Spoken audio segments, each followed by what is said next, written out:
SG with the line of sight and with the glance on the board. To push them to not.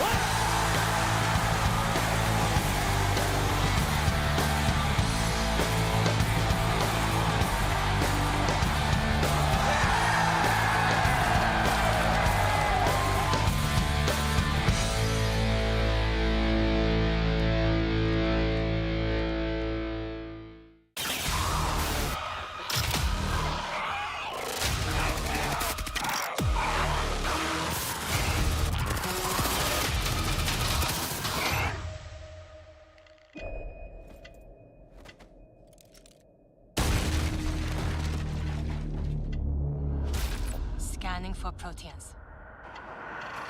Signatures identified. Neutralize the nests. Guard the exits.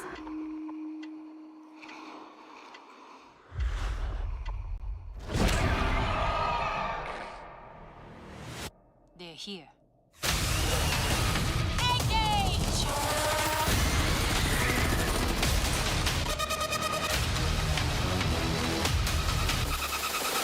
Targets incoming!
Manchester is so close at this point, you can almost taste the black pudding. The road to the first major on Siege's calendar has gotten so short, it's hard to call it a road anymore. Korea and Brazil have already submitted some representatives, and now it's time to put a couple of NA teams on the boat. Welcome to Selection Saturday of the Rainbow Six North American League Playoffs. I'm Caliber Jacob Anderson. He's former world champion Gabriel Laxing Miralez. He's the North American savant, Jesse J. Chick. We have finally gotten to the big day. None of the best of ones at this point matter for a damn thing. We finally send two teams all the way across the Atlantic. Honestly, this is a little off topic. You said black pudding and all. Now I can think about is beans on toast. That's literally all I can think They're about. going to have to endure it if they go overseas, to be Someone's going to be qualifying here soon, and they're going to be getting beans on Somebody toast. will probably be eating it in about a month, yeah. It's not the main thing they're playing for, the food, when they go to Manchester. Trophy is just beans on toast. Oh, Just Lord. beans and some toast. Dude, that'd be funny as hell. I mean, obviously, the cuisine will be something we get to after we know who qualifies, but today is interesting because we now get the chance to look back and get a retrospective on everything that's happened so far this stage. Most things have been pretty good for most teams in playoffs, but we also do need to touch on a couple storylines that at this point we haven't talked about in what feels like a few weeks. And we'll start from the very top. The team that finished the round robin at the very top, Beast Coast, went from 0-3 to winning out basically in the rest of the stage and then qualified for first place and got a first round bye. Honestly, a ridiculous story. The fact they didn't play week number 1, they came in week 2, they struggled so much with this brand new roster. everybody counted them out. They were dead last, 0-3 in the standings, but I always had faith. I always believed that this roster would be able to bring us to greatness, and they've done it. This is by far the best roster Beast Coast have ever produced. I said it before they played their very first game. I will say it again. Beast Coast are looking so good right now, and it's finally great to see them succeeding. He's even wearing the same shirt. I actually am. The same. Are you? Oh, it is the same, dude. That's a picture from SI. Take that tweet and frame it, dude. Like, that's probably one of the best calls you ever. Because we brought that up and we were kind of clowning on you for it because they were winless at that point. 0-3. Yeah, but then you come back and suddenly look at how far they've come. Wax, are you proud of that Beast Coast team? Like, oh, absolutely. Well, the beautiful thing is we even identified and said that it was an identity crisis that they were having, and Gunnar came on and said that exactly, and then they flipped it on its head. They said they were listening to Matt hot and cold, and then all of a sudden they're getting 7-1, 7-0, 7-2s. Like, it's just something to do for fun at that point. Complete other side of the table, though. We got to talk about one of the import teams. One of them did really good, and the other one kind of didn't for the most part. That was Los, and a big reason why stemmed from what you mentioned when you talked to Rise earlier and said they just kind of got whatever players they could get within the given time frame and took them over the border, right? Yeah, I mean, this is something that we were all surprised. This was the first time we saw an entire region of an entire team come to NA entirely to play out the season, and we thought, given how Brazil has been performing throughout all of 2023, that they would make a huge impact here, but that's not really what we saw. The impact that we saw was very impactless, to say the least, and then what we even saw in the beginning of that, it was lost in the sauce. Los in the beginning of that. It just wasn't the performance that we wanted to see, but I do want to say there were glimpses of success that we saw that's what this team could look like. They had a couple close games. Yeah, it's just unfortunate that where they fell was at the absolute bottom. Yeah, I mean, currently Los are the only North American League team that cannot make Manchester because they already lost in the open qualifiers. The other teams at least are in the LCQ, so they can still fight for that chance. But I think for Los, I mean, as you said, there are some bright spots. I'd like to see Sexy Cake coming back with a new, team around him, with them rejuvenized and find something that works. But right now, I mean, their first attempt, it failed. I mean, we hoped that a team from Brazil, from the best region in the world, would be able to come in and transplant into North America and kind of make every other team better. Most of the teams that went to SI for North America this year kind of got worse for the most part. It's not dire straits yet, but for most teams, it's certainly not the result. They weren't able to keep very much momentum going in from SI to the stage. With the exception of DZ, they still might surprise us. Yeah, I mean, both Dark Zero and Sonics finished top 6 at the 6 Invitational, Space Station top 8 at SI. These are supposed to be the big titans of North America from last year. All of them have been falling flat. Dark Zero, probably the weakest start of the season of all three of them, maybe a little bit better than Sonics, but the start of the season for Dark Zero was just as bad as these two, but they've clawed their way into playoffs. They didn't get to play yesterday, so they will be playing their first quarterfinals today. Do they suffer the same fate as Space Station, or do they overcome? Do they make it to the semifinals and put themselves in a great spot for the major? We'll find out. Yeah, and for me, it's, you got these teams that play so well at SI. It's the highest accolade that you can possibly win, playing at that event, competing at that event, and then you just fall so short in your own region. And that's obviously, you are used to everyone. You know how it's played. So that's not to say if these players were to go to international competition that they couldn't perform extremely well, but it's sad that they couldn't do it in their own region. And then, I mean, there still is the LCQ possibility for some of these teams, but still, nonetheless, that you just can't have that performance that you were having during SI. Of the 4 teams that made it to every international event for North America in the previous calendar year, I think the most that can qualify for Manchester is maximum 3, maybe even maximum 2 at this stage. So there's not very many chances for the old guard of last year to still remain. It means a team like Beast Coast or LG could sneak in there as of today, which would certainly be interesting. 3 teams have already qualified at this point. The first team to get there was PSG Talon from the South Korean League, and then Brazil saw FaZe Clan, and who on earth is that? E1 Sports, Jacob. I've been hyping up this team. I love this squad. They're definitely a frag-focused squad. You may not know about them in Brazil, led by a guy named Arthur, who has some really unique strategies with the shields, and they got a guy named Emps, who's crazy. It's a very fun team. We'll see them more at the major. If you haven't been watching the BR6 stage this stage, you're missing out because there's some really cool storylines developing over there. But they'll qualify to Manchester, so we'll get to see a good eye on them, as well as FaZe. I mean, I was going to say, FaZe, obviously, that's a no-brainer for me. That's not a surprise. They didn't even drop a single map that entire league. They still have yet to lose, yeah. That's insane. Realistically, I'll say this. I think they should have won SI. I'm glad that WCHEME won, but I'm glad FaZe is still making it to Manchester. But PSG, I mean, let's talk about that real quick. Fabian came over and completely flipped that Homie team. did. He found and a now way, they yeah. qualified first in their seed and now going to Manchester. That's pretty insane. I guess Fabian really is the GOAT. Already, for 2 regions that have qualified teams to Manchester, it's been teams that have been either bottom or mid-table. And the same case is probably going to remain in North America because of the way the bracket shakes out. Beast Coast got a first-round bye, so did Oxygen, and neither of them qualified for any events last year. Meanwhile, Space Station's down in 5th. They have to face the LCQ alongside Sonics. DZ and M80 could still make it to Manchester given the way the bracket shakes out, though. Oxygen and M80 is by far my most excited match to watch today. I think that's going to be the high-octane match. Don't get me wrong. Like, I think the Luminosity DZ game is going to be a good one, and whoever then goes now to play Beast Coast. But I'm definitely looking at this M80 Oxygen game to be the most exciting game of the day.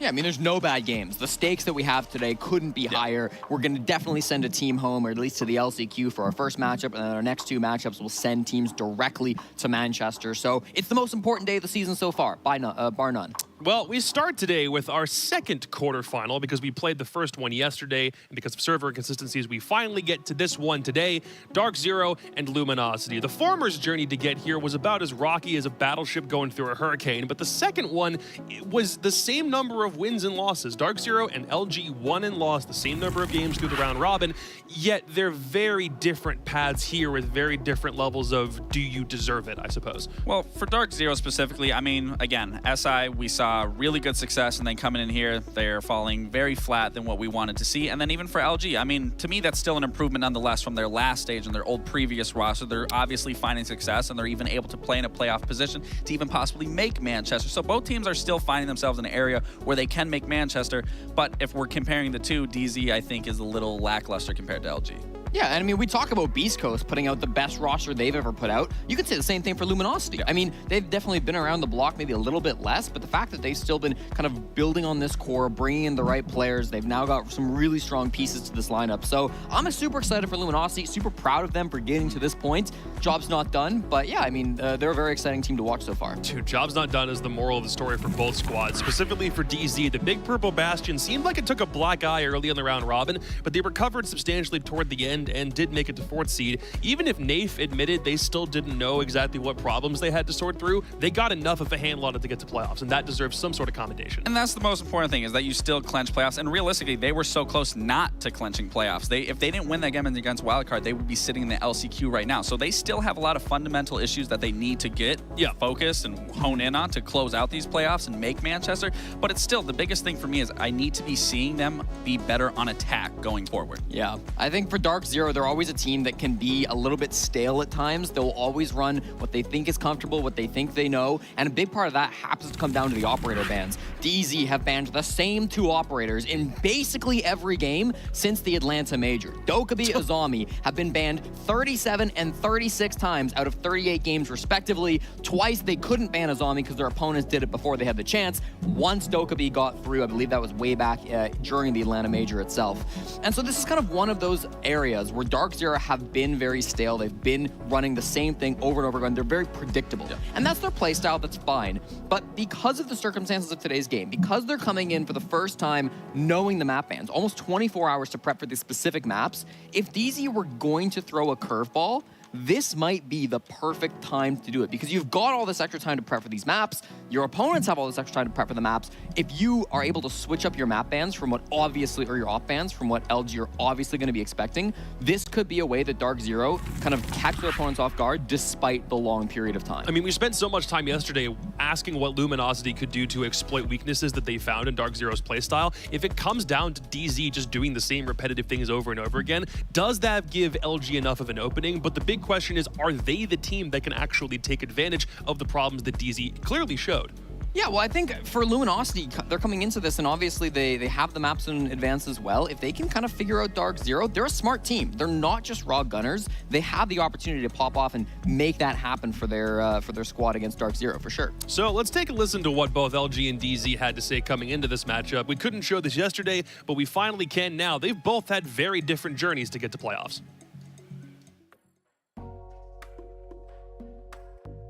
We didn't have a really good start to the stage, right? We had a pretty brutal beatdown by Sonics to start it out. I mean, you know, you have to really lose to learn. I think that's like kind of like the motto for any competition. The regular stage is all BO1s. You don't even know if you had a bad day. It could have just been a bad map and whatever, but we're in it for the marathon rather than a sprint. So I think the BO3s will show that, you know, it's okay to lose a map. You can have a bad map, but you got to have 2 good ones. I think we played decently well.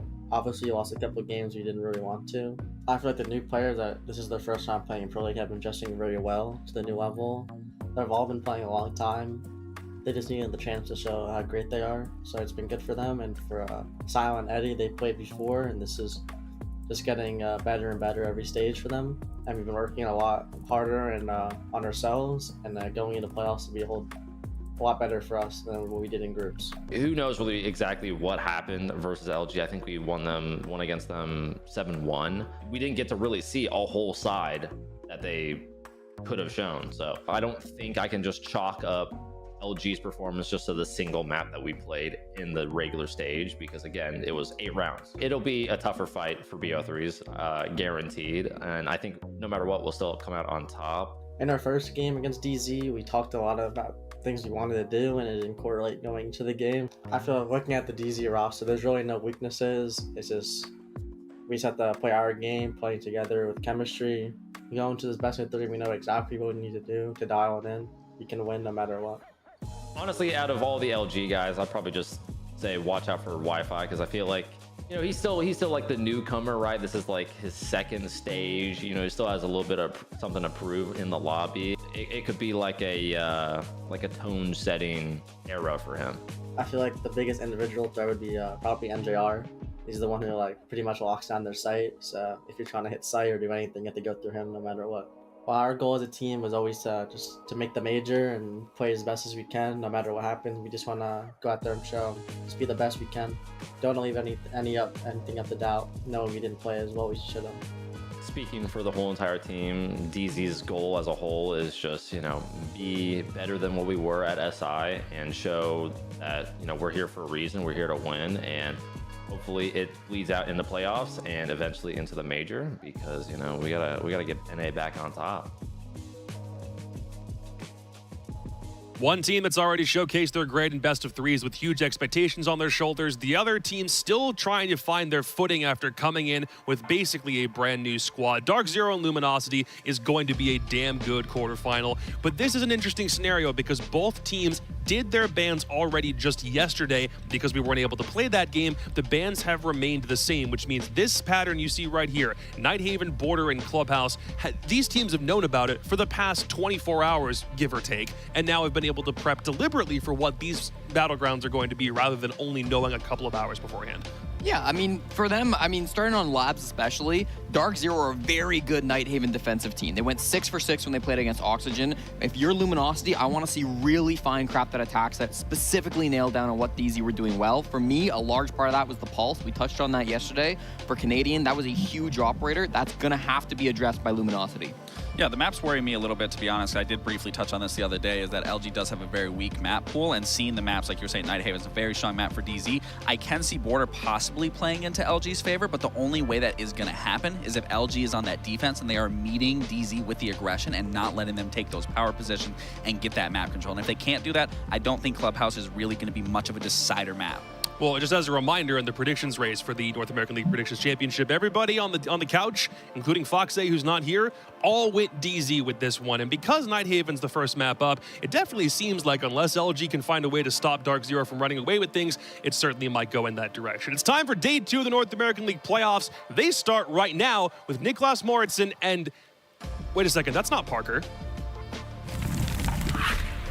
You might be confused. I've heard we are often a little similar in more than one category. But no, it is me, because we got 3 best of 3s today. We often fly in a little support, and we've got Nick to join us today. But frankly, Nick, and I think this is good for you because of, you're on European hours. It's a little late for you. But given that Nighthaven is our first map and Dark Zero are known for great defenses and great attacks on this map, this should surely be a quick first go. I think so. I hope so. But at the same time, with that being said, you can't underestimate LG all that much. Like, they might not be the most experienced team right now, but they have potential. And now we're going to best of 3s, and if you want to show off your potential, like now's the time. You can take risks. You can play like crazy rounds because like Bolo said in the interview, if you lose a map here, it's okay. Maybe LG can go in storming through the building and surprise DC here, despite this being DC's better map.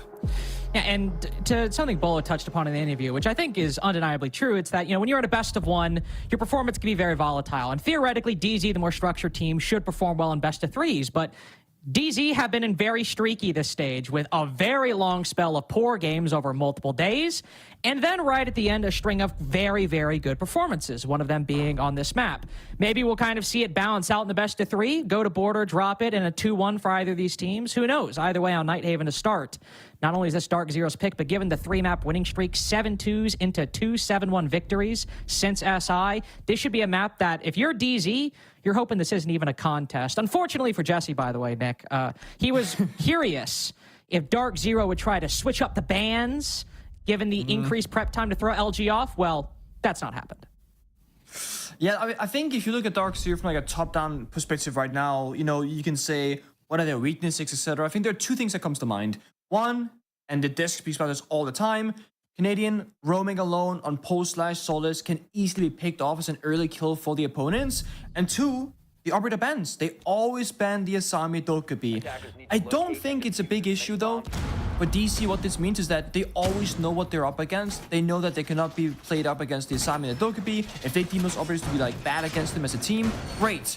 But also means there's no adaptability or flexibility or specific target bans on towards their opponents. So LG, like any other enemy, could prepare for this and go, yeah, guys, DC's playstyle suffers versus this particular operator. And they always ban Asami Dokubi. We can bring this operator, counter them, and maybe get a couple of cheese rounds, for example. And, you know, 1st to 7, a couple of rounds can be very important in a map. And especially when LG, you know, talking about, you know, consistency in DZ's operator lineups. Ironically, the point I'm going to make isn't entirely supported by what we're seeing right now, but I'll make it anyway.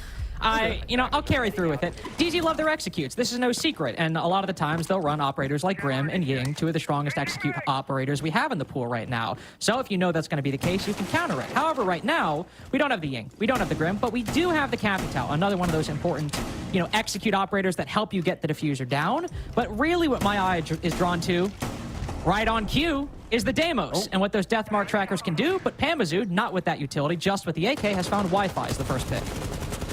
Great start there, and I think if you're looking at Dark Zero, like what players I've been looking to like show up right now, it's gonna be Bolo, it's gonna be Nave, it's gonna be Pambazoo. I think NGR, usually like a stable pillar in this team. Canadian, always getting value with the calling, with the leadership, etc. I really want to see Pambazoo and especially Bolo on the entry and second entry getting stuff done. This right here is a great start. Early pick, they have Deimos, they can find more of those roamers. While that's happening, NGR open up that wall downstairs towards the bomb side. So DC applying pressure from multiple levels right now, keeping LG guessing, hey, is this a roam clear? Are they gonna go directly on the bomb side? Because with this upper lineup of the Capital and the Maverick, you could just hit the side, but then you got something like the Deimos that can easily take down the roamers. You can see there is one more roamer currently sitting on this top floor at the moment. We also saw, I believe, Hat down below. Might have been the Valkyrie. Kicks row upstairs on the mute, right next to the hatch though, so even if a deathmark tracker does go out, maybe spots that mute, which it does, he can very easily fall back, and there are roamers on that middle floor to support Kixrow's retreat down onto the bottom floor. It seems that is very much forthcoming as Eddie, the Legion, and the mute all starting to move down towards their respective staircases. So the roam game gone and back to the site, a minute 40 in. I don't think it's too bad to fall back at 120-ish if it wasn't because that, you know, they lost Wi-Fi early on, so now they're down a player. The issue with this base and bomb site, there are a lot of different approaches here for the entries. There are 2 separate breached walls from the exterior.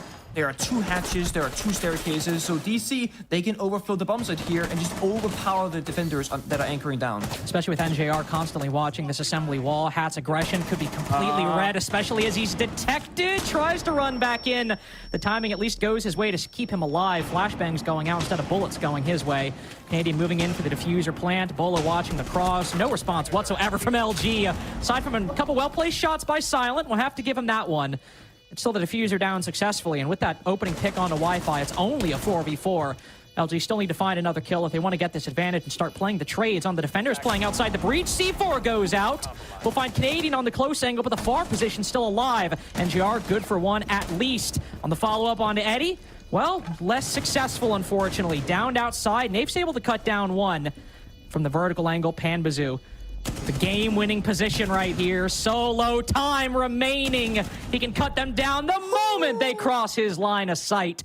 First round goes away from DZ, and exactly the way we'd want. A clean execute through and through. Yeah, I mean, getting the opening pick there early on definitely helped them, but they do everything right. They get the roam clear, they force them back, mixture of good drone play, get in the building, of course, the demo trackers as well. And then immediately, we see what DC is also doing. They're on that exterior breach, getting both walls opened up, and they don't waste any time. Flashbangs, they drone the side, they see the player positions, and they kind of bait the actual execute. MGR applying a ton of pressure on the double breach outside, just kind of shooting, flashing, applying all that pressure, but they actually execute single breach. They just walk in, capital fire, capital smoke, and they are so ready. Then you got post plant, up above, Panbazoo. So they're playing different win conditions. They have NTR outside the breach that can see the diffuser, and Panbazoo above the bomb site as well that can do that same thing. LG had to win bomb sites in gunfights rather, in 2 different directions to even have a chance at defusing. And, you know, easy 4K for Panbazoo. And I'm sure he's happy about that last part specifically. The fact he's able to get such a clean scoreline to start. You're more than happy with that going forward.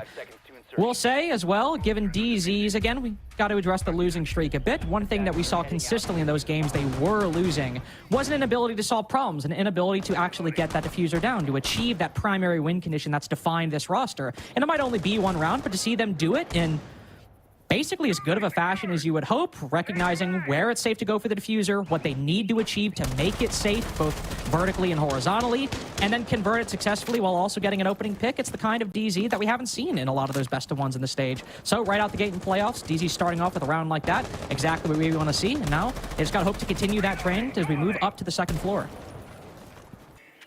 The thing about Nighthaven Lab is that a lot of the bomb sites play out in a similar way. You can't just hold just the bomb site. You kind of need something else, extending either below or above the site, or to like an exterior room next to it. So if LG can't figure out how to hold map control against Dark Zero right now, it's not going to get a whole lot easier. So for LG, look at it from a round-by-round basis. What can they do? Those small, tiny details. Of course, DC in round number 1, they bring out the Maverick, they clean out those walls. Now, they bring Thatcher, Thermite instead, but a nice adaptation there. It's not just the Kaid on the exterior wall breach, it's also Kixrow on the Tuberau to stall things out. DC could have that classic issue that they often have where time becomes the enemy and they gotta execute with such little time left that they cannot afford to make a single mistake, and that's where LG can thrive in the chaos of those last dire seconds in the round. You see the good reactions from LG as well in the gunplay. Panbazoo trying to get vertical control, at least vertical pressure from below. Gets put to 1 HP in the process, so LG with a lot of answers both for the horizontal and the vertical play. Still some more angles in the floor, with a couple DZ defenders coalescing beneath these holes in the floorboards. Some breaches opened up, some angles created, but DZ again struggling to make progress. The mirror hole, the impact grenade flies through it, detonates at exothermic. They've only got Selmas now to rely on. DZ a minute in, still with no easy way into the bomb site. Yeah, I mean, honestly, maybe Bolo uses Selmas first, bait out the impact grenades, then go for that exothermic charge breach, because now they're kind of locked out. Yeah, they can enter the breach, but it's not ideal. They have downstairs control, but again, they don't do much with that. But as I say that, Panbazoo finds a kill with this Gunsky of Buck downstairs. But you can't just play below the site. You have to entry later on. But look at that. They keep finding picks for free.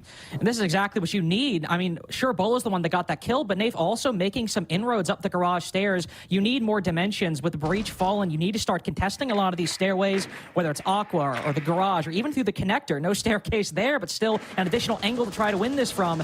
And a 5v3, only 20 seconds left. DZ have an advantage, but there's time for LG to find a gap. Maybe exploit it. Kixrow's rotated down below. He's got to be so quick. The timing might not be good enough on this flank up the garage stairs. Nafe is found by Eddie inside of the site. Bolo down on the floor as well. The pillar position might be the game changer for Luminosity. 3v2 now. Panbazoo trying to fight things back.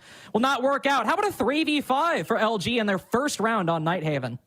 Oh man, you see there, the issue there for DC, it was time. They had 8 drones alive in that round, but yet they walked into the bomb site having no idea where those 3 defenders were playing at, didn't know the flank was happening either. So they have so many drones, they have utility, they have soft destruction, but if you can't actually take that like 5, 10, 15 seconds to just drone it out, take it nice and slow, you have to go for broke. And they don't win out in those 50-50 gunfights. But that's also, again, thanks to LG. Playing the Kai, playing the Tuberau, understanding that win condition. And imagine that they didn't get 2 players picked off early, right? One person running too more, wildly inside a garage, one person down to the verticality of the skeleton key of Hamasu. Then that's a 5v5 that goes even more in favor of LG. So they're starting to learn the pace right now.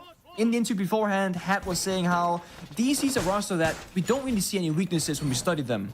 And it's like, okay, but how about the pace of Darkseer, right? Because if they're a very slow team and you slow down the round further, Goyo, Echo, Smoke, Tuber, for example, you can punish DC.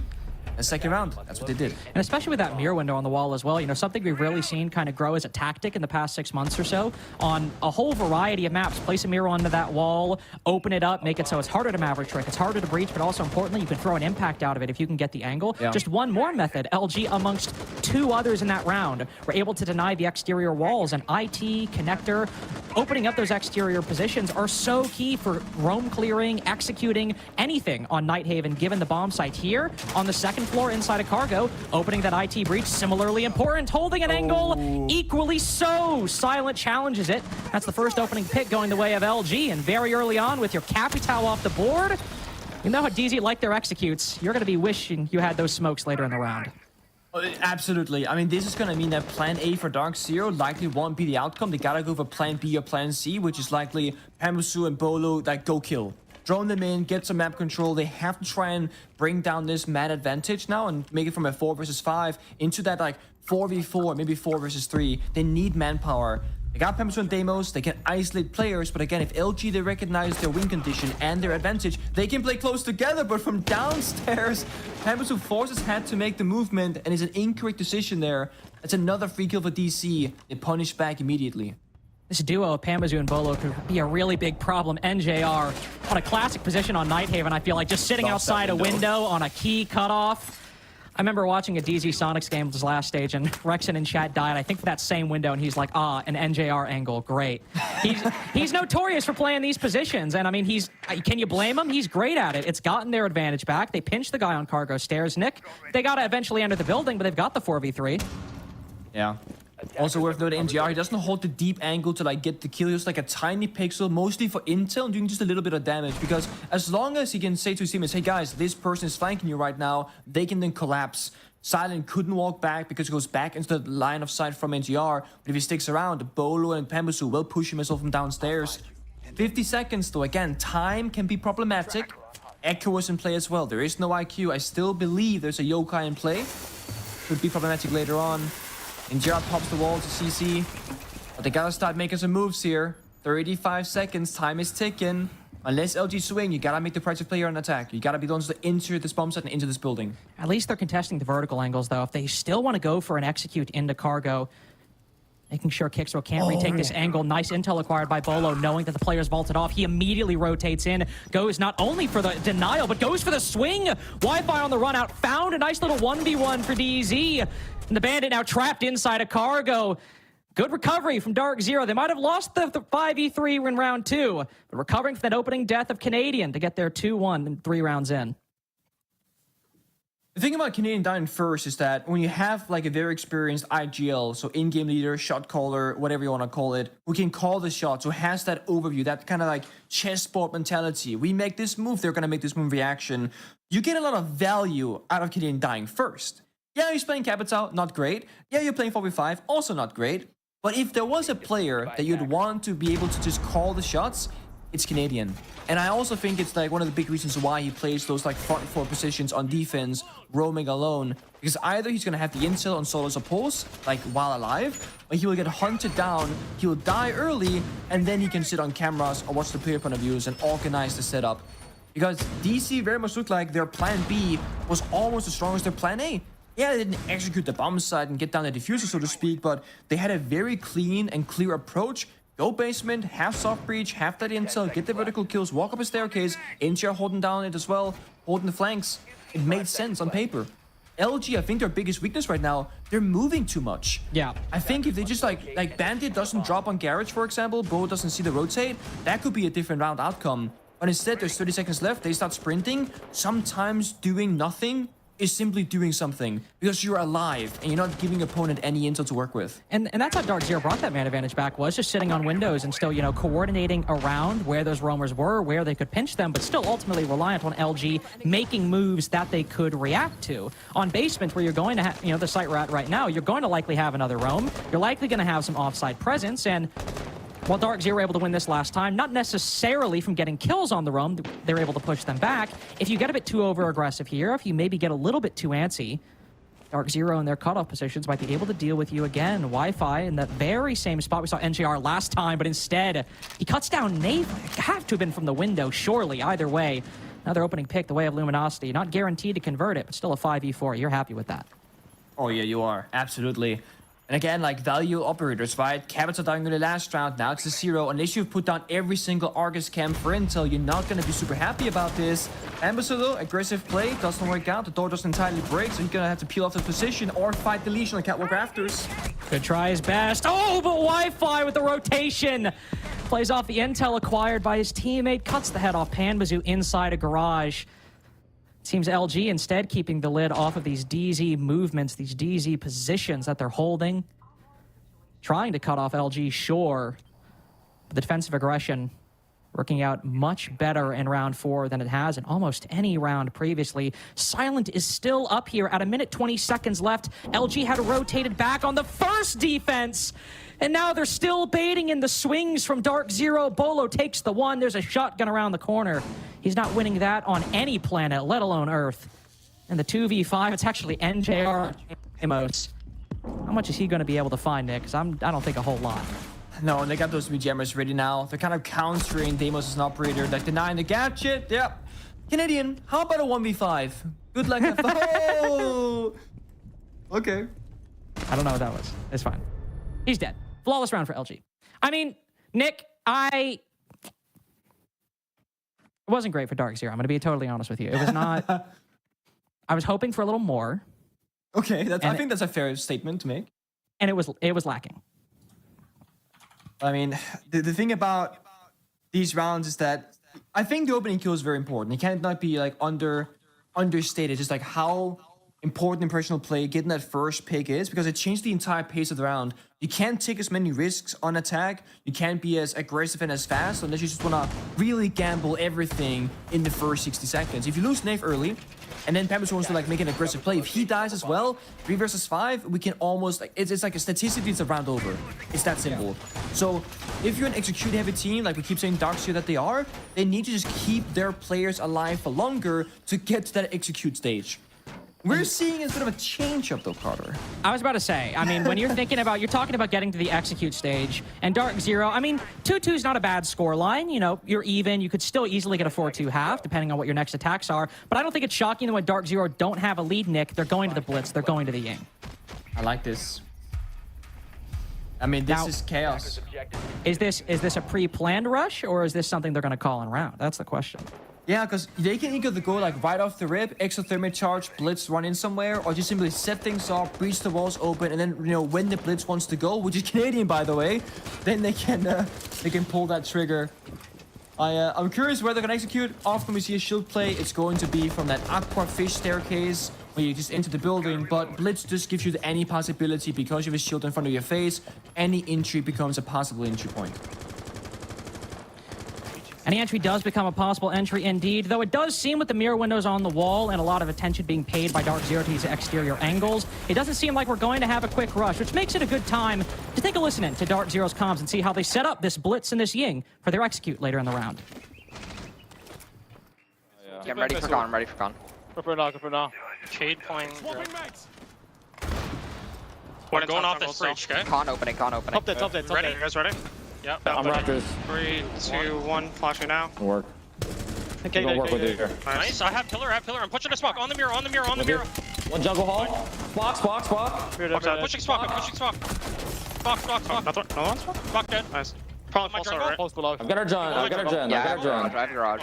Watch out, miss, Mike. I have gen. 25, 50. It was lower. 75. Nitro. Where you at? In short. I'm with you on one though. Going long, going mez. No freaking way. I'm hiding. Yeah. Oh, you said I'm what? hiding. Yo, let him die to the Claymore. Hammer. Let him die to the Claymore. Long. I'm back on. Dining. Dining. No, frick that.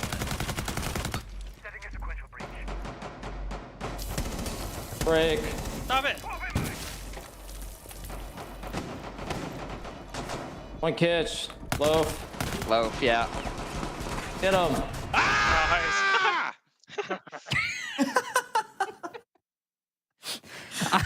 I've never seen a team more hungry for the kill in a 5v1 than that. We had Selma's opening up vertical holes, Panba dropping down bottom house.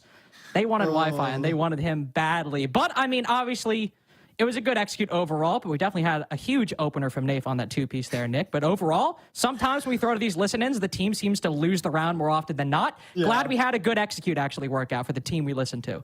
Yeah, no, that's so true. Like, you know, we never know what we're gonna get, and also the timings, right? If we do that 10 seconds too late, we don't see all the exciting stuff. If we do it too early, the build-up is very slow. So it's a learning process, like trying to figure out what the pacing is going to be. But I think you nailed it with your timing. We got to see the setup, the execute play out, and then just the chaos in the server afterwards, where DC had clear communication, clean execute. Canadians in there saying, "Hey, pillars clear." We had a 3-2-1 call out as well, saying like, everybody ready? Yes, 3, 2, 1, go.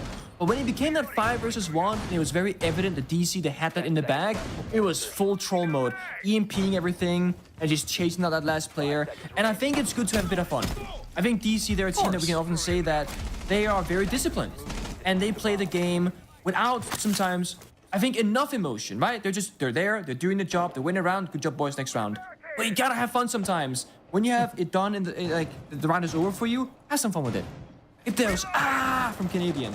I mean, that was 1 second left when he got that kill, so that was almost was a round one on time, and that in and of itself, getting that final kill, that's like a double round victory. They're up 4-2 at least in spirit because of that kill. So, but they've secured themselves at least a 3-3 half, and talking about that round as well, you could see that once Nath got those 2 picks, it seemed moved up their timetable, right? They executed a little quicker than they might otherwise have thought they needed to, which is also good for DZ, seeing that, okay, we've got what we want, we can execute sooner than we expected. On Garage, on the second floor, executing was never even really a reality they were confronted with. They were constantly struggling to gain control, open up angles, and this breach was a bit different last time with a mirror window, but is still proving equally problematic despite LG's lineup change. This is something that we've seen a ton of this stage in every single region. Maverick can open a wall so often leads to a C4 being tossed out and then Maverick dying. And NTR, it wasn't like he was completely careless. He was Maverick in a bit, walked backwards, expecting an impact grenade or a C4 possible swing. But the timing there was just good from LG. They picked the right moment, they tossed the C4, they got that opening, and that's just gonna slow down DC. But again, the manpower advantage, forcing Pammers to just like fire up, but he also gets shot down. Yeah, Hat just swings ahead of the Candela. Very smart play right there. Disrespect the flash right before it goes off. See if Pamazu is caught on a timing, and it works out completely. There's still the Zoto canisters as well, freezing Dark Zero's progress on this connector breach. It seems the core component that's translated over multiple rounds for Dark Zero has been LG defenders sitting inside of IT, not caring whether Dark Zero opening up the wall or not, but also not feeling a lot of pressure. Dark Zero not really down below, don't have garage control, so Hat's free to go for that C4. There's not really a whole lot to worry about if you're sitting there just trying to work a lineup. Now Dark Zero rotating over the backside. I do like this. A minute left, they're not stalling out, they're trying to make progress, but there's still contingencies from Luminosity to deal with this very position. A deployable shield in his way, Silent will just peek out from behind it. Cut Nave's head right off. Canadian now has to retake the position on Aqua Stairs. And what is he to do? It's another flawless round for LG. They're second this game so far. They'll get a 3-3 half, and on DZ's pick, that is quite nice. That is nice for sure. And you can tell DC, they didn't want to go fish Aqua because they had no utility, no soft destruction to deal with that deployable shield. They wanted to get the main breach opened up, rotate towards the connector electric portion where Pambusu died, open those walls, and then attack the bomb site more or less directly. But again, you lose the Maverick. Enemies playing Kai 2 Barao, you cannot get the wall. Even if you have Ace or Thermites together with that Thatcher, it doesn't matter.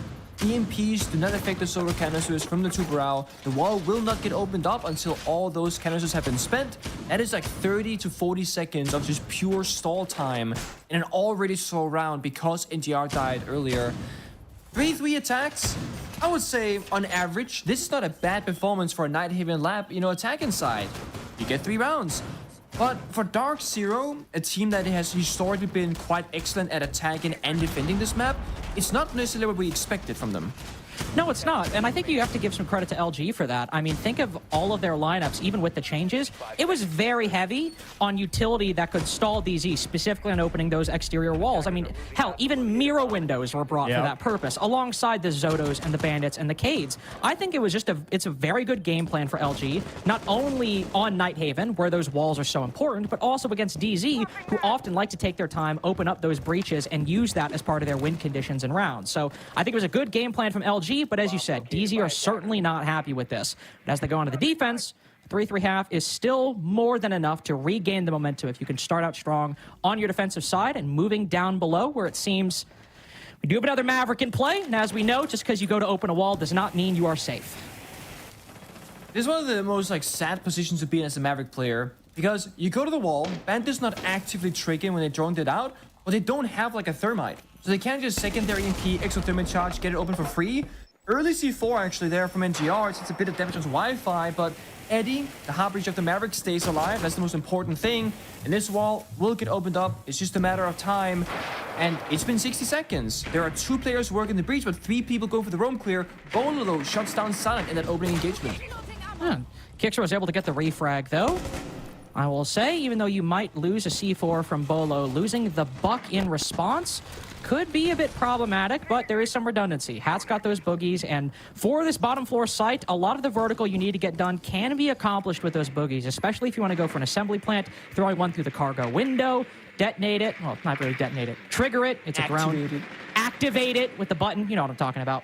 There's still a lot you can accomplish with those drones. And besides, they've gone 1 for 1 on the clear. They've still got a minute 20 to go. The breach open. This is a workable position. But what do we know? I thought we were watching an attacker. Canadian is upstairs in electrical uncleared. It has cut down Kixro with the UMP. A bit of a mistake from LG leaving this castle alive.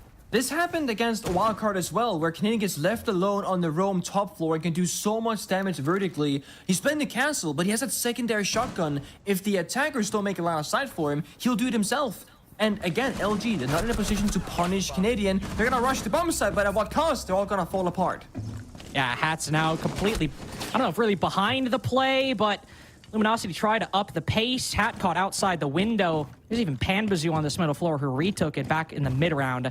Not much for Hat to do at this point. He's got a couple flashes, maybe find an exit. Nah, won't even happen. NJR cuts him down through the soft wall. Dark Zero with their first round on the defense, and LG got the wall open.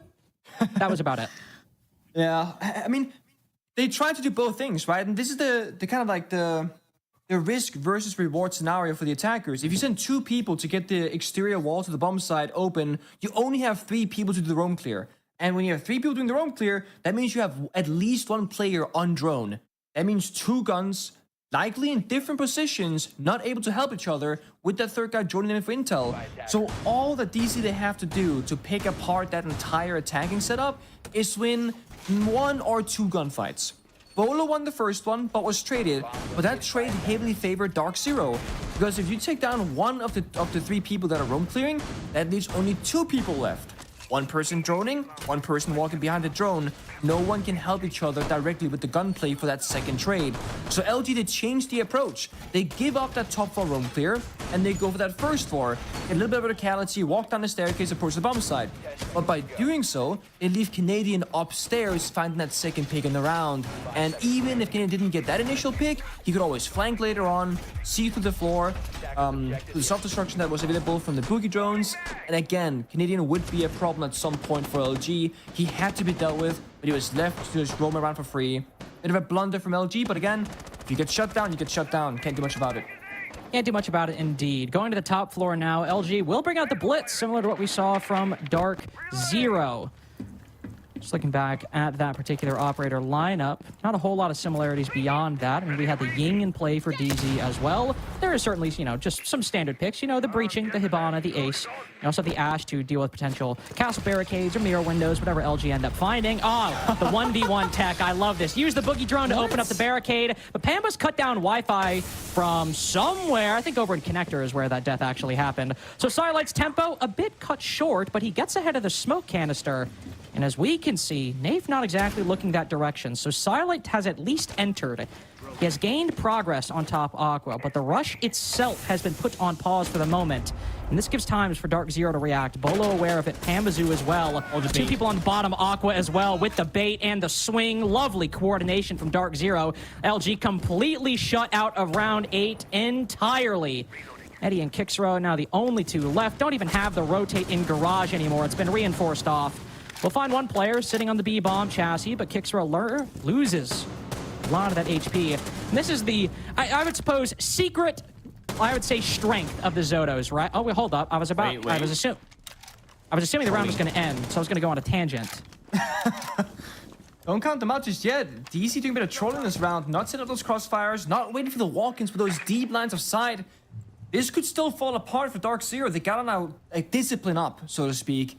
Now they're playing more passive, more laid back. Got a Soto canister. This gunfight between Nave and Eddie could define the outcome of this round because that opens things up for LG. That's a shotgun in the hands of Nave. Yeah. That's very hard to beat out.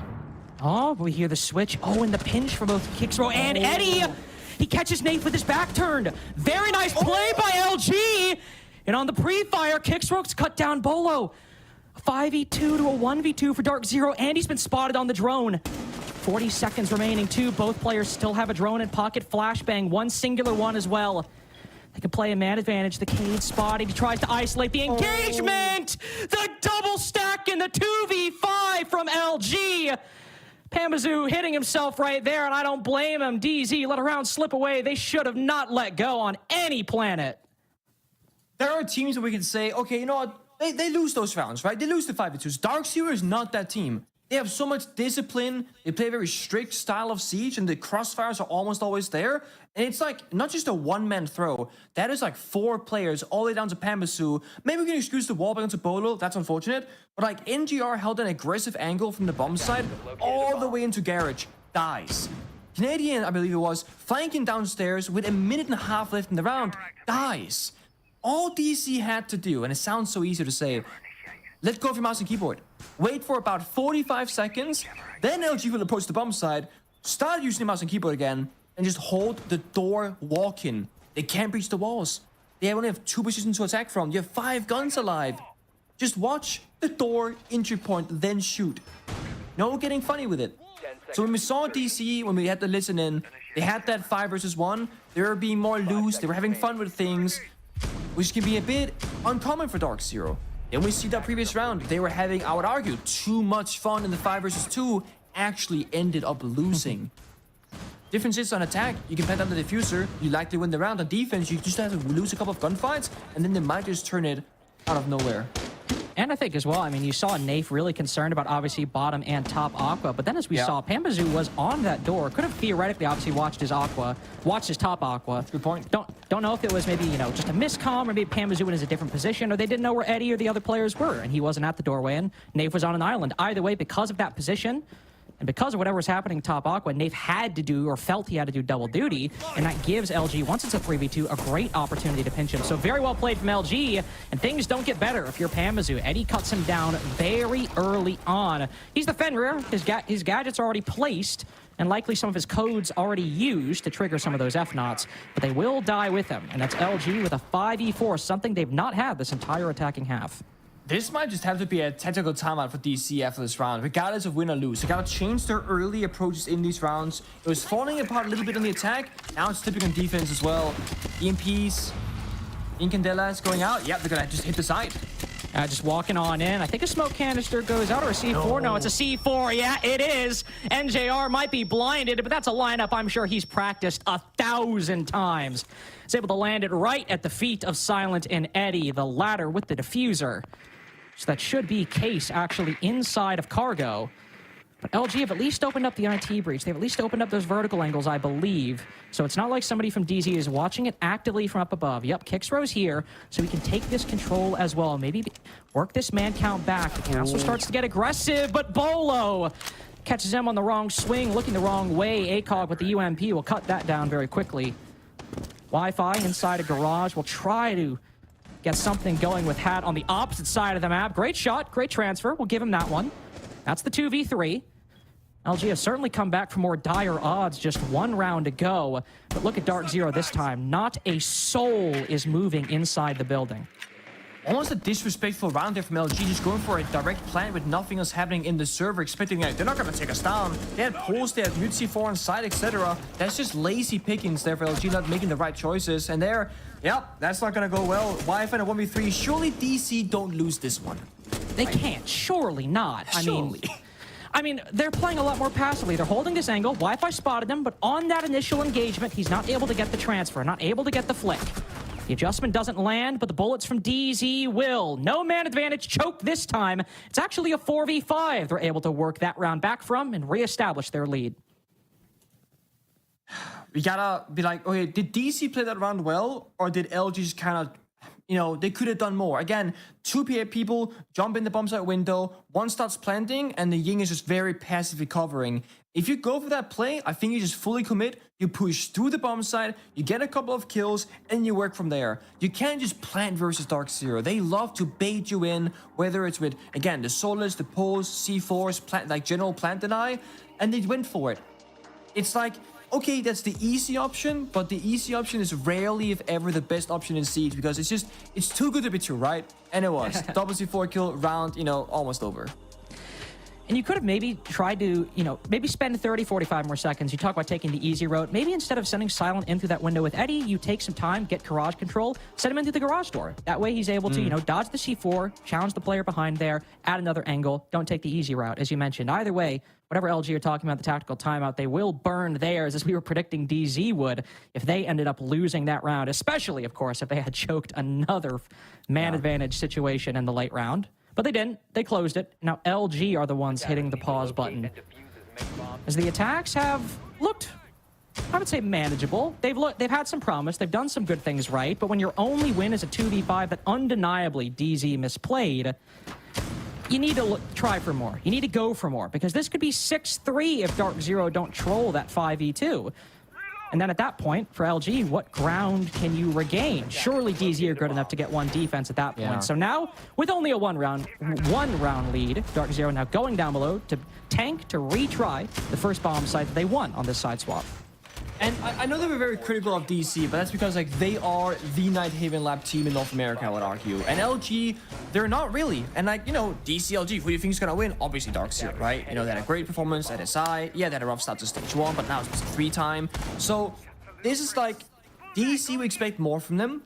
And for LG, they gotta prove on the attacking side that they can play, you know, as a team with a coherent strategy. And showing us that they can break apart these setups. Defense, anyone can play, but I will say LG did do a good job. Tanking is just more difficult, and like, if you are a team that lacks team play, that's where like your flaws will really show. Yeah, LG, these players have been playing for a while, but a lot of them still very new to T1, even though Hat's been here for a whole year, shockingly. LG, still very new. Attacking is going to be the easier side. They've had good reads on the defense, but the attacks have been hit or miss, to say the least. 1 2v5 to their name. We'll now take a listen to LG and see what they can accomplish after the timeout. One pillar, Sanka. One pillar. Pillar and Aqua. Pillar and Aqua. Pillar clear. I'm jumping in here. This guy's stuck pillar. Pillar tagged. Opening pillar wall. Pillar. Pillar one is full. Pillar done. One was aqua. Nice. Reset. Natural. Wasted natural under. I fucked that. Nice. Reset. Yeah, resetting. Watch that Aqua guy, boys. Watch for the lobby flank. Yeah, I got it. I got no footprints up top. There's footprints Aqua side, George. Yeah, I'm checking Fenrir. I can't go through this rotate. Fenrir is CC stairs, Aqua stairs, running down Aqua stairs right now. Turn. He's cargo.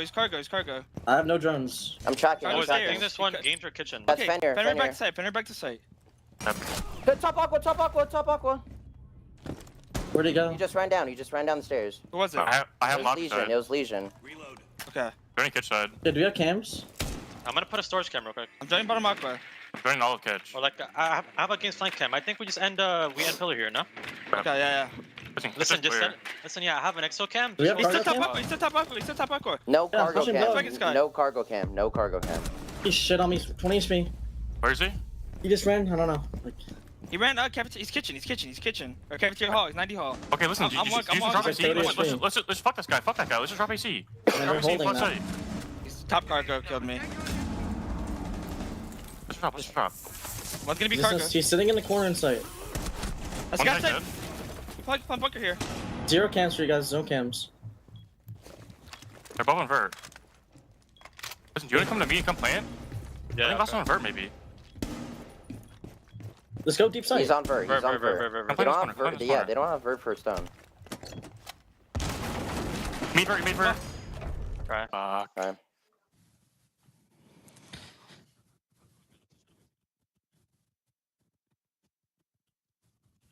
There is a lot to talk about in that round. When There did it is- start? Okay, so we'll go chronologically, okay? Okay. So I'll talk about what LG did well that round. Okay. Great roam clear. Great roam clear, especially the pinch on that castle, right? Like the initial stages of the roam clear. Don't worry, we'll get to the other part. The initial stages of the roam clear, very nice. They get that castle guy isolated behind pillar. You can hear the comms. You can see the multiple angles. They're able to pinch that guy, and they get another kill as well. 5v3. You even hear the call to reset. Say, hey guys, let's chill. Let's figure out the plan. Let's get things sorted. And then, Nick, things start spinning out of control. There is a particular player who just pops off from DC. Nave sticks around despite getting drone not once, but twice. Getting tracked by Deimos. He's just running into LG and getting kill after kill after kill. And you're thinking, okay, they're gonna leave him alone. That's what LG said, guys. Leave this guy hit the bomb side. And it looked like DC, once again, they were kind of trolling. They were losing gunfights. They were like looking pretty easy. They had that bulletproof camera on the side with clear intel, and then LG stopped planting. You're thinking to yourself, DC, they have bottled this round too. There is no way they win. Nave is still there, up above. A singular impact grenade left, by the way. Pops the floor, gets the 2K immediately. That is a Nave 1v4, basically a 1v5, carrying Dark Zero to victory. Now, hold on. I was about to say, 1v4, Pamazoo got a kill in there. He got the kill. He got the kill top cargo stairs. Let's be objective here. Okay. And it's representative of the overall issue, right? LG get that 5v3, but then they start making classic inexperienced mistakes, giving away 1v1s, assuming things are clear, that they have maybe shaky intel on. Certainly DZ finding gaps as well, getting good timings, capitalizing off of them, undeniably so. But LG, maybe individually, not as a team, but individually, getting a bit ahead of themselves. Either way, still had to be a 1v2 from Nave, so I guess credit to both teams in some ways, but who knows? Either way, Hats found one player top Aqua, probably getting very bad flashbacks to that position, given what happened in the previous round. So maybe somebody they could isolate, but other than that, it's a pretty standard start to a second floor attack. I mean, it came down to the 50-50 gunfights. If Nage loses one of those engagements, it's a very different story in that round, that's for sure. LG, we also had a bit of frustration on their side when Nave was like running into them, like, oh, this guy's still here, you know? And it sucks, but you gotta, pay respect to your opponents. Like, don't assume it's clear, first of all, because it's not like you're scanning for jackal feet, right? You just die. For this round, though, LG reset mentally. Maybe slow it down just a notch. Ensure that step A, step B, and step C are all secured. Step A, open and kill. That happens. Now step B, slow down. Set up those flank cams. Oh my god! A little bit of a cheeky Z ping right there, as we saw the drone cruise by Nave's feet. And a couple shots from Hat careen through the wall afterwards. Dark Zero in the 3v5. Feel the need to get aggressive, and LG make it apparent that that is an unwise course of action. 4v1 now. Another Legion left in a 1vx, but this time, NJR. Inside of Electrical, 3 players to his left and 1 to his right. IT, Garage, and Aqua. There are any 1v1s he can isolate. Silent out of Deathmark trackers, but still plenty of drones. 4 remaining for LG. And he will just go in and go for the plant smart play. Go for the coverage. Not much NJR can do, as with the reinforcement in his way. Can't even wallbang Eddie from the electrical position. His position now known, by the way. Couldn't tell by all the shots moving through the doorway into electrical. He'll have to back off. Not much they can do. Kixrow even goes in for the pistol just to close things a little further. All 12 rounds necessary to see if DZ's map pick will be theirs or if LG can mount one more argument for overtime. It's just a great setup. Find the first pick, wallbang the second. They're droning while doing vertical play while also clearing out, next to the bomb side, getting open those breaches as well. So LG had a very efficient round while also getting the kills. It's just not slowing down. And the big thing as well, they were expecting DC to get aggressive in that kind of like 3 versus 5, which they did. DC started swinging. Guess what? LG was just holding angles, expecting it, getting more kills, building that manpower advantage. It's a really well-read round. And LG, they look kind of hot or cold.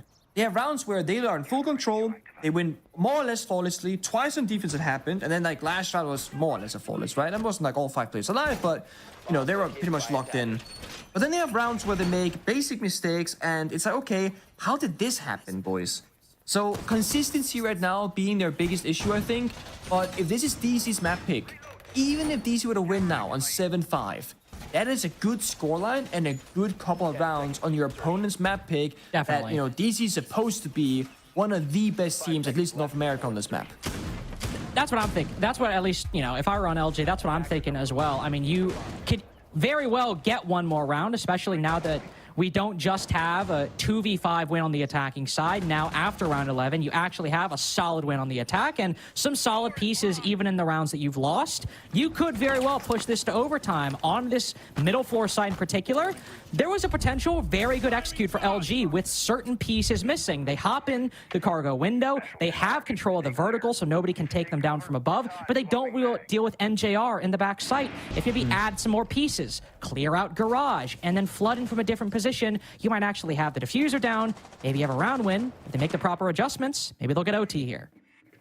And they might go for a similar push because they got the more or less exact same up in a lineup and they got the potential to approach in a similar way. They've seen Canadian downstairs. Oh, Canadian with backup actually this time. Normally we see Canadian very much alone. He gets hunted down. But great drone work here nice from drone. LG. Exactly, like the prep phase drone is really paying off. They know there was a bait downstairs. If they didn't have that drone, it might have followed Canadian, but it been shot in the back from Nate instead. See what they can do it. Ying on side, they're baiting it. They're not doing it this time. They're trying to force decisions from DC, C4, and then Eddie flanks. This is good. This is what we needed. We needed to see that additional position. NJR can't even get the C4 off in time. We even saw the Deathmark tracker being flirted by Hat for the extra intel. It's not even necessary in the end. C4 goes far and wide away from Eddie. Dark Zero miles away from winning this in regulation. Bolo with the vertical angles up top, completely blinded, powerless to stop the execute onto the room down below. Maybe one kill will go his way if he peeks the IT breach. There's a little trolling certainly sanctioned if LG want to, but they won't. They play disciplined. Flawless round to go to overtime on Dark Zero's own map. There it is, right? LG, they can look like a solid team for half the rounds. And that right there is an inexperienced team of LG that they're missing a couple of pieces, like you pointed out. Take garage control, get in the building, deal with NGR first, and they do the exact same execute with one minor adjustment. They deal with NGR, then they execute, and they plant in a safe position. They had the drone downstairs, they had forced Canadian on the C4 to leave that area, and they had a gun of Deimos below as well. There was no real way for DC to win that round unless it just hit ridiculous shots, or that C4 from Canadian later on would somehow get a multi-kill. That didn't happen. LG looked in full control in that round, and now DC will call that tactical timeout to enter, in classic fashion, overtime. Classic fashion for Dark Zero, certainly. For Dark Zero. Yeah. Oh, yeah. Also, if you're Mint, you're probably very happy you didn't pull the 6-5 timeout, right? Yeah. I mean, maybe you could have turned it around, but now that you've gone to OT, now that you know, you're in this position, now you can actually, get things settled, calm down the nerves on DZ. Sure, you'd like it to not have gone the distance at all, especially, I don't know, maybe you don't troll a 2v5 and you win this in regulation, but either way, that's the past. It is done. You're in this spot. That one key round for LG on their attacking side, that 2v5, is what has got us to this spot, has denied Dark Zero the 7-5 victory on their map pick. And well, now Now things get a little more difficult. LG might be starting on the attacking side, but it has been 3 threes all the way through. Neither side having a particular edge, and on the heights of both teams' attack nicks, it's been pretty much the same story. A clear endpoint. The attack knows where they want to plant. They get the control necessary to get to that point, and then they execute it properly. When Dark Zero were succeeding, whether it was a rush or a late round, that's what was happening. When LG were succeeding, ignoring the 2v5, that's what was happening as well. Going back to that 2 versus 5, if you're DC, you're gonna be like, guys, we should have won in regulation and avoided overtime entirely, because that's the round difference right there. Because that one round, you know, that gives you that. DC after timeout and OT, they will actually go to the kitchen bomb site for the first time, likely to just like change things up for LG. Okay, LG have shown they can attack the primary bomb sites. They know what DC are going to be doing. They have done the prep work. So DC will go to a more unknown bomb site that statistically has not been the most, you know, defender favored one, I would argue. And it can be tricky to defend, but with that, you have less experience attacking against it as well. For LG, who we keep saying is like a newer team, they're not going to have that same experience in this map necessarily to do it. But we've seen them have those executes. This time, it's not a Ying, it's a Capital, but they have good guns, soft destruction, Ram, Bug, and the Ash. They can do a lot of stuff here. Breaking walls, breaking floor. Opening kills, so important as always. Got Valcams on the side of Dark Seer. You got a 1c4 pocket of Knave. Canadian, funny enough, actually playing impacts on the Valkyrie for a change. Don't see that all that often. But normally we see one person holding side with 4 roamers across first and top floor. That's exactly what DC are doing as well in this round. And even if LG aren't exactly practiced in actually attacking this site, any student of Nighthaven will know that taking the vertical control on this map, just as holding it on the defense, it is important for both sides to worry about. You can see that's what LG have done in the first minute and a half. Use those boogie drones from outside the building, opened up some key angles on the kitchen down below, now opening up the breach. But this Valcam gone unread on top house. Not going to be used for an immediate flank, but this will be great for the late round, Nick. Yeah, or C4 from Nave if you can get into the right position, but Nave is playing just like keep it on site. Not going to expose his position, just stay alive. You see DC now, the silhouettes, they're rotating back to side, trying to help NGR or Nave in case they hit the bomb site itself. There's a bit of a bait there from LG. They smoke, they flashbang, but they're still doing vertical control right now, and they find the Valcam. Canadian, if he wants to go for a flank now, has to do it based off feeling, intuition, and timing, not knowledge.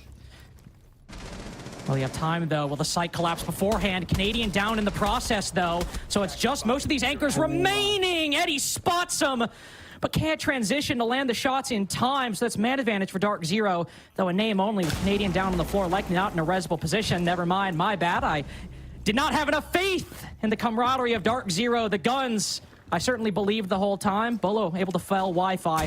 Hat silent now in the 2v4. Again, we've seen 2vx's today. They're not something you can rely on, not something you can bet on consistently, especially since there's so many unread positions by LG in this late round, grasping at straws, scrambling for momentum. Silent stuck inside a house will make his way up the long hallway. Spot one player, but no shots will land. Dark Zero match point after a successful flex onto the kitchen site. And I think we saw LG that they just didn't really know how to get in the bomb site. They didn't have a way in. They had, you know, taken top floor control, open up the floor, open up the walls to bomb site, and then that was really it. Even when the mini execute happened and like a couple kills went back and forth, we saw 2 or 3 attackers from LG not entering the site, committing to that execute portion of the map. So I don't think they had like a pre-planned strategy that was like, guys, you go here, 3, 2, 1, we go. It seemed like they're trying to wing that on the fly a little bit more and feel like, okay, what can we do here, guys? Someone's got to have a plan. Someone's got to have a way in, surely.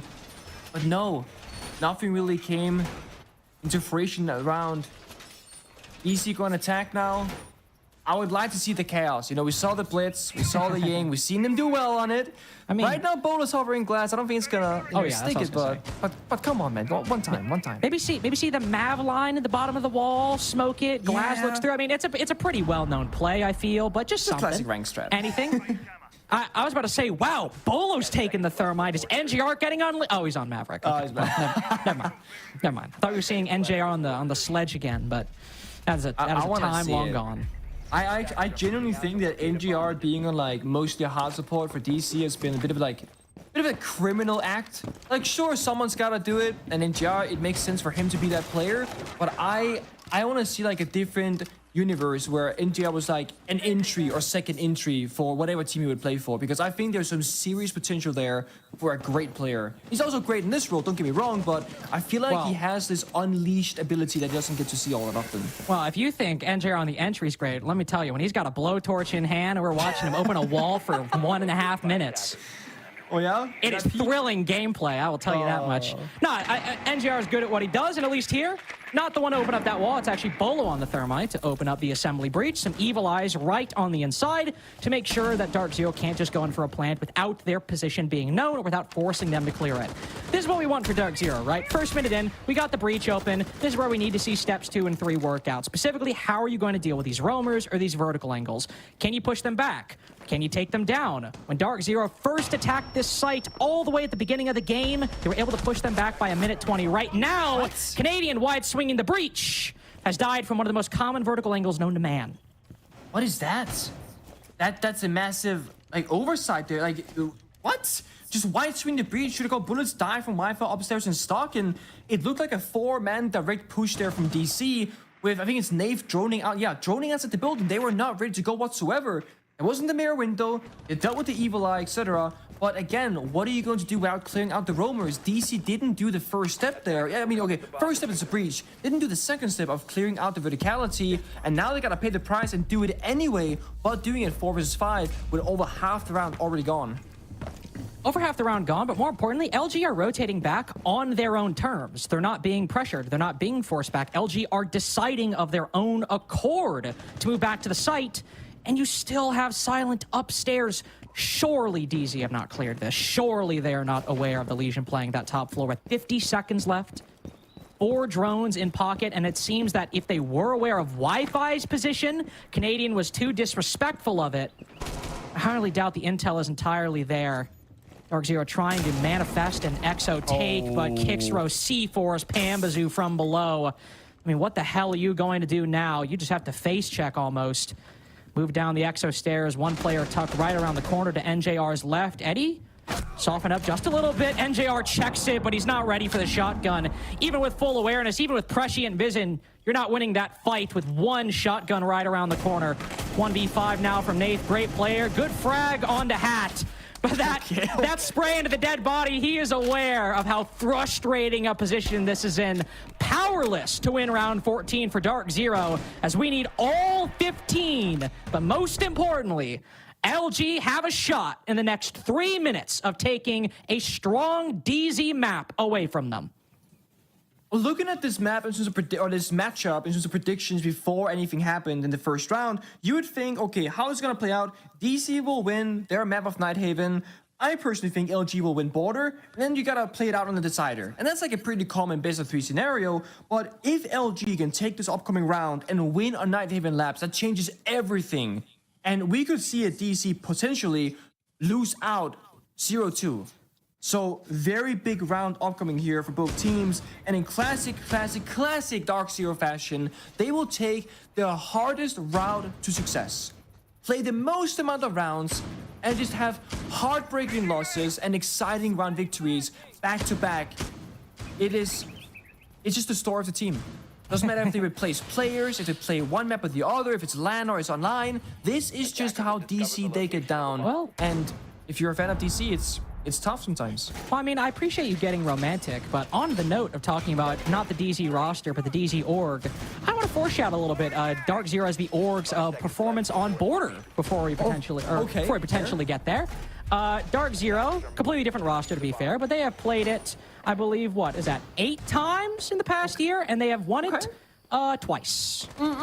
But it's okay, because you might be saying, well, Carter, there was a very different roster for a lot of those matches, and you would be correct. They've only played Border 1 time. It was against SSG, and they lost 7-2. Now, to be fair, that's probably SSG's best map, in all fairness. So there's a little bit of an asterisk there, but it's still a map that Dark Zero don't have a great record on. And the fact that it's 7-7 and LG in the next 2.5 minutes could find a victory over Dark Zero on Nighthaven. Bard burners are great. We love Dark Zero for always bringing us the distance, or at least we love to hate that they always bring it the distance. But if you still lose 8-7, if you can't come in clutch in round 15, LG will get a massive upset round 1, go to likely a comfortable map, but then again, It is one round. You can just go big, just perform. Like Bolo does there, he might just have it. Yeah. It's important DC here. That's just like lay down the ground, just like get rolled over, like fight back. Stay in this. Stop LG from pushing you out of the roam, pushing you towards the bomb site. And I like the fact here the Canadian, despite getting tracked by the Demos, he's still sticking around. He knows that his spot is solid. Doesn't gotta move. They got the vertical cover. You see it there. DC playing vertically perfect in this round. And perfect indeed. Oh, he on ADS's right as Canadian swings. All that hype about what DZ going down 0-1 might mean for their chances, and it seems like it will not happen. We are in a 2v5, though. We've seen this being thrown before, Carter. Yeah, a bit of a cursed scoreline in this matchup. That much is for certain. I mean, but what work can they really do in this 2v5, though? Because at least there, you had Dark Zero in isolated positions, taking gunfights they didn't need to. But on a bottom floor defense, 4 of the remaining roamers are all down on the bottom floor. Nafe might be postured a little aggressively, but with feet holes in the cargo wall as well. Good heads up play by Hat, opens up a little bit, stop anybody from playing aggressive, but he's not even checking close. All right, Nafe, I don't know if we need a teabag when the game is not over just yet. Eddie could clutch a 1v5. I mean, after all, he knows Canadian is sitting in front of the garage door. This is a freebie, right? It is indeed. He'll pop the head of Canadian, but as he drops the hatch, never mind. As he does not drop the hatch down to the site, Nick. Wait. Why are you baiting me? As he dumps the hatch. I'm done. I'm actually kicking off after that one. That's ridiculous. 1v4 now. He sees one player on the close doorway, but I think Eddie is aware he is not winning this one. I'm trying. I'm really trying. Come on. All right, we'll exothermic the window too. That's fine. You know, go for it. Open up the additional angle.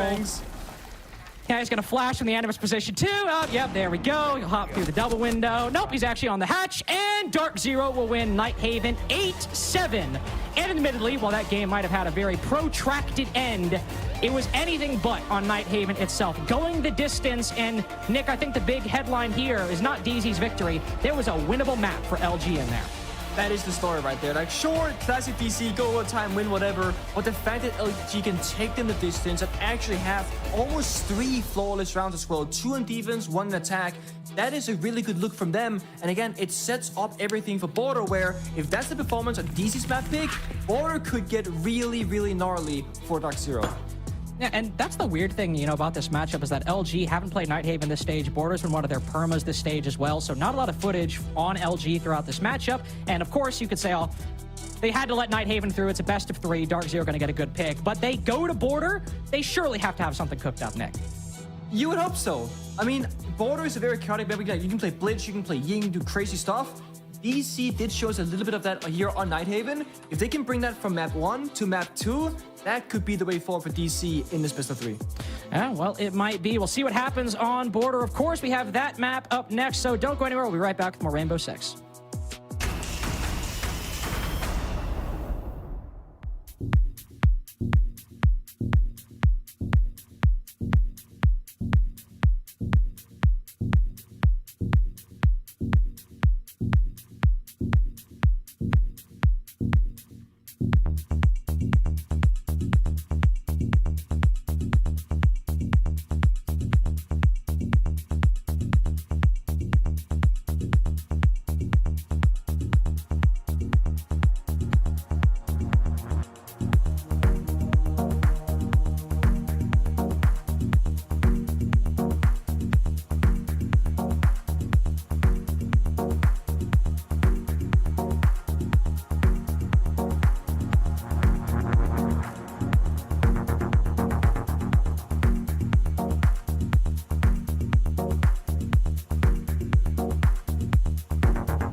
Well, map 1's in the books, and it's a pretty good showcase of why Dark Zero love Nighthaven. It just wouldn't be a Dark Zero game if it also didn't give their fans heart attacks midway through. This game went to overtime based on sheer grit and tenacity on Luminosity's part, but still, DZ get the job done. No additional points because you brought it to overtime in the first place. That is a solid map win for DZ. You just can't get it close that time every map and expect your fans to still be alive at the very end. I mean, this is typical DZ fashion, getting the blood pressure going super high, putting it all on the line and getting it down to the last final round to close it out, and then to have everyone take a deep breath on DZ, both the players and their fans. These are the games I love, though, right? I mean, we go right down to the wire. Both Dark Zero and Luminosity showing some really good stuff. Some mistakes from both teams as well. Not a perfect game of Siege by any stretch of the imagination, but both Dark Zero and LG had some real bright spots in this matchup. I thought both teams had ups and downs. They learned from their mistakes. They adapted. They tried A, they tried B, they tried so many different things.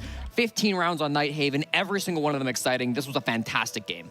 Yeah, I mean, for me, we were talking in the back, which team was looking the best. And truthfully, I think LG looked better in this situation in terms of just the adaptability and how they were moving around the map and trying to meet DZ with that aggression that I was talking about that I wanted to see. And which is why we saw it go to that 8-7, that we didn't see a landslide from DZ, even if this is DZ one of their favorite maps or they're just really strong on the map. LG had bright spots, not just because of how close they came, the number of times they got it down to a 5v1. In their favor, and there's only one guy on DZ left alive. Or the times where they claw things back from a 3v5, 2v3, moments like that. They had clutches and they had adaptability, and yet DZ still won. So that's a really good formula for DZ if they're able to come back from all of the things that LG were throwing at them in this game. Yeah, and I mean, you know, we saw it even in the stats there that LG ended up having more kills than Dark Zero in that game, still lost the round 8-7. I think a big part of that comes down to the special operators, the operators that sometimes aren't default into the games. The big one for me was Blitz. Yeah. We saw Dark Zero and LG both bring out the Blitz in separate rounds. We can show you them here. The first one from Dark Zero, and this was a great round, not just because of the Blitz, but because they coordinated with the Ying, with Nath. They were all together. They were pushing the bomb site so quickly. It's like halfway through the round. There's a minute 40 on the clock, but even still, they're all playing as one unit. They're all getting in together, and they're making sure that that explosion with the Blitz and the Ying and everything is all coordinated.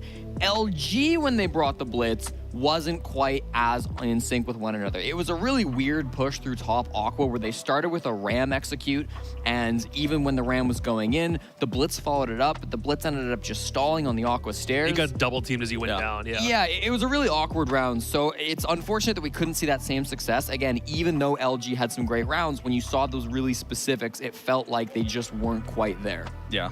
I mean, it's kind of one of those things of like the adapting is like you're trying to make something work. You're trying to make something out of nothing work, and it's really trying to realize how you can fundamentally make a Blitz work. And DZ did do it well. They coordinated very well, and then you did see, however, LG used that, and it wasn't really coordinated that well, and you end up seeing the Blitz not even used to its best ability, and DZ exploited it perfectly by double teaming it and getting rid of it off the board entirely. One of the guys you were really critical of in the pregame from yesterday was Panbazoo because we hadn't had a reason to call his number at really any point throughout this stage. He started off this game with a phenomenal play, and it felt like throughout the game he was just as persistent as he's always been. Yeah, and it wasn't even me necessarily criticizing Pamba more than anything. It was more so the fact he's just plateauing in my mind. He's, you know, maybe just hitting a bump in the road. It's not to say that he's a bad player. Are you sure that's not being critical? No, it's not, sure? Not critical in the sense of saying that he's a bad player and he's performing bad. He's never been a bad player. He's just not, he wasn't doing Pamba party things, whereas today, he was doing Pamba party things in this first map. And specifically, if we can roll this first clip here, he ends up getting this amazing 4K and setting his team up for the success because he goes to the top floor.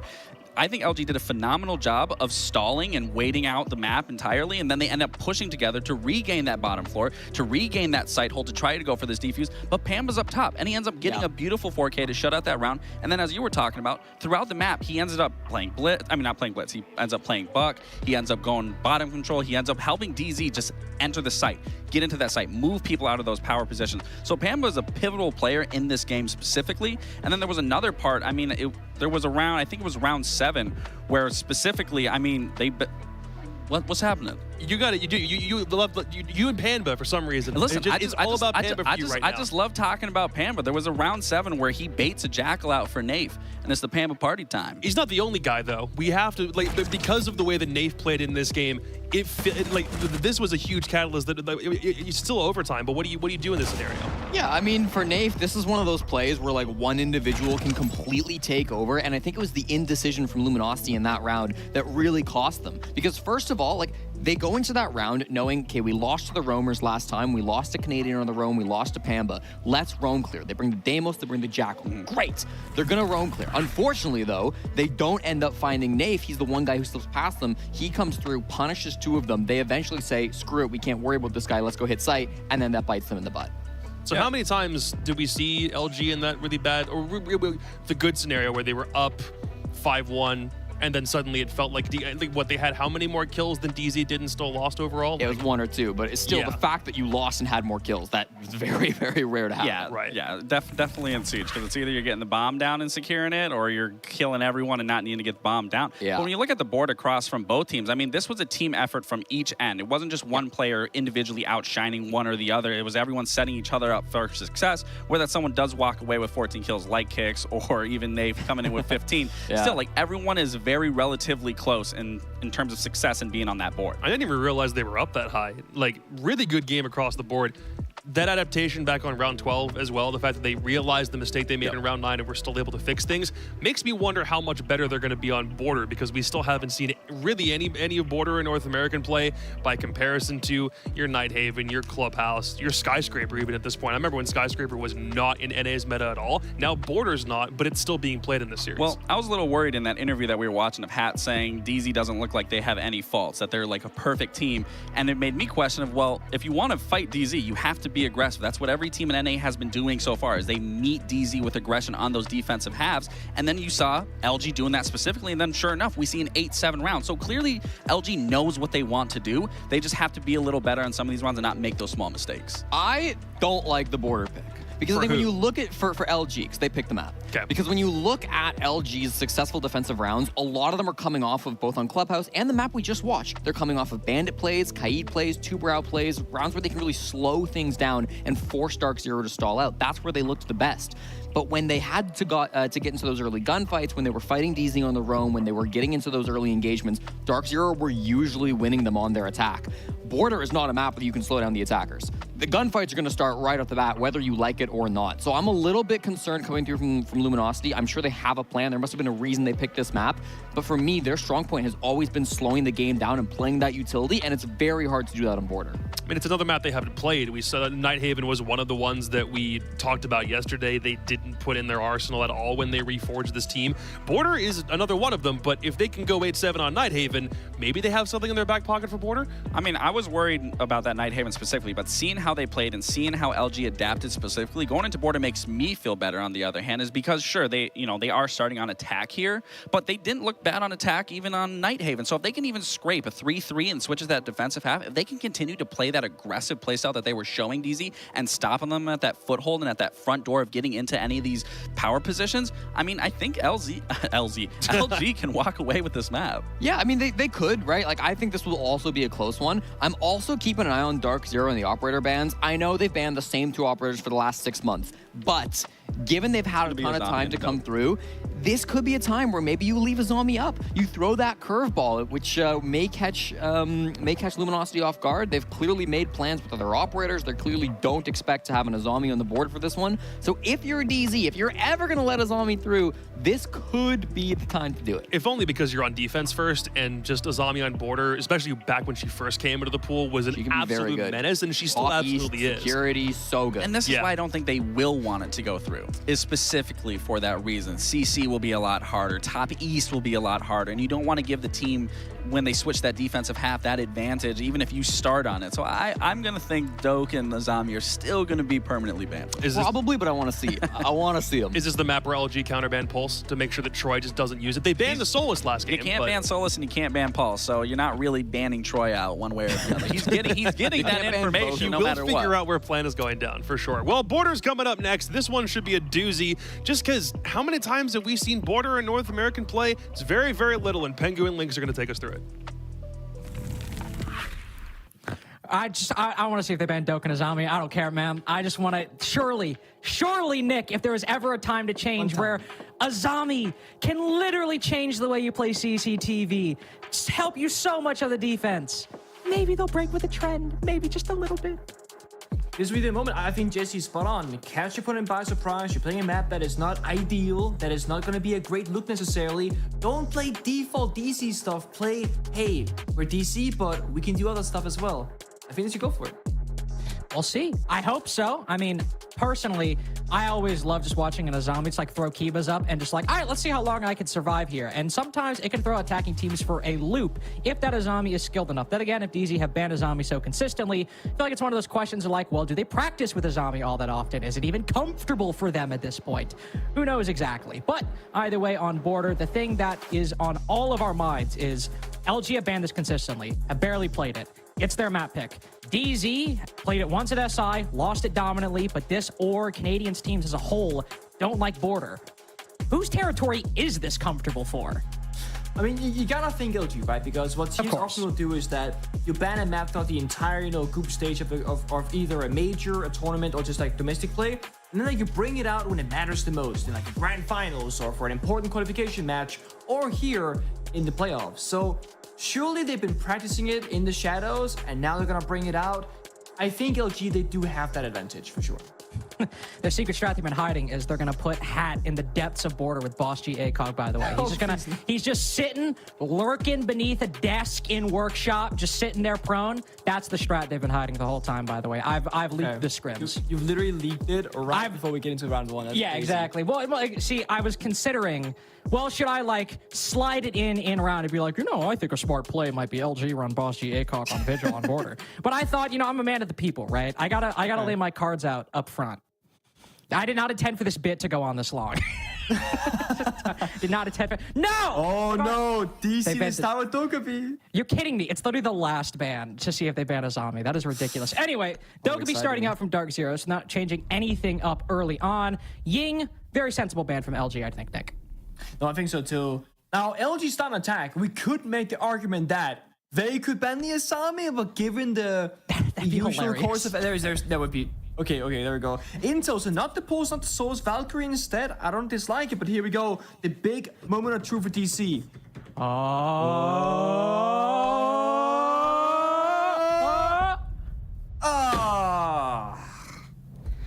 They banned Azami. Some things truly never change, huh? I did the math. Should I tell them the math I did? I know they showed the stats. I specifically have it in percent form. I don't know if Jesse said it in percent form. I know he said the numbers. They banned Dokkaebi Azami in 75% of their games in the past, I believe, 6 to 8 months. Like that specific ban combination. So there you go. That's I guess 76%. I don't know. I don't know what 1% equals. Is it surprising? I feel like that's the exact opposite of surprising. No, okay. It's surprising in the sense that when you look at a team with the experience of Dark Zero, that they wouldn't try and change things up. But, okay, there's always two sides to it. Because the other side is that they know how to play Siege, and they want to make sure that they play the same version every single time. And to ensure that, they will always remove the same two others and play it. That makes sense. I was about to say, Nick, of all the people to talk about, the virtues or sins of doing the same thing over and over again, when you were playing, your chief competition was a team who did the same take over and over again on every map they played. You of all people should be aware of the virtues of that play style. That takes me back, man. But yeah, you're not wrong. Admin take number 87 coming up. Sweet. Yeah. I wonder what we're gonna do this time, boys. What they're gonna do this time, boys. But the thing is, even when you know what your opponent's gonna do down to a T, it's still very difficult. Like you're operating with 5 players on the server, communication flowing, maybe like a gunfight goes the wrong way, Pampers will swing shoot, Canadians like C4 and below. Small things will always change the every single round by round basis, but the overall strategy for DC usually is the same. At least the strategy right here, we can see a bit of aggression in break room. We got the castle barricade and the double door behind them. I always forget that's an actual doorway half the time. Oh, yeah. But he's put a castle barricade up on it. And you can see Luminosity immediately deal with it. Damn. Have fun, Canadian. I was about to make a comment Troy's not solo roaming. He's by the... Oh, he's dead. Well, that's not ideal. To be fair, you're not losing a whole lot of utility with the castle, but again, it's a case where Troy Canadian positioned very aggressively, opening pick, 5v4, playing inside a break. It makes the CCTV player a lot more vulnerable, but Pamba at least is able to find one. Not sure if that was on a jump out or where exactly that was, but he cuts down Eddie the hard breach, and now castle for Ace. That's a pretty damn good deal if you ask me, but then again, Silent think he's still on the market, looking for more through that rotate. But as he backs off, seems we might have a bit of a reset. No, never mind. Bit of a gap found by Pamaz, who somehow gets ahead of the East Stairs coverage. This has been a border round if I have ever seen one. That is an odd, a crazy timing there from Pamaz. So like taking that risk, not necessarily what he should have done, but absolutely what worked out for his team. While that happened as well, Bolo found the center with the wall bang. Hat is just on a heater, shooting people through walls. First on Not Even Lap, now here in Border as well. Nave both times, by the way. 2v2 here to start things off in the first round of Border. I gotta sit back for this one. This is a bit too much. We've seen an opponent right? We've seen an opponent detected outdoors like 4 times this round. Bolo's just overstimmed himself. NJR takes a 1v1 with Kixro in the hallway. Rotates out Radio once he's spotted. It's given LG another kill, another opening to get this 2vx. Hat cuts him down on metal. Another time where Dark Zero choke a man advantage, and it gives LG their first win on Border. And I think this is the showcase in that DC, they're not Bolo laughing after that one. I think that he was blatantly trolling. He was like standing in the middle of the room, just tucked behind that small metal beep or metal staircase, just like swings out dies. But the inexperience here for DC, rather, Border are playing into their playstyle. The big difference on Border than any other map, unlike, similar to Coastline back when that was in pro play, is that you really want as many guns up as possible. It's a very small map, it's gunfight heavy, it's crossfire heavy. Losing Canadian early is not gonna be, oh, he can IGL from the grave, he can watch like valuable intel. He can't. Valkyrie is banned, Evo camps die very early in the rounds of Border typically, so losing Canadian early doesn't give you a whole lot.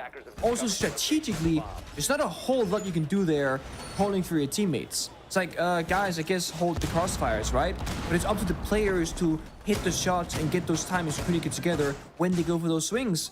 And there were a couple of mini executes from DC, like Panbab pushing into break room, getting that initial kill. But outside of that, it's just LG very comfortably roam clearing, getting early pick, approaching the bomb side, and then DC getting caught in really awkward positions that I find in that round. And that was a big change up. I mean, we're seeing Doc again from Bolo, but we're seeing Capcan, we're seeing Solace now, and more mobile, I would say, defending lineup, likely to challenge LG in the entries, deny them map space, and more importantly, deny them the intel that they had last round with that drone usage here in the Solace. Yeah, they're getting active. They're trying to, ironically, I say they're getting active. Canadians in literally the exact same spot as he was in the previous round. So I guess the more things change, the more they stay the same. Solace maybe a bit more active here because he can spot some of those drones, but silent. The feet holes made by Dark Zero, seeing somebody playing inside a CCTV. The two-man slow walk up Armory balcony as Bolo cuts down Wi-Fi. The B's going through will force Bolo out of the position. Somebody down below on the hatch, but Bolo made for this position. He can heal himself right back up. Another 4v4 to start the round between Dark Zero and LG. They might drop Wi-Fi early on, but he moves in, cuts down Nate, removes Canadian from the equation as well. One-man CCTV clear, though, with some help from down below. And yet LG might be gunning for more. Bolo shut down inside of Armory with Kixro all the way out in Narnia by the radio window. 2v4 for Dark Zero. Finger is such a strong weapon on Border as well because of all those gunfights, the chip damage, the back and forth bullets being traded out, and of course the LMG. I still have PTSD from when the finger meta rather was an active play.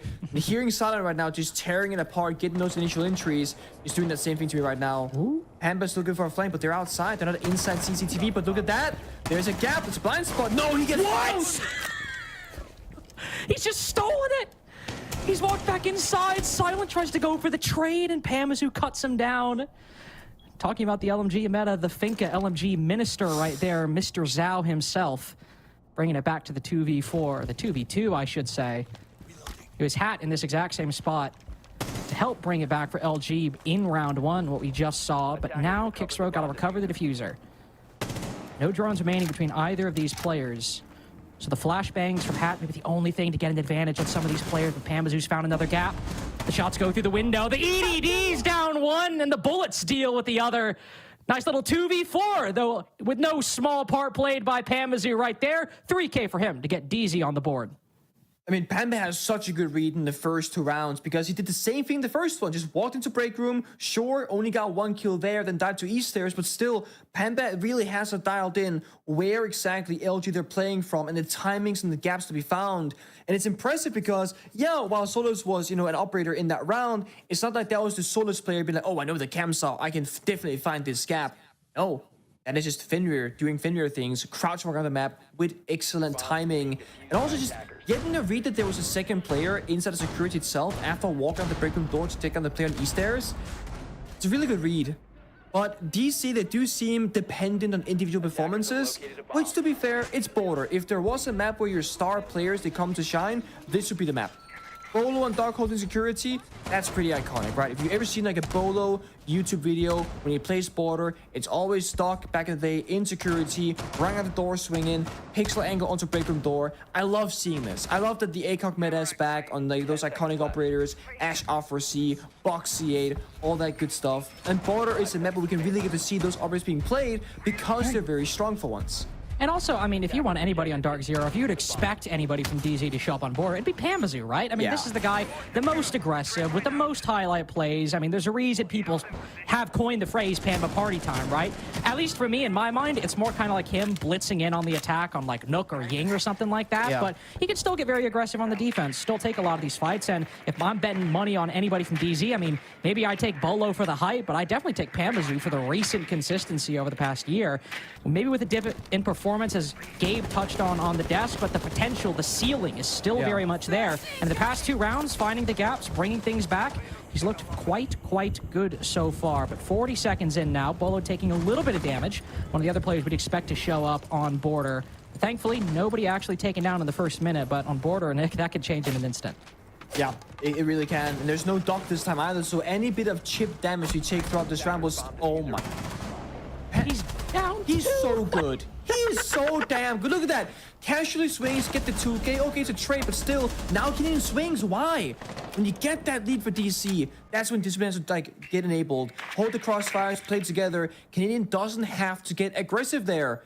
Now it's Bolo's turn because Canadian died. Now Bolo's alone upstairs, or at least alone inside of office. He's retaken the position at least. He might be alone, but maybe he can contest a little longer once he's spotted. I believe that hatch is reinforced as we just saw, so can't drop back down immediately.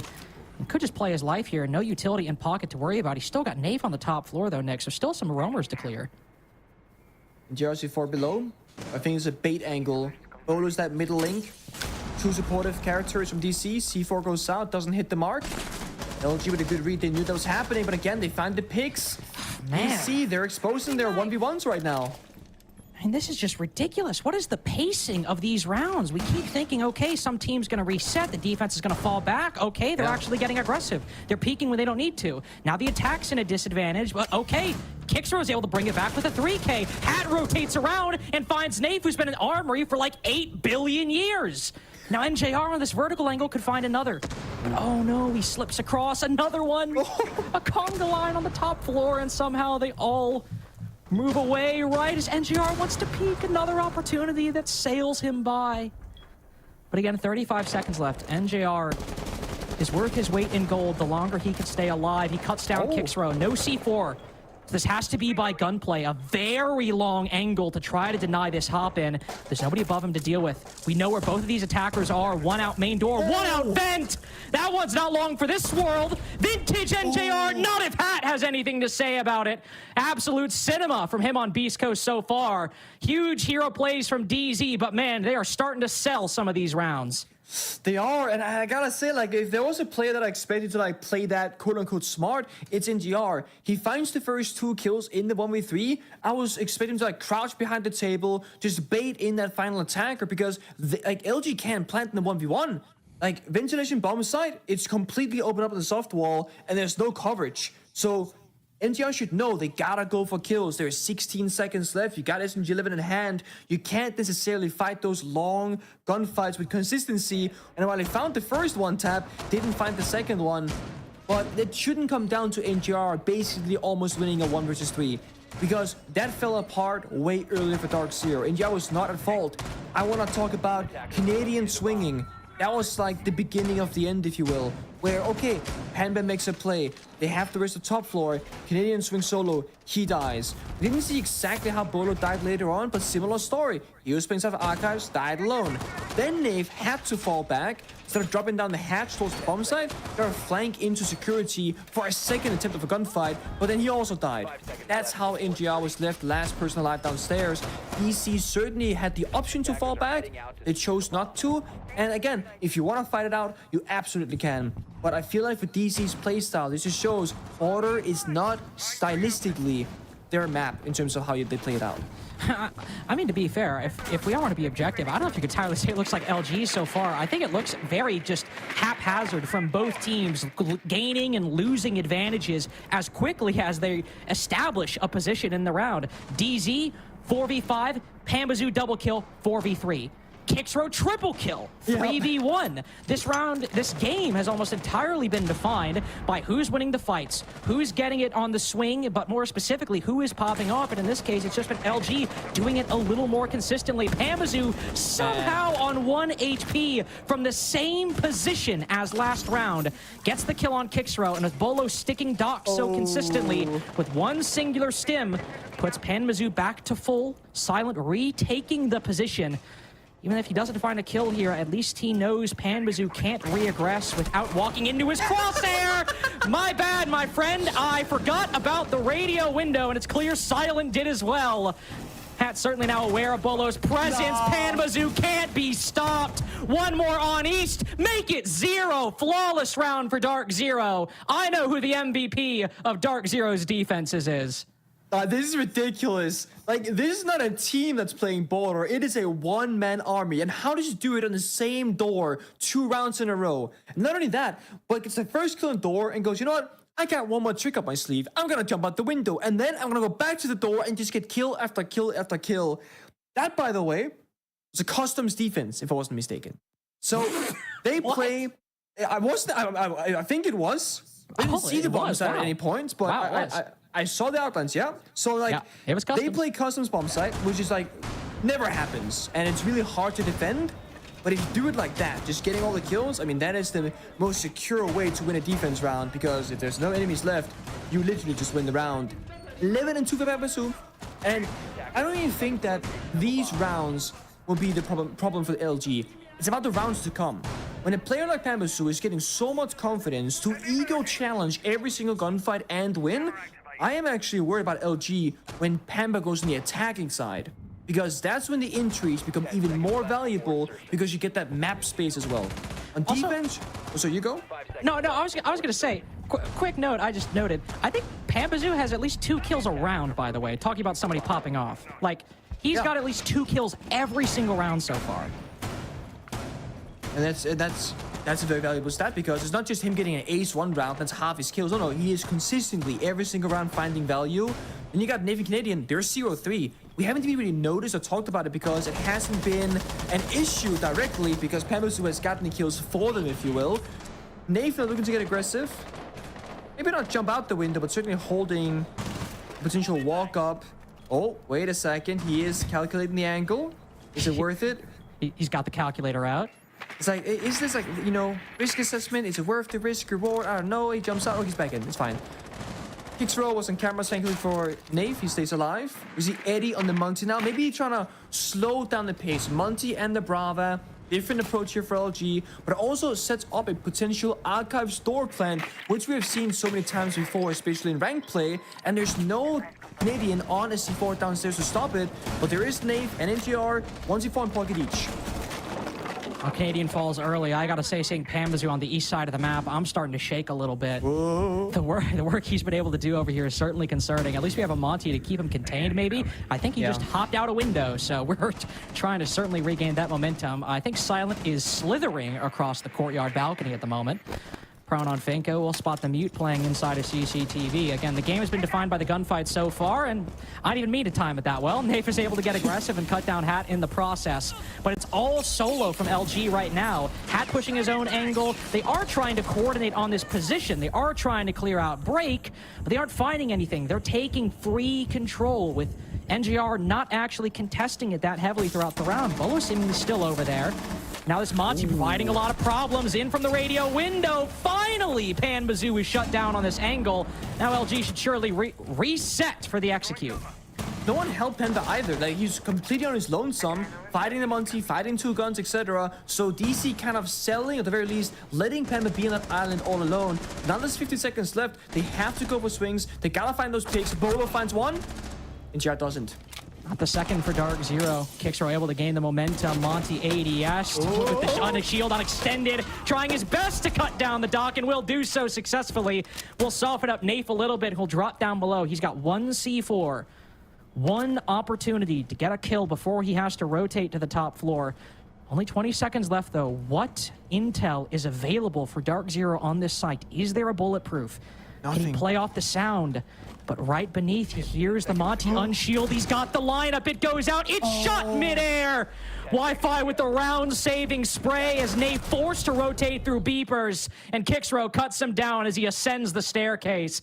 Another very hectic round. Neither team gaining a lead, but LG at least convert the one they acquire in the late round. That's if Ford likely wins the round there for Nathan Dark Sea, because that would have taken out both players, the planter and the cover, down to a 1v1 with like 7 seconds left on the clock, forcing the attackers to plant. And Nate playing downstairs, of course, can just run up the staircase and then get that final kill. I like the Monty pick. It didn't necessarily do all that much in the round, but it did the one thing they needed.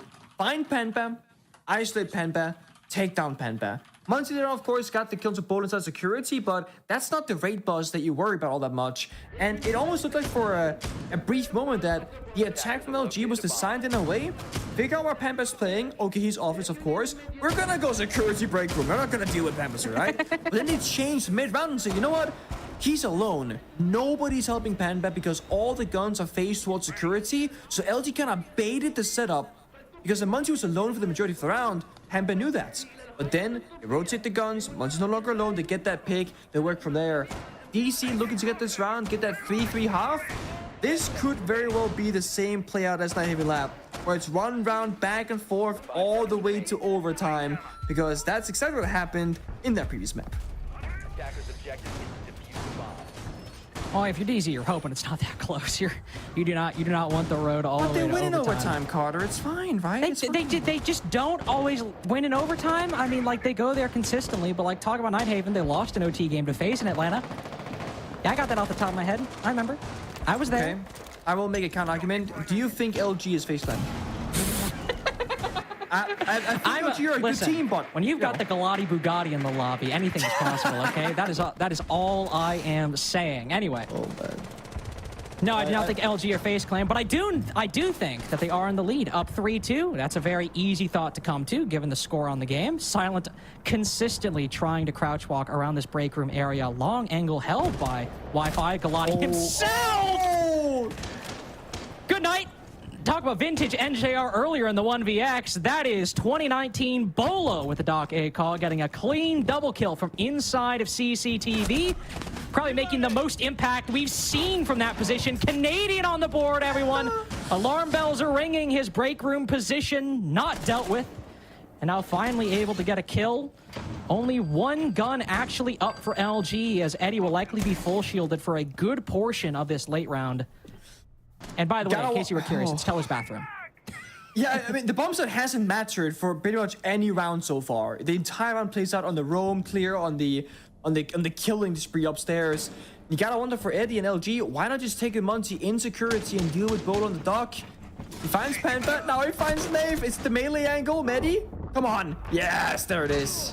Monty action. What are you gonna do there? It's so frustrating to deal with, but is that from below? He's been impacted? Oh, wow. Dude, what is this game, man? Crazy things happening, but NDR doesn't know. Doesn't get to confirm. 80-20 HP, had full 20 seconds. NDR fishing with that second Pokeball. Doesn't find anything just yet. Is Eddie challenging that as Monty through the floor? Hold up, wait. Hat with a nice little angle onto Bolo. Oh, but he doesn't get away with the pick. Could have been a 2v2 right there. It's huge for Bolo to get away. I mean, still has 2 stims in pocket as well. Not really all that important info, but just goes to show how little resistance Bolo has had to put up. The 2 well-played shots, he basically sealed the round for Dark Zero. It's been a 2v5, worked down to a 2v3. One from DZ playing the site. NJR pushing up a little far. could be a lapse in intel for Luminosity. Pat has been good on this phase checks and the 2vx's. He spots the laser as well. Eddie will give him the direct intel. Skeleton Key opens up the wall. Eddie on so low HP. If he unextends and one stray bullet hits his big toe, this man is going on the floor, and that's indeed what happens. 3-3 half, all tied up, 2 maps in a row at the side swap. But then again, Border wasn't exactly playing out the same as Nighthaven did, Nick. No, I mean, there's complete chaos in the server every single round. There's no consistency outside of where players are playing, and then maybe Pampas are getting a multi-kill almost every single round. And I really like the fact that LG, they opted for the Munch in the final 2 rounds, and it worked out in terms of roam clearing office, taking down Pambasu, but then something else goes wrong. Bolo in that round, he gets a 2k. Pamba dies, doesn't matter. So even though the one aspect works out for LG, another one will fail. 3-3 half? I guess I'm surprised. I don't know, but DC, they actually figured out how to kind of pace themselves in these rounds, but it took Pambasu having a heroic performance for multiple rounds before the rest of DC could catch up with him and realize, guys, this is how we get to approach it. So the fact that DC, they can problem solve, they can change up how they approach the rounds, excellent from them, but now they're going to attack. Now it'll be very different. Maybe once more, DC gotta figure out, again, their pace. So the first round or 2 in attack here, will just be figuring out the territory and then go from there. We saw DC play that chaotic playstyle, the Ying, the Blitz, and Nighthaven Lab. On Border, you can rush every single bomb site. You can play in the chaos. And when you have Pampas on 11 kills, I wouldn't be surprised if they would up for it. The only thing that makes it a bit more difficult, LG banned the Ying. So that power operator for the rushes will be gone. You have Blitz, you have Monty, you have Lion, for example. You still could make something happen. There are operators that certainly could facilitate and execute. I think right now with the lineup, though, I mean, we likely will see Dark Zero go for a plant. It is Dark Zero after all, but a quick play does not seem on the cards right now, especially with the lineup LG are bringing. I mean, you got the castle barricades just to start.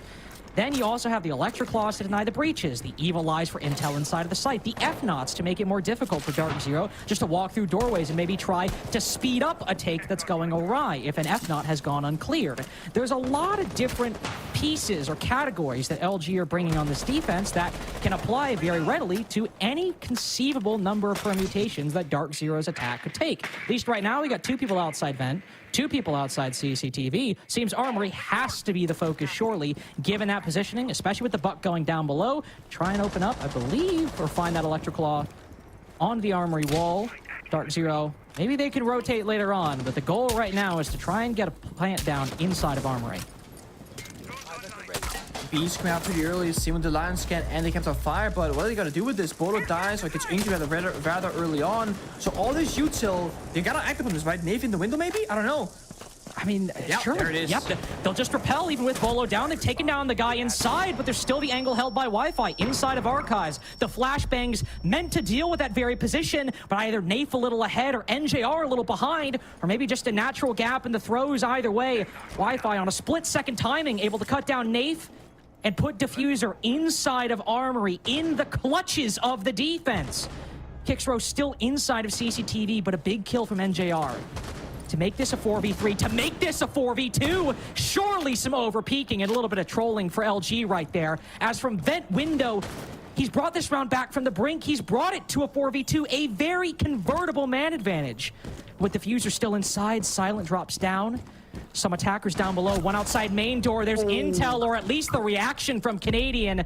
Able to cut down the Aruni, and Kixrow still off site, can easily rotate back, but he's spotted just for half a second. Smoke bolt goes on in. F not triggered, knows someone's inside of Archives, but doesn't know Canadian is close on Sandwich. 4v3, and if you thought the side swap would change things, nope. It's 7 rounds of chaos on map 2. I was going to say the exact same thing. I mean, the side swap, but the exact same outcome in terms of what is actually going on in these rounds.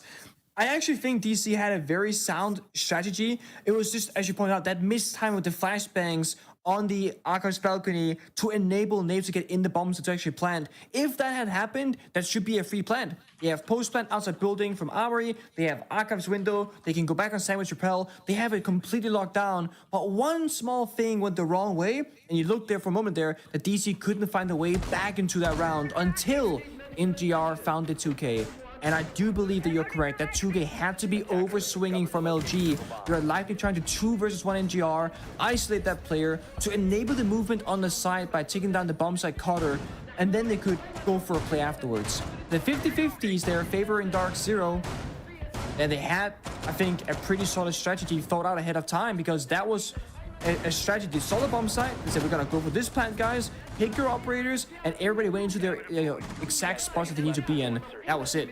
So I expect this same kind of execute style of DC, I guess. Now Canadian on the Monty. You know, you can go for a cheeky Monty plant, you can go for a cheeky roam clear. You have tons of options if you're DC. And for me, though, on this map, I will say, I don't really think of Teller's Bathroom as the site for the cheeky Monty plant. I mean, you could have the Monty, right? But typically you got some tools like maybe a bit more smokes, maybe with a glass, maybe with a...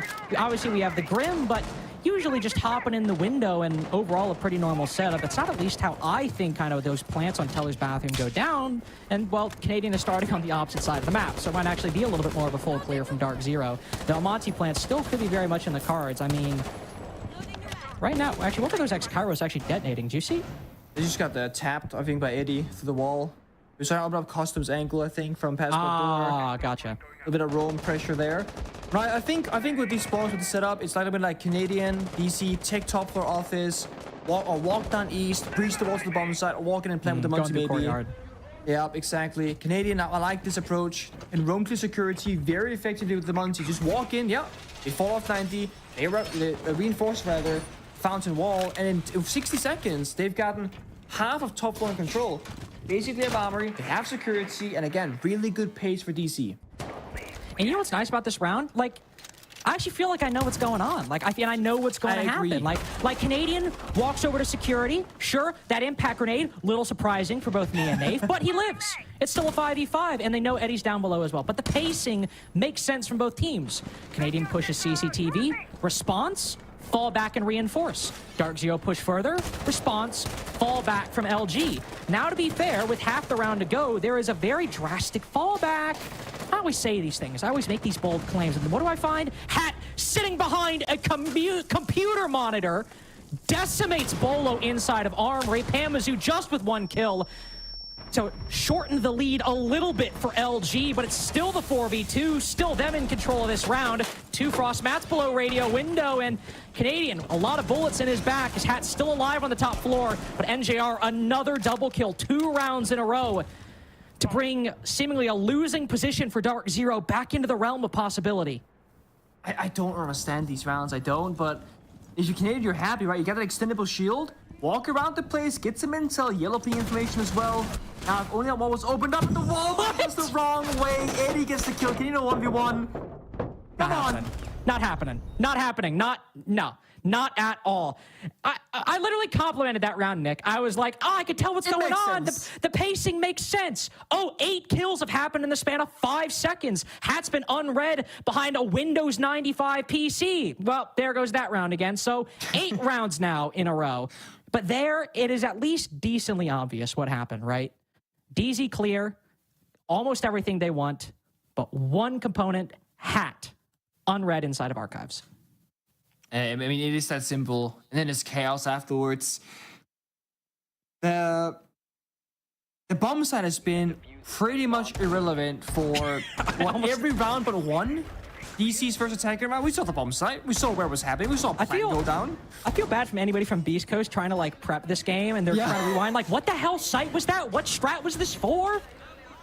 Oh, it's another Pamasu Alvarez round getting 3 kills. Okay, my bad. Well, hey, it's been a long time since then, okay? He's at a measly 12-5 now. He's cooled off a bit. He has cooled off, that's for sure. I mean, but truth be told, all the DC players, besides Nave maybe, they've stepped up because Nave and Canadian was both 0-3 going to like the 4th or 5th round on the defense, and now it's 4-5 Canadian, 2-7 for Nave. You know, still a tough time ahead of him. But yeah, prepping for this, you're thinking, boys, are they saving strats for the real game later on in case they win, or I think you're thinking we just don't pick border. Just don't pick it. Just don't like do we want to deal with LG running around, or do we want to deal with Pamazoo dropping 12 kills on us? Like, I just don't think we want to deal with either. I think that's kind of the conclusion I would come to. No Monty this time, by the way. Not a lot of those, you know, traditional ops we think about. You know, obviously Ying off the board. We do have the Grim, but no Monty to go for that shield plan. It'll likely be a bit more of a traditional clear from Dark Zero, I would assume. assume being the key word there. Nafe spotting somebody. Moving around the east stairs position. Drone not even, I was about to say, not even that hidden. Surely Hat finds it, and he will. But still intel that LG are going for a very solid roam game. And I like this from DZ, Nick. They take the early customs control instead of going for the full clear because they can rotate up later on, but they deny some key, I suppose, paths of retreat on the first floor. And I think slow is good. I think they're going to speed up in a second, but I was about to say, are they just... I just can't... This game is unreadable. This game is absolutely... There's a Captain trap, so if they rush this, they might actually just get completely shut down. Where was Canadian? Where was he even? All right, they're just sending it through the barricade. Flashbangs go out, and they've all run into the crosshairs of Silent, but Nafe gets a key kill. 3v3 as they can get this diffuser down. Unfortunately, Pamazu, that's an attacker inside a bathroom. Never mind, the site's almost entirely vacant. Eddie not able to make the vertical play work with that Specchio scanner. Hat now on the double door. Red with the destruction of that barricade. One inside a bathroom, one inside a passport. No way for him to progress through that two-way crossfire. And he able to find NJR with the shotgun, but it's only vertical control for LG at the moment. They have to drop down. They have to win this 2v2 with Bolo still on the floor. They've cut down one. Now it's on Nafe. A perfect time to heat up. Double this kill count in this round alone. How about two more to get Dark Zero the lead, up 5-4. One player watching the position. One tap on the flick. He's forced Eddie off and won the round for Dark Zero. Doesn't even need to confirm the last kill to realize that. Nafe, stoic as ever inside of customs, will get that final kill. A 4K, I believe, from Nafe, getting the lead for DZ in style. What was that? The one-tap flick on the DMR? I was like, he's gonna swing this, and there's no way he wins the gunfight. And every time you think you know what's gonna happen in these rounds, you just do not know. Whether it's a gunfight, a play, an execute, and DC, they didn't really see what the player on the bottom set was playing at, and they didn't see the Captain trap on the door either. But thankfully, they blocked open the soft wall for the plant position, and the Captain trap didn't become a problem for the execute itself, and they trade 1-for-1. But again, it gets really messy in the post plant. DC went on top though, thanks to the heroics of Nafe. NGR couldn't get that 1v3 earlier. Nafe seals the deal this time around at least. But it's a round back and forth. No one really getting any significant round lead here on border. And yeah, try and predict these round outcomes. I dare you. I double, triple dare you. Yeah, I'm sitting there and I'm like, all right, like we're just, we're just having like kind of coffee and, coffee and biscuits, or I don't know, what are the crumpets? That's what it is. Tea and crumpets. Tea and crumpets, because we're British now, because Nafe was there. Inside of customs.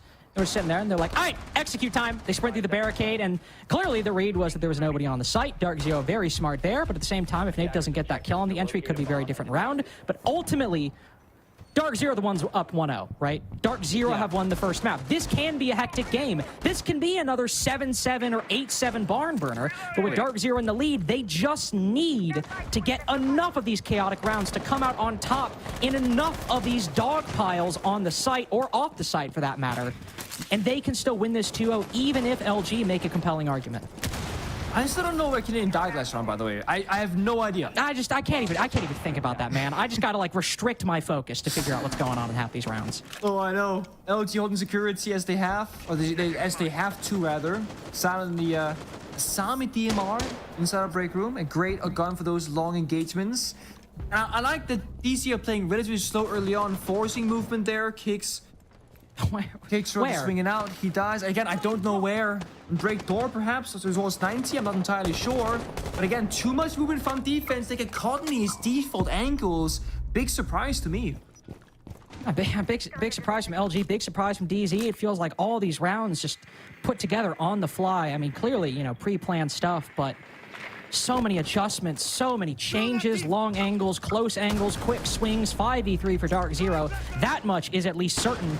And intel on one player playing inside of Archives, not even trying to power him. Pamazu instead pushes up metal. The flashbangs, though, it is just meant to blind the player Archives and allow him to push up metal. So sure, Pamazu's blinded, but the true goal is accomplished. They got the 5v2. They got in a position to put this diffuser down, and as some start lining up for the Aruni, it's still a flawless round for Dark Zero. Up 6-4, again, LG able to come back from that on Nighthaven. But this game is much more ephemeral, much more difficult to take control of. The good team play there from Dark Zero, every single player working together, right? We see those like mini executes. Yeah, the flashbangs blinded Pambasu because Pamba overly aggressively swung Archive's door, but it's one of those things where a lot of teams will just say, okay guys, push in, up metal staircase, into outside, get the kill. DZ had that small addition on top. Hey Pampa, push into this door. I'm gonna flash one of your angles, so you only have to worry about the other one. And it sets the team and the individual players up for success. And every single player, again, had a purpose in around holding a valuable angle or getting down that diffuser. And again, that was literally a flawless round with nothing going the wrong way for DC. LG, though, they lost 2 players to either swing in a door or exposing themselves to a default position from outside the building, making it a little bit too easy for DC, I would feel like, to just run over them. Now a Dark Zero on series point, up 6-4 on their opponent's pick. Just 1 round in regulation, and they will save themselves from having to drop down to the LCQ. As remember, this is the playoff match that was supposed to be yesterday, which means whoever wins this does not guarantee the major. They don't lock in anything, but whoever loses this is confirmed to go to the LCQ. They'll play SSG in a seeding match, of course, but they will have to base their hopes of making Manchester on the LCQ, where only 1 team can come out alive. Whoever wins this, of course, will play Beast Coast in the matchup at the end of the day. Dark Zeros seem like they might be that team. Again, a lot of us predicted that, Nick. I think a lot of us felt this would be a DZ win, even potentially a DZ 2-0, despite a lot of our reservations about Border. And ironically, I feel like a lot of those reservations have been well-founded, but credit to DZ, individually from Pamazoo in the first half, and just enough here or there in the second half. They've gotten the lead over LG on Border, and we've talked constantly about how chaotic Border has been, how it's been difficult for either team to keep a lead, let alone convert it. Dark Zero up 6-4. They've got 2 chances to close it out in a team as disciplined as DZ, especially after an execute that we saw in the previous round. It seems like they're starting to figure it out at just the right time. There's not a single defender on the side for LG right now. And I'm sure Rifle will drop eventually maybe, but I would have loved to see just like a rush from Dark Zero straight into the side window, because this would have been the round to do it. But it's hard to have that intel on Border. You're up against Solus, hard to drone inside the building, and also it's hard to just get those deep middle of the building kind of drone intel because how small Border is as a map. We see it right there. Drones falling left and right. 4 dead now for DC, plus they're playing the Twitch and the Flores, so they want the intel. But slow is fast if you're Dark Zero. Get people in the building, get a foothold, start working the map. They're just gonna start swinging you, hold those angles, get those opening kills, and just build from there. I like this pace because DC, while playing a slow round, typically, given Border standards, they are pretty much controlling the pace by shutting down LG. And also, I mean, the control they've acquired, moving into customs so early, also getting control or pressure on the passport. I mean, sure, you have Kixro in this position, right? And he could flank down and deal with the player playing inside of customs. But if they want to execute down onto the site, they've got so much useful control. Bolo will fall just after Pambazoo's able to cut down Hat. So it's a 4v4 as Kixro, off the back of that toxic canister, finishing off Bolo. Will retake control of customs and supply, but Pambazoo wrapping around. Got that first pick on the Hat, but half the round gone. Nave tagged up just a little bit. A little bit of a reset from DZ at the moment. Kixro just holding outside. One player outside that double window will step into a goo mine, but it seems DZ taking it a bit slow in the mid-round. Kixro has a gap, I think. They have no ideas inside of customs, and he's playing between 2 players. Panda above, and I think it's Nave outside the door. I don't think they saw him either. This could be bad later on. Yeah. If Kixro just stays alive and finds the right timing. Oh, they saw his feet there, I think, on the drone hole, so then they should know now. Yep, they have knowledge. This is good. This is a good pickup. I mean, you could still maybe assume he's over there, be concerned about it. Trying to cut him off so late in the round. I mean, as long as Kixro doesn't overpeak, Dark Zero might get lost on this side quest over by Customs. Not have enough time to actually move onto the bomb site itself. 40 seconds remaining now, but Panbazoo's patience pays off. Kixro fell inside of Customs. Now that's where the movement happens. Smoke grenades go out. Wi-Fi might find one, but Nafe in the site. Silent in the round. Wi-Fi 2. Get it to a 2v3. Nafe falls off. Worried about the kills. Worried about the angles that have been taken. Falls off, kills Wi-Fi. Silent on a clean trade, moving back into the site. Pambazoo's so good. 2 kills in this round, a 4K to get DZ, the 7-4, sprayed through 2 different walls. LG stay alive, all 12 rounds, again necessary. Regulations still at risk for Dark Zero. That's gotta be overtime, right? This surely means that this next upcoming round, LG wins it. We go to overtime. Let's go that 7-7 grand finale in round count, right? If this goes third map, if we go there, if LG can prevail here on border, this is gonna come down to, stamina, energy levels. It's just like maintaining composure in a long best of 3 series. And that's again where DC, they have the upper hand. Much more experience playing long series, not just because they have the experience in terms of longevity of players, but also it's DC. If you're used to playing overtime, you're used to dragging it out in round counts, you can play those long matchups and be quite okay with it. LG might run out of steam. It's very possible. They start making a couple of bad decisions. They start missing their shots, for example. If things aren't flowing the server anymore, that could be a win condition that opens up for that third map if we go there. But there is still this final round of regulation. Before we even enter overtime, DC can still get it done. And again, I like what they did last round. Hammer found the picks, they took quick map control, slowed things down, expected again LG to move into the crosshairs, and that's exactly what happened. But despite those kills, DC they default into, hey guys, let's go for a default plan, lose a couple of players, and the default plan does not work out. Whenever DC do the expected play, it seems that LG they just have to counter. When DC do the crazy play, that's when DC start winning the rounds. Unfortunately for this lineup, I don't think we'll see a whole lot of craziness. We haven't even really... We've talked about Grim a lot this series, just in terms of, the potential impact he can have, and I think the impact he does actually have in the rounds as well, but I feel like it really hasn't been a whole lot impactful. We've seen him do good work. I don't think he's been unimpactful, but those... the strong operators or the gimmicky operators or operators that are both haven't really been the tail here. The Monty hasn't done a lot. The Grim has done some good work, but not seen a lot of action. When teams been winning, yeah, at times it's been because of good executes, but this is one of those matches, one of those borders where it's really just coming down to who kills 5 instead of 4 by the end of the round. You could see, I think, did somebody just run out there? Not entirely sure. So, yeah. No, it's the mirror window that we saw right there. The outline of the black mirror with the outline of the player behind it. 2 mirror windows actually all to contest this armory position. Don't think LG really want to give Dark Zero control of that spot if this is indicative of anything, Nick. Oh yeah, this might be a specific counterplay for the ventilation plant potential. And I like this setup being okay, we're gonna bunker down because for the first time ever, I think LG, they're not gonna be moving a lot. They got utility to play behind. They're comfy, they're cozy. They're gonna make DC problem solve around it instead. And this might just be a more regular paced round because of it. LG not gonna walk into gunfights. Bodo still have... Actually, no, I take it back. Bodo has no Ash Breaches left.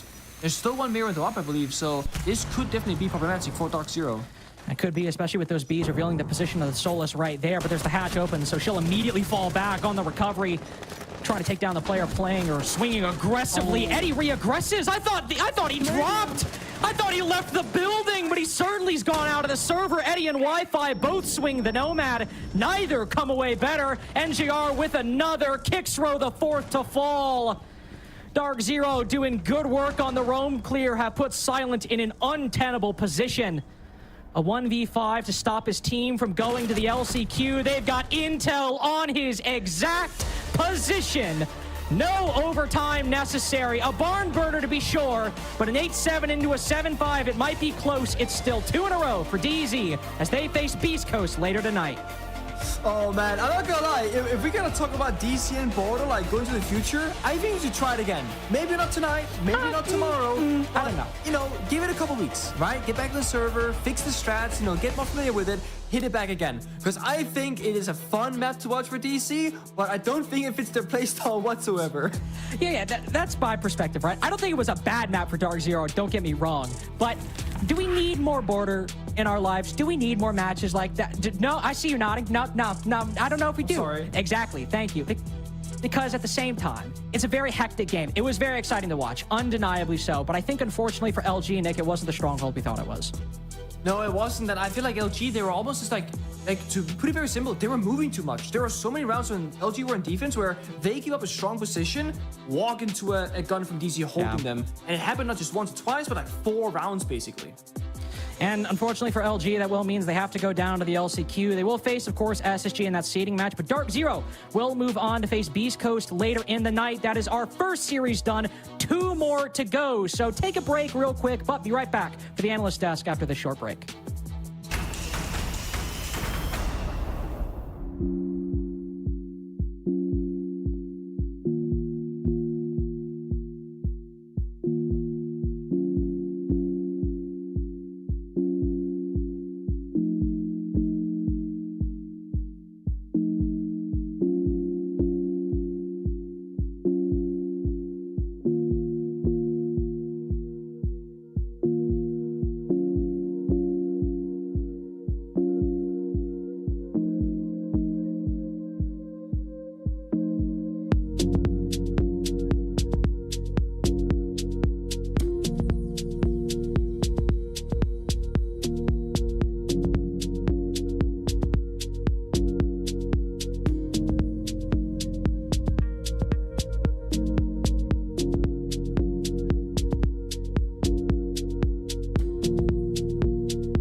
The main score will say 2-0 to Dark Zero, but the map score will still make it look like LG put up a hell of a fight, and they did. They just ran into the Panda party because it finally decided to show up in this series. Dark Zero take this one 2-0. They will move on to the semifinals. Luminosity are going to have to go through yet another last chance qualifier bracket. Really good series overall. I don't think I expected that one to be nearly as close as it was. I mean, I said this was probably going to be a very close map. You said it as well. Yep. I mean, I was glad to see LG still adapting, still playing to their strengths as we knew they could. But the biggest issue, and I mean, Pangu pointed out, I pointed out watching the games, they were losing some of these power positions just due to walking around, moving too much. And as a player, you have to have that 360 awareness of where you step could put you in a line of sight, because there were many different instances where we were seeing them just overstep and lose out. It was a crazy matchup, all in all. It felt like Luminosity in the early rounds, especially in their attack, were doing well at finding a lot of those opening picks. You know, they were getting massive man advantages the first couple of rounds, but then somebody would slip past, something would go wrong, and when it went wrong, it went very, very wrong.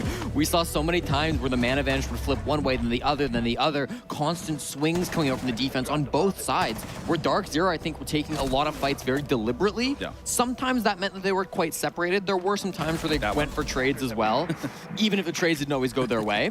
But it did feel like Dark Zero on this defense really wanted to take the fight to Luminosity. That is how Border often plays, but it's really not the Dark Zero style that we're used to seeing. And so I'm glad we saw them come out and play that type of play style. It got them a 3-3 half, and then they were able to close it down on their own attacking side. I mean, you just got to think, when you see these Bama clips right here, like someone on the team is, you can't keep getting away with this. No like, Bama, like holds East down so well here. Yep. And this is what I'm talking about, just putting yourself in a position. Like this window specifically, you know that you can be shot from this crack. He dies there, and there were many different instances where just over-rotating, just stepping into positions. Even inside Electrical, I believe Hat oversteps over to Bolo, over out on the balcony of side break, and he gets another free kill. And this easily could have been going to a third map had those positions not been given up so easily. And I do think that, like, obviously, we've talked a lot about how LG, I said coming into this map, sometimes in the defense, when they're getting into those early round fights, that's where their problems have been. And I do think we saw that towards the second half of this map, where Dark Zero, once they moved to attack, their opening picks got a lot better. It felt like they were in more control of the game. They certainly had their fair share of clutch close rounds. I mean, every single round got scrappy and messy and down to the wire. But I do think that Dark Zero were able to control the round a lot better on attack because they were able to control that early round. The very final round, we even saw like a Mira setup top floor, which almost looked to me like LG were trying to slow the map down like they did on some of those other maps like Nighthaven Labs. But then Canadian walks in, finds two big gunfights, and it's over. Now this is a situation whereas previously we saw LG with the majority of the kills still lose the round, will still lose the game. Now you're seeing DZ come away with the majority swung of the kills. right back in the They lead, completely swung it, and they ended up taking it entirely. And again, I talked about Pamba. It was Pamba party time. This is the Pamba that we are used to seeing, and I love seeing that from him. It translated from map 1 into map 2. He was 10-10 on Nighthaven. In map 2, he popped off, and it happens with a 12-kill defensive path. With just plays like this, he's exactly where he's not supposed to be, and it worked basically every time. Pamba really did show up. Undoubtedly the MVP. It's his party on Border, and he really did pop off. It felt like nobody could shut him down. It felt like no matter what happened, Pamba could not be stopped. Getting hyper aggressive, getting into the action early, always making sure that he was the player to come on in. If there was anybody who would shut down Pamba, it had to be Kixro. Kixro was the only person who looked like he could stand up to Pambazoo. He obviously got 11 kills of his own, close to the 15 that Pamba found, and he actually killed Pambazoo 5 times throughout this matchup. He killed him 5 times, Pamba killed Kixro 3 times, so the actual head-to-head did favor Kixro when they met in the server, but unfortunately Pambazoo, when he got those kills, he was able to snowball them to 3-4 throughout the round, and that made the difference. I mean, even that picture of Pam right there, like, he just looks like he just, it was a clinical performance, and it just looked like he just showed up and did his job, and he didn't really care. Like, he knew what he had to do on top East, and I see why DZ put him there specifically, because if I was Luminosity, I would have put the whole team there just to fight Pamba specifically. Yeah. Tough series for LG to lose, especially after how close map 1 was. Map 2 stats don't really reflect how close this one ended up getting, because the guys said it on the cast, it was full chaos in the Danger Donut the entire time. When there was a chance for things to go smoothly, it never happened, and LG came out worse for wear. Statistically, one more round, they would have been really close. It was another 3-3 half situation where I'm like, dang, we're genuinely maybe going to OT again. I mean, I'll say this. Going into this, I thought they had a very weak map pool. I am glad that going to Nighthaven, brand new map for them, and then going to Border, brand new map for them again, they showed a lot of tenacity, and they showed a lot of promise. So we can possibly see that going into an LCQ situation. Yeah, I think that for these two players, I mean, it'd be nice to see more of Luminosity. I think they showed a lot of promise. This is a very fun team to watch, so I hope we get to see more of them, but unfortunately, they won't be today. Well, of all the guys to talk to for this game, there was kind of only one that the dudes really wanted to talk to, and that was Pambazoo in the flesh. Dude, congratulations on the dub. I know we don't get the chance to bring you on for your interviews very much, but it's good to finally talk to you again. It seemed like you were really in your bag for this game, especially on map 2. Did knowing the maps ahead of time give you an idea about how you specifically wanted to play on border, or was that just kind of a spur of the moment thing? That's just kind of how I've been playing it. I think, I don't know. So basically after Invite, I used to play CC. I was getting smoked there. I was begging for a switch out of there. Jason's a much better player in there than I was. And I don't know, Triple just been working for me. Like, it's just perfect for my play style. You know, I can be a rat, I can swing whatever I want. Like, I have faith that, like, you know, if I die doing something stupid, my team can still win the 4v5, but majority of the time I get like 2, so. Fair play. Well, Pamba, you were clearly having success on that second map, but even on the first map, right at the start of Nighthaven Labs, it felt like you were finding a lot of success, particularly on that Deimos. How much have you been working Deimos into your play as an individual? How impactful do you think that operator has been to you specifically throughout the stage going forward? Honestly, I haven't been playing Deimos too much, but he's definitely been good when I have played him. We always hunt that guy, get that kill, and he's definitely been good, but don't use him too much. Fair enough, fair enough. Well, you were using him well on Labs today, and that was nice to see. In this game on Border, though, you were going back and forth. It felt like nobody could hunt you down except for Kixro. I think you died 7 times. 5 of them were against Kixro. What are your thoughts of Kix as an opponent, as a player, when you're going up against him in the server? Is he a guy that you worry about at all when you're going into him on game day? He's definitely pretty good, but I wouldn't say I worry about him at all. I don't really put too much thought into the players that I'm playing. Like, I truly believe I'm better than basically, no, literally everyone, so it doesn't matter. I respect that. He definitely was killing me. He killed me doing a few questionable things. Like, I was being dumb, but it's okay. Sometimes being dumb is what you got to do. And I wanted to walk through round 2 specifically with you, because this is one round where you kind of had to get dumb. You had to make a play to bring the round back in your favor. I wonder if you can walk us through that, if we can bring the replay up, and just to let me know what's going through your mind during the second round. Yeah, basically it's a 2v4. You know, we're not going to win this round if we don't do anything. So it was kind of just down to like gut instinct. We had the 90 cam. I knew there's a guy CC. I just called to Nick, like, I'm going to try to push up on this guy CC. I hear this guy cross a break door, hear him get on cam, and unfortunately, Silent was kind of trolling. I'm not sure what angle he was holding, but I literally just walked past him, killed his teammate. That guy whiffed on me, and then at that point, they were kind of panicking. Caught the other guy off guard triple. Yeah. It was kind of just, we definitely should not have won that round. That was kind of ridiculous. Well, I think, was he on camera? I think he might have been. Yeah, I think he was on camera in the corner. Okay. You looked a little panicked, but you knew he was in CC, Don't, hey? he scared me. Yeah, I knew he was somewhere in CC, but when I heard the guy cross break, I thought maybe it's that guy, but I don't know. How often in those moments are you thinking, listen, if I don't make the move, the game is lost? Is that, like, are you thinking a lot about the state of the round, or is it more just, listen, I see a gap, I'm going to take it? Yeah, it's sort of just seeing the gap. Like 2v4, heard this guy cross, we have the 90 cam, Nick, I'm gonna push up on this guy. Okay, and then that's how it goes. Well, I got a question for you. So going into this game I talked about, we haven't been seeing the Pamba party time that we've been used to seeing throughout all these stages or throughout these events. I'm kind of curious maybe why that is. Are you just playing a different role, playing a different position? What's kind of been the reason why we ain't seen the Pamba party time that we even just saw specifically today from you? Not sure if there's like a specific reason, but one of the big things was basically, you know, after we had a really rough start to the season, we decided to have kind of like a fundamental change. Basically, like, trust your gut. You know, if you die, your team is good enough to win the 4v5, but just trust your gut. And I think that's been helping me a lot specifically, because I've always kind of been a pretty ballsy player, I'd say. Oh, so I know. just, Trust me. I've experienced many situations with you. Trust me. I'm aware. Yeah, basically just like full confidence. You get a pick, cool. You don't, all good. And that's just been kind of our mindset. It's been working a lot for me specifically. Well, I mean, that top East definitely speaks for itself. The entire MP7 play today was just crazy. Last question before we let you go. Beast Coast in a couple of hours. I know you guys are going to go right into band phase and figure out exactly what you want to do in your second series of the day. Any thoughts on your opponents before you go into that series? You know, like I said, I think we're better than everyone here, but they're definitely a good team. Not going to underestimate them. but 100% we're going to do a much better showing than we did in the season against them. That was like a bad game from us, and they kind of knew our game, but I think we're basically a different team now, so it should be a fun series. Fair play, dude. Again, congratulations on this dub, but job's totally not done at this point, so we'll see you in a couple hours, dude. Yep, thank you. Beast Coast and DZ later on today. That one's going to be a lot of fun, and specifically because Dark Zero getting a 2-0 victory just showcases when they're in best of threes, it's like a little bit of that old SI hat decided it wanted to creep back into the series a bit. I mean, I'm glad that Pamba said it best, is he doesn't care who's in that lobby. He thinks he is the best player in the game and the lobby, and that is the mindset that you have to have. Yeah, and that's exactly why Dark Zero have now won 4 maps in a row. 2 just now today, and then their final 2 maps throughout the group stage. Dark Zero have started to turn on the fire jets now. It really feels like they are unstoppable. My question coming into this play day was, have Dark Zero really fixed their attacks? Are their attacks looking better? That border really solidified. Yes, their attacks are looking good. Sometimes a little bit messy, but still way better than what we saw at the group stage. I'm still just fixated on what Nafe said in that interview. We don't know what's going on. Now look at the streak that they've been able to produce, and not just because one of them was a best of 3, 4 in a row, 2 BO1 wins at the very back end of the round robin to get them to this point. They are now heading into the semifinal. They will play Beast Coast at the very back end of the day.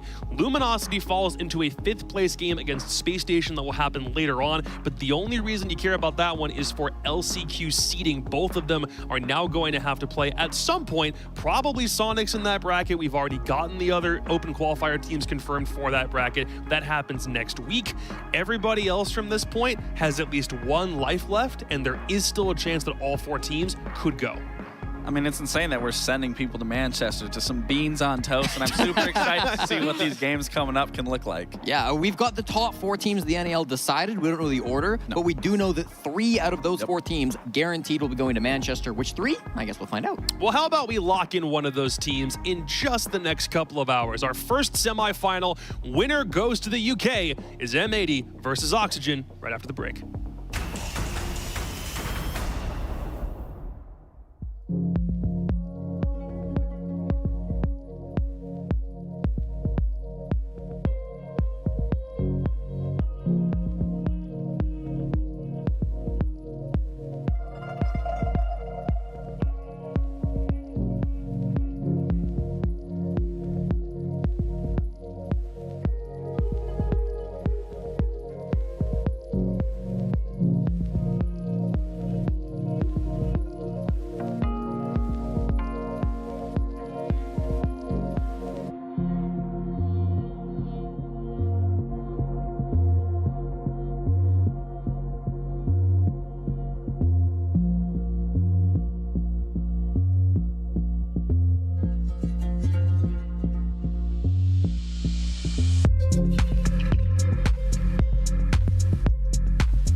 A family torn apart by the will to win.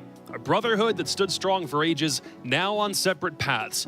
Players at the top of their game forced to go through one another to make main stage. This is the first semifinal for Manchester, but the boss guarding the castle is made up of your own friends. Welcome back to the semifinals of the North American League. I'm Jacob, he's Laxing, he is Jesse. We are finally at the point where somebody is qualifying for the Manchester Major, but it's like we said back when they played before, it's old M80 and new M80 with a little bit of XZ mixed in there. I just want to say, that was a beautiful intro. That was a beautiful intro, but this is the game that I'm most hyped for. These are two Titans that are going against this for the spot to go get some beans on toast, and when they met up recently, it was a very close match. It was a super close match. Yeah, and both these teams obviously are teams that we want to be seeing doing well. Obviously, M80, brand new roster. They've been putting things together. They've come out of the gate swinging. Yeah. They look very, very good through these recent couple of games. And for Oxygen, they didn't go to a single major last year. They consistently fell short. They ran out of oxygen. They ran out of oxygen. That's a good one. But now it feels like they got their final breath of life. It feels like they may be able to clinch the major.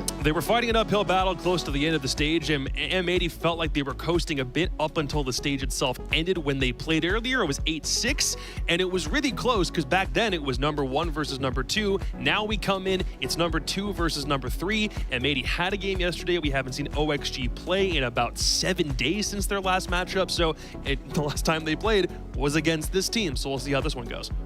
Yeah. I mean, do you want to take it or you want to take this boy? Listen, I mean, I think for M80, coming through to this one is a little bit tough just because, Auction have not only played in a week, as you said, Jacob, but the last time they played, they weren't really playing like themselves. They didn't play to the highest of their abilities. So it's really going to be a test of, do Auction come out and they still have those troubles that we saw from a week ago? Or, and I think this is more likely, they're going to come out, they're going to have fixed their issues, they're going to be playing like a better squad than what we've seen previously. Dive on that first, because for a team that had an undefeated streak and set a record in the best of 1 stage for not losing for their first 5 games, the fall off was pretty immense at that point. 3 straight losses to close the stage out, and they still managed to secure a top 2 spot because of the way that game against M80 ended, but it's still a skid. Even though Gomez in an interview said the best of 1s don't matter near as much, I think there are some people that would beg to disagree if you lose 3 straight. Yeah, I mean, you hit the nail on the head, right? A 3-game losing streak for a team that was once thought of as the best inside of North America just a couple of weeks ago due to how good they were at the early part of the group stage in the NAL. I think for me, this team really comes down to the spearheads. I think guys like Gomez and Newers are critical to Oxygen's success. If they're not finding those opening points for the team, they really have been struggling to land those rounds. So I want to see them showing up today, but also you always got to think about the backlines too. Diaz, Dream coming through, Yaga for sure. These are players you really want to see doing well.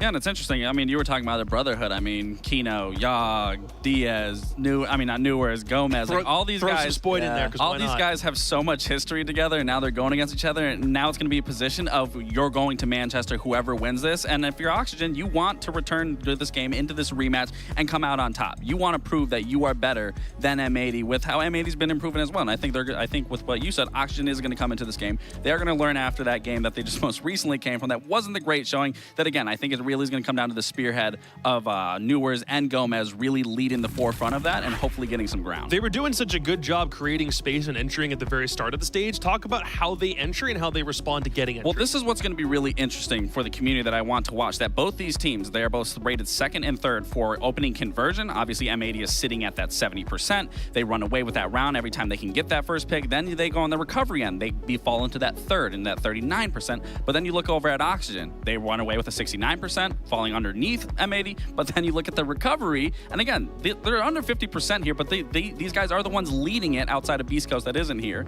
But again, it's at that 40%. So this is going to be a game of who's going to get that first kill and possibly convert that into another kill, or you're going to watch and see if they can now turn that man disadvantage into a game or one round. Yeah, broadly a 30% difference on win percentage based on whether you get that opening pick or not. That is massive. The entries are going to be so critical. So we're seeing guys like Spoit battle guys like Newers. That will be key. I'm curious if that matchup that we spent so much time highlighting in their best of one that just didn't come to fruition actually happens here.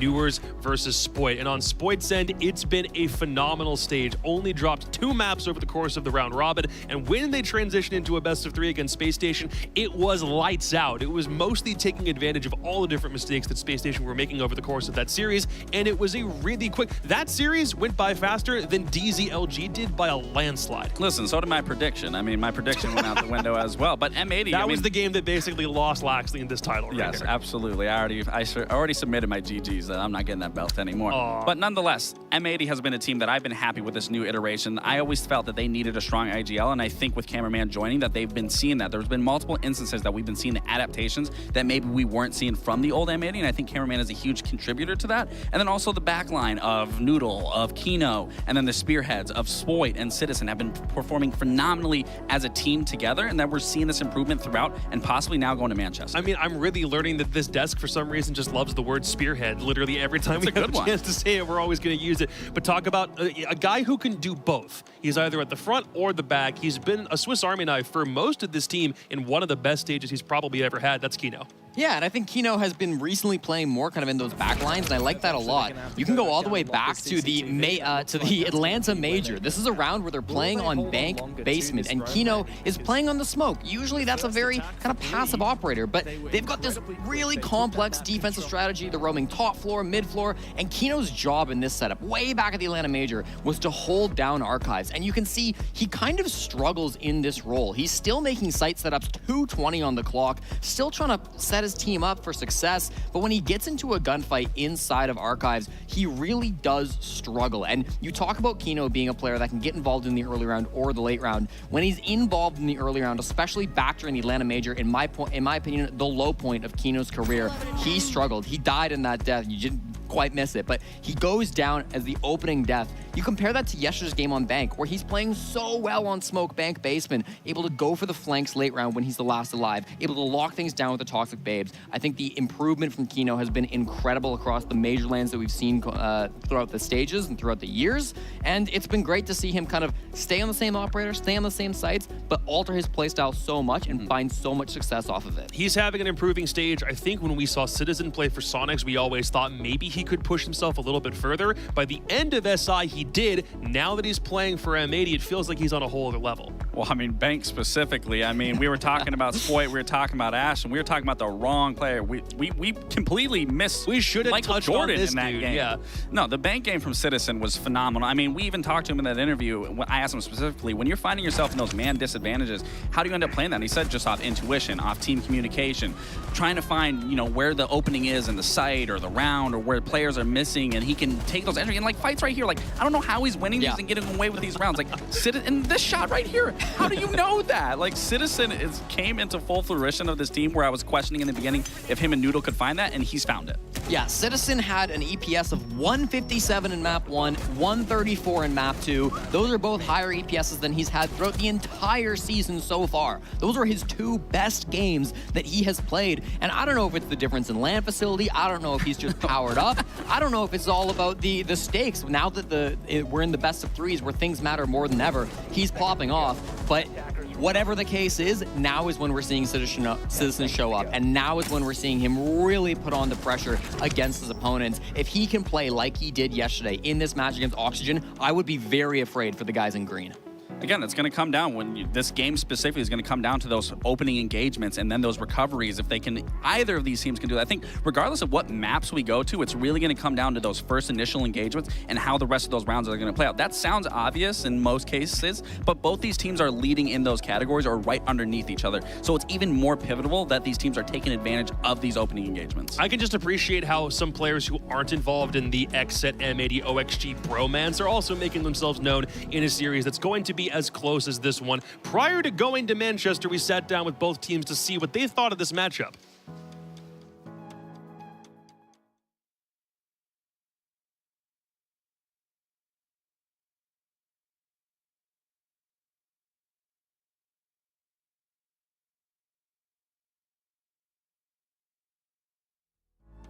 Thanks very much, Dream. Really appreciate the good words about your opponents. It happens. It usually does. I think he said they got lucky last game. This time we're coming out. We're really going to show what we're worth. For a game that was as close as that one, when you lose to an opponent on an 8-6 razor-thin margin, what do you do when you face them again? Like, do you have a chip on your shoulder knowing you lost by that close, or do you just try to forget it? Don't ask me that question, because I said this about SSG. I said, SSG, hey, they lost Consulate. They're going to come back to this. They're going to be better.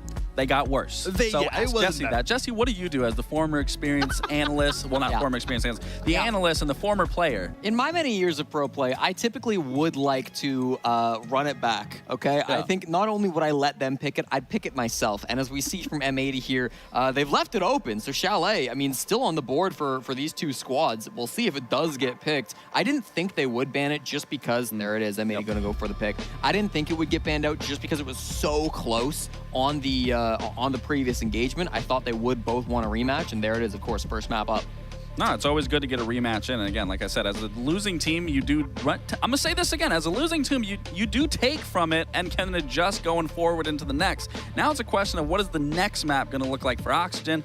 I think regardless, Clubhouse is going to get banned out of here. So then it leaves up to be Cafe. I'm just curious why you guys were saying that this was a rematch when they literally played Clubhouse before and not Chalet. Was it Clubhouse? It was Clubhouse. All right, well, now you confused me. We watched Chalet yesterday, but... That's my L. Apologies for that. Well, Clubhouse still could come up here, and again, with how close it was. Still a good map, Chalet, for M80, nonetheless. Cafe is a really great map for Oxygen. You like that one. We were talking about that one in the back. I mean, we talk about spearheads. This is a map that's a top-down. Your spearheads are going to be leading this charge, and it's really going to come down to that specifically of the Newers and Gomez are going to have to be leading this because this is exactly how Cafe is played. Then it's a decider of...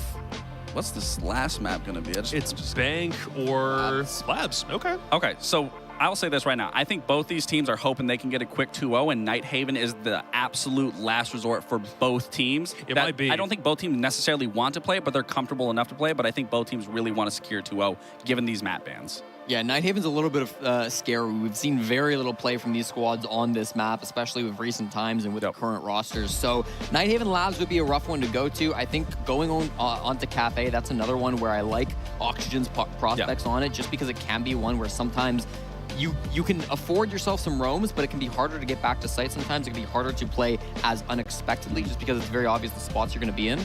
But, I mean, starting on Chalet as well, this is one of my favorite maps. You can get a lot of those good window plays, and, yeah, it should be fun. Foxing's already decided that he wants the M80 pick. Is there anything, Jesse, for you specifically, because you have the higher percentage of you and Lax, the best shot of knocking Fox off that perch? Do you like Oxygen enough to take them here?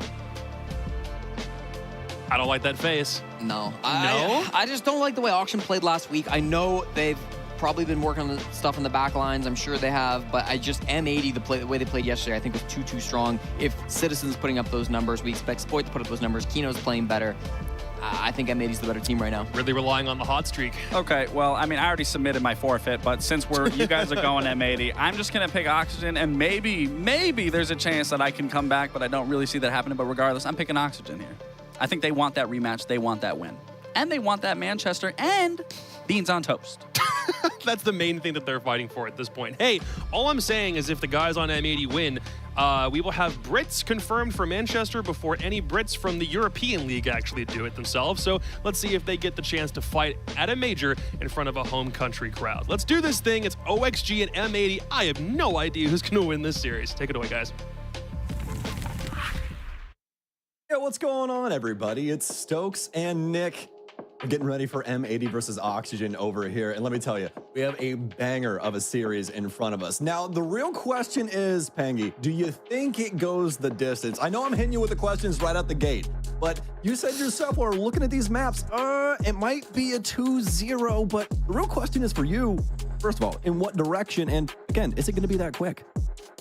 I don't know. So going into this before seeing the maps, I was like, okay, 2-1 for M80. I feel like they've been ramping up, whereas OXG slightly ramping down in recent performance. But then we see the maps, Chalet into Cafe. If M80 can come out the victor here in Chalet, I could totally see a 2-0 for them, because I feel like, again, M80, they got things figured out right now. They've been looking better and better playday by playday, and we saw them play yesterday, but like, okay, they have a really good read on their opponents. They're playing quick, they're playing in your face, they're playing in an annoying play style. And I feel like OXG can be an emotional team at times. If you can get underneath their skin and bother them enough, you're gonna be in their heads. So M80, they might have that mental advantage if they can get that ball going. Absolutely the case, especially on a map like Chalet, something that can be a little volatile, especially if you go for some more grandiose plays on defense, right? Maybe get some good cutoffs established, just get in the heads of some more of these high-flying players. Just have to see how it eventually breaks down here, but M80 is going to be playing things out on the offensive side, which does beg the question, how does Chalet usually play out? We've seen it quite often here when it comes to North America. It's had 5 plays so far overall. 54% defensive win rate with 45 rounds. Our most successful bomb site, Nick, going to be 73% on kitchen dining, which honestly, not too big of a shock. The one shock to me here is honestly going to be bar gaming on a 37% defensive win rate. Yeah, that's why I was saying wow when you said kitchen, because I was like, oh, bar's going to be ghost, right? Like, that's usually the case domestically, internationally, bar defense. So many ways to go about it. You extend upstairs, you can play utility, shields, etc. The bomb site is hard to rush, etc. So yeah, kitchen being that bomb site is a surprise to me. But NAL for this stage has had a couple of different anomalies where you don't expect the bomb site that is doing the best to be the one doing the best. Bank has that same story when Park and I, we worked it yesterday. So NAL is a bit of a toss-up. OXG, they're gonna play it like we know. They're gonna extend across the map. Castle barricades galore, Falcons for possible C4s. M80, they were hovering a potential rush strat. They were showing us the Blitz for quite some time. Of course, they got the Grim and the Finca. But last moments in that attack and repick phase, they went off the Blitz to a more conventional anti-Uta lineup. They bring out the Force and Citizen. He can deal with castle barricades, or if they pick any of the purple shields, which we know that there are no shields. It's just pure impact grenades and a single C4 on the defense. Well, M80 going to be bringing out a pretty solid set of ops here, I'd say. Making sure that they definitely have that hard breach available to them. Does free things up a bit across the board, too, so don't have to think too much about your life at the end of the day. Maybe if you're Habana, but the other two will just be there as redundancy to make sure that things do swing through. And see M80 taking their time as well. They understand that Oxygen really want to try and play for full map control. The run out, they're prepared, but Gomez, the shot's wide up until the very last second. Spoit's in the area with a mad dash. He'll take off his head. It's a trade to a 4v4, so nobody gains any big significant advantage right now. And Chalet, very much like Border, for example, comes down to gunfights and those mini executes across the map. I would say a 1-for-1 trade the way it happened is pretty good for M80. The only downside, like you brought up earlier, that is the primary hobby of Ibana now in the grave. Kino and Cameraman, they brought backup though, both bringing can openers, so if any walls were to get opened up, that can still happen, although be it from melee, not from range. M80's stunted right now after this initial volley goes back and forth. Even keeled, but the map control in Oxygen's favor clearly right now as they position themselves over the top of the site. What a position to be in. It's going to try and assist with this, but I don't know that everybody's already tried to make a mad dash down that blue stairwell. For the most part, a couple people still in the area, but they're going to look for greener pastures when it comes to these angles. There's a lack of deployable shields. Of course, keep barriers. We see there the forest drone takes it down, so now Yogg's position a bit more exposed. He can flash, grenade, or something like that, or walk in, take those confrontations. Boy, we know he can be so good in the entry, and this round is an entry round. Now, big moment here for Spoid. He's going to swing off the double. He'll get taken out by Yogg, who will stand very stalwart inside of blue. And it's actually quite a calm round here. Yeah, kind of a storm, but it's really some dust. And they got some goggles to be able to see through this. M80, not doing too well. Not really hot to trot coming out the gates. And OXG, not only capable of battling back with that initial aggressive play there from Gomez, but being able to keep things kosher on that top floor, keeping things balanced, making it to where M80 does have to respect that map control, and obviously making an error as they try to clear it, put them into this position. Now the first round more than likely going Oxygen's way because of it. Kino has to feed himself to the walls. He'll be the first one to fall. They know where the second one's coming from. It'll be the bar door. Diaz and Oxygen with the very first round and a very successful defense. I'll be that. And that kind of shows the strength of Bar as a bomb site for the defenders. You don't have to worry about a lot of gaps being left open because everything's on the lock and key. You're holding blue staircase, top mezzanine / library, and then you have people inside the bomb site, making sure nobody sneaks in past, the bar door, for example. But that's the only bomb site I would argue that plays out that way on Chalet for defense, because usually there will be gaps. There will be an opportunity to fly in a door, fly in a window, go for a flank, or surprise the defenders, and that's what we're waiting for M80. Cameraman in particular, we need to watch him in these rounds, because sometimes he will put himself in the middle of like an odd position. He'll be in the middle of the bomb site, middle of a room. He'll just be jumping in the window, distracting their opponents to enable the rest of the M80 players to get those engagements. When Cameraman did it yesterday, he was playing Dokkaebi, those global gadgets. Right now in the first 2 rounds, he's been on more utility roles so far for Cameraman. He was Grim in the very first round, now he's hovering Sophia, Kino goes on Dokkaebi instead, so maybe Chalet is not going to be played up the same way of Bank for M80. This could be a more conventional approach, try and play the 5 versus 5. But with how things open up, OXG does show that they want to fight M80 early on and try and stop them from achieving their goal of getting to the bombs up with 5 attackers alive. They want those early kills. I was just about to touch on the flexibility of that, their capability of, throwing those operators around to really anyone, everybody being able to play up to snuff, right? But you can say the same about Oxygen, because you can clearly see right here, right? They're going to change up the pace. That's what we're going to see. We see this clash come in. We see Tubarao come in, as well as the castle. They're going to try and force M80 to slow down and make some mid-round audibles to get around a lot of these hard points that Oxygen are producing. I really like that. Because now, defense, it's hard to control the pace of a round because what can you really do? But look at this, Noodle might just walk in, they see the clash, they're like, oh no boys, what are we going to do about this one? Big swing here. Spoid will be able to take down one with the LMG. Citizen to tag along as well. And yeah, Oxygen, they think they can force M80 to pump the brakes, but nobody's paying attention to the front door. They'll finally fire back. Gomez with 2. Citizen will take down 1 and another one to fall from Trophy because M80, even a storm, even if it's hailing outside, they'll still have somebody set up, holding things down, playing patiently. Successful round from M80, a cataclysmic delivery on that top floor. Not a single person aware of 2 people just rolling their way through piano. And now it's down to Diaz in a 1 versus 3. They're just stopping him out. They're droning, they're sitting back, they got half the round to work with. Diaz was pumped up on adrenaline. Punch time, baby, get that 1v3. No, M80, they don't even give him a fight. This is the 3rd drone, just looking for his position again. Just waiting. Stalling it out, taking it slow, 3, 2, 1, then they're gonna go. Diaz as the answer for potentially 1. He'll tag him up, but it's an even trade back and forth. He has the other angle working against him as well. Target-rich environment, but it's going to go the way of M80. Very well done. Is that top, that top floor clear, man, that was very convincing. I love the fact, especially that we set it up the way that we did, right? We're both like, oh, that utility looks like it's going to be able to lock down these walls. There's going to be so many different hoops they're going to have to be forced to jump through. And they're like, well, what if we just knocked all the hoops over? Exactly, and that's the thing. Like, this is why I think M80, they're an annoying team to play against, because they don't really obey by the typical rules of Rainbow Six Siege, where defense, we're gonna try and control the pace, either go for spawn peaks, that's aggression, that happened first round, right? Gomez with the run out. And then second round, OHC, completely different approach, slowing it down as much as possible. Kite, Castle, Clash, Tubarao.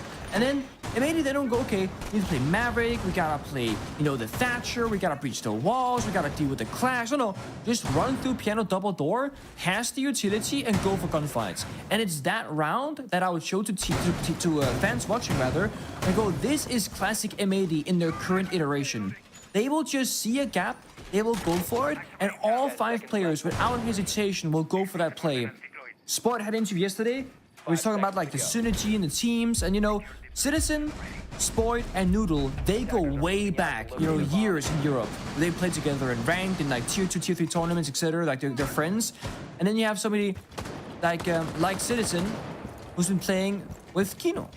So all of a sudden you have like these links of synergies across the board. And then Cameraman's the odd one out, but he's the captain, he's the agile, he calls the shots, and he will put himself in a bad position to better his teammates. So the synergy really is the big strength here for M80 as a team right now, and it's really showing already here in the second round. Yeah, and honestly, I love the addition to Cameraman here because, in my personal opinion, when it comes to something like this, you really want that odd man out, that oddity in a position like that because they're able to make everything mesh. They have that outside point of view. There's no opinion on that. He doesn't know anybody from the word jump. He's just like, okay, I've recognized that these people are good at this and these others are good at this, and this is how we're going to go about it. That's perfect, and it's worked beautifully for them. You know, as long as they're trusting the system, which they clearly are, and they're trusting Citizen, as we always are. Citizen for 2. Can he get 3? He knows he's close. EBR in hand. And what the hell is M80 doing? This is incredible.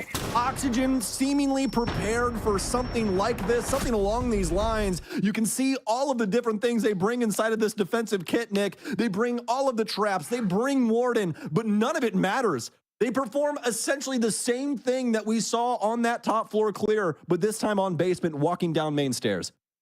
And it's finding the gap, right? The Goyify canister was popped on the main breach. Citizen, he runs down the main staircase instead. There's nobody watching the entry path there at all because they thought the Goyify is going to buy us 20 seconds, guys. Don't worry about it. But again, they see an opportunity. They go for it. And to correct myself, not Citizen and Kino played together, Sport and Kino played together before. So again, they got that synergy. And again, it shows. Yeah, you have one player down the blue staircase, you know, but it sets everything up for success in the round. It's important that when you play professional levels of any game that you are a selfless player sometimes. Where you say, you know what, I might be maybe the star player of my team, I might be the entry, or I might be the most clutch or whatever, I should be last alive. But no, sometimes you have to put yourself last and go, guys, I will die in this position, but you will win the round, and it's all that matters. Yep. If you worry about your KD, you worry about your kills, that's being selfish. You're playing for yourself and how you're doing, and it's not how you get the furthest in the world as a team. That's playing selflessly for the greater good of the round. Yep. Best metaphor that one of my buddies used was it's all a casino. You just got to figure out what to chip, and that's really the best way to look at it. You got to figure out the prices of all these things, including your life in Siege, like you said, because sometimes you have to bet it on that and be like, I trust my team to be able to bring this through on the other side. That's what Gomez did in that very first round. That's all that is. It's all trust, because he knows when he re-enters that building, guys, he's playing against professional players. He should not make it back out of Big Garage. That's just the reality of the situation. So, you know, there's just these things that you kind of live with, kind of like these rushes from M80, but this time, Oxygen are not asleep at the wheel. They will get traded out instantaneously, and my God, M80, this gas pedal, it's shoved through the floor. I don't even think a floorboard exists. It's been obliterated. Oxygen, specifically Yaga, now left holding this baton on the top floor. He's going to rotate back towards Laundry, or rather, Library. Tough one. A trade back. Diffuser case cold on the ground now, so they got to slow things down. Of course, upstairs is not the bomb site, but rather that is kitchen downstairs, but they got what they wanted. Now they can rotate Cameraman and Bog upstairs to the master bedroom, break apart this floor, get the hatch opened up, establish those flank drones. They have 4 left alive, and then they can maybe rotate Noodle over with the Lokabi, hack those phone camera, gain access to Valve cams, in which DS has one in pocket still, by the way. So this is going to be a slow round.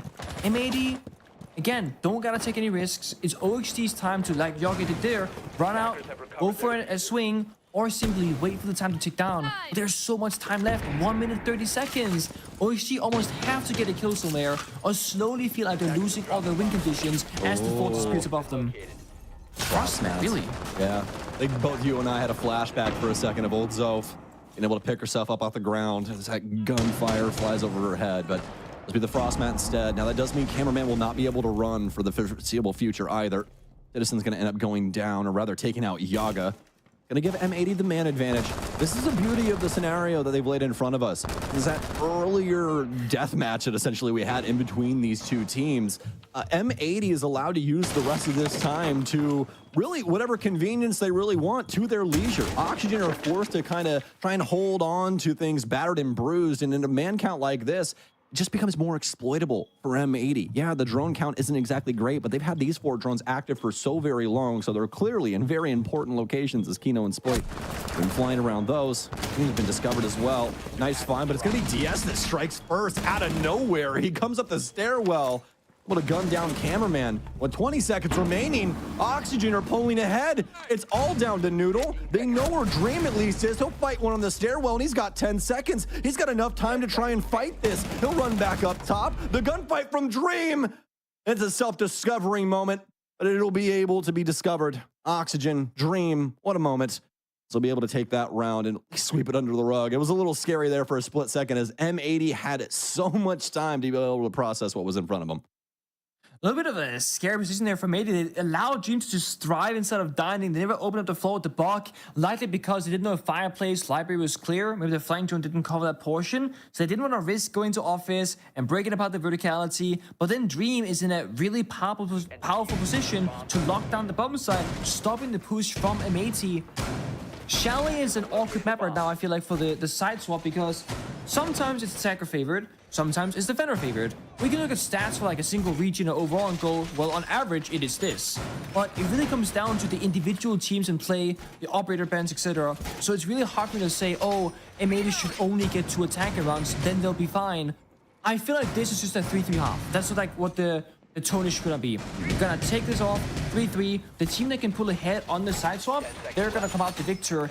And this very well could be like one of those, 7-5s, or potentially maybe overtime. 100%. We've had these kind of maps in the history of Rainbow Six, haven't we? We've had things, like Consulate. That's the one I always think of from back in the day. It was all about, can you hold full map control? And if you can't, you're gonna get rolled. That's just how it is. So there's just maps that are a real teeter-totter like that. If you cannot, figure out a way to apply yourself successfully to a proper side, sometimes it just will not ever bend its whim. So we'll see if that has to be a new addition here for Chalet. As we usually trend offensive favored on this map, but so far it has been back and forth. M80 having a few things to say, at least with that 2-round run we saw him go on, but now this is where the rubber truly hits the road. Both of them have had time to make their adjustments. We've got 2 rounds now here for this side before we enter that half that Pengu was just talking about. So what can they do? Can they get these nades in to try and assist with this balcony position? Citizen's going to try and assist as well as Dream is getting bombarded. It is a full-on airstrike coming into his position, but not dead just yet. In fact, very alive and still willing to take a gunfight. That's impressive. 4 grenades, 1 caps on fire, a couple of flashbangs. I mean, and he's still like, what, 35 health or so, give or take?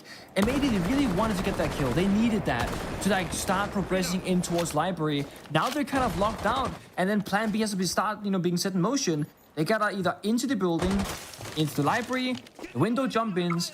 Neither favorable spots to be in. I think Dream gave up missing, or did somebody made it, or Oxygen rather, they fell back, so no, he's still there. Again, troubling sign from the attack. They can't quite get in. And it's slow right now, Nick. Let's be honest. This is something that's probably a very good move from M80, especially in according to how these last 2 rounds have went. You really want to try and mess with this pacing. Also does set you up for the future too, because this round goes bad doesn't mean they can't try and do something different on round 6. Minute remaining. Things get so scary when it's a 5 versus 5. This timer continuing to tick down. You're just like, oh, we're about to have so many gunfights. When will they pour over? That's the real question. Maybe have some solid positioning on this top floor. It's actually going to be Gomez to strike out of left field. We'll take out Spoit. We did see him flirting with the double as well as Mud there for a little while, so it must be where things have went down. They're trying to make sure that there's no rotation coming through here. We still have Dream positioned on this top floor. This man is staying alive, living on a dream. Is that drone will pour in? He'll finally go down, but he's existed there for practically 2 minutes and 30 seconds. I think he's done his damn job. Gomez, what is that? Blessed. That's all we can say. It's a 3 versus 4. M80, they haven't done anything. They can't hold a candle to Oxygen. They've snuffed them out. They've kept them at the gates this entire time. But no way. They can't get this done, right? They'll fight back. Oxygen, Diaz with 2. The SMG-12 will eat as Oxygen will claim 3. So much chaos in this server, and it really comes down to M80 had a very clear goal in the round. They couldn't get it done. They could not clear Dream from that position for, as you said, 2 minutes and 30 seconds, and that single-handedly wins OXT the defense round. This is why bar is so complicated. There's no easy way to problem solve. Either you brute force by jumping in those windows, and it's gonna get messy, and you're gonna come out ahead. Or you can play util game. But again, 4 nades, 2 counter fires, 3 flashbangs, a ton of different drones. Dream still alive. That's just one of those insane value moments from a single player just baiting out so much utility and the attacker's not getting anywhere with that. M80, they are in this position though. They can still make it a 3-3-1/2. They're attacking basement downstairs, and last time it was effortless. Citizen sprints down the main staircase, gets a 3 kills out of blue. Round is basically over. OXT got a very similar setup. They're playing the extensions of Bartler, they rotate, got those Goya fires as well to like stall out any potential like fast push or plant, for example. And maybe they're going through that attacker repick motion. 5 different operators being attacker repick right now, making sure they got the perfect setup. They got hard destruction from bomb site. They got roam clear and jackal. They got verticality in the ram. They got global ability from Dokkaebi. They can attack directly. They can roam clear. They can do destruction. They can approach this in a very flexible manner. They have one thing that we actually haven't talked about as well. Kino is 0-5. M80 are playing a 4v5 right now because he simply has not booted up in the kill score department so far. Yeah, and that's the craziest thing about it, right? Is for Kino, this stage has looked like a completely different ordeal for him. He has been lighting the world on fire, almost on an individual basis at sometimes too. And it's been really, really awesome to see, especially as he's found that consistency. But as you said, 0-5 to kick things off is not exactly the best way to start things, but hopefully, fingers crossed, this round is the fire starter for something. Just off some drones to try and assist, but as you said, Nick, it looked like they want to use that kit that you were discussing and try and clear things down from the top floor. Use these logic bombs, use Spoit here on this jackal, try and get maybe some verticality on a roamer, but end game, try and get fireplace under their hands, get those boogies down, and get that floor stripped. Yeah, they really want the 5 versus 5. That's the big thing. Like, less chaos, no, like, weird deaths happening. They want to get to the bomb site, 5 attackers alive, get their angles covered, get the walls opened up, and go for that bomb site execute. That's what they're playing for. OXT, though, they had that early roaming presence, playing bar, blue staircase, but now the Warriors have dropped down. They surrendered the map. In terms of roam game at the halfway point, but with this floor, it's all gone.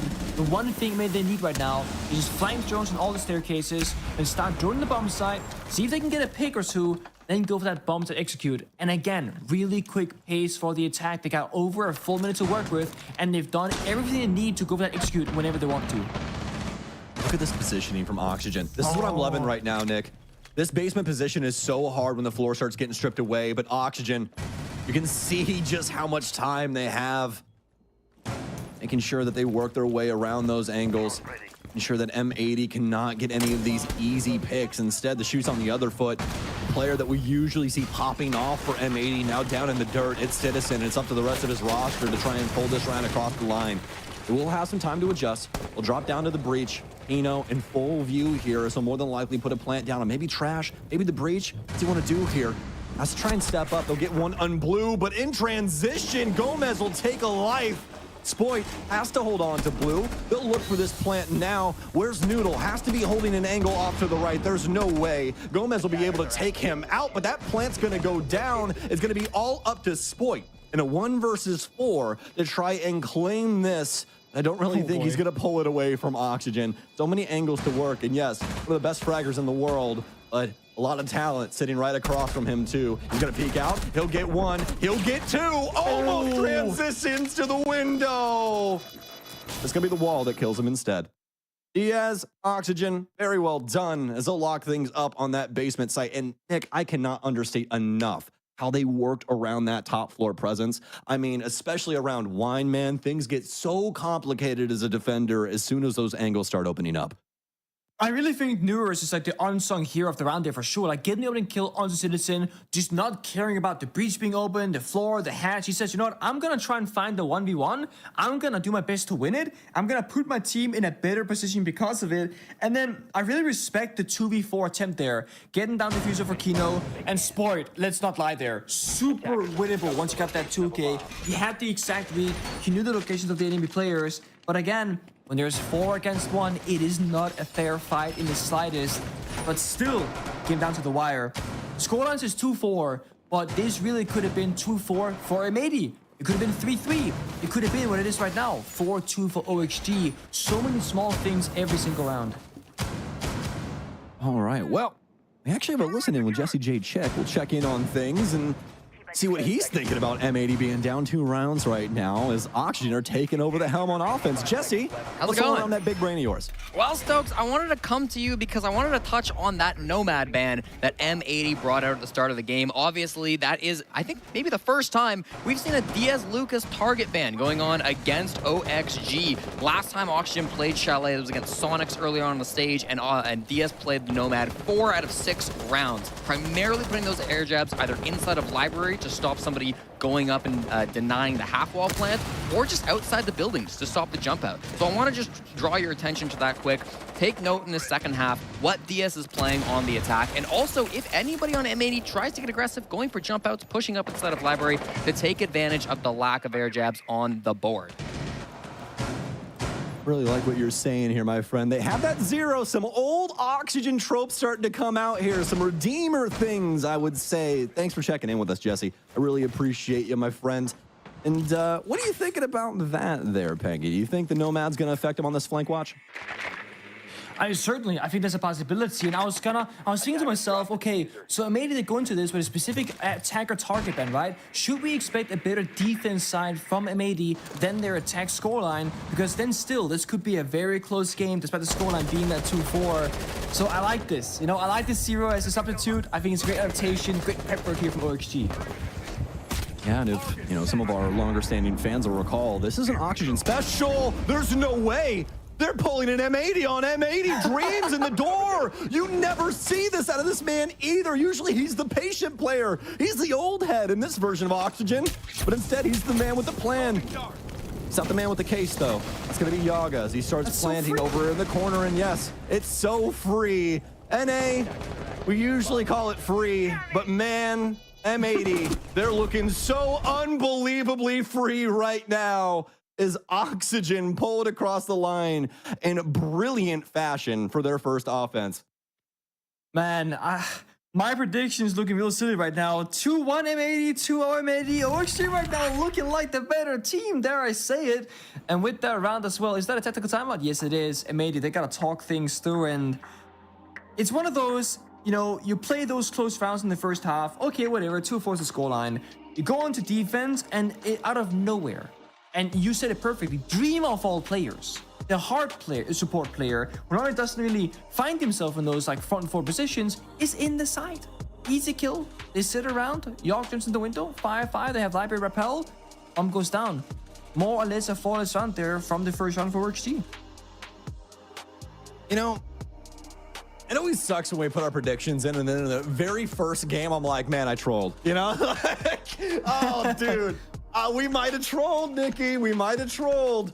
I don't know. I really was feeling M80 coming in on this one. But Oxygen have not only came to, just play. They have also came to impress. This has been so very well done thus far on both sides of the coin. And not only that, I think their ability to match the pacing of M80, and not only that, give them so many different looks where they're still capable of dealing with this huge threat, because we cannot understate this enough about M80. There's so much talent jam-packed in this roster. It is absolutely insane. It's like practically the Pro Bowl for just one team. It's truly nuts.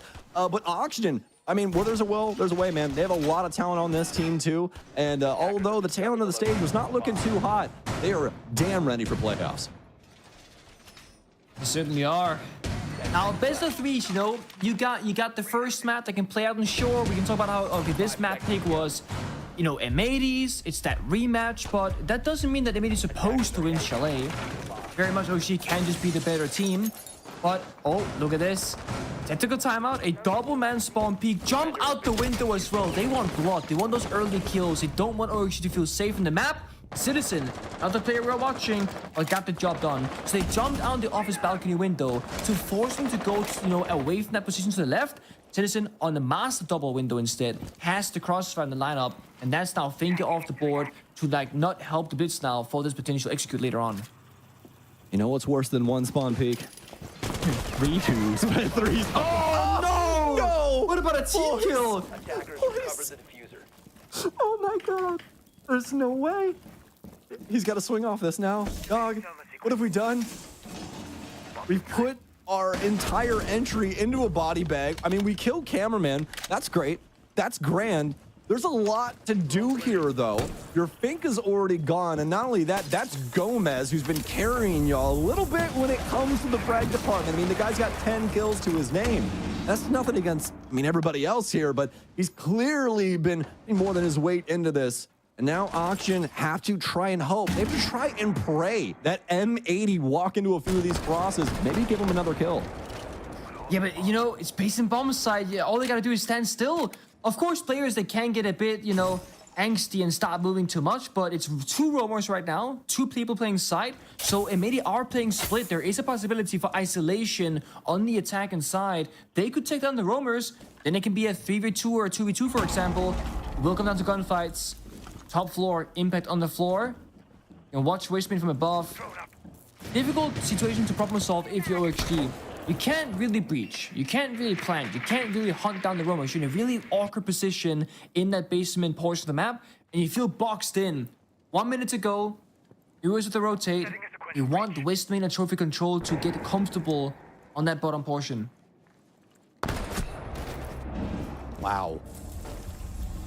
Okay. Wow, oh wow. What else do you expect, though? I mean, hey, Diaz will be able to pick up Citizen. I'm still just gobsmacked that Spoit just body bagged that guy. That's just so unrealistic. That's one of those things where you're like, I wish I could do that, but I'll never be capable. Nice move here. Won't be able to find too much more, I don't assume. Noodle with a nice cross will be able to discover one, and yet Kino in blue. That was the big looking dagger that I was assuming would take over eventually here, and a nice little find. Kiki feeling as though he needs the hoodie on too. I feel that every once in a while. Sometimes the sleeves just help out with the mouse control, right? I mean, I think you would know something about a good hoodie when it comes to gaming. Oh yeah, I mean, I had the whole, you know, hoodie up, we're feeling good. And yeah, like temperature is very important, right? It cannot be understated, where you play in a small room sometimes, AC's running, you're feeling a bit cold in your hands. It's not a good feeling. You gotta be warmed up, and I mean, let's be completely blunt right now. If you're Kino, you haven't done a lot of warming up. You're 1-7, right? You haven't really done the same things as everybody else in the lobby, so you're cold in real life, you're cold in the server, things are not working out, but Kino does have that single kill to his name now. He's doing okay, finding his footing up against OXG. Maybe they really need these rounds, because if they lose any of the upcoming ones, they're looking at match point against them, and then there is nothing left. Like, there's no parachute, right? You lose 1 round, it's over. Make 1 mistake, it's done for. And the biggest thing about avoiding match point for as long as possible is risk assessment. When you have these very aggressive players from M80 that are going to like jump in a window, go for a spawn peek, it's all good and well on 0-0 round count because no one's winning or losing.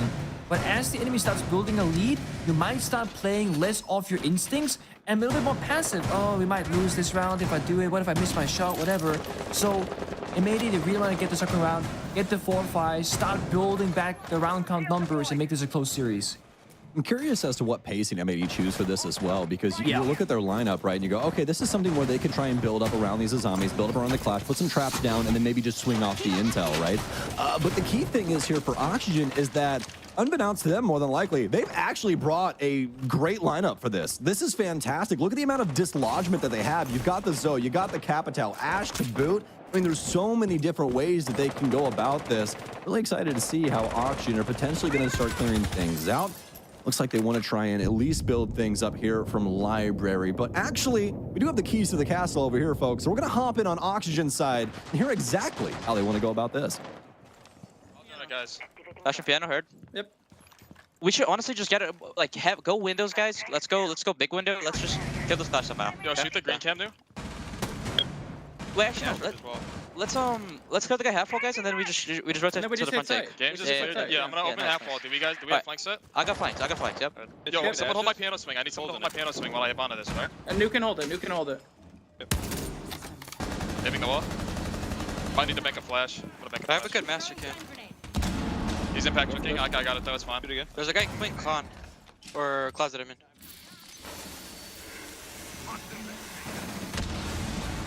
I'm on the breach walk out. Is he playing half wall? I don't know, we need to join it. Okay, I can drone. Join it. One Let's speed minute, it up. guys. Did he open the dining wall too, or no? No, I have to get that next. Yep, you have to go get it. Just go get it now. Yo, no one. Oh, he is half wall. He's tucked up. It's Alright, warden I'm gonna shotgun. fire him, okay? You guys ready? Yep, fire. I'm Can holding. we hold him? 3, Yep. 2, Oh, 1. he's trying to pick me. Fired him. On this run. Still there. He's still there. He's on Yeah, the it's door. on the Cannon door. I Yo, think. fire the door. Fire the door. 20 HP. I might be guys. down, bro. I'm pretty sure. Okay, I'm gonna rotate down then. We're gonna have 45 to seconds. still in closet, I bro. rotated down. Yeah, we can just smoke the holes. We Yeah, can smoke no, the holes. nice. Get big, nice. Do we have flank camps? No. I'm just holding here. I'll just hold up here. Alright, can we just hold up top? Yo, I don't have any We info should 2 men on up top, side. right? No, we 2 men up top. I'm staying outside K9. Yo, I don't have any info I'm gonna on stay side. right Maybe here. just smoke deep and go for it. Guys, yeah. I'm gonna smoke. Ready? I'm walking up. Yo, clutches are back to you. Swing. Nice. Go play mesh. Wait, on the Go in. I'm walking On around the half wall, half wall. Right. 25. Run to the smoke. Apple dead. Kitchen, right side. Kitchen, right side. Gotta go for the pick. Gotta go for a D. Kitchen, right side. Double jump dead. Back catch. Kitchen bomb. Back catch. Nice try. Bro. You can see it on his face. Like a bandit in the night, Citizen robs around away from this roster. What the hell was that? Oxygen with a lot of opportunity there. And honestly, the initial volley that we saw, I didn't think it was too bad. I like the adjustment on the plant too. But I mean, the key thing there, Oxygen has so many bodies in the area, right? Yeah. And I think the very impressive thing about the communication is that there are so many requests on the side of OXG. Hey, I need you to hold this. Hey, fire that. I'm covering this. Hey, do we have a drone? Okay, guys, let's just go deep on site and smoke it out. It was constant problem solving on the fly, communicating what you need. A lot of teams will just go like, what do we do here? And people go, I don't know. You know, they had things figured out. Love that for them. Curiosity, can you still hear Oxygen's comms? I can, yeah. I'm not sure if the stream can, but I can. Oh, it's gone. There you go. Maybe I thought I was going crazy for a second. Am I hearing voices? You know? I was just sitting here like, I think I'm patched into the wrong spot. I don't know where I'm at right now. It's like, where's the server? Exactly. I don't know if I got dragged into the wrong Discord or what happened, but yeah. So pretty interesting setup there. I really like how Oxygen was able to at least set themselves up on that top floor. They were able to game plan around dislodging Kino. The biggest issue there was how dang long that took, right? I mean, just trying to get those fire bolts in there. Things are misaligned. They can't exactly get things going for themselves in a timely manner. And then eventually they have to try and bolt us over onto the site. But, I mean, just some really nice shots out of M80, pre-firing those default positions, and those bullets surely clip them. It's always triggered dealing with a clash. In the current meta of Rainbow Six Siege, like the operators that you play on a given round, you only really see Capital being played, you know, right now that can kind of deal with clash. No match banned from this match, so that wouldn't happen.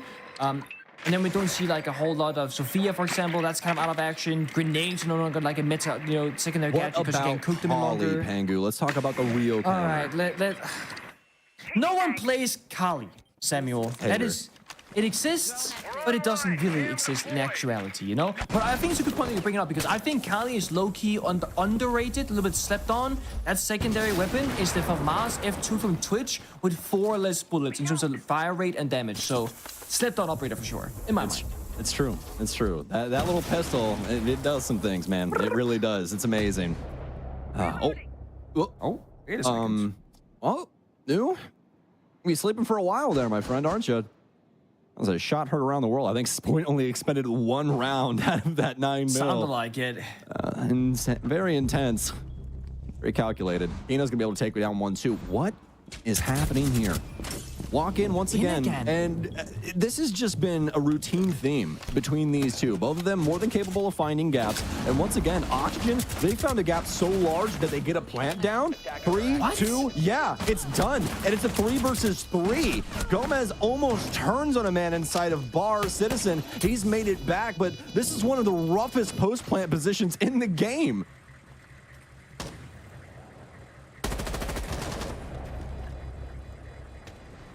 Surely not. Come on. Dump it out. Yep. Has to. No big plays coming from the Frost. Can't find too much on the balcony. Diaz with yet another kill. Citizen, there's no way he gets through this. There's no way. Yep. 15-7 at that moment in time. And I'll be so real there for a split second, Nick. Totally forgot that you and I are both colors. I was like, oh yeah, we're both color commentators. I need to keep talking. Yes. Oh yeah, that is my job, isn't it?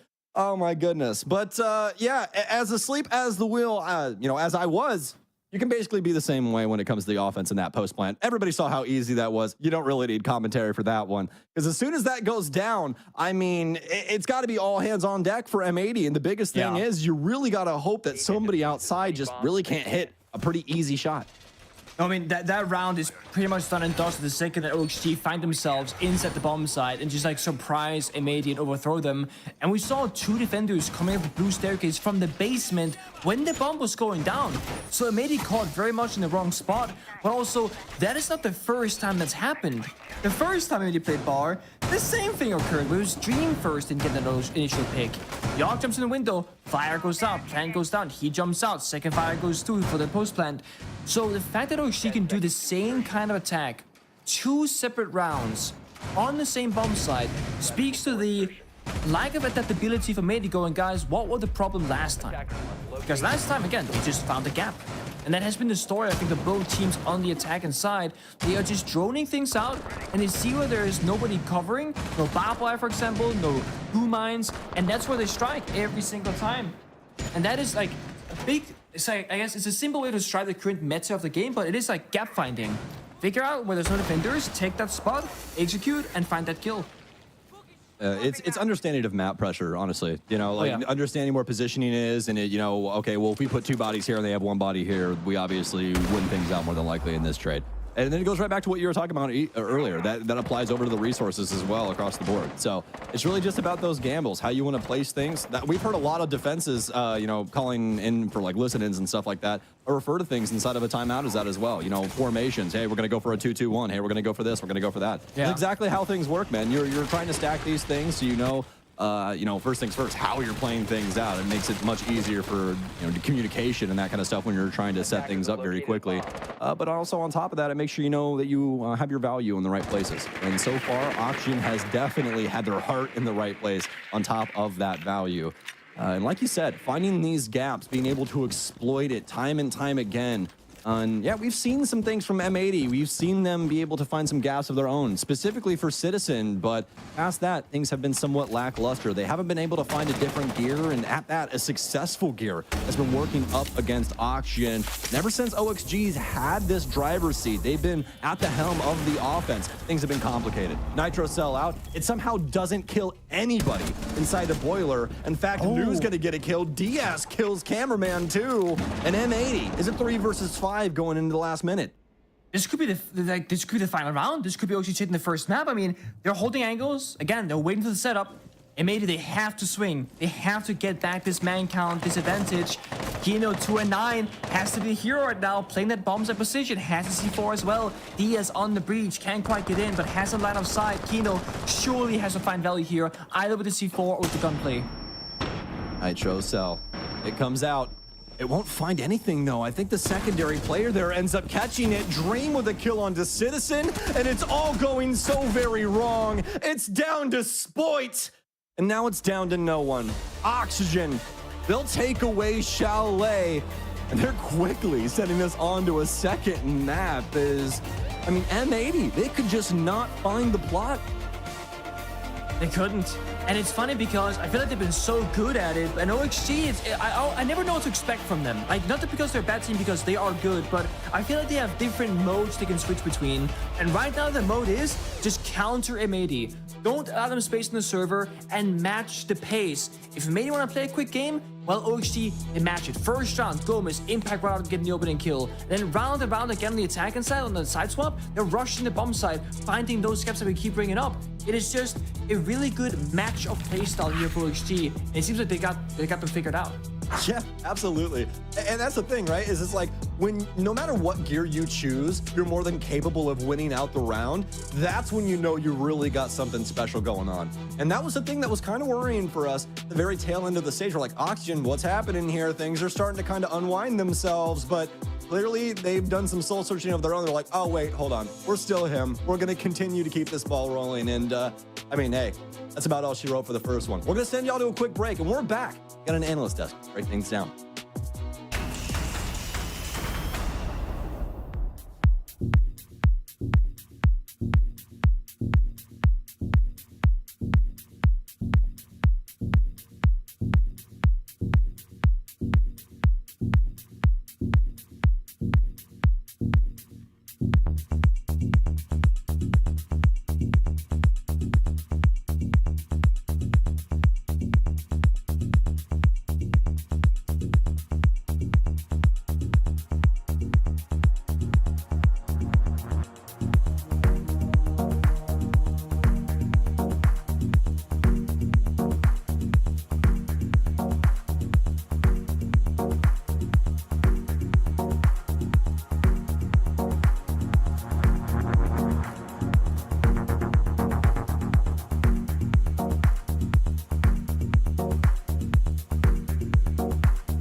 Last time Oxygen won a map, it was right about 2 weeks ago, and there could not have been a better time for them to win another one because it comes not only in a playoff series, but the first series of a BO3 on their opponent's map pick. Chalet does not go in M80's direction, and for OXG, that thing was tight through the first half, and then they just looked like they ran away with it in the second. I mean, this is exactly how I thought this game was going to go specifically. It was aggressive right off the start. I mean, M80 was pushing Oxygen to the limits on some of those sites. Like, even if the bomb wasn't there, you can trust that M80 was getting in there, taking those fights. But what I said was both these teams and their conversion rates and those opening entries, we saw that literally every single round. The trade games were phenomenal from both these teams. Yeah, I was a little bit disappointed from M80 on some of their attacks. You know, I felt like they could have done a better job getting in and finding that opening, getting themselves that advantage a little bit earlier in a lot of these rounds, because it felt like you're going into your own map pick of Chalet, you're starting on attack. It's a relatively attacker-sided map, you know, the way that the windows work on this bomb site or on this map, you can take a lot of those gunfights from outside the building. You should be able to find a lot of advantageous situations as an attacking team. And through the first quarter, I mean, they did do that. We just saw round number 2, round 3 as well. We saw guys like Citizen being able to get aggressive, take that space. I just felt like we stopped seeing that towards the second half, the end of that first half, and it never really came to fruition. And that's why Oxygen were able to win like 3 defenses back to back to back here. Yeah, and then again, it came down to these 1v1s. This is what I was talking about, the trade game specifically. These teams were constantly going back and forth. And Dream coming into this, I think that was round 7 here, he sneaks in and gets that play that then allows Oxygen to get in there, get that bomb down. I mean, both these teams played a really good game of Siege here, but I am glad to see Oxygen coming off their most recent losses to really show up here and put up this performance. Yeah, and I really thought Dream shined on the attack. Yeah. I thought the last time they played on Chalet, Dream was a key player on the attack as well, getting a lot of stuff down, but he did a fantastic job throughout this, getting the bomb down and also just finding the frags. Yeah, this round specifically, it was beautiful from Gomez here. Again, they sneak into bar to get this bomb down, but what we didn't get to see in the beginning of this is Gomez actually specifically used that Bravo drone and captured the main lobby cam. He captured a Valk cam that was for that bar hallway, and you didn't get to see that. You should go back and watch it because that is what allowed Gomez to walk into that site, to take that bomb site and allow Oxygen to get that plant down and play that post plant and win that round.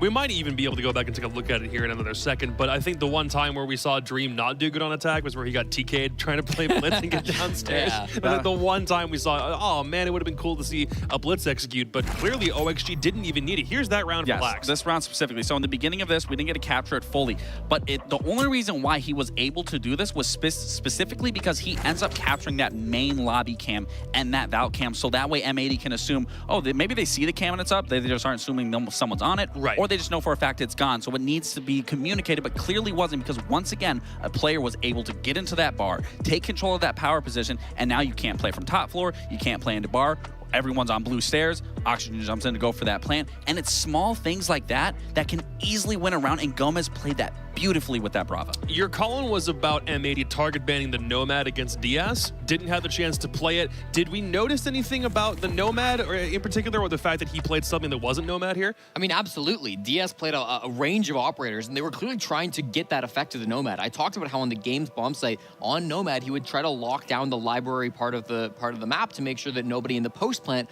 could come through and deny the plant. Instead of doing that on the Nomad, he did it on the Zero, setting up SAM cams inside of library, and we saw that most accurately in round number 10 in the big post plant, where he was outside the building, he had his teammates giving him information, they knew exactly what the player inside of library was going to do. That was brilliant. We also saw the Zofia coming through. I genuinely think the Zofia pick is mostly with the Claymores there, because he wanted to put those outside the building so that no jump outs could occur. Maybe it didn't come into effect. I don't believe he got a Claymore kill, but still being able to have that impact, bringing these operators, finding ways around that Nomad ban. I think Diaz did a great job with that. Conversely, because it wasn't available to M80, were there gaps that were a real problem, or was that a big part of the reason why they only got 2 rounds on their attacking half?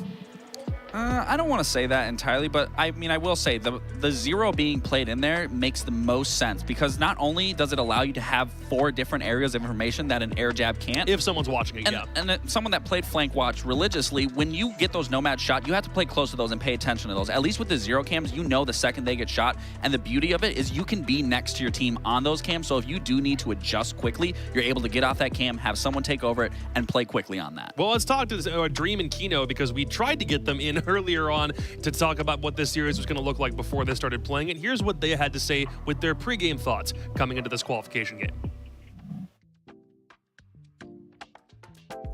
I think in the beginning of the season, obviously going 5-0 is performing like above expectations, I would say, especially because we just picked up 2 new players. And those last 3 games, though, we talked about it, and it's just those are all just learning experiences for us. It's better to lose in groups, learn from it, and we still made playoffs.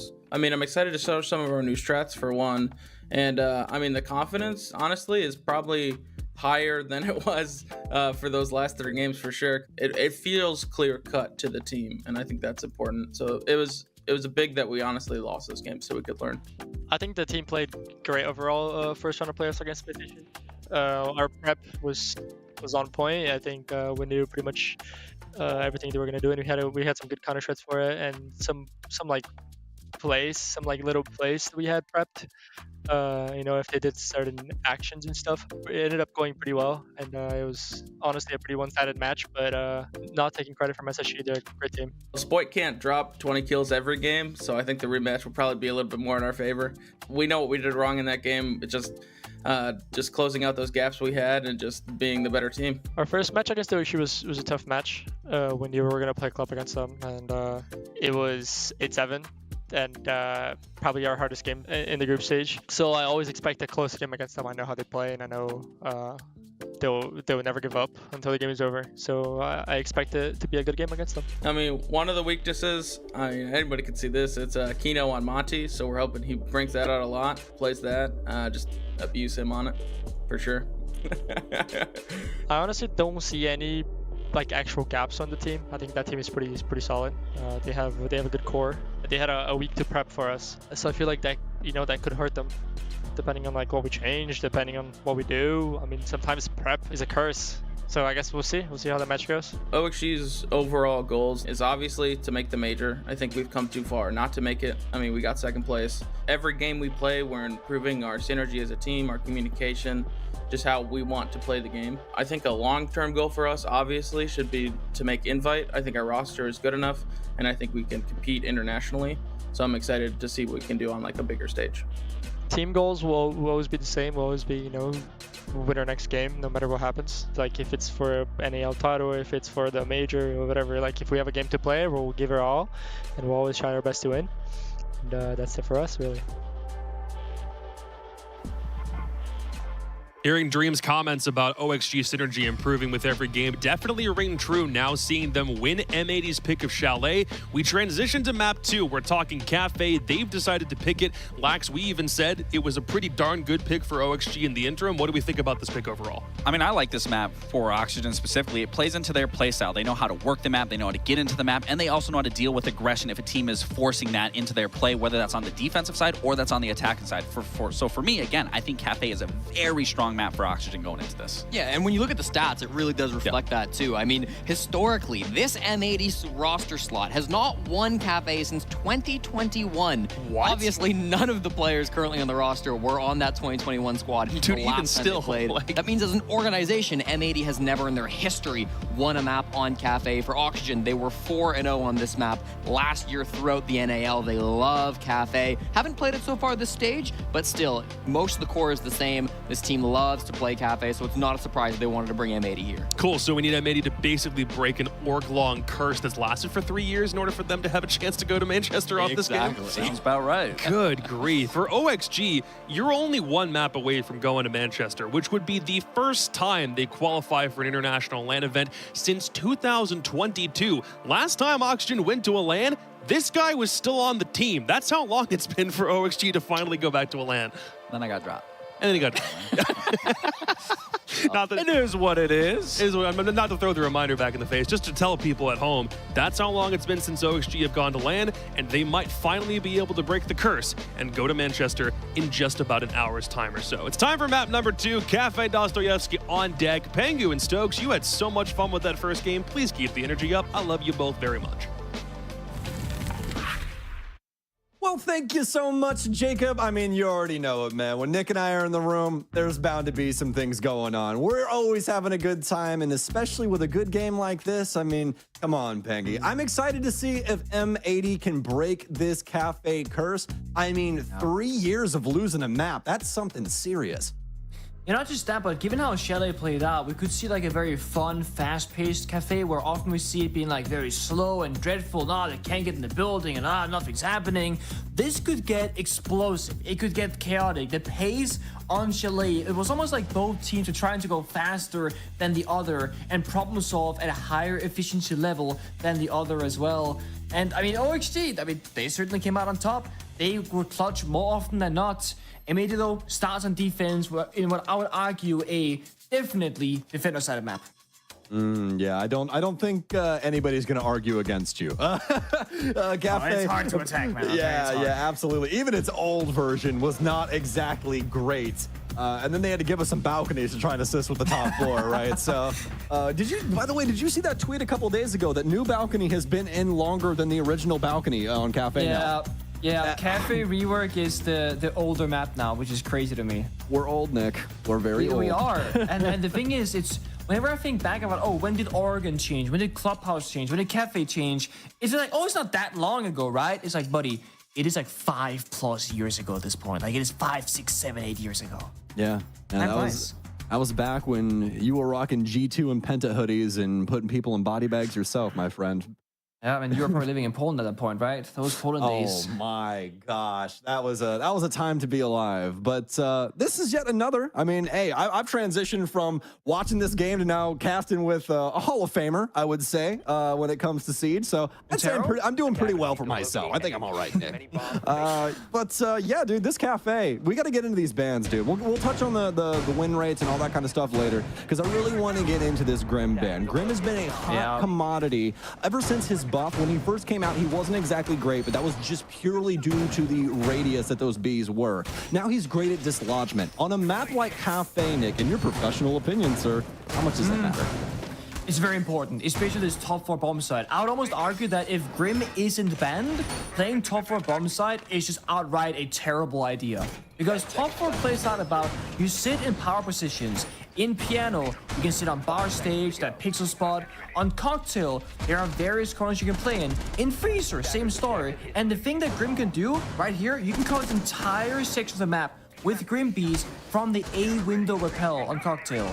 So by Grim being banned out, you can now move around more freely, and if you're stuck in a corner, they're not gonna have guaranteed intel on you. Because the way the Cafe plays out right now is almost every single attacking round at the highest level of play, attackers play Grim Capital, they find you with the bees, they fire you out, they get 2 free kills, and attackers win the round. So Emedi are enabling themselves to play more bomb sites and play more freely by banning Grim, and they can do it because they start on defense. Most definitely. Interesting little trope here as well. Gomez on the sledge on a top floor offense. I'm very surprised about this, especially with his entry down low. You honestly, like, come on, right? You know, yeah, exactly. You take the op list away from this. You're like, why are we not on Buck? Maybe you get access to that mid floor, maybe Skeleton Key under Cocktail, but clearly they're thinking something different. They've got some solid drone presence here, and this is all going to be built up around Red. I think you raised a good point. Why not the Buck? Because you cannot cook those grenades anymore. That's the whole meme. But maybe it's the gun, right? Get that LE5 in action. And maybe watching those default cams, they know Gomez is downstairs. But again, top floor is not really about the roam game down below. There's no pulls or solids in play. It's about just holding up top floor with 5 players and make OXG work and problem solve every inch of the map. The reason why it's such a difficult map to attack in ranked and in pro play is once you drop down a hatch, once you rappel in a window, you are hell in a cell for the rest of the round. Sport, he's gonna play that spot on a piano, flashbangs and 5 dots in this direction. And you said it yourself, that's exactly what it is. Every single time that Cafe pops off, it's a bloodbath. You just don't really know which way it's going to go, and this right in front of us, be going the way of M80. Oxygen, Gomez specifically going to try and go for this rotation. The big issue is that Sledge, he's a 3 armor nowadays, so he's pretty clunky. Any more aggressive move that he goes for, he might end up losing his lunge, but he's patient, and Kino's actually going to be the one to show up to his doorstep instead. He barely has to move.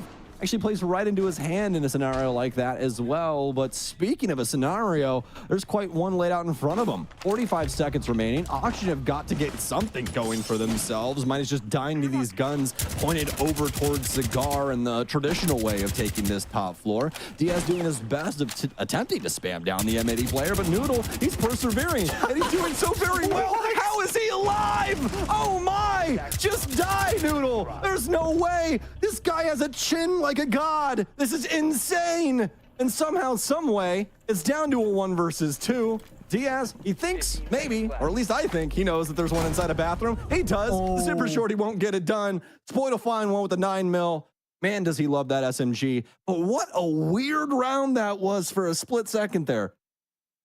That was a weird round, and I actually want to go back to the first point that you made. Why not play the Bug over the Sledge? Because Gomez was in that prime position to actually utilize a skeleton key. They had library control, there's inside of pillars, and he got a kill on Kino walking down the white staircase, but then you can't push anymore. You have no backup, right? It's a risky play. So again, if you play Bug, could have done a little bit more, but it's hard to get in the building on attack. And this again, the Grim Bank come into effect. You can't utilize those repels. So top 4 bomb site, probably gonna be the strongest. Reading, dining right here, second strongest bomb site. And then you got that tertiary option, whether you play kitchen and kitchen or mining and dining. That's your choice later on. But I like this bomb site rotation from M80. They very clearly understand what sides are strong based off the operator bans. Also because OXG banned the Ying. So Ying also very excellent normally to drop down the skylight. Again, repel in the window, drop down the hatch, create chaos in the server. So good understanding. I like the operator lineup. They're bringing Util, Wamai, Castle. They are building a wall in the middle of the map top floor that they want to care about and hold. And then again, OXG, they got a problem to solve. Brute force pick it apart, try and sneak around, rush the bomb site. One way or another, they have to get kills, because if you don't get kills in Cafe, you will not get map control. Absolutely not. And that's the thing about that top floor too, is as soon as you start trying to brute force things in from Christmas side, it really starts to fall flat on its face pretty quick. I mean, the first domino, if they're able to just catch your entry off guard, you're probably all dying. I mean, that's right. It's just such a rough thing. You're really running roughshod over the whole thing, and you're hoping that these defensive guns just don't have solid angles, or that there's just some form of miscommunication. That's why we see a lot of teams try to exploit things with something like Clutch, with Buck, which oddly enough, he's being brought this round on a mid-floor site where you can bring Pledge upstairs, but I digress. The C8's great. I'm happy that he's bringing them. There's still some exploitable things, and also the other thing is the skeleton key can still be utilized the same way, and not that big of a deal that, especially in the common day of Siege with those nades being reworked, so don't have to try and make sure you bring those old, tried and true things post-patch. Kind of hard to entry here though. Look at the operator lineup. Brav, a high value operator. Hibana, only Heart Breacher. Dokkaebi, Global Gadget. Only really Gomez and Buck and Newers on the Ash can kind of throw their life away. But if you lose both Buck and Ash, you have no self-destruction. So risky operator lineup here from OXG. Everyone's high value. Everybody has to try and stay alive. And it's why they've slowed down the pace a bit compared to Chalet. You want to make it safely towards that upstairs execute. Get the 5v5, get top floor control, hopefully get a couple of kills, and then they can start looking towards the bomb site shortly after. Wide hallway push, it looks pretty damn clear to me. Most definitely. Logic bomb in. Gomez will discover one, but now the jig is up. M80 has to respond. Still one inside a cocktail. Flashes in. One on Freezer, too. Skeleton key. Good for Citizen. He turns on a dime, too. Knows that player's near Freezer, but he's blown sky high by the Nitro cell. It's a 3 versus 4 in favor of Oxygen, as they're doing a damn good job of taking over this top floor. But Spoit, he's found a way to slip through the cracks. He's found a way to potentially sweep this entire round under the rug. It's 2 kills out of this man. Yeah, he's not just a YouTube star. He's also pretty darn good at this video game, let me tell you. Keeping things locked up. Super Shorty almost gets it done up against Yogg. If he was able to ADS there and maybe, just maybe, get those pellets tightened up, that could have spelled disaster for Yaga and Oxygen. But instead, it's down to the IGL of Cameraman. It'd be a picturesque moment for him if he's able to win it inside of the 1 versus 2. Continue their reign here on this Cafe defense as they're trying to set a precedent. They're trying to make it known that they have the ability, they have the opportunity to take this map away from Oxygen and put us onto map 3. Yogg on low HP. Cameraman running for the hills. He's not even gonna peek him, Pangy. That's gonna be the round for M80. Off the back of some creative nature out of Cameraman. Oh boy, yep, the IGL, the old guard there, they lock it down, but it was the early beginning from Sport that set things up for success, finding the kills upstairs, going unnoticed for a very long time inside of stock room right next to Freezer, and I gotta say, Sport looked so clean in those gunfights, and I was thinking, who's gonna clear him out? Well, turns out a SMG-12 sprinted through the room from Yogg, gets the job done, but it's not enough. And yeah, Cafe is voting. I'm not sure if Defender favored, but maybe they're holding on, looking a bit cleaner there than on Chalet. They were struggling previously with the gaps. Oxy kept just walking to the bomb side, finding pick after pick after pick on Chalet.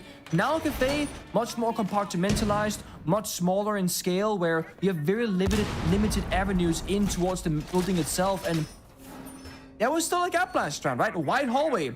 OHT sprinted it down. They got the opening kill, but they did have a crossfire established later on. So even when plan A doesn't work for the defense, at least there is a very clear plan B in action for M80.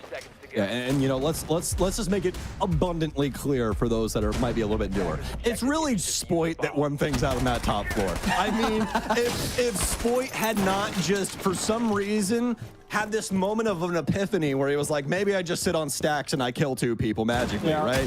Then there's a whole different world in front of us. There's a whole different world in front of us if Oxygen does their due diligence and checks Freezer. I mean, there's a lot of different ways this goes. I mean, these are some of the best in the business. You know, arguably some of the best teams and best players that we have available inside of Siege at the current moment. But even things can go wrong for these guys sometimes. So next time you're mad at somebody for misdroning, just remember, it can even happen to Oxygen.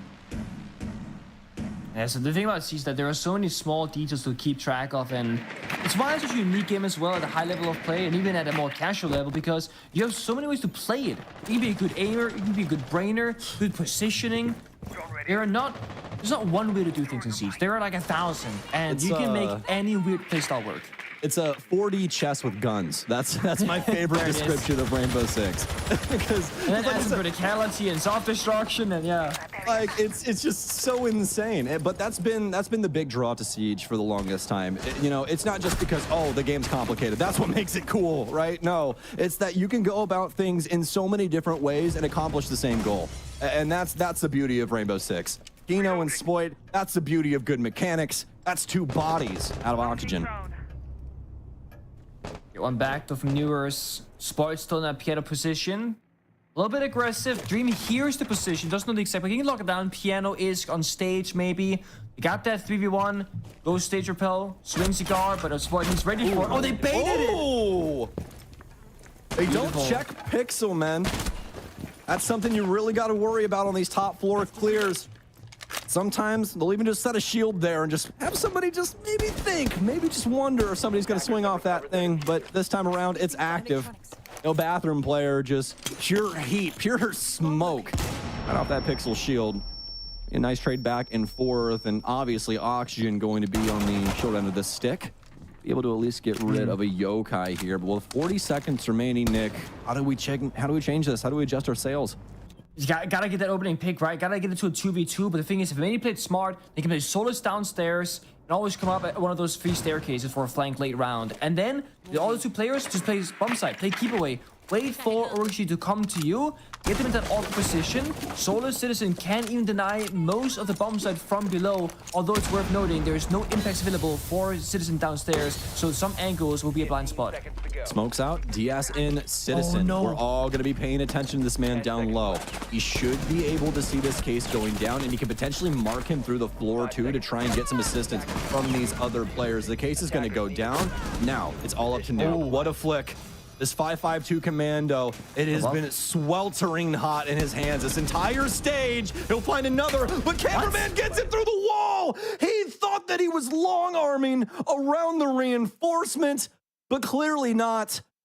He's going to be on the soft paneling instead. An M80, somehow, some way, they continue to find paths through the defensive end of Cafe. Speaking of many ways to go about that round, Newers could have gone above with the IQ scanner to shut down the defuse attempt there with accurate intel. They had a yellow ping though, so Newers was relying on his teammates saying, hey, he's in the corner by the Rio, long arm in it, which was incorrect. But again, you got the IQ scanner, you got other options. It's a matter of what you choose and what you think is the right moment and whether you want to use your primary weapon or of course your secondary. But these are, again, very close rounds. It's a 3-0 lead for one team of M80, but it very well could have been, you know, a 1-2 or a 2-1 the other way around. OXG call a tactical timeout. They gotta steer this back in the other direction because right now, Cathay is slipping away. Yeah, utter calamity. And that's the one thing, right? When you pick Cathay, you're never worried about the defenses, are you, Pengy? You're always worried about these offenses. How the hell are we getting in the building, boys? How are we getting these entries? And that's why we see this timeout already, because Redeemer is not confident in what's happening right now. And he really doesn't have a reason to be. It has not been going well for Oxygen. The only opportunity that was laid out in front of them was them having that chance to try and work things up that white hallway, getting those picks, and then opening up that top floor just slightly until Spoit gets those 2 big kills. And once again, it's back in M80's hands. Now the big question is, what are the adaptations going to be? If you're XG, you can do 2 things. Either a strategical change, so let's say your operator lineup, right now Dream hovering a Monty, for example, that's a very drastic change, for example, or a pace change, going for a side rush, go on those window repels, play on the offense. But given the fact that it made it banned out the Grim, I don't think that's going to be possible. And it's why they're steering into this shield direction instead.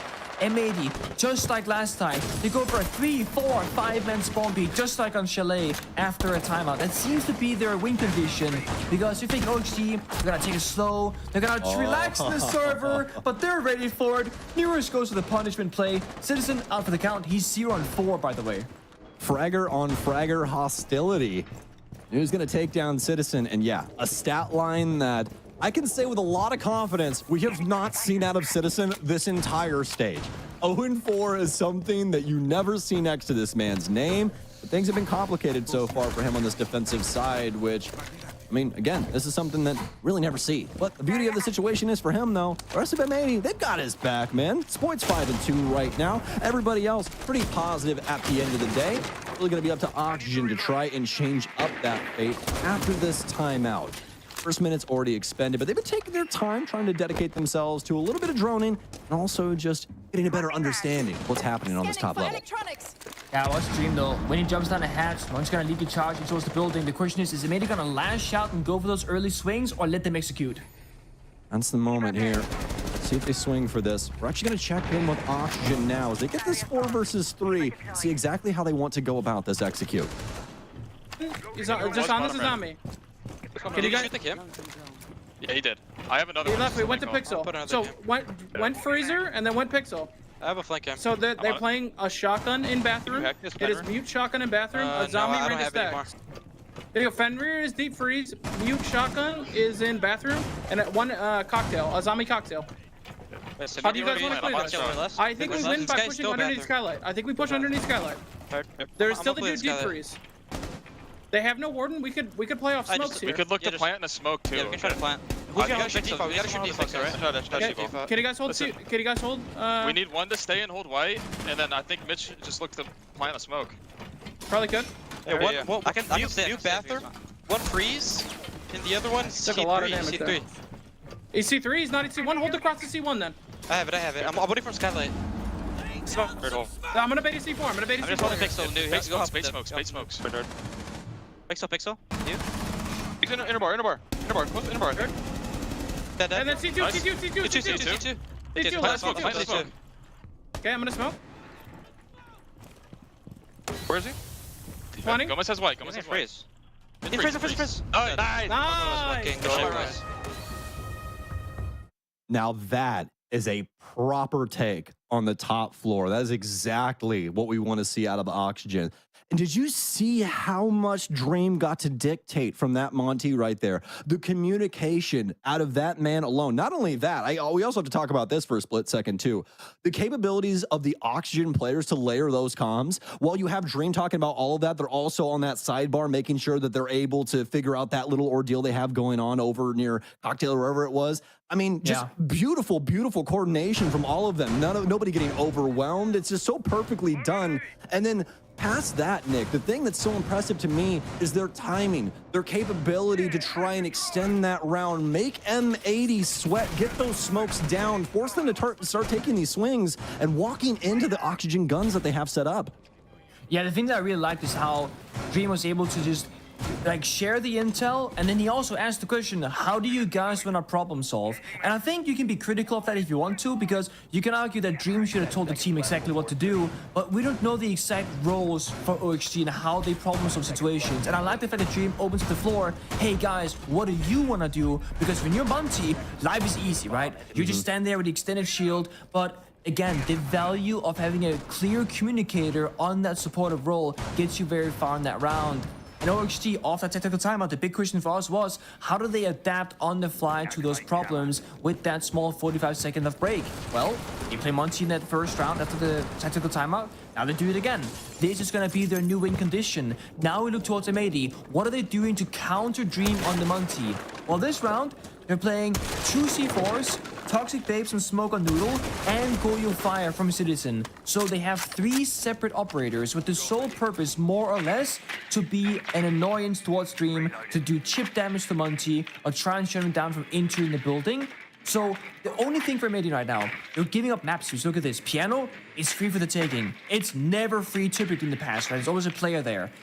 They're playing very far back Cocktail. They're playing on the bomb site itself. They are welcoming in OXG and force them into a back position, and then they're going to strike out with the Toxic Babes, with the Goyo Fire. Oh, this is perfect. Picturesque from M80 on this top floor. This is right across the lines as to what you want to do. Try and keep things dialed back over towards Cocktail. Especially in a setup like this where you have so much delay, so much capability to box out Oxygen. That's really what it is. Just make it where they can't try and transition into a lot of these areas. And definitely proved to be a pretty powerful thing. It's already going to start here. A little tick damage towards Dream, but it's really about the timer. So make sure you guys pay attention to this, because this is the thing about Cafe. They just got in the building. We're already halfway through this round. This is how it always goes. So really, how much value do they get out of this situation? You can see it's going to be Kiki here. We're not going to have the other SAS up. We might have them over in the stairwell, but don't really know. Don't really know my silhouettes too well when things are like this. So we'll have to see if the Nitro cell, potentially some smokes can boil over, but either way, this is what they're considering. They're considering trying to just get a full flush on this top floor, get a rotate created here for Freezer, and Gomez with a nice discovery. Sick opening. C4 spent. Doesn't get the 2K though, surprisingly enough, but it's right instead. Dream just ADS just in the fadeaway on Kino dropping down the hatch. OXG to get the map control. They have 40 seconds to work with, and they don't have to buck though. So vertical destruction, not gonna be easy. Second nice shot on the Brava. Newers has grenades, you can pop a little bit of the floor maybe, but they still got the Monty. Drop down, walk into side. Dream can again be that clear communicator and establish where to put down that diffuser. This is absolutely insane, but that's it. That might be it right there. 3 seconds it's a left of the fire. 20-second tool. He's going to have quite a bit of time that he has to stand at this door, but this is what Dream needs. There's a lot of communication that has to happen here. He needs a full court press on the back end of this site right now, right as fast as they can get it. People have to rotate and try and take these fights with these players on site. This is why we see this aggressive play up top too. He's trying to make sure this verticality isn't here. They're attempting to work in the main hallway, and nothing happens. It's going to be M80 that claim practically everybody. I don't even know if we saw one person fall from them on the site setup there, but Oxygen were forced to adjust, whether it be shifting the shield over there and trying to assist, or just having the fraggers try and get in that hallway / fireplace area. It had to happen. It just didn't go their way. The vision there for OXG and Dream was to wait out the Goyo Fire, as you said, last 20 seconds. It was popped at the 23-second mark. That gives Dream a 3-second window to walk in at the right time, not die to the Captain Fire, and to start getting down that diffuser. And that was the goal, because he waited there for over 10 seconds. But then, as the fire started fading away, a Toxic Babe from the smoke was tossed out, and then Dream realized, oh, we messed up. We have 8 seconds. They still have smoke available. We have to ready towards dining 90 hallway, and you just don't have time. You don't have the positions. They didn't have a setup for it either. And simply, they were too slow in the early stages of that round. If M80 are giving you Piano, Cigar, basically the entire half of the map towards the north, you gotta take it quickly. Because round will be an issue later on if they're playing those stall-out operators like the Goyo, like the Smoke. OHG, they're gonna stick Muncie in this final round in the first half. That was a big question mark that I had for myself because it worked once, it failed once. What do you make of that? There's no clear outcome in that regard. So this third time will tell us if the Muncie is successful or not. It's also a pivotal round for OHG because either they will be down 1-5 in round count, or if they can succeed here, they will be 2-4 and buy themselves a little bit of wiggle room for their defenses to come. Most definitely. And the thing about Monty is he's usually that a universal key when it comes to entry too, no? And it's like what's happening with our entry on this Christmas angle? You expect him to just walk in there, establish at least an line in the sand that they're able to work around, but nothing really happening there. So really hoping to see some due diligence here for Oxygen when it comes to the shield. Dream did a great job of being able to try and work around the team there. It was just that they didn't want to try and deliver him in that way on the top level, which a little questionable, but hey, still have at least one round they can pick up and make it to where their defenses can at least be palatable. Definitely going to be the bare minimum, but something that they are going to get ever so much more worrisome about after losing Yogg. Curious what happened there. Sadly, again, like 1 minute burned, you just lose a player early, dropping down the hatch, and then Nuka finds another. Dropped it. Yeah, but again, you have Muncie, right? Where's Muncie and all this? Why doesn't Muncie drop first the intel and then Dream communicate it? Because I mean, Orshi now, they're just playing off the vibes. They gotta figure out, okay, where's the gap? Where's the kill? Now Dream drops to the third player, but this round is not necessarily over, but it's very tough for the attack. Yeah, it's most definitely spiraling off kilter for sure. This is definitely out of order, and yeah, I definitely think that you're well within your right to question how things initially went there with that entry, because it's just weird, man. Not exactly what you want. Yogg drops in, dude takes kind of an awkward fight, ends up losing things out. Dream's been tagged up, and now Gomez, yeah, he can try and exploit things down low, but this is the beauty of having so many men up on the defensive cafe. It's a roamer's dream. I mean, you can do so much. There's so many different ways you can try and maneuver around this map. They're going to find that man inside of reading. Down to a 5 versus 2 now. M80 well within their right to make this a 5-1 half. Yep. Dream's got to charge here. Go in, find the player, maybe go for a melee. So there's C4 prepped on the door above. Dream cannot cross it now. They are blocking out OHG so well in this round. Now Q barrier as well. Just more pressure to be added here, right? What are you going to do? What a shot from Dream. Really start things off strong and at a bare minimum, pull away flawless round.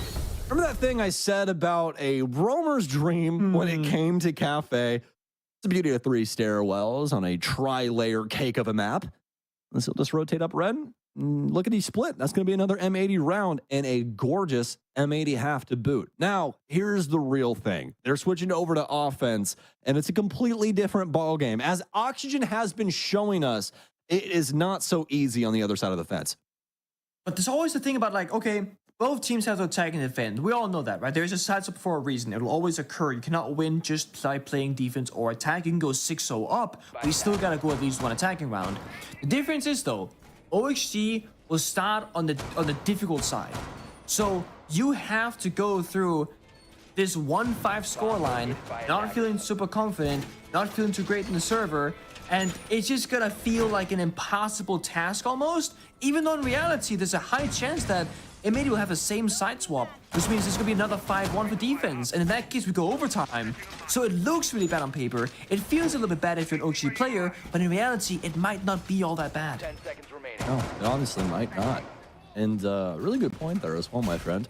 Another good point to M80's camp. They're going to be the first ones bringing out the Gritty. We're going to see Gridlock here. I'm very excited about that. She applies extremely well to a map like this. As you can lock up all of those stairwells. And not only that, she's actually really good at just, throwing down patches and things like the long bar from the skylight or some other means. She's got so many of those things. You can kind of use them whichever way you want. Well, that's a good point. Maybe on the attack though, what can they do? Gridlock, yeah, we don't see it all that often, right? First thing to bring it up, but what do you accomplish with the operator? You can make it messy. You can deny the plant sound. The Bravo, they'll find a good value. Citizen doing a good job there. X1 Evil Eye denies the intel. Don't Glados get shut down, though, so limited intel for this. But this is its first step. Now the Evil Eyes on the bomb side, so that later on you can go to that bomb side execute with Gridlock, for example. They're gonna go for that actually, 210. They're gonna rush on in. Spoit, no EE1D in hand, but he does know what players over inside the train. He'll execute him accordingly. Looking for a place to put down in this case, but Citizens went too far. Needs some assistance. Yaga's actually gonna end up gunning him down, so it might be Spoit that ends up putting down this case, but he's lost his lunch as well, as those two are gonna trade back and forth. Cameraman here, swinging in through the dark wall. Some pressure coming onto his location too, but it's going to be Kino that is actually down on the ground next. New still has some solid positioning upstairs too. This has just been a wild round so far, as things have been utter calamity across the entire board. Finally, it's going to rest, and as the dust settles, it's going to be a 2 versus 2. Half round to go, by the way. Fastest round so far between these two teams on Cafe at least, but planting now is so difficult. 2v2 means that if you start planting, only one gun up for the cover. Case Cold inside a train, gotta pick it up first. Cameron finds another kill though. Now Gomez with 1 HP in the 1v1. Oh, Gomez. Every single time I see a situation like this, Pangy, hair on my neck just stands up. Gomez. On the other side of this wall, a gap, and he'll tag up Noodle. This is a lot closer than a lot of you think! Oh my God! Gomez! How does he get it done? Such little HP! Noodle could have nicked him with anything in that kit, and this man dies! But oh my! Instead, Prone creates a rug just in the middle of the floor with the super shorty. What a moment there, able to get that round out of practically nothingness. 1 HP in a dream. Sometimes that is all you need, and is that? Oh, I was gonna say, is that a technical timeout from M8? Despite being up 5-2-0, it's a technical pause here. There's a small issue there, gonna get it quickly rehosted, I imagine. I'm not sure exactly what happened, but exciting Cafe ahead of us, I think. I like the fact that the attack goes for a quick play. And again, this is the benefit of being up in round score. When you go 5-1 up on defense, you can throw a couple rounds away trying crazy stuff on the attacking side, because if you lose, it's 5-2. Try it again, it's 5-3. You have these kind of quote-unquote spare rounds to work with because you have such a big lead. And it's not like that was a bad attempt. They just didn't have a position to plant in, and they lost the gunfights. And with that, eventually, they also lost the round. Yeah, it was hard fought, but I mean the complications are clearly showing here for Oxygen, as M80 just across the board really having a better understanding of what their capabilities are here on Cafe. I mean, it's not that Oxygen aren't doing their due diligence, it's just that when it matters most, M80 are gleaming. They're shining. It's a sunny day for them, but for Oxygen, it's all doom and gloom. The storm continues to roll to their shores. And it's something that they're more than likely discussing right now inside of this tech pause, just amongst themselves. Just being like, hey guys, what the hell do we do for the future of Cafe here? I mean, there's still a lot in this Cafe tank. They still have the capabilities of losing a round up against M80. There's still a lot that, I mean, they can get done when it comes to this defensive side. So much opportunity in the land when it comes to Cafe in a situation like this. The thing about attacking Cafe is, again, it's just like, I think it's a map that really requires experienced players, because I think it's mentally a very taxing map to play as well. Again, the classic hell in a cell type scenario where the second, you get the opening pick or die, you drop down the hatch, you're into the building, you have to fight tooth and nail for every single second for the remainder of the round. And unless you play the Monty, you're not really having a good time. So the longer this goes on for, the longer the attacking rounds are, the more taxing it can be. So I like the fast approach from M80, just trying to change things up, controlling the pace. And again, very, very close, very well could have worked out, but small things will likely define the outcome of most of these rounds. Just like Chalet, the devil is in the details. Most definitely. It's all down to the minute things, little audibles, micro decisions across the entirety of the map. Even from the early game, I mean, we've seen things as little as just the time chosen to enter the building be the main thing that decides a round.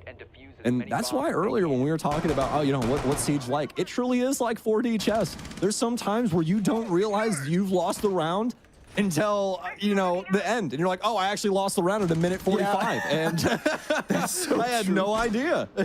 No, it really is. I think a good example of that is when they're attacking reading from OHG, and you know, with the very low on time, they take top floor, they go downstairs, the Glorify gets popped. Dream is thinking, guys, we win this. Glorify only lasts 20 seconds. We got 23 seconds, it's fine. Toxic Babes gets touched out. Oh, by the way, guys, we lost this round like a minute and a half ago because we were too slow in the beginning. It's like, yes, you realize very quickly at some point that, oh, yeah, this is not going according to plan whatsoever. But we lack that teeny tiny amount of intel, like a single operator, for example. Yeah, and that's the thing about it, right? Is like in a game like this where there's so many different variables, even on, you know, just a single site. There's so many different ways that you can go about it, especially with the laundry list of operators that we have in this game, you know? So yeah, it just makes it to where there's so many different ways that things can be accomplished. And that's really where there's just so many oddities that start popping up where people find an untraditional line or whatever it really is inside of their theory crafting that makes them tick just a little bit differently. Sometimes, like Pengu was saying, things just do not go your way. Even when things feel well calculated, blitz, and the blitz is dead. Just like that. A lot of weight put into that play, but M80, they've found a different angle to be able to work off of this. Yeah, Kino's the entry, but 9 times out of 10, your entry isn't the one that gets all the, you know, things done. It's that secondary layer, that secondary entry, that off angle. And that's what we get out of M80 on this one. Yep. Honestly, it's still a 4v3. A lot of things to happen right now, but I want to listen to what M80 they have figured out for this round and how they're going to approach this with a one-man advantage. So let's listen to what they have to say. You guys want to Mancini and I hold the back? Not worth. Not worth. Okay, one bunker. Yes. You know, Sami bunker. Yeah. You want to do Mancini and I hit back, yeah? Yeah, we can do. Move them, I can see the hole. That's fine. Okay, that's good, that's good. No, well, mine was bakery. Yo, Yoka's in VIP right now. Yoka's in VIP. They're clearing. He's clearing VIP. Let's go now, guys. Let's go. Yoka's going... He's behind the bar. Yoka's on you.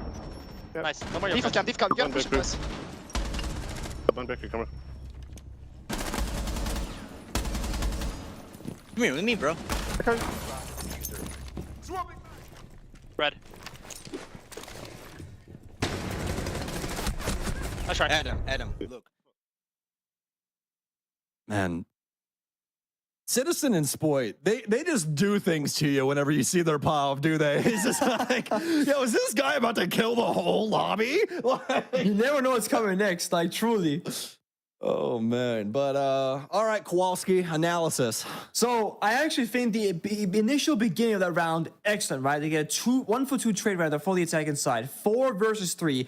Excellent spot if you are an attacker. But then you have a tough decision to make. You have 2 options. Either go for a front-sided execute, just bakery, that's what they did, or a backside execute, which is that wide staircase, dining hatch situation, going for kitchen. But the issue with clearing out bakery, like we just saw, the bakery desk.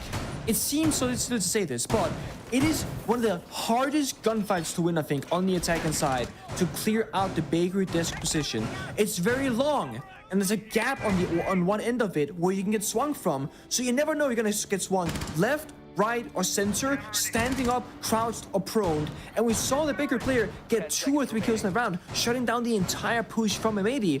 It looked like the attacks were gonna win and go to match point, but instead, they lose that in the round. OHG, they're building this comeback on the defense side, and maybe on their first attempt, they rushed. They felt so confident. Second round, they rushed. They feel so confident, but they've been shut down twice now. And look at the operator lineup. They're playing Brava, Flores, Cavitaar, Nomad.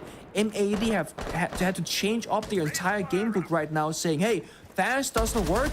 Let's go slow, methodical, and arguably more predictable. And OHG, they'll be very familiar with that playstyle because that's how most teams play on Cafe. So M80 might be forced into a worse way to play the game because the primary way did not work out the first 2 times. Yeah, most definitely. And that's the thing about Cafe, right? Like, a lot of success does bank on the fact of utility that you bring. It's just that this lineup, there's a lot more utility. You want to become a good utility team? Play Cafe. That's really it at the end of the day. If things are not going right for you and your boys, this is a map that'll fix it. Either that or you're going to hate the next 10 maps that you play. Let me tell you.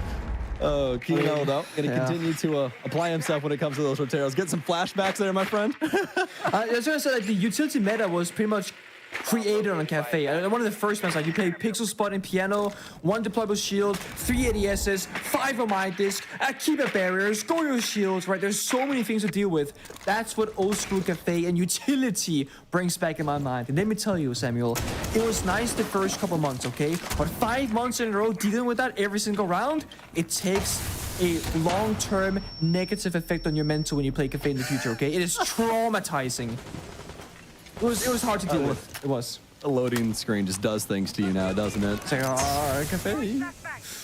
Absolutely. I think it does a little something to all of us when it comes to that time frame as well. And I was just having to deal with ranked players and like T3 people. I can't even imagine that at a professional level. Just having people swing off Pixel, having Bolo trying. Nah, dude, exactly. I'm okay. And so's Cameraman. He's gonna be riding the bench for the rest of this one. M80's start to this offensive round hasn't been too hot to trot. They at least get some presence on this top floor, but no real verticality just yet. They just now started getting some things open over here on the Cocktail side, getting those Roteros in, getting Spoit in with the skeleton keys too. Just gotta make sure that they at least get home for this case here in, a due moment. Yeah, break the floor, get the caps of fire and smokes going, and hit the bomb site likely from that pillar position. OXG, what they can do because of that Toxic Babes or C4, flank for as many spots as possible. Walk up red staircase, brown staircase, spread thin. Use the fact that when they made it to go for a plant, only 3 players have their guns up. But if Sport finds his skill into DS, which he does, that's gonna put him in a much stronger position, having that 4v4. Yaga. This is going to be the entire tail of the tape for Oxygen for the most part on trying to stop this. Can he try and get anything going on this swing? And it won't happen. Citizen, Noodle, Dream back on to Citizen. Noodle going to try and hold down the pillar position. Into post plant we go. We do have one player upstairs that can try and assist with this. Might have the capabilities to hold things down from the door, but Dream's got a lot of accessibility to a lot of different angles. This SMG-11 is going to have to try and get something done. And as this timer continues to dwindle, things get all the more dire for Oxygen. These rounds have been so difficult. They've been so very hard fought. And Dream, he'll stop one. New gets gunned down though. Dream to the rescue. He'll be able to at least find one, but he has to find the other in 3 seconds. Oh. No, the perfect play out of Noodle and the super shorty for 2. What an insane set of circumstances. But it's all Noodle. It's all M80 for a successful round on a reading offense. And it's really goes to show for Cafe for the reading bomb site, you really have to hold on to top floor because we can argue that the attack was a little bit slow maybe, but they had floors and they had the bug to destroy the floors towards the bomb site for the ceiling there on the verticality. So 50 seconds is enough.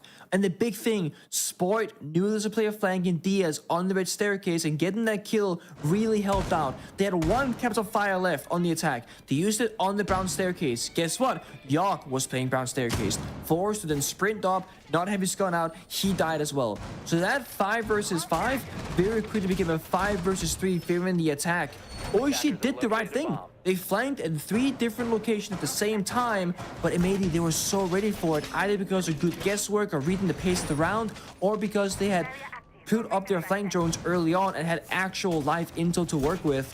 And this is the thing about the first half. Going 1 and 5, it buys you no wiggle room. You lose a single round on the side swap, you'll get a match point. Had OXG gone, 2-4 or 3-3, they have rounds to lose. Now it's do or die for them here in the second map. They'll have to go to that third map, not even lap, if Mayday can prevail and find one of the following 3 rounds. Otherwise, that's it.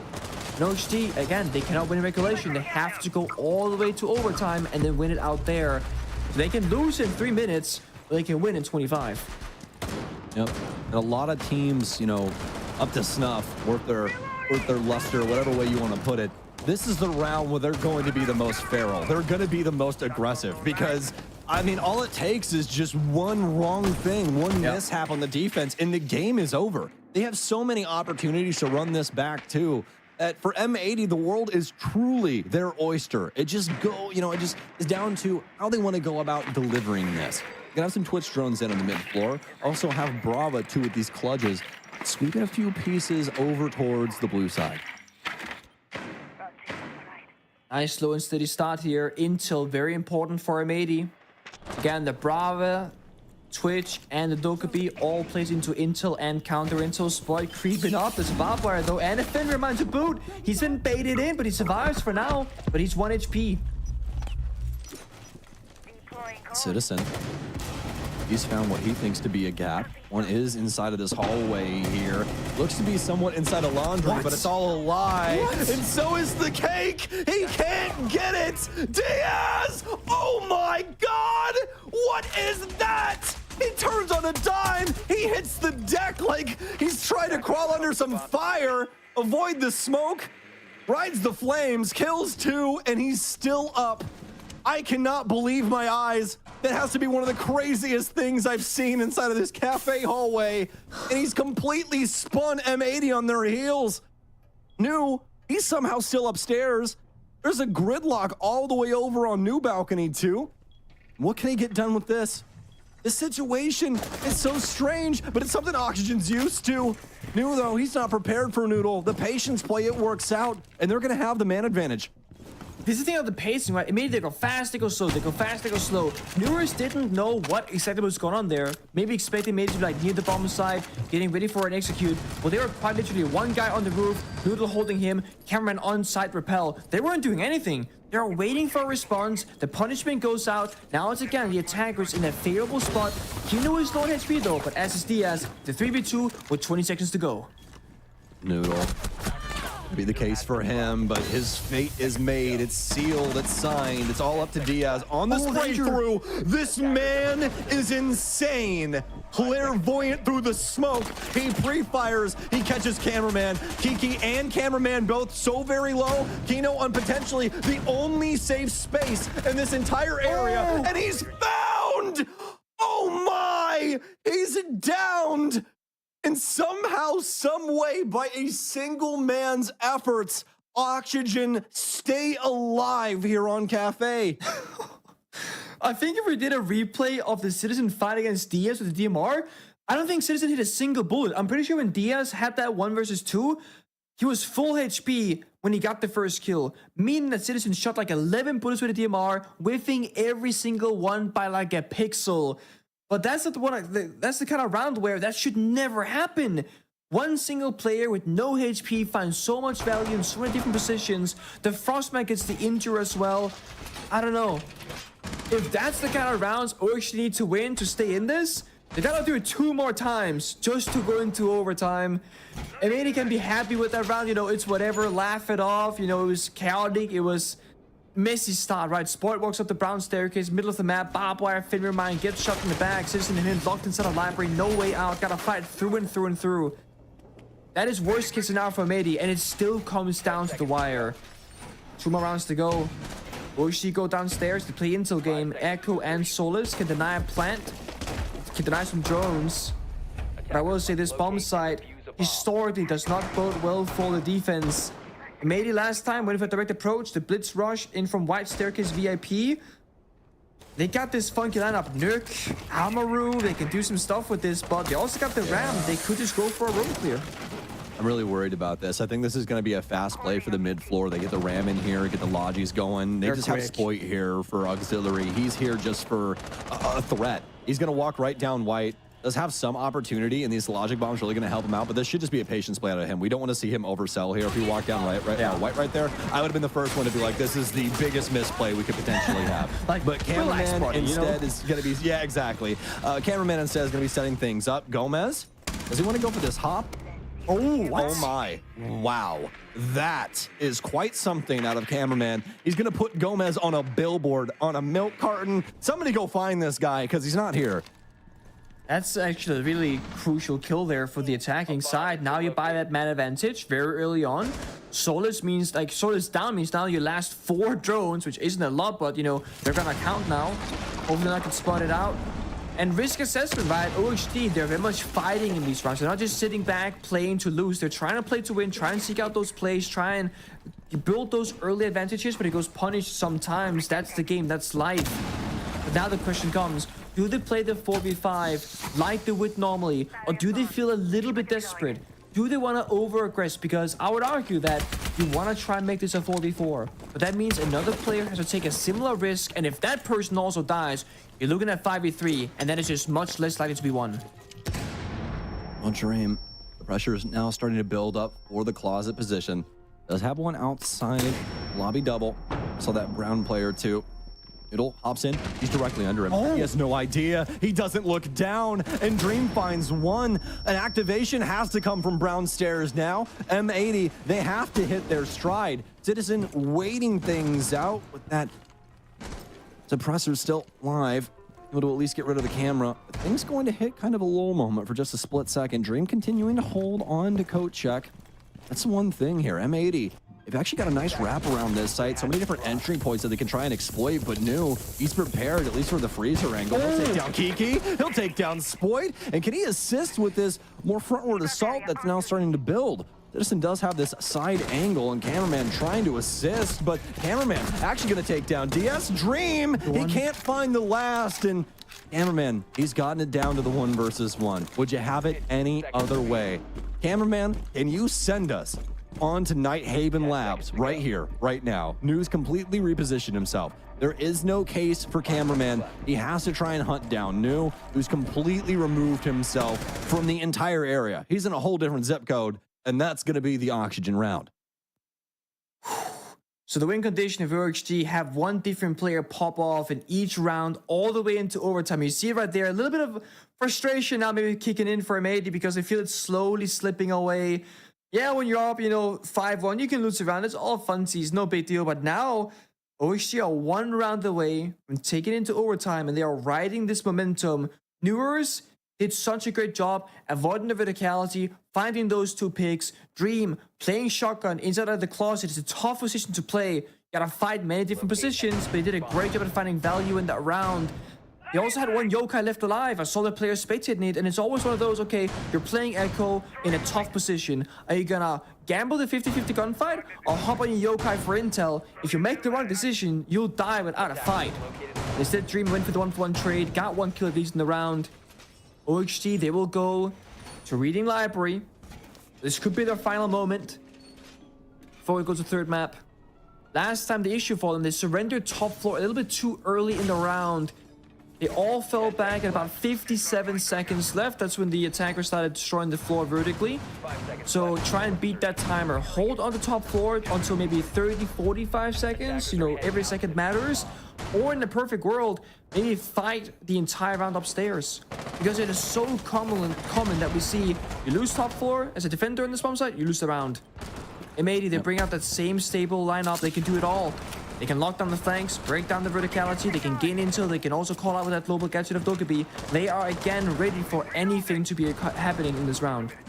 I feel confident in the soft destruction provided by Spoit as well as Kiki with that DMR too. They did have the Ram in the lineup there for a little bit, but that was ill-advised. Get something that's a little bit more adaptable, especially with her 3 armor capabilities. Just something that doesn't exactly fit M80 in a situation like this where they might want to be a little bit more free-flowing.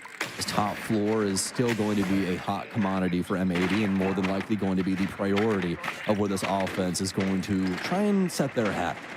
These drones are mostly going to be focused in the area. It's been a nice setup for Oxygen that we've seen so far. Now some deployables, some Kiva barriers, as well as some barbed wire in the area for Christmas. But we all know the heart of this thing is all the way over in Cocktail as well as Freezer. You see why they're droning Piano that much, like 3 times? Because they see the setup. There's 3 Kiva barriers. They're thinking there is no way that nobody's playing Piano. They've spent so many resources setting that up.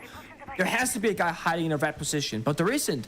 OHG, they have actually spent all these Kiva barriers and just falling back early on. I've likely heard the Capital weapon or expected to be played out, maybe spotted the operator and thought, you know what, that's a risky play. Fall back, play the 5v5, try and start on time, but look at this sport, advancing very swiftly, 1 minute 20, and they gotta try and hold on for as long as possible on the top floor. And that's the thing, right? As you said, we need to see what time they peel back, and it's going to be a very similar timing to the last time. The player rushing down white too. Cameraman, he almost had it on the rotation right there.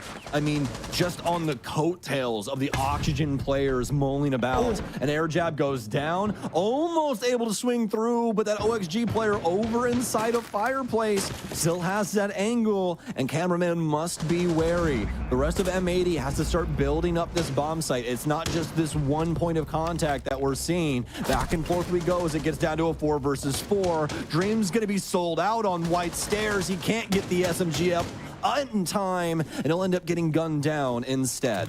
It's a 4 versus 3. Gomez has to try and get in position, and what a position he's found. But what? The verticality from Spoit. He wasn't prepared for the angles to work their way in. And now, M80, after taking down Yogg, it's looking like it's all but sealed that we go on to map 3. DS, he's gonna have to try and say something about this, but how much can you say when there's 4 people alive? He'll spray for 1, but he's dead before the second body can even be discovered. M80 take away Oxygen's map just like they did to them earlier today. It's backwards, right? It's kind of backwards right now, which means the third map, well, it's no one's map. It's the decider, and I really don't know what to expect. It feels like when M80 can control the pace, when their out of nowhere plays are actually working out and they're like quick in the rounds, they're in full control. And they couldn't do it on Chalet, which is funny because it's arguably the easy map to do it on, but in my opinion at least. Night Even Lab, different than Cafe, different than Chalet. No idea what to expect, but hopefully nobody flops over. No 7-0s, no quick one-sided matches. Let's make it intense, make it close. Oh, and you know what? I will say this about that map, Nick. That's the one thing Nighthaven Labs has continued to provide ever since it got in the map pool. It's kind of like Consulate for me, man. There's just a lot of things asked of both teams. You can have serious map control, a lot of roam presence. It's just so much damn fun. And that's why we're going to send you to a break as fast as we can so we can get back here with Nighthaven Labs. We'll see you in a bit.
M80 and Cafe usually isn't a mixture that has a lot of chemistry, but in this matchup, it set off a chain reaction of absolutely scientific proportions. They take OXG's own map pick. We now have to go to a map 3, but we're doing it left wondering whether this game could have ended even sooner than a 7-5 scoreline would have suggested. I mean, I definitely think this round differential could have easily have been a 7-2 or a 7-3. There was a lot of miscommunication or misplays from M80's end. I mean, one round specifically was, I believe it was round 9. You see Noodle jump into, oh my gosh, I can't even think right now.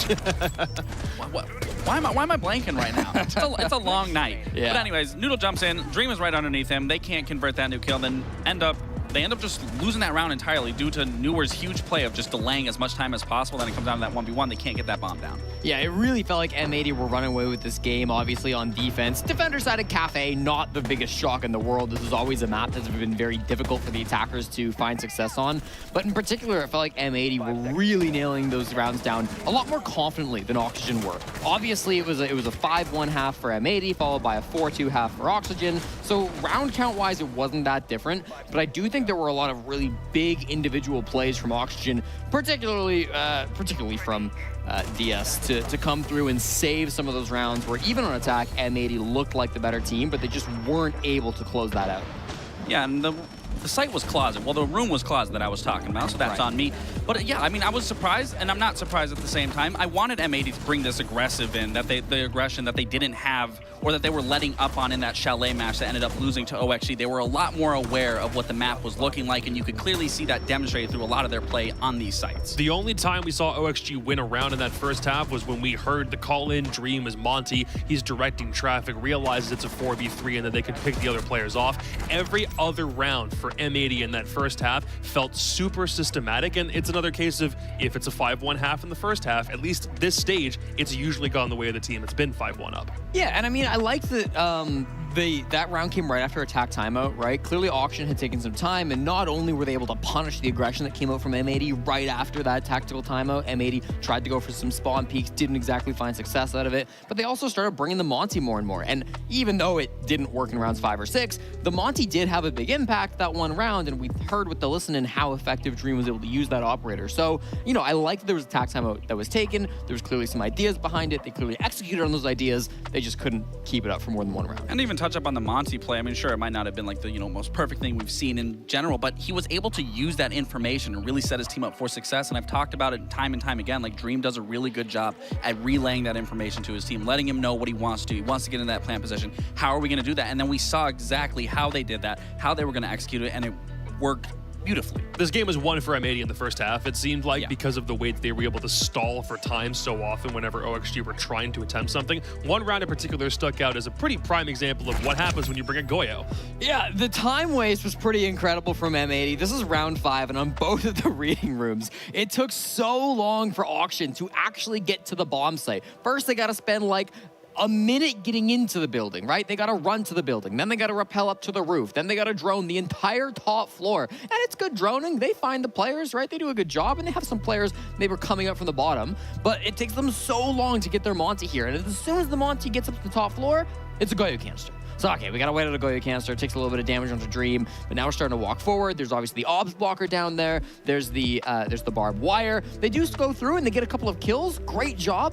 But it's not until I think 25 seconds or so when we first see, there it is, the Monty finally drops down to the main floor. And then when he drops down to the main floor as well, what's he greeted by? Another Goyo canister. More toxic babes. It really was great stalling coming through from M80 on that reading room bomb site. The first round they did it, round 2, it mostly came off of Spoit doing some crazy things, getting a bunch of kills. Spoit does as Spoit does, yeah. Yeah, but the second time they ran it, I liked that they used a lot of that utility to achieve the same effect without relying on one player popping off and putting out some incredible frags. Again, and then you even saw, we're talking about this is a game. Who's going to get the pick first? How's that going to turn out? Both teams are still staying relatively close in terms of these these initial picks. It was 6 and 6 for both these teams on the opening kills. Obviously, M80 was running away with that. Again, it came down to small mistakes here, and this also isn't the first time that we see a team beat the other team on their map choice. Yep. And it won't be the last time that we see that. And again, I think going now into Nighthaven, this is going to be a map where both teams don't necessarily want to be playing, but they're ending up here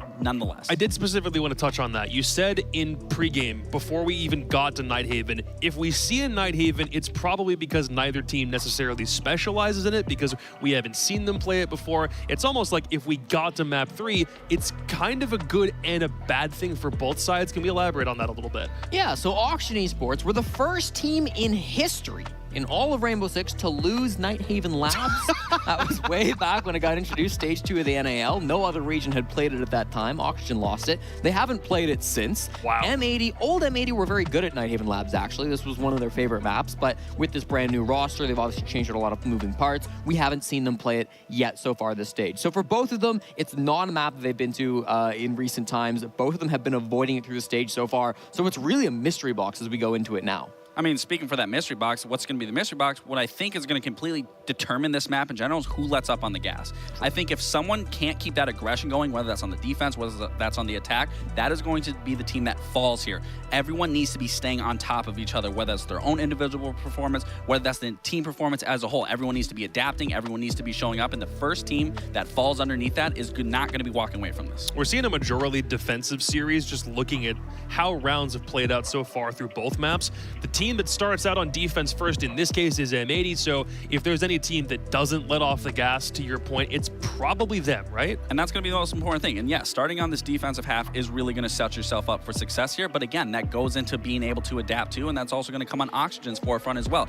If they can't get into the building, what's going to be the next solution? Are they going to bring a shield? Are they going to bring a blitz? Like, what is that going to look like? Please don't give Kino shields. I beg you, stop doing that, Kino. Now he's resorting. If you have blitz, use the blitz. There, I'm done. That's all I have to say. Hey, Dark Zero Canadian ran blitz for the first time I can remember. Yeah, and it earlier worked today on Nighthaven Lab, and they won the round. So if Canadian can do it, Kino can do it too. God, you really hope so.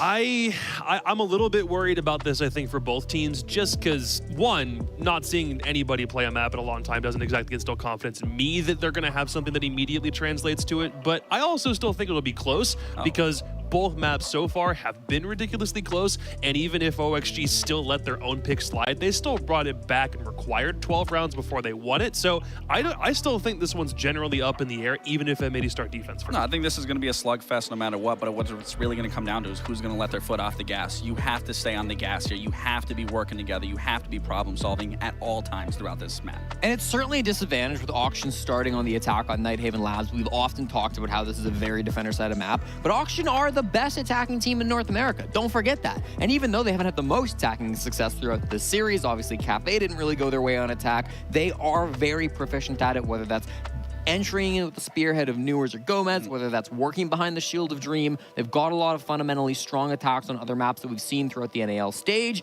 I want to see more of those here on Nighthaven, because last map wasn't quite there. I want to see them get back to it. Two things to point out just from a very brief overall stats analysis.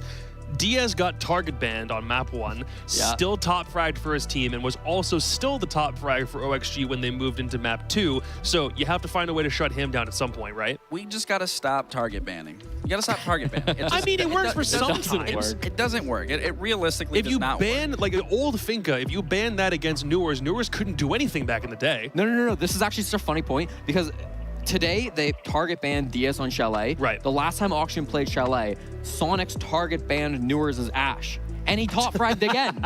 He's still top fragged. I don't remember what he brought, but he brought something, Yana maybe. And he still popped on. What else would you have brought? I mean, I would think we're at a point in Siege where most players in most case scenarios are very versatile and can play another operator if need be. Yeah, I mean, I think it makes sense if you've got specific strategies, obviously, and it might not be a specific person target ban. Like, when you talk about Diaz, I don't think they were like, we're afraid of what Diaz can do on Chalet. I think we're afraid of where these air jabs are going to end up, and that's why they ended up banning it. But even still, like, obviously, they're going to have ways around your operator ban when you're banning those ops that maybe have some of those more similar operators that do the same thing. Yeah, sure. So that's always going to be a factor.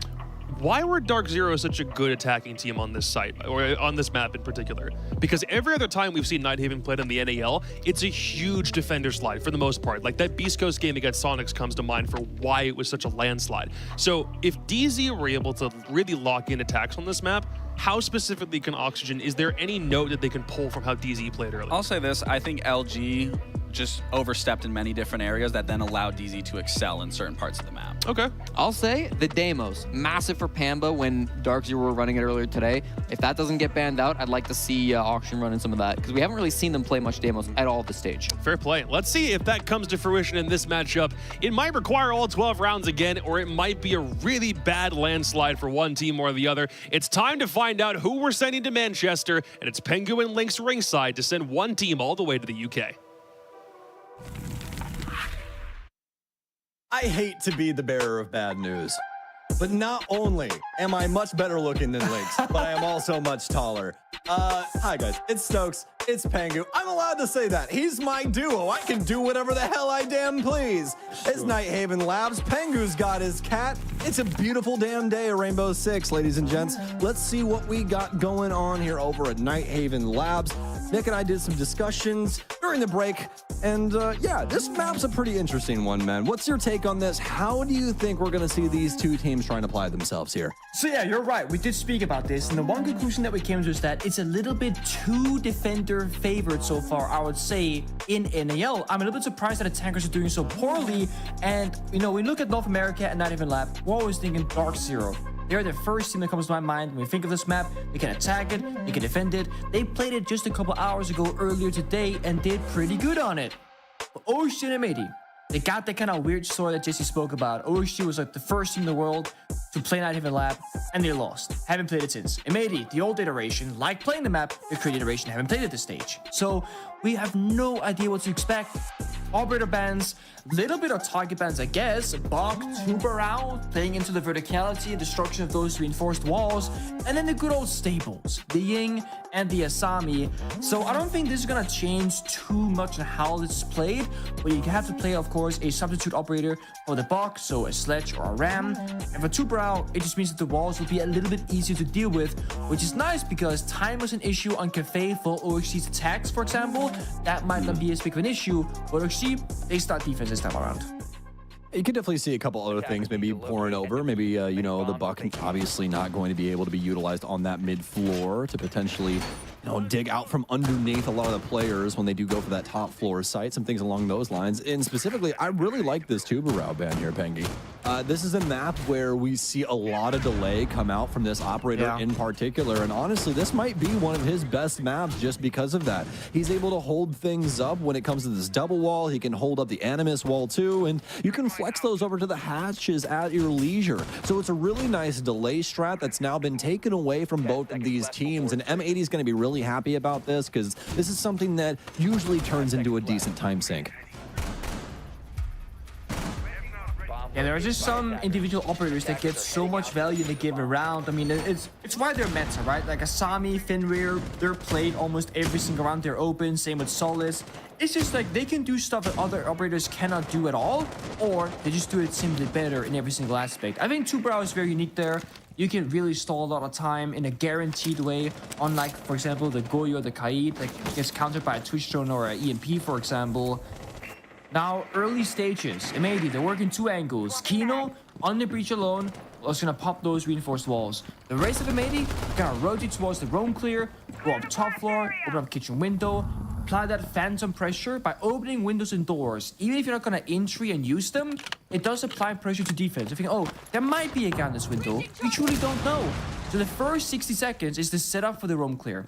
It's really important, like Cafe, you get in the building. You get that foothold, a safe, comfortable area, and then you can start progressing and working through the map, hopefully picking up a kill or two, but you gotta do it somewhat quickly. You wanna have at least 40 seconds by the time you get to the bomb site to actually do that execute.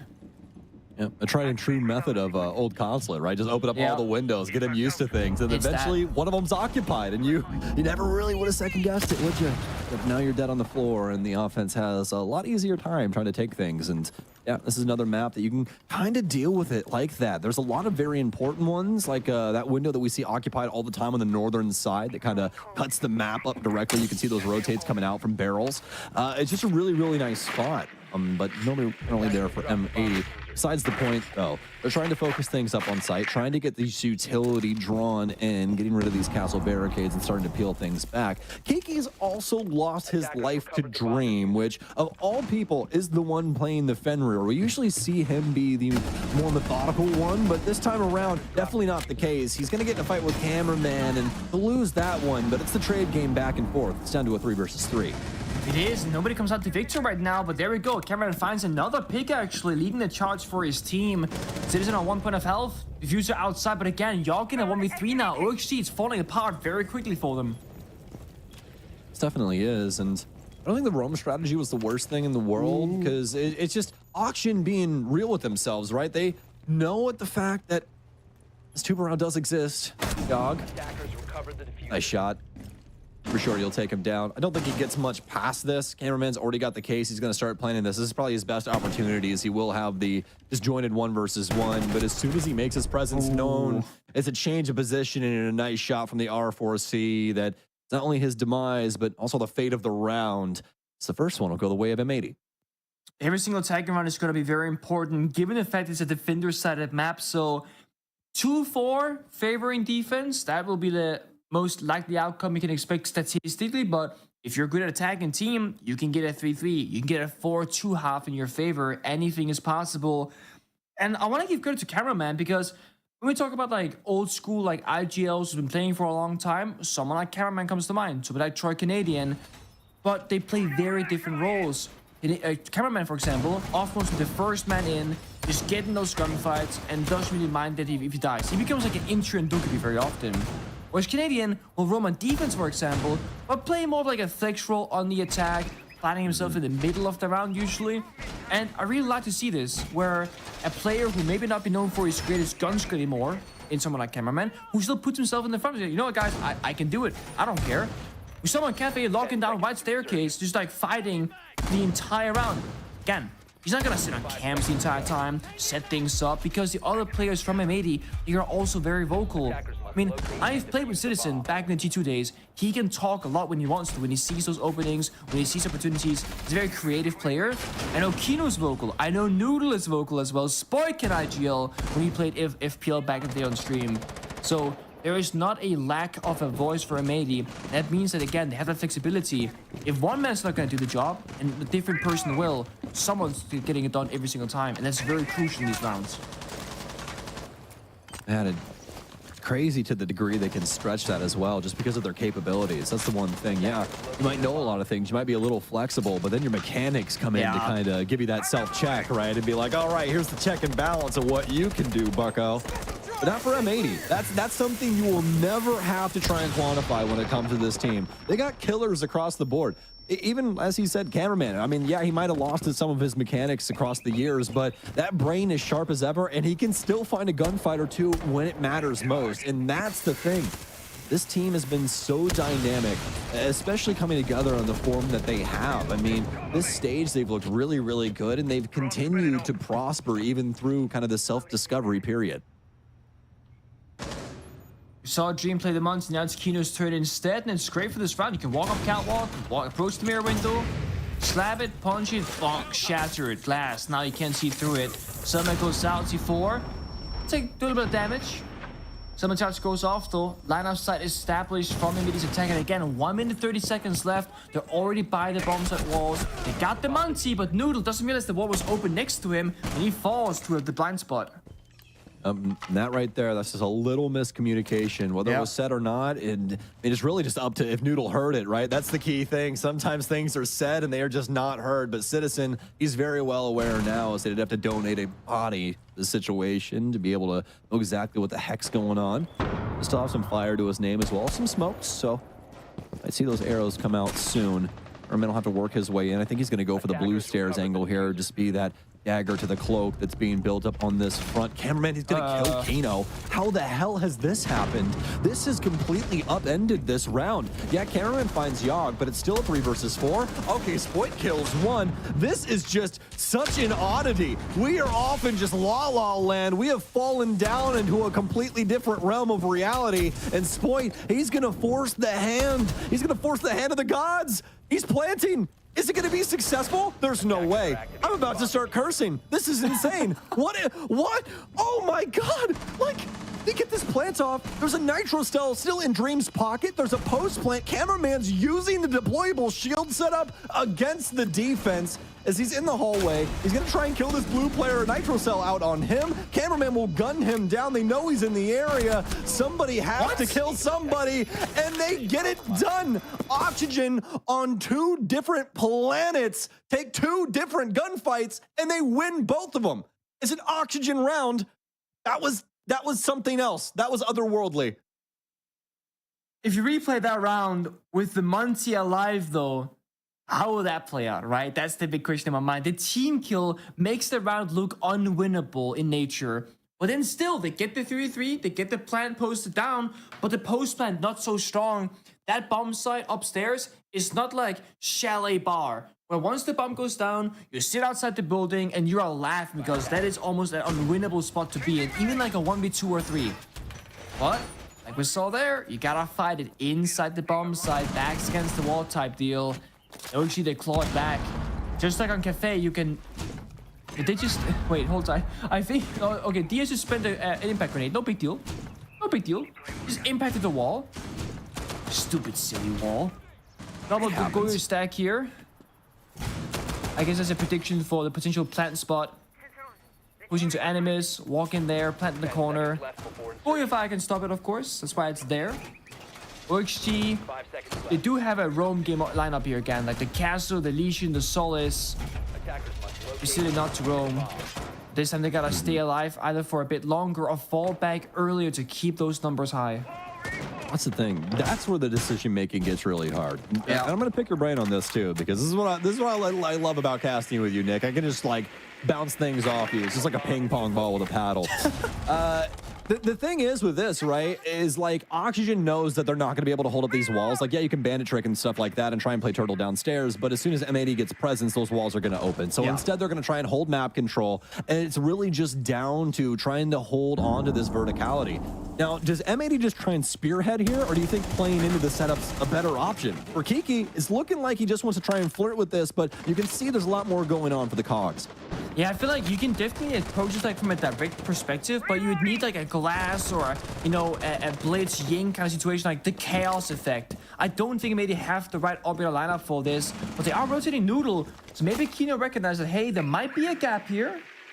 They got the barricade, they get the intel right now, but again, they gotta clear the bulletproof camera, the Goyo Fire canisters. I don't know if they can approach this directly, but at least applying pressure on the side, making that a dark area on the map but denying intel, it will pressure OHC to make that decision. Hey guys, you need to fall back and help the bomb site because it's too much pressure for one man to handle. That one man is Dream, and you see is on the right hand side, he's just watching a bulletproof camera and default cam. If they can clear the second bulletproof camera, oh, that's a nice use there, the EMP, and he has no intel. That could be an issue for them. I like this out of Noodle, though. To your point, he's trying to make it to where this angle that they're utilizing is more active. There's somebody here trying to shoot. Even if you don't hit anybody, even if he just lets off a couple shots here, having that presence there, Oxygen goes, oh, we have to have somebody paying attention to this area. And that makes it where the rest of M80 can start to exploit this mid-level, start to look for these gaps, start to look for these entry points like Spoit is right now. You can see he's trying to search for this player down low, whether it be through verticality or through the stairwell, which would be a more direct means. It doesn't really matter. What does matter is that the kill has to come, and it has to come very soon. A lot of damage is going to be done to Dream. Oxygen still have a player all the way upstairs just walking around inside of IT2, in fact, inside of Garage. They've got a great angle here through the Garage hatch. Yeah, this roam retake can be very dangerous. They got the hatch control. We see them rotating over. Sport inside that small box. Looking for the kill. Has the good read, but it's M80 opening things up in that 5v4. Nice find here. Gomez, he's going to reclaim. They'll be able to at least hold on to this hatch for now.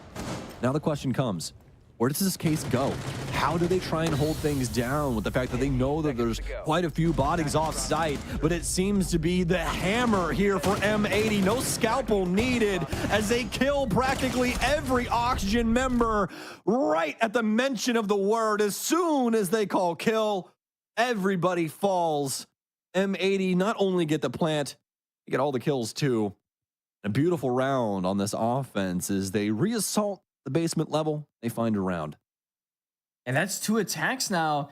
Yeah, I gotta wonder how many more can they get before this is just like done and dusted, because we're assuming that this will indeed be a defender-sided 9-11, all things are said and done. And I want to say, OXG don't look all that comfortable or experienced so far on that Haven lap. Like, they're doing what all teams are doing, right? They're playing basement or roam, that makes sense. But they're not finding success. It's a 5 versus 5. That's where roamers on basement, they should be thriving. But everything gets picked apart. They're losing the roam, they're losing the site all at once. Bomb is going down. More guns on the attack, just holding the same angle against that like one defender on the bomb side. And it falls apart very quickly. I like a bomb side change. Just like go somewhere else. Figure it out. Basement's not working. Don't worry about it. You have 2 more rounds. Well, this one. And, well, yeah, you have 2 more rounds. Play it out. Try and get that, you know, 3-3 half, 2-4 half, whatever. Attacker's objective is to locate. Yes, kind of said like. I think I know what you're talking about. Yeah. Yeah. I feel like I lost it there. But, the desk kind of spoke about, like, it's about who likes go off the gas first is gonna fall. And the way that these guys are going for Exceed, they're kind of like slow walking around the map. They're not really super confident where the attack is coming from. And you have an operator like IQ available to you. Sure, like now, Noodles on IQ, for example, that's a bit of a counter, but there are Intel operators available if you want to play them. But I think this goes back to also Cafe. If defenders start playing Maestro, you start seeing Brava. Play IQ, you see IQ. And maybe they're very happy to flex these different attacking operators that directly counter their opponents on Intel, and that's really punishing OXG. 100%, especially on these roams. That's the biggest thing. M80 did not oversell things in either one of those rounds. It was a perfectly baked cake, and there was really nothing that Oxygen could do about it. I mean, they just simply got gunned down by an M80 onslaught. They're looking to do something very similar here. What a find from Spoit. I mean, the most ash-coated thing I've ever seen in my life. An ash charge to the wall. He sprays the man down the hatch. New, in a very new form of himself, we'll be able to discover at least a player on the top floor. That'll be Cameraman, but Cameraman, sometimes better dead than he is alive, as he'll be IGLing his team to smithereens, I'm sure, throughout the remainder of round 4. You can also always make the argument that when you trade 1-for-1, attackers get maybe a slight favor sometimes, because having a dead player on default cams just tells you like what's clear. But you typically know what's clear already as a defender, but when an attacker dies, you get to watch flank cams. You get to see what you don't know is clear. So very good intel to be gathered here. Guaranteed flank watch as long as the drone is in the right position for M80, and still get all their primary gunners up for the bumps that execute later on, which is exactly what they want. Kino sees one player, taps away. He's a little bit slow this game to find the scoreboard 0-3, but you're playing this difficult challenge role of Heartbreach. Often the round will be over by the time you enter the building. So Kino might not be in the best spot necessarily to get those gunfights. Spoit looking for another, but there's 2 pieces of Baba here to stop him. The more things change, the more they stay the same. Yeah. Ash walking through the basement, makes a lot of noise with the breaching round. More bodies fall for Oxygen. Diaz, this is a must-win fight. There is no other way that this can go, no ifs, ands, or buts. Either way it comes out, he must win out this engagement, whether it's that top floor one or the bottom floor. It comes now. It's going to be a great moment for Spoit, though. It's going to be a double kill for him. This R4C, so very deadly in his hands. By the way, did we forget to mention that this is the least played bomb site on this entire map, as it only had 1 play so far in the entirety of NA, and it had a 100% win rate up until that moment. And now it's 50. I know, crazy math, insane. What a round there from M80. I'm not sure if it was a good round from M80. It was a good round from Spoit, though, right? I mean, that guy did so much work. Entry kill, basically final kill, middle round kill. Like, he's all over the map. Entry, straight back to basement, up a staircase, take down the dog, find the guy anchoring the bomb site as well. Of course, the entire team is working around it and setting Spoit up for success, but That is pretty much like a one-man army. Look at this kill count. 8-1 for Spoit. 1 kill Noodle. 0 kill Kino. Let's not mention Citizen and Cameron because then it seems less crazy, but you know, they're 5 and 4 kills. But Spoit put on like a masterclass of performance, played the Ashe operator. And Ashe is kind of tricky right now. If you play Ashe and there's no mirror on the enemy team, you're chilling. You are a +1 roaming gun. You can do whatever you want. Like he Ashe charged a wall to get a kill and then Baba to get the second kill. Not the highest value, but certainly worth it. But now when there is a mirror, and if you want to play the Ashe, you have to reserve those Ashe breaching charges just for the mirror window. Because a direct hit on a mirror window with an Ashe breaching charge will shatter it like a melee punch, and that is how you counter mirror more often than not, especially on maps like Oregon Basement, here Nighthaven Lab. But instead they go off the Ashe. Spoit now goes hard breach on Ace, because guess what? It is Kino Monty time once more. I love this. And not only that, it's a double hard breach here for M80. And ever since they put Ace in this game, man, ever since I saw a hard breach enter the building that had an AK-12, I was like, oh, give this to a flex player. Give this to somebody that is good on guns. And that's exactly what we're seeing here with Spoit. He's that secondary layer of hard breach. Yeah, you can use those Selmas to potentially break open really whatever you want to, but the main thing is that it's very quick and you still have that AK-12. I love this from Spoit. A beautiful moment right there. Even the pre-fire to boot, just to make sure if somebody wants to test his gangster, he's got some bullets going down range. Could have been a free pick, but thankfully for OXG, they're tucked behind the mirror. They're playing pretty safe inside. Good work there from the IQ. Noodle finds the Valk cam. They get Garrett's default cam, and they're again progressing catwalk rafters even quicker than the last time. 1 minute 50 seconds. All they gotta do now, Kino walk up, shatter by punching that mirror window, and probably do the exact same attack as last time. But hopefully, Cameraman doesn't take down Kino this time on Aqua side later on. Oh. You can see Citizen's worked his way in. And this does provide a lot of different ways that M80 can go about this. First things first, they will start things off exactly the way that Pengu was talking about. They want to try and get rid of this mirror window, and in return, Oxygen will also break it out just to make it a live angle instead. Not the worst thing in the world. They are going to use the Nitro Cell, and that's actually going to go wide, same as Yaga's shot. Unfortunately enough, they are going to lose Gomez too, so M80 now in the driver's seat officially here, especially with Kino and this pressure starting to build. A nice moment for Diaz, though. We'll discover Cameraman inside of Connector. Spoit does have one over near IT to try and gun out, but it's going to be Noodle instead to find Dream. Now we're down to a 4 versus 3.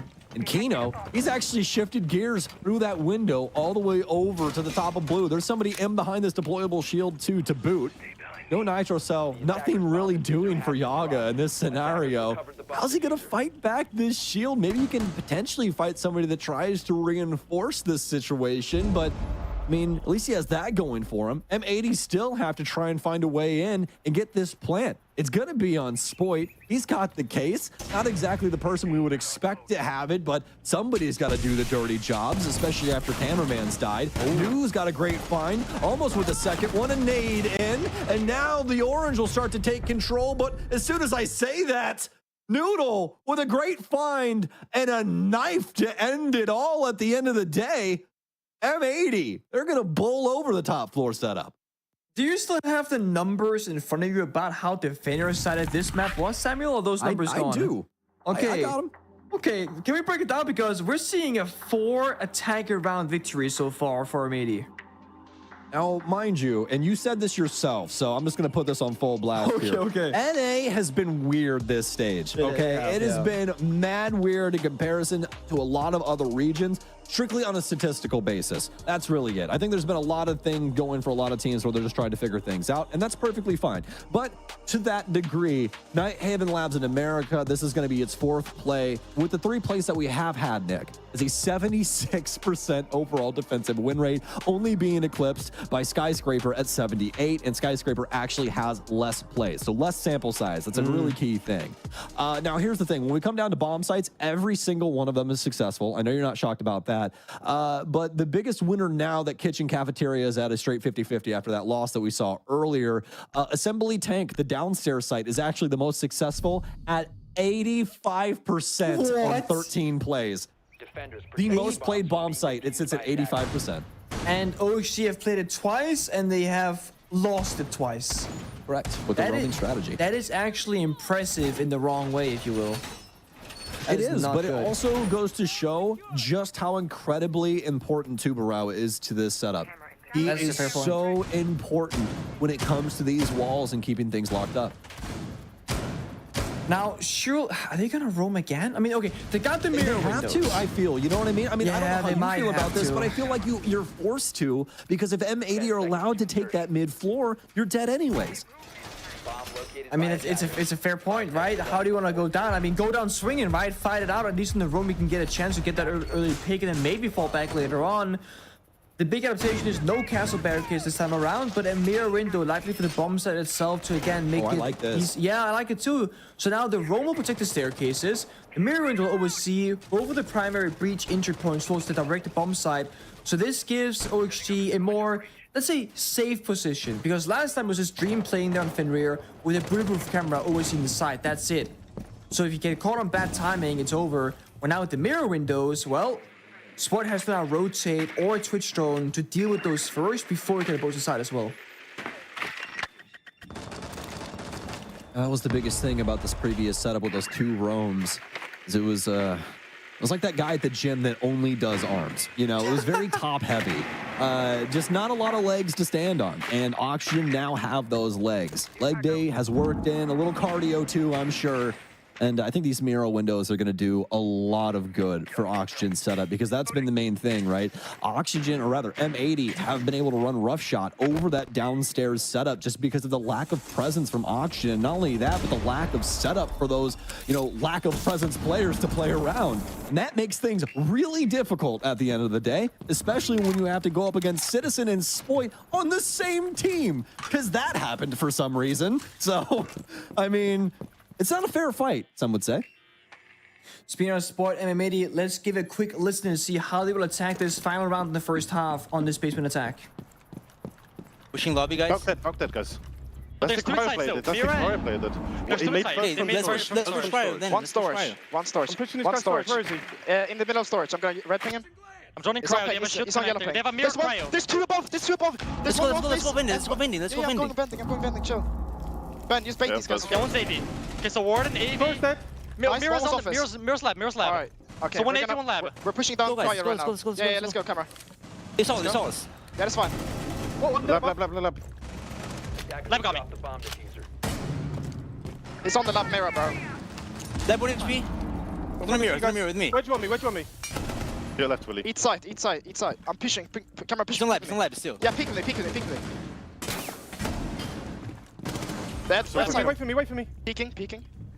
Fight the lab guy. Hard left, Ben. Was like somewhere hard left. He was close here. Door's clear. One down. Got him. AV. Stand up, ping off. No, cargo. Last one. On tank, okay? Nice try, bro. Oh, my bad, bro. Double up. Damn. Oh, a little miscommunication there as they're calling for that player on the mid floor, but Dream's already dropped. He's got that angle, and not only that, but he locks up that M80 player in the corner. Yeah, that, and then we heard Willie Spoit said at the end there, the double up was misplayed by M80, where Spoit wanted the cameraman to bait for Spoit. Walk in, PT guy close left, and then, you know, cameraman might die, but Spoit gets the trade. Instead, cameraman Jago peeks it, runs away, Spoit swings the guy and dies, and then cameraman doesn't get the trade. So again, yeah, miscommunication, a lot of things happening, but ultimately, I mean, if you're M80, you're super happy with a 4-2 side starting attack. Sure, 2 per hour spend, that's gonna make the defense a little bit more difficult, especially on the downstairs hold, but still, not just getting 4 rounds, but roam clearing efficiently, being very quick to the punch, and that's even with one of those rounds, losing to a team kill essentially, right? On that upstairs attack earlier on, so I think maybe can be very happy with this first half. 10 seconds to go. Yeah, 100%. And the other thing is that when it comes to this map, we've seen a lot of teams work these defenses in different ways. It'll have the same soul to it, right? It'll be a roam or whatever it is. But the operators, in the exact way that they set things up around the map, is somewhat different. So it's been very, very enjoyable to kind of explore on a team-by-team basis, and I expect M80 to be somewhat similar. I mean, we do have another roam strategy going on here, this top floor being more than exploited. I mean, it's been completely set up. It's now a device for M80 to try and use it as a catalyst against Oxygen on this full map clear. M80 though, I mean, they got the playstyle for this. They got the kind of players that they wanna roam, they wanna have freedom to make their own decisions and go for the fights that they see fit. And someone like Nuers, who normally does the injury work for HD, he's on Ram. If he dies, no self-destruction, no verticality. He's playing Ram, not the Astro, a bit slower here to the punch. Every single attack and operator right now is so valuable. If anyone dies, it's either hard breach, counter on the IQ, soft destruction, or Dokkaebi. There's no good deaths for HD. There's no sacrificial operator. This is pretty much like a, we need 5 attackers alive, and we need them alive for the entirety of the round until that bomb set execute. But M80, we know them as a team. They're not gonna just let go of the roam for nothing. They're gonna either burn down the clock, kill all your drones, or get a couple of kills before they give up that roam. Body bomb out for Yaw, gonna stun so he can disengage from the window. Tried and true play. We'll get him out of a scenario yet again, as it has a million times over for a million other Siege players. As to continue to hold things on for Barrel, Oxygen do have complete oversight when it comes to any garage presence that M80 wants to try and swing through. But so far, so unbelievably good for M80. Oxygen have been paying full attention to what is going on this mid-top floor setup. M80, the only person that's taken any damage was Noodle, who was placed all the way at the top of blue stairs with mute.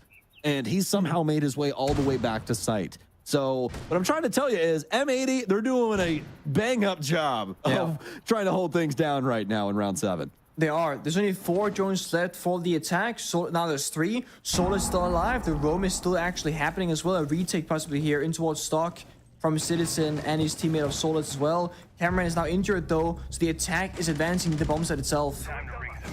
Citizen. Crucial moment here, but he doesn't check the pillar position. Gomez patiently awaiting his arrival, and he will be rewarded. Exploit now forced to try and hide in behind the bomb chassis. You know, does have some presence starting to build up on the main breach. No reinforcements on that, so ease of access gifted over to Oxygen if they do have some soft destruction. But Gomez and New, they died to Noodle and Kino. How has this happened? It's just down to Diaz, and now it's M80 all across the storm as they'll close things out. Once again, looking like a beautiful day for them on this Saturday. I mean, if you're playing for a major spot, why not get fired up? This matters a lot to these players. And I mean, and maybe they had, let's be honest, they had a really bad year last calendar year. They made this quote-unquote new super team, and they had big expectations and big names in the roster. And while they did make basically every single international tournament, they would get grouped or often first or second rounded and really just not live up to expectations. So they blow up most of the roster. They get this current iteration. They bring in someone like Cameraman, which seems like a crazy thing on paper. Noodle gets imported as well. They have 3 European players, Citizen, Noodle, and Sport. They don't have a single actual true American player, right? Completely like imported roster. They do well here in this first stage, and they look like a team that has the potential, that skill level the previous iteration did not. OXG have had their own struggles too, where they have not made an international event since Lax was on that roster in 2022, I believe the desk said. So they are both fighting for that revival of the team, getting back to international ground, proving themselves once again. We can't have every single team qualify, of course. That's the sadness of it all. There are only so many spots to be had in Major. Right now, M80 might only be 2 rounds away from securing their ticket. It just goes to show you that Americans are actually the problem, you know? I mean, just get some EU imports. You'll be a better team. And let's not talk about those, right? Let's not bring up those then. That's gonna be my new recommendation to every single team whenever I talk to anybody. Just like, do you ever think about bringing in some Europeans? I mean, you know, Korea did it. NA's now doing it. They're both succeeding. I don't know, man, what to tell you. He was pretty good. Times are changing. Yeah, something like that. Something like that. But I mean, hey, here in the last couple of years, Brazil has had y'all's number, which has made me so very happy because when you guys struggle, my day just, it's great. It's amazing. EU yes.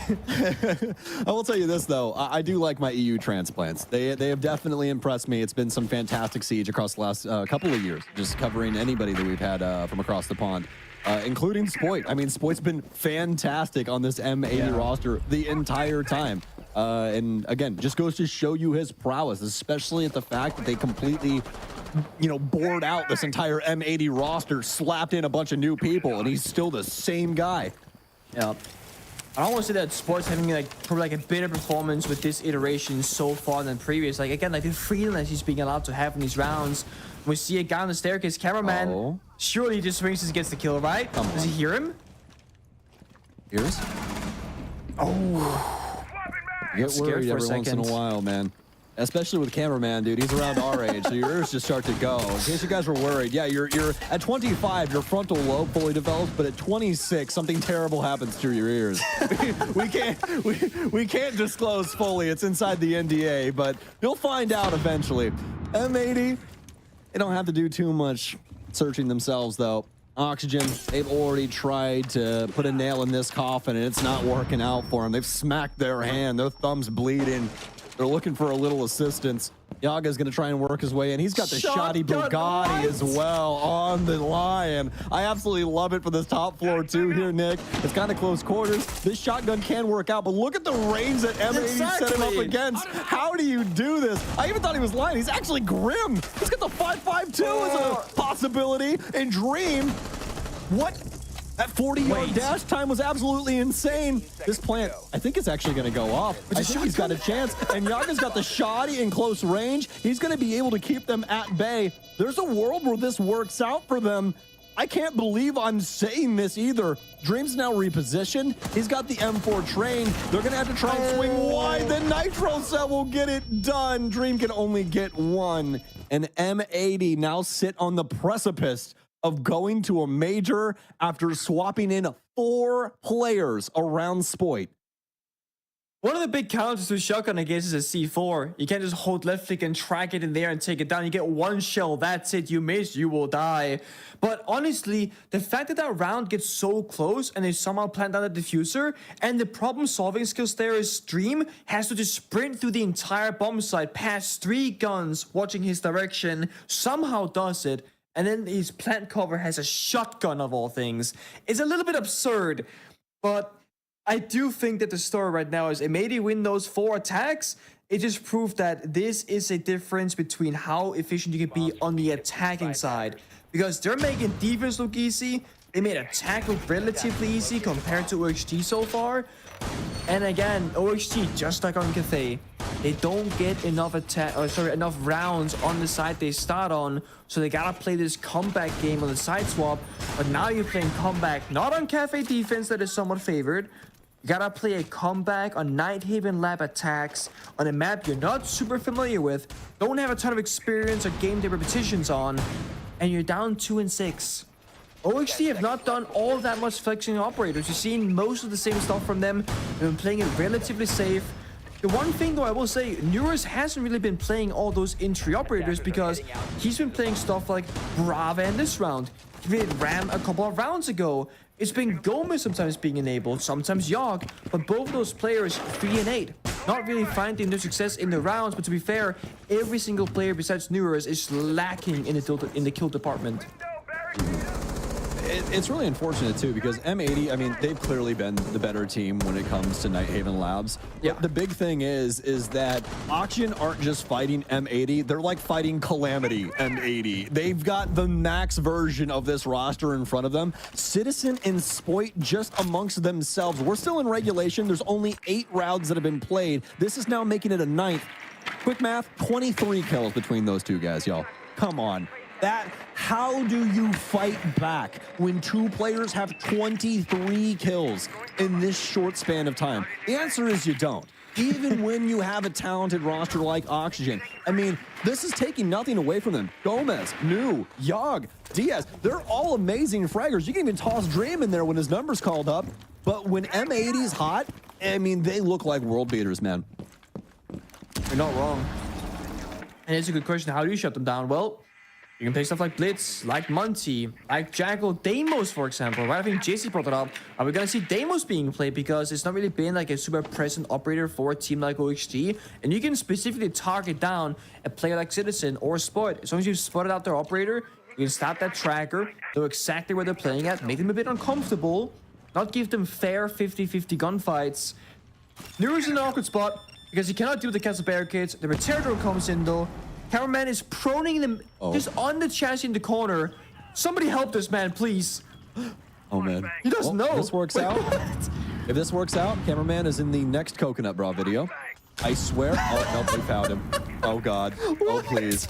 Is there a cap? No, there's no cap. Oh my, what? I had to check for a split second, but he gets traded out immediately. For some reason, New said go, go, go, and all of Oxygen said New, no, no, no. Now Gomez, they'll at least get the trade, so they'll keep the man advantage in their favor, but this timer is starting to dwindle. It's gonna start eating at them, especially with a pretty strong duel set up inside of the actual heart of the site. You got Kino, Noodle, and Spoit awaiting these 4 players.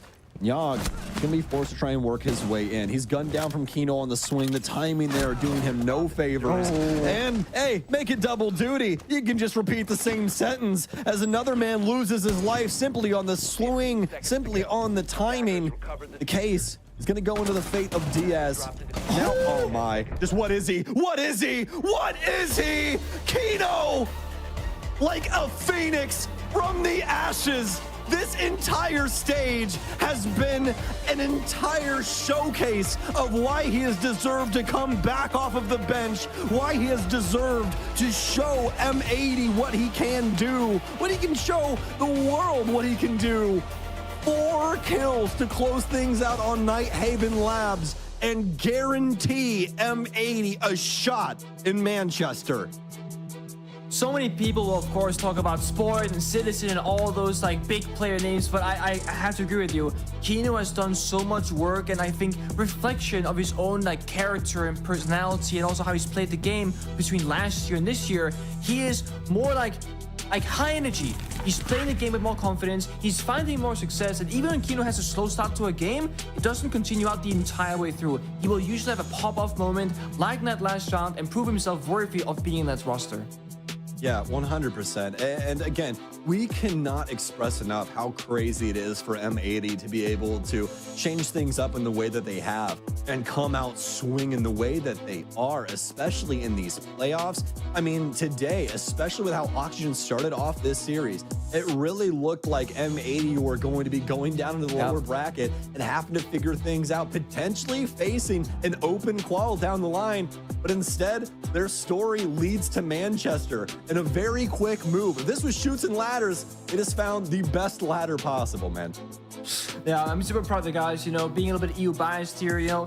It's a big risk doing imports, it really is, and you gotta say, like, you can have a domestic player, okay, whatever, it doesn't work out, you got different players. When you get somebody from a different country into your team, like G2 picking up Virtue or Alamal, it's a big long-term investment usually. So maybe finding a quick reward and quick success can be very important for the longevity of that roster. Yeah, absolutely the case.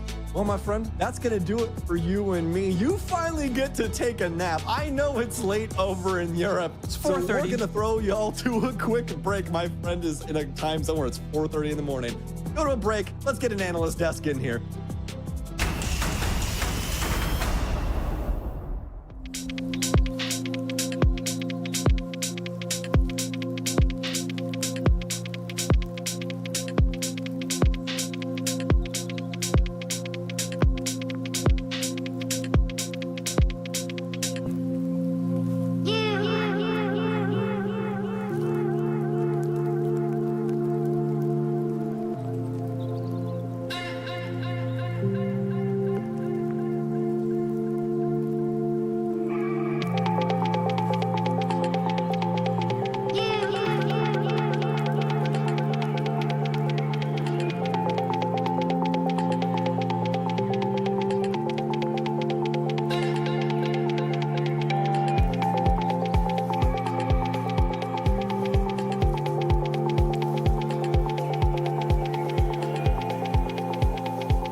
They dominated every stage domestically for a year, yet went to every international LAN and couldn't make up much ground. They drop almost the entire team in favor of imports, trying to turn their fortunes around in the hopes that it will finally be able to push them across the finish line.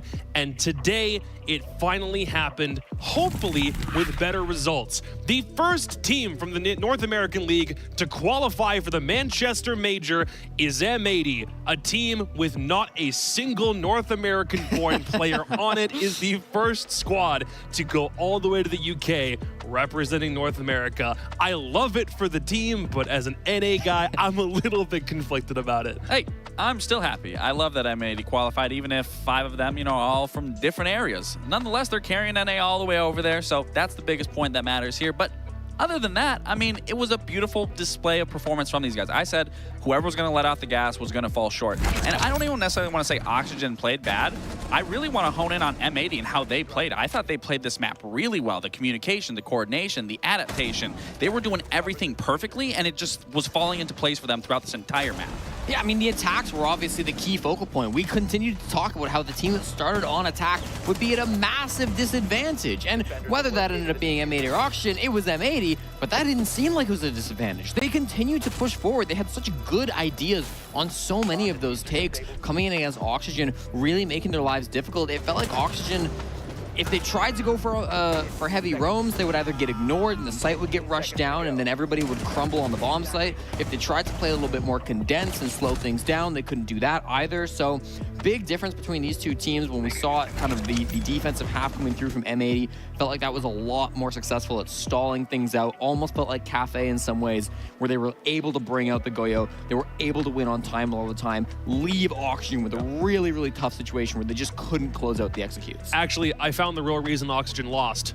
M80 finally shut down DS. It took 2 maps to do it, but he goes 3-8 in this game after top fragging for the past 2 maps, so you can't keep the same level of consistency going for this. That's obviously a joke. I'm not saying the entire thing hinged on just DS winning the series, but it's obviously a big reason for why they were able to come out ahead. The Oxygen tank ran out. That's really what happened. The Oxygen we ran have out. too many puns we can use for OHG having the name that they have, yeah. No, I mean, you said it best. Like the condensed play style and everything. M80 was forcing that, though. The way that they were entering the site, the way that they were opening up the site, it was forcing Oxygen into such bad positioning where when you go into a map or when you go into a site or a room, when you know someone can't be in a specific place and they can only be somewhere else, that puts you in such a man advantage, or just yourself, to be more confident in that gunfight that you're about to take. And that's exactly what M80 was doing. There's really no better way to qualify for a major than dominating your opponent. M80 completely looked invincible. They ran a train on Oxygen, could not lose, and that's exactly what you want to do to qualify for the first major of the year. So they got the least amount of losses over the course of the best of ones. They don't get any top 2 protections. There's no bye, yet they still come out and they do this. A really clean sweep over Space Station 2-0, and the only map that they lost today was still a really damn close one. So even if they lose 1 map over the course of this series, when they go to Manchester, even though there's still 1 game left to determine the overall NAL champion for this stage, how confident are we feeling? Way too early predictions about how well they might do at the major now that we know that they're going. I'm feeling extremely confident. These are all world-class players. They know what best of 3s are like. They know what they need to do in order to bounce back from a loss and to focus. I mean, we saw it here. They bounced back, and then they ended the series wonderfully, and like you said, they ran a train on Oxygen. Yeah, I mean, I think for these players, right, they're so experienced, and you've still got the core of Kino and Spoit. With Spoit playing so fantastically well throughout this series, the stage as well, I don't think there's been a player who has popped off more in the NAL than this guy. In my opinion, Spoit is, and I said it before, I'll say it again, the best player in the North American League. So if he can continue to lead the team in these international events, if he can continue to step up in the big moments like he did through these playoffs and like he did through the regular season, I got confidence in M80. I really do think they can bring the title home for North America. They can make a big run at the major. It's going to be tough. There's some great players on, in Europe and in Brazil and maybe even some of the other regions. But for now, I mean, he is the guy. And I'll say this. I apologize, Ashton. I was hyping you up throughout this stage, but Spoit is the better player here. He is the most dominant. But you also can't forget about Citizen on the team. Citizen is right there with Spoit. Maybe not in terms of like overall standing, but those two contribute such a massive role to M80's success throughout these rounds. It 100% doesn't happen. One does not occur without the other. There you go. Yeah, it's love kills each. I mean, Citizen has been less consistent throughout the stage, but the highs he has hit during these playoffs, yesterday and today, I would say were actually higher than Spoit. So when you take these two as a duo, Spoit, the consistent, constant fragger, always there providing value, Citizen, the guy who pops off and brings the most when it matters the most, it's an unbeatable team. Of all the guys I wanted to talk to on this M80 team, it's 100% Kino. And now we finally get the chance. He's going to a major again. It took a minute because he didn't get the chance to do it at the 6th Invitational. Dude, talk to me about how you're feeling. Congratulations, my guy. Thank you, guys. It means a lot. I'm feeling good. I'm feeling excited. It was a hard match. Yeah, I'm shaking right now. I mean, you're eating your mic too. You're very loud.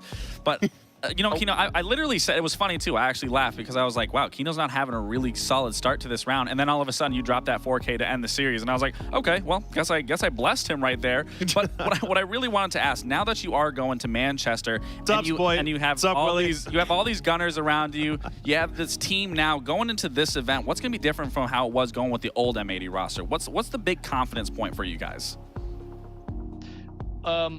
Honestly, we're going to work harder. Way harder, because we know that if we want to win, that if we want to go, have a good tournament, we have to keep working. The job is not done, and we're just gonna treat every game like it's just one more game. We're gonna work for that game. We're gonna play that game. No expectations, no nothing. We're just here to here to play. Absolutely. Kino, you already talked about how difficult this matchup was. Of course, your semifinal against Oxygen, the game that has sent you now to the major. It felt like through these last couple maps, especially Cafe and Nighthaven Labs, you guys were doing a really good job at stalling out a lot of OXG's attacks, delaying a lot of time with the Goyo. How big of a factor was that in terms of your game plan coming into this matchup, or how much of that was just based on the moment-to-moment, map-to-map, what happened in the game? First map, we started very slow. We were chalked. I was chalked myself. Like you guys can probably tell, like this whole game. Yeah. We were playing very slow. We were making some very basic mistakes that ended up costing us rounds, and it just costed us the map. We were very confident on Chalet, and it just ended up slipping out. But the last two maps, we regrouped. We talked about it. We were like, it's a major game. There's pressure. They're not. Like they're gonna give areas, like we can play for map control, and they're just gonna give us the space that we need. And that's kind of what we ended up doing on Cafe. We did a few rushes, a few quick plays here and there, but overall, like we just realized that like the pressure got to them as well, so we just kind of used that. Nice. I don't want to ask too many questions about Manchester quite yet, because that's still a couple weeks away at this point. It's either, Beast Coast or Dark Zero at this point for the actual NAL title that comes up tomorrow. How focused are you going to be on a match like that? Is there something to prove in yourselves that you have what it takes to win an overall NAL stage, or at this point are you just happy with the fact that this roster that had so many things going against it to start the stage, making a major is kind of all you needed to do for yourselves? How focused and how important is that matchup you have to play tomorrow? It's very important for us. It's seeding, it's money, it's bragging rights. So it's still like, it's a very important match for us. And like, if we're gonna make new strats, if we're gonna, make new stuff and start working on like the next step, we're gonna do that after NAL. So this game tomorrow, it's not like we're just gonna be like, okay guys, we made a major, let's hide strats, let's hide this, let's hide that. Like, we won it as well. So we're just gonna play like it's another match, and we'll see how it goes. Excited to watch this Beast Coast Dark Zero game. It should be a good one. All right, Keenan. Well, all jokes aside with your Blitz play and your Monty plays and everything, I just personally want to say, obviously, you're like a little brother to me, and I'm so glad to see your bounce back and your success, and that you're back at the top and you're qualified for a major. So I'm super proud of you. Did you watch the game, Lex? Did you see how I played? Hey. What's important is that you ended the game. I won. Trust me, I was watching, I commented on it, but then you ended up hitting a 4K. But none the matter, you have improved since the last year, and you know that you've improved. And I think that needs to be noted. Now just do better. Yeah. Do better going into Manchester. do better, kid. But I am proud of you nonetheless. I'll do better. Well, the reason why I played bad, I don't need the excuses. It's a lot of Monty, a lot of Blitz, like how that goes. For sure. Brother, you're playing Blitz. You know the Warden is in VIP. Like, he's there. No, we knew. Just hit we know the you button. Knew. Use just flash the guy, man. I'm just saying. I wanted to ADS him, like give him a fair gunfight, You did ADS him. You did ADS him. You didn't want to. You did ADS him and you lost it. It's all right though. His teammate got the trade. I lost it. Got the trade, lost the round. All good. Won the map, won the series, so who cares, All right? that matters. Yeah, true. Yeah, well, dude, congratulations. You're doing another major is going to go under your belt, and to do it with a completely new crew has to feel good for you guys. But again, like you said, still one more game to play tomorrow. I'm going to hold you to your word. If you slack off in that game, so help me God. So you can go forth, make sure you win that thing, dude. Congratulations again. Thank you. Appreciate it, guys. Have a good one.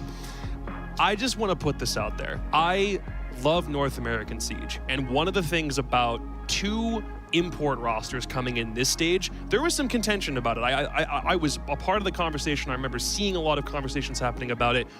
If this is not the biggest wake-up call to North America in general to get their shit together, I'm not sure what it will take, because none of the players on M80 were born in this region. None of them had a basis. Kino obviously did. We welcomed Citizen and Spoit to the region last year. We got the other guys in to help complete the whole picture for this stage. But now everyone else has to step their game up. These guys are the ones setting the bar, and none of them were born here at all. I mean, what I really want to see here is, sure, M80 did qualify. I love that for them. Yep. But we did see them last stage. They qualified for every single event, and when they got to the international event, that is where we did not see M80. So I got to see that performance at an international level. Yeah, I mean, this is their qualifying moment. Obviously, congrats to M80, but they've done this before. Yep. They've gone to majors before. They've not looked good in majors Well, before. they went to majors, and then they went back home. They got off the plane, and they immediately turned back around. So, I mean, the hard part is yet to come for M80. I want to see what they can do. And even the grand finals. I mean, North America still has two strong candidates of non-imports to take down M80 coming through into the grand finals tomorrow. So it's still wide open. I think M80 definitely should feel good about themselves, but there's plenty more Siege to be played. We'll talk a little bit more about M80 when we get to their first place match tomorrow against the winner of this game. One more semifinal to go. Winner goes to Manchester. Loser has to take a 3rd place gamble tomorrow to also still go to Manchester. It's Beast Coast and Dark Zero after the break.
Earlier today, Dark Zero stalled one new upstart's team's hopes of flying overseas to play competitive Rainbow Six. 3 hours later, another upstart team has appeared, daring to knock the Legends off their perch.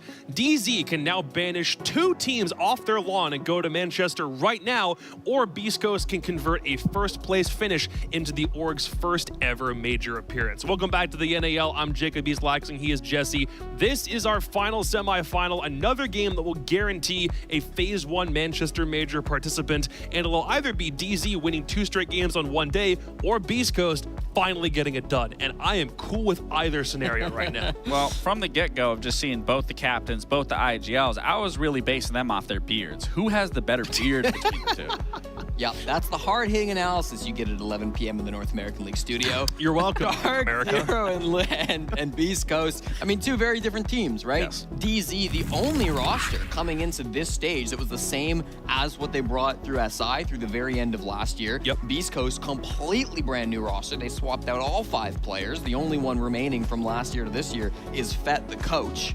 So all in all, I mean, this is 2 different stories. Not a lot of people believed in Beast Coast. A lot of people believed in Dark Zero. They had a rough start. They're bouncing back though, and this is absolutely anybody's game. And they did recently meet up, and it was a quick victory for Beast Coast. One of those fast games once again, that 7-1 on Chalet. I mean, so you can argue that Gavini already got his rematch win. So then it comes down to now, is this going to be DZ coming back, or is this going to be Beast Coast still reigning their terror of running through 7-1s, 7-0s, 7-2s, and being the best team that you said that they were going to be back in your tweet? Yeah, the matchup when they played earlier in Best of Ones was a 7-1 win for Beast Coast over Dark Zero on Chalet. It was a beatdown and an example of exactly why, even though DZ liked maps in some cases, when Beast Coast found their identity and figured out exactly how they wanted to play, they turned the Jets on and so far have not let up yet. And again, it was insane because this was not the team that we thought was going to be. I mean, maybe Jesse did. Let me take that back. Jesse saw it, but a lot of us did not see that. We said it. They had an identity crisis. They didn't know what they were going to do. Gunnar came on and said, hey, we're going to listen to Matt. We're going to listen to what his calls are. We're going to see that difference. And then it was this quick change of pace.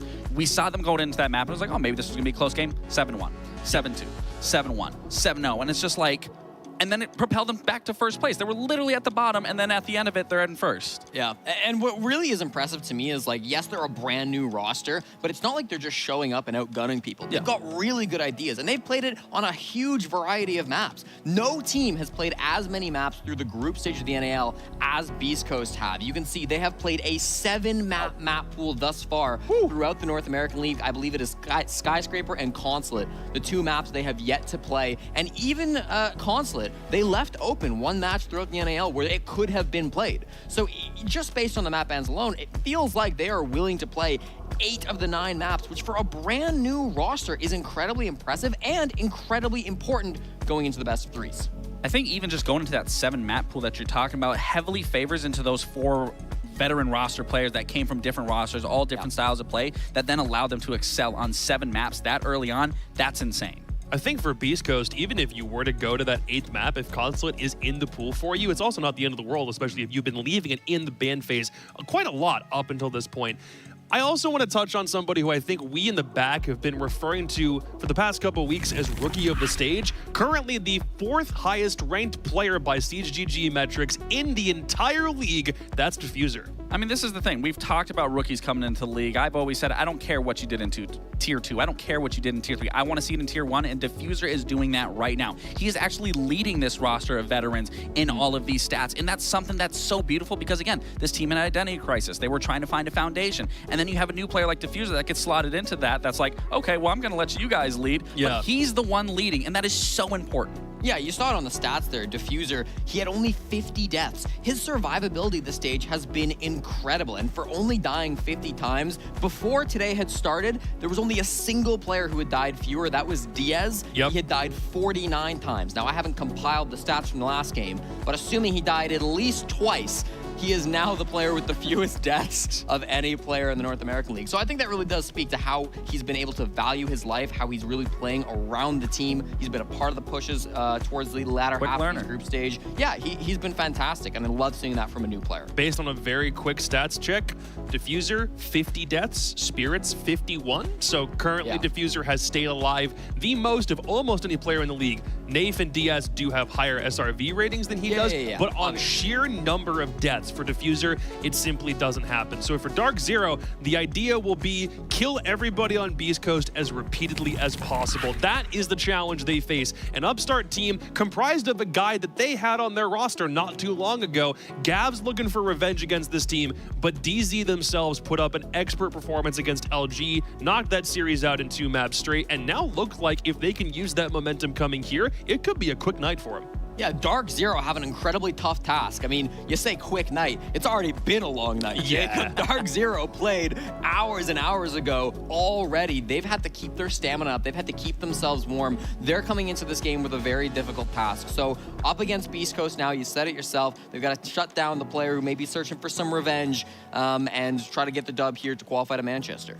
I mean, it can be a huge advantage, too. They just came off of a pretty good win. They can point out their flaws. They can point out their mistakes, where Beast Coast can't do that. Beast Coast just had more time to prep. And Kino said it best. Sometimes over-prep can cost you problems. So DZ can come in hot and really start out strong on this game. Beast Coast haven't played in a week, whereas Dark Zero just played about 4 to 5 hours ago or something. And one of the guys that helped carry them over the finish line was this guy right here. Pamba Party Time is finally back in the lobby. Pamba Party Time. I mean, this is what I was hoping that we would see finishing or going into these playoffs. We needed to be seeing this because, like I said, he was looking a little stagnant. But then he must have heard me, and then he started turning up. Then he started taking 1v4s like it was nothing. Like he was the one-man army himself. I mean, all of LG tried to 1v4 this guy, and he's jumping out every single possible window on East to fight this. But I need to see this going into this game as well. I don't want this to just taper off. Even Pamba said himself, they changed what they wanted to, but still good performance from him. Yeah, and we talked to Pamba after that game, right? And one of the things he said that stuck out to me was, you know what? I played well, but there were a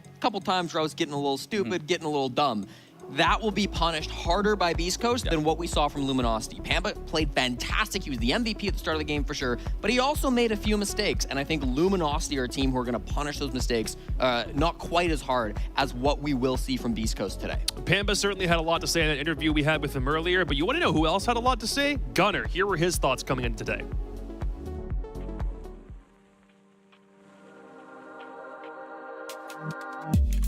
I'm Gunners from Beast Coast. We played pretty good towards the back end. There's other stuff we need to change. Just excited to showcase we're not just like a BO1 team where we have like 2 maps that we crutch. Put in a lot of work on a lot of maps, so excited to show that we can like actually play more than 1 map.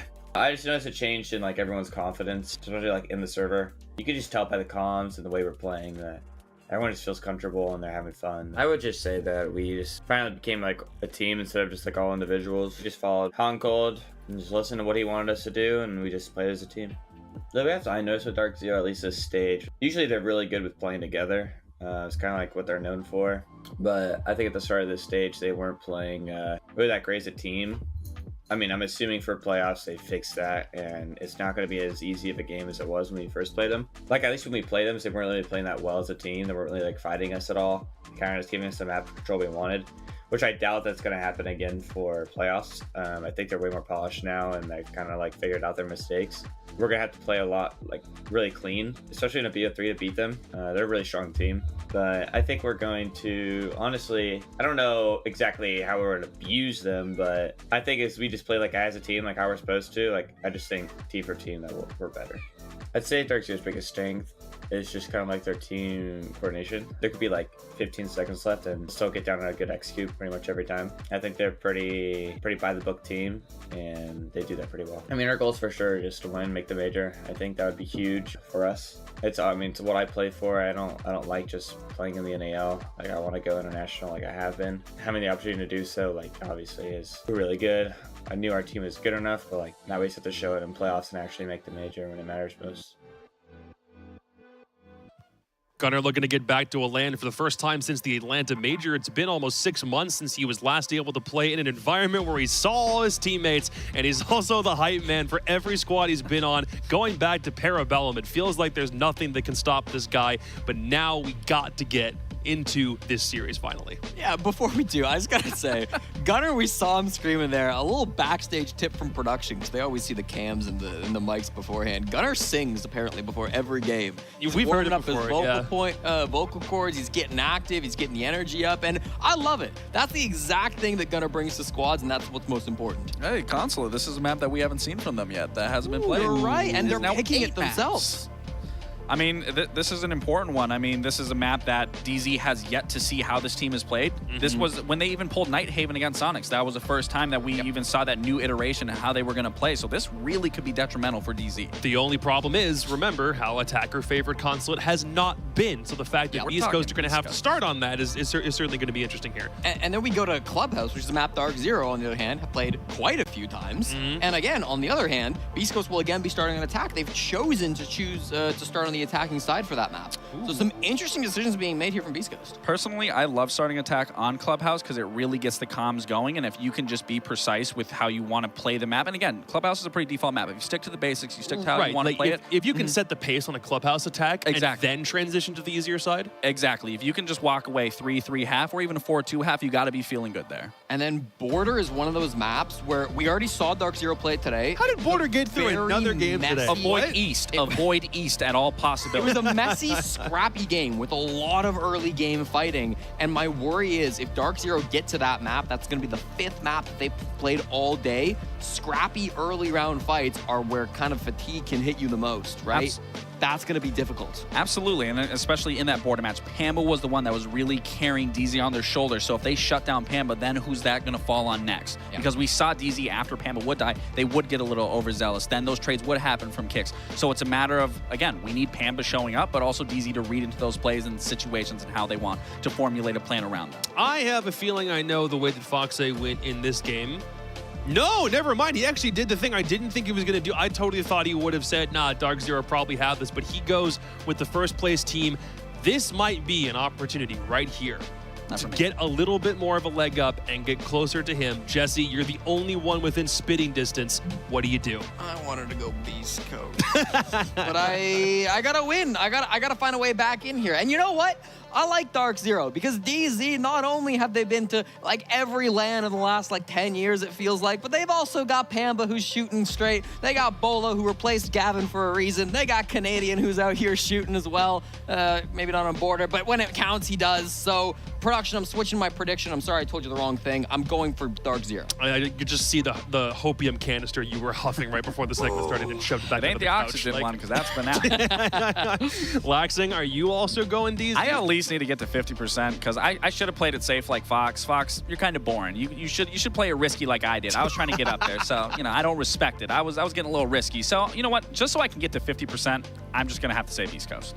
Okay, fair. So you're taking the easy way out. Jesse's actually trying to play for the win now at this point. I can't win.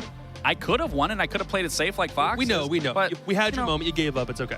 I don't want to say I gave up. I was forced to give up after me just not running with and just sticking with the most obvious choice. I picked Los. You did. Why did you do that? Wasn't an obvious choice because I wanted to, see if I could keep edging that lead, and well, I digressed. Keep doing what? Never mind. We'll keep this train moving on right ahead. It's our last semifinal of the day, 3rd best of 3, but this one also sends people directly to the Manchester Major. Consulate's up first, and who's casting? I forget.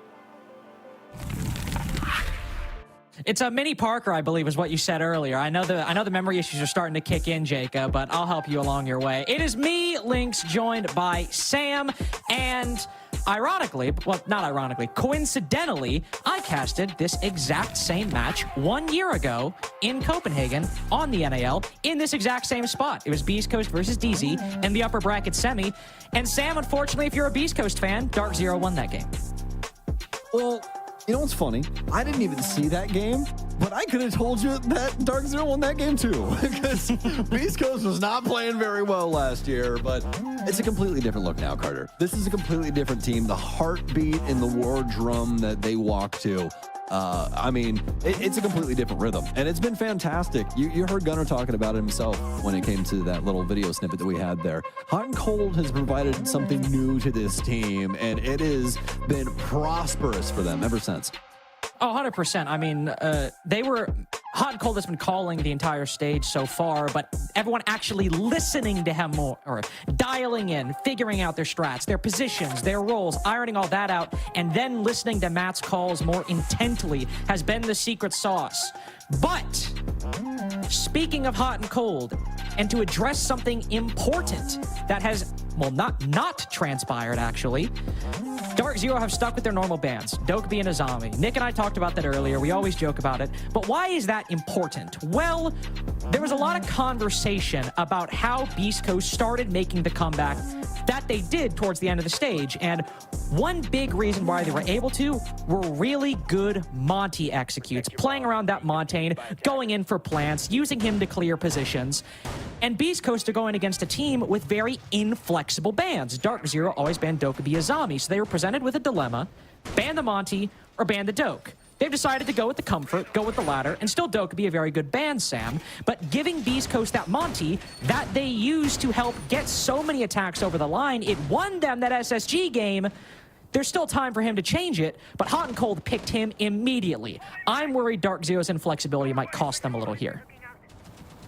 10 seconds to go. Yeah, you know, I think the main thing is to focus on with this, right, in mind, is that although it might be one tune that Dark Zero seems to be capable of playing at times, sometimes that version is very good, like what we see on Consulate. I really like their Consulate defenses, especially with Canadian at the helm. I've always thought that he's very good at this map, and even though things have changed with the update to the map on how things work, especially from an offensive perspective, you can still exploit things somewhat the same way when it comes to the defenses. And I know I feel like a broken record when it comes to this, but we always roll back to this point when it comes to a map like this for him, don't we? It's the Solus, it's the Pulse. Canadian's gonna be rocking these the majority of the time. Somebody else will probably take the helm of the other. This time it's gonna be Pambazoo. But the whole story of this is just gonna be intel. They wanna make sure that they understand where Beast Coast is trying to enter the building from. And they wanna try and get ahead of this. If you have the Specchio on one side spotting drones, the Heartbeat scan on the other spotting actual people rappelling up, you could gain so much information on where the push is coming from. You just have to hope the same is reflected, of course, for Beast Coast, as Hot and Cold, with the diffuser, mind you, is walking into Garage and is a little bit exposed to that yellow side. Surely we've drone top yellow, boys. On a Garage take. Surely we've got the intel here. Impact grenade goes out. Gavini easy fodder. They're Hot and Cold on the quick push. Is able to knock down Bolo onto his back and out of the round. So only a 4v4. That could have gone a whole heck of a lot worse for Beast Coast. Only getting away with one death there when they had no idea Solus was bottom yellow. Might just be the blessing of the century, but Gunner's not too concerned about it. Pushing up the long secret hallway. Slammed by Nathan Electrical. 4v3 for Dark Zero. They feeling himself a little bit there too. Just spams the body up real quick. Gotta let him know a couple times. Well, how you doing? Hot and Cold, he's gonna rotate in on the back door here. Not the worst case scenario here in the world for Beast Coast. Yeah, they've lost some bodies, but there still is some opportunity here. It's just about the reads at the end of the day. This secret player is going to be the biggest issue, and that's exactly where things are going to start boiling over from. NJR will more than likely take down Spirits, and will indeed. Fuser tries to assist with that Adrenal Surge, but Spirits is down for the count now. Unfortunately, out of commission. Final toxic canister goes out from NJR. Pambazoo with a quick read on the top floor. Shut down by a nice flick from Diffuser, though, at the cost of quite a bit of HP. He's got that final Adrenal Surge to just get him back to above 50%. One frag grenade as well to maybe route a defender out of position. But it seems that's going to be a rotate up to the middle floor. There is still that pulse on the board. No C4 in pocket, but Nafe certainly has one. Canadian instead gun up right now. So, oh, the melee hits in time. The shield caught off guard. Canadian a bit quicker on that one. Slaps down the Monty inside of Tellers. Diffuser still down below behind the rotation out of the round two. Two-piece for Canadian to end round one in Dark Zero's favor. That is a hard-fought situation for Canadian right there. Look at the smile on that man's face. They're already having a good time, and you can already see the psychological warfare too. We've had two body sprays, some tea bags getting added at the end of this. But the main story here is the way that we see Beast Coast trying to enter this building, right? We see them try and work their way in. They immediately get thwarted and kind of get away unscathed for what the situation could be, as you touched on, Carter. But past that, they continue to try and drill things slowly into that basement, just trying to twist that knife ever so slightly to see if they can just get any Dark Zero member to come out from the thick of it. Try and come out and get some kills or something along those lines. Make it where BC can get a big pick. But it never really happens. Instead, what happens is Dark Zero kind of start bodying Beast Coast on the swing. Gunner gets a little antsy downstairs, and everything really starts to go wrong. They try and rebuild and reassess, but every entry point that we see past that, especially inside of that 2vx, I mean, it was just problematic from the jump. And the missed drone will definitely need to see that issue ironed out, because especially with Pamazoo playing the way he did earlier in that border game against LG on the roam, you don't want to leave that man any gap whatsoever. And just one kill was criminal. He only got that little. Any more and any opportunity he could very well take if he continues his form from that earlier series. But still only the first round. Plenty of time for Beast Coast to start heating up on these attacks. They will go with the Monty again. Of course, I mentioned that Dark Zero's inflexibility in the bans could cost them if these Monty executes work, but at the same time, if they leave it up, no Beast Coast are likely going to run him consistently and create countermeasures for it, like something even as far-fetched as an Oryx Rima dashing him. It could end poorly, or at least exchanging a bit of shots with the player on the opposite side of that breach very early on, dropping down below as well, right below the main door. Canadian just jiggle peeks for info, backs off after a couple shots. So Dark Zero the first to take damage, but Beast Coast still without a pick. A little position there to take up at the very beginning of the round. Beast Coast begin wrapping themselves around this top floor. They'll all start with the windows as well as the balcony. They've already gotten access to that through one of the secondary hard breaches. Hot and Cold set himself up on the admin side, and I'll start dealing with this top floor setup. Go position over inside of front desk. Hot and Cold is going to try and work his way forward as have Gavini and Gunner in the area. And what a shot at a Gav as he'll immediately remove Pamba, who had quite the record earlier, but as of right now, not exactly the greatest start. Also, it's kind of weird that we're talking about this in a serious capacity, but a key counter to the Monty with that Rima dash also taken off, and a key player, as you mentioned, but unfortunately with that toxic canister, Hot and Cold a little cut off from the rest of his team, has to go inside of the bathroom to try and stall off the push from NJR. Canadian on the flank will hop outside, deal with the Monty from the back. Beautiful bit of coordination by Dark Zero right there. Gavini left wondering what the hell's just happened. He might be able to cut Canadian off on the rotate back, but default cam spots him. Lays a bit of intel that he is long desk. I believe he's able to fall back as well. Diffuser with a nice kill into NJR, but Dark Zero with a nice 3v1 to potentially end round 2. The Capcan has vaulted outside and gone back inside the building. Canadian 4-0 so far, by the way. Quite a good performance for the IGL of Dark Zero, especially with that run out on the top floor, and now putting Diffuser in this 1v3. The rest of Dark Zero getting on the board. No one telling the player lobby. Is that a 3K for Canadian that round? I'm not entirely sure. Either way, certainly Dark Zero's second. Yeah, it was. It was a triple for the old man, dude. That's crazy. And you said it yourself. This is something that really you don't see all that often. Usually when it comes to Troy, you're looking at really high value scenarios or really high value kills. Maybe not the most amount of them, but when he does hit them, they matter, right? Now it's just him tearing Beast Coast to shreds through 2 rounds. And this is definitely something they're going to have to try and figure out a solution to, because whether it's a Monty or whether it's a straight up gunfight, he's hitting them both right now. Just love that bit of coordination to try and deal with the Monty on the top floor. I mean, the individual usage of the smoke canisters to cut him off, Canadian rotating up to shoot him in the back by hopping out the window. Really nice stuff from Dark Zero right there to coordinate on those roams. Something that will really help deal with Beast Coast attacks, as a lot of the time on Consulate, especially if you are attacking that second floor or that first floor, you have to walk through choke points. You have to take control in the map. You can't really hold cutoffs as easily as you used to. So if you're able to choke off the exit or the entrance to a specific room, Beast Coast on their clear might find themselves separated just as we did. Dark Zero in 2 rounds, commanding a very solid control of the map that could really cause Beast Coast problems if it's undealt with. I also love how Dark Zero are addressing this Monty with the utility that they're bringing. You got the EDDs, got some Elusies in here too on top of the goo mines. And this is just Shield's worst nightmare. I mean, it's a good thing he's Monty, because if you were a Blitz, you're more than likely just dead to rights as soon as you make a misstep. But at least he's going to have that shield extended and you can walk back.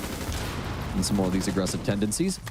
Impact out. That's what's going to eat up that exothermic there from Gav. Speaking of hard breach, it's just going to be Gunner that backs this up. Another lineup here for NJR, so they will be able to delay this a little while longer. But what's going to be the answer here from BC? Well, bash their head against the garage breach, I think, was the unfortunate call made there, as with 2 impact grenades and 2 exothermics. NJR, very easy lineup, was able to knock down almost the entirety of Beast Coast's hard breaching supply. They've still got the Maverick, but that's infinitely more noisy over a very long period of time. They'll instead try to burst into the site off the back of that Monty, hot and cold, turning to allow Diffuser to enter into yellow itself, but Olo's just upstairs, holding a vertical angle, watching that very doorway, unaccounted for by Beast Coast. He even has support from Panbazoo on yellow stairs to make sure nobody can rotate up. Beast Coast problem solving right now a little lackluster with still half the round to go. Gavini will try to start walking up the stairs. Trigger the prox alarm for just a little bit, but now reset. And they're dead in the water right now. Dark Zero have so many different audibles that they can call in. They've already exploiting one of those. It's still swing in from behind. Yeah, Panbazoo, kind of a miscalculation on the impact, but still, the moral of the story stays the same. East Coast, they're stuck inside of yellow. Don't really have a lot of opportunities to try and fight out of this because Dark Zero holding the keys to every exit point across the entirety of this area. Spirits, the only new fold here as we do see him positioned over near front door. But Gunner actually going to be the big part about this, is he'll be able to take one down. But Canadian, he's now found a new home all the way upstairs. We originally saw Bolo in this position, but instead it's going to be Troy yet again. He's 6-0 as he continues on this warpath with 40 seconds remaining. Now Spirits has to join the fray, which I feel like that's the first time I've said his name or he's been mentioned by either you or I. I mean, you said it once this round, I've said it once, and I feel like the impact from Spirits has really not been that stated so far. Finally, he gets a kill on the board. Asking, you shall receive. And Bolo catches him asking for a little too much on the bottom spiral position. That's more than he bargained for. Hot and cold on 1 HP. 3 guns in his way, 3 guns in front. We'll find a nice shot onto Bolo, but it's 3 rounds in a row for Dark Zero. Timeout almost undoubtedly incoming for Beast Coast. Yeah, we have to stop this right now, right here. And the big thing is that we see happen, the big issue with that play is that they choose to try and go direct. The delay happens a little bit from those impacts. That's not the biggest issue. The biggest issue is that they have no info as to what's happening on that mid floor with that castle setup. They push in to try and get to yellow pillar. They're immediately cut down from Bolo on verticality. And you just can't have that in a position like that because then things start to play out like this. The only fight that we really see go on in a different portion of the map is Spirits being over near front door. That's really it. Past that, Beast Coast are just smacking their head into this brick wall, hoping that these fights up against Dark Zero go wrong, and they're clearly not going their way. It's a bit ironic, too, because we heard Gunner talk about in the interview that one of the reasons they were able to beat Dark Zero so handedly was Dark Zero on the defense were giving them all the control they wanted. And so Beast Coast, facing minimal resistance, were able to just go about their plan without meeting any obstacles.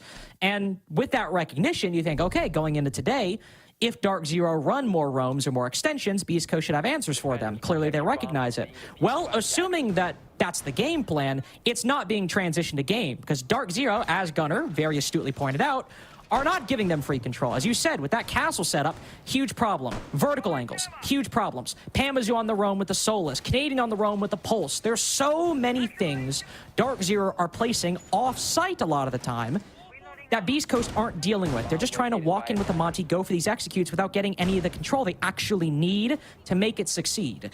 I imagine that is probably what Fett touched upon in the timeout, because it's what DZ are doing consistently. It's what they're going to do again on this split setup, which makes it a great time for Beast Coast to adapt and get their first round on the attack here, assuming they're able to execute that. Oh, that's the thing about Consulate, right? The best teams in the world when it comes to Consulate, they know how to make this map tick when it comes to full map control. If you have the capabilities of making it to where your offense can only hold a very small portion and has to work with this tiny little grip and what feels like a sheer fall off on the side of a mountain, that's how you want things going. And so far, Dark Zero have been able to create that exact scenario, a perfect storm that Beast Coast have been constantly trying to work into, and it's just been utter calamity. That timeout, I think it was perfectly timed. They definitely need some time to just calm down, rethink, figure out how they want to go about this again. Clearly, I don't think that it's going to be the Monty that we're going to be swapped out, and Hot and Cold doesn't think that either. They just need to try and find a different way to build up around this map and find some initial blows to work off of. And yeah, Nate, onto Spirits, huge pickup, especially onto Spirits. We don't really see him get picked off too early on very often, but be able to pick off Canadian on that pulse, that's going to be a really big play coming into the latter portion of this. I mean, those were two really good reads by both teams. Canadian obviously playing pulse in that position. That's the exact same spot he was playing on the site against OXG last week. A bit extended in Visa, but how OXG dealt with it was they went above, took admin control, shot him from the vert. Well, this time, Beast Coast just tried to push him through the Visa door. Dark Zero had a pre-play C4, detonate Spirits, but Beast Coast also realized that Canadian's by himself, and they're able to power that position, get the 4v4. But again, he's been unread. Another case on the split site where Beast Coast have misdroned a key point of entry. Rookie mistakes out from the newbie squad. Despite being the first place team in the NAL, Beast Coast looking very rough in all 4 rounds of Consulate so far. And that's the thing. When it comes to a map like this, it's your pick. You got to consider these offensive sides and how they go. And Beast Coast, they most definitely have. It just hasn't been going their way, clearly. A lot of these things, big miscalculations that have led to massive deaths. Hot and Cold, losing him on that Monty, it cannot go understated. That's one of their most valuable chips on the table. And now they're left practically dead in the water. Yeah, it's a 3 versus 3, but the drones are practically gone. You got 2 active, maybe holding down a rotate of some sort, but Dark Zero, they have a lot going for themselves. And JR still has a smoke, although still has a nitro cell. And not only that, you still have 2 very hot guns in those SMG-11s as well. Diffuser has to try and help, has to try and pray that Dark Zero will walk into on these lines of sight. So far, things came, nothing's gone. Gavini's gonna hop in. Diffuser does have this case. He feels like he knows where he is, and Gavini's done it. He's opened up the entire door up against his old team. Around that he might steal away. Pambazoo dashes downstairs. Can he find the angle? He cannot. It's Gunner out of thin air. Beast Coast make a round. Gavini just sprinting down Visa stairs. And I mean, let's be totally honest here. Beast Coast did not deserve that round. 100% did not deserve that round. No, and listen, Gavini, great player. You're right. Yeah, great heads up play, like great showcase of mechanical skill. Gunner as well, I will say, specifically finding that solace to take her down on the vert. Even bigger than Gavini's play, in my opinion, because that was still a very losable round with that angle Pambazoo almost got. And if Gunner doesn't get that kill, all of that work is for naught. But still an exceptionally poor round for Beast Coast after the early round ends, because I like the way they power Canadian's position. Again, they missed the C4 pre-place below Visa, but hey, that's a good play from Dark Zero. You go 1 for 1, that's okay. Then after that, again, we're misdroning a part of the map where we're sending in the Monty. Just like round 1, it was yellow stairs and garage last time. The ace died instead of the Monty, but the Monty was very exposed. And this time, it's actually the cornerstone of many of Beast Coast's attacks taken down because of that misdrone. It has happened so consistently, even after the timeout. I'm not particularly shocked that Beast Coast are starting to go away from this, because the secret sauce is not tasting nearly as good as it once did. And on the CEO site, it seems we're likely just going to aim for a more traditional CEO plant. This is a little bit of that veteranism surely showing from Hot and Cold as well. The timeout's already been expended, and they really didn't like how that last round looked, even though the result ended in a round win. And it's really all due to the facts that you talked about, Carter. So we really don't even have to touch on that all that too much. But now for BC, they've lost quite a few drones off rip already. 5 off the board, but the beauty of the scenario for them is that they do have a lot of info ops at the end of the day. You still got the Grim, you still got the Deimos, so they'll be able to process the map probably still the same. Except if they have Gavini die like that. Then things could get complicated. But in what world would that happen? That's the real question. And the B's going down so early on, so key for going for that CEO plan. I mean, obviously you have the fire bolts and the smoke bolts to root defenders out of positions, cut off angles, but the Bs are so good for controlling that swing around CEO. And there's still the utility you have to burn as well. Like, you have to extract these smoke canisters from Nate. He's got to use all 3. There's these yokais you have to worry about as well. Hot and Cold goes for the repel in. Surely we see the response from the smoke canisters from NJR. Nope, it's actually nothing. It's the Yokai. There we go. Very nice play. EMP'd by Diffuser, as Sam just said, but the Yokai still stuns him. Lets Nath get into position, and now Hot and Cold rotated out. Obviously, good play by Beast Coast with that EMP, but there's still so much utility aimed towards this position. Spirits will go down below with the shotgun from Deimos to try to, again, control this swing with the absence of the Grim. You can't find the intel if somebody takes that gunfight. More utility extracted. Another attempt likely on this CEO Repel, Sam. Once it comes out, Hot and Cold falls off. Gonna hop back out. This is just the game we're gonna play. Still got some smokes. Really, this is it. I mean, the drones, everything else has already been expended. You have to try and go for this situation. Nitro Cell will go out. It's going to take down Hot and Cold. And if you didn't think they were dedicated before, well, boy, howdy, do I have a story for you. The case is now down inside of the site, and they have to try and find a way back into this round. Spirits is going to be the start of it. Work his way over towards yellow, but Dark Zero, they have so many guns at every single entry point of this top floor. Should be signed, sealed. Diffuser, can you deliver? Canadian knows, and he'll stop him, so clearly the comms will be executed. He's going to be able to stop it yet again here. Spirits is downstairs. Diffuser should be dead to rights here on a moment's notice to swing through, and yes, indeed, Pampa makes it across. Gunner just simply not take him down. This might actually be a flawless round here, but as soon as I say that, Dave's going to donate himself, and that will now be the round of round 5. Okay, you know what? Can we just pump the brakes? Can we just pump them for a split second? Oh my. Dark Zero, nevertheless, I'm going to pick that one up.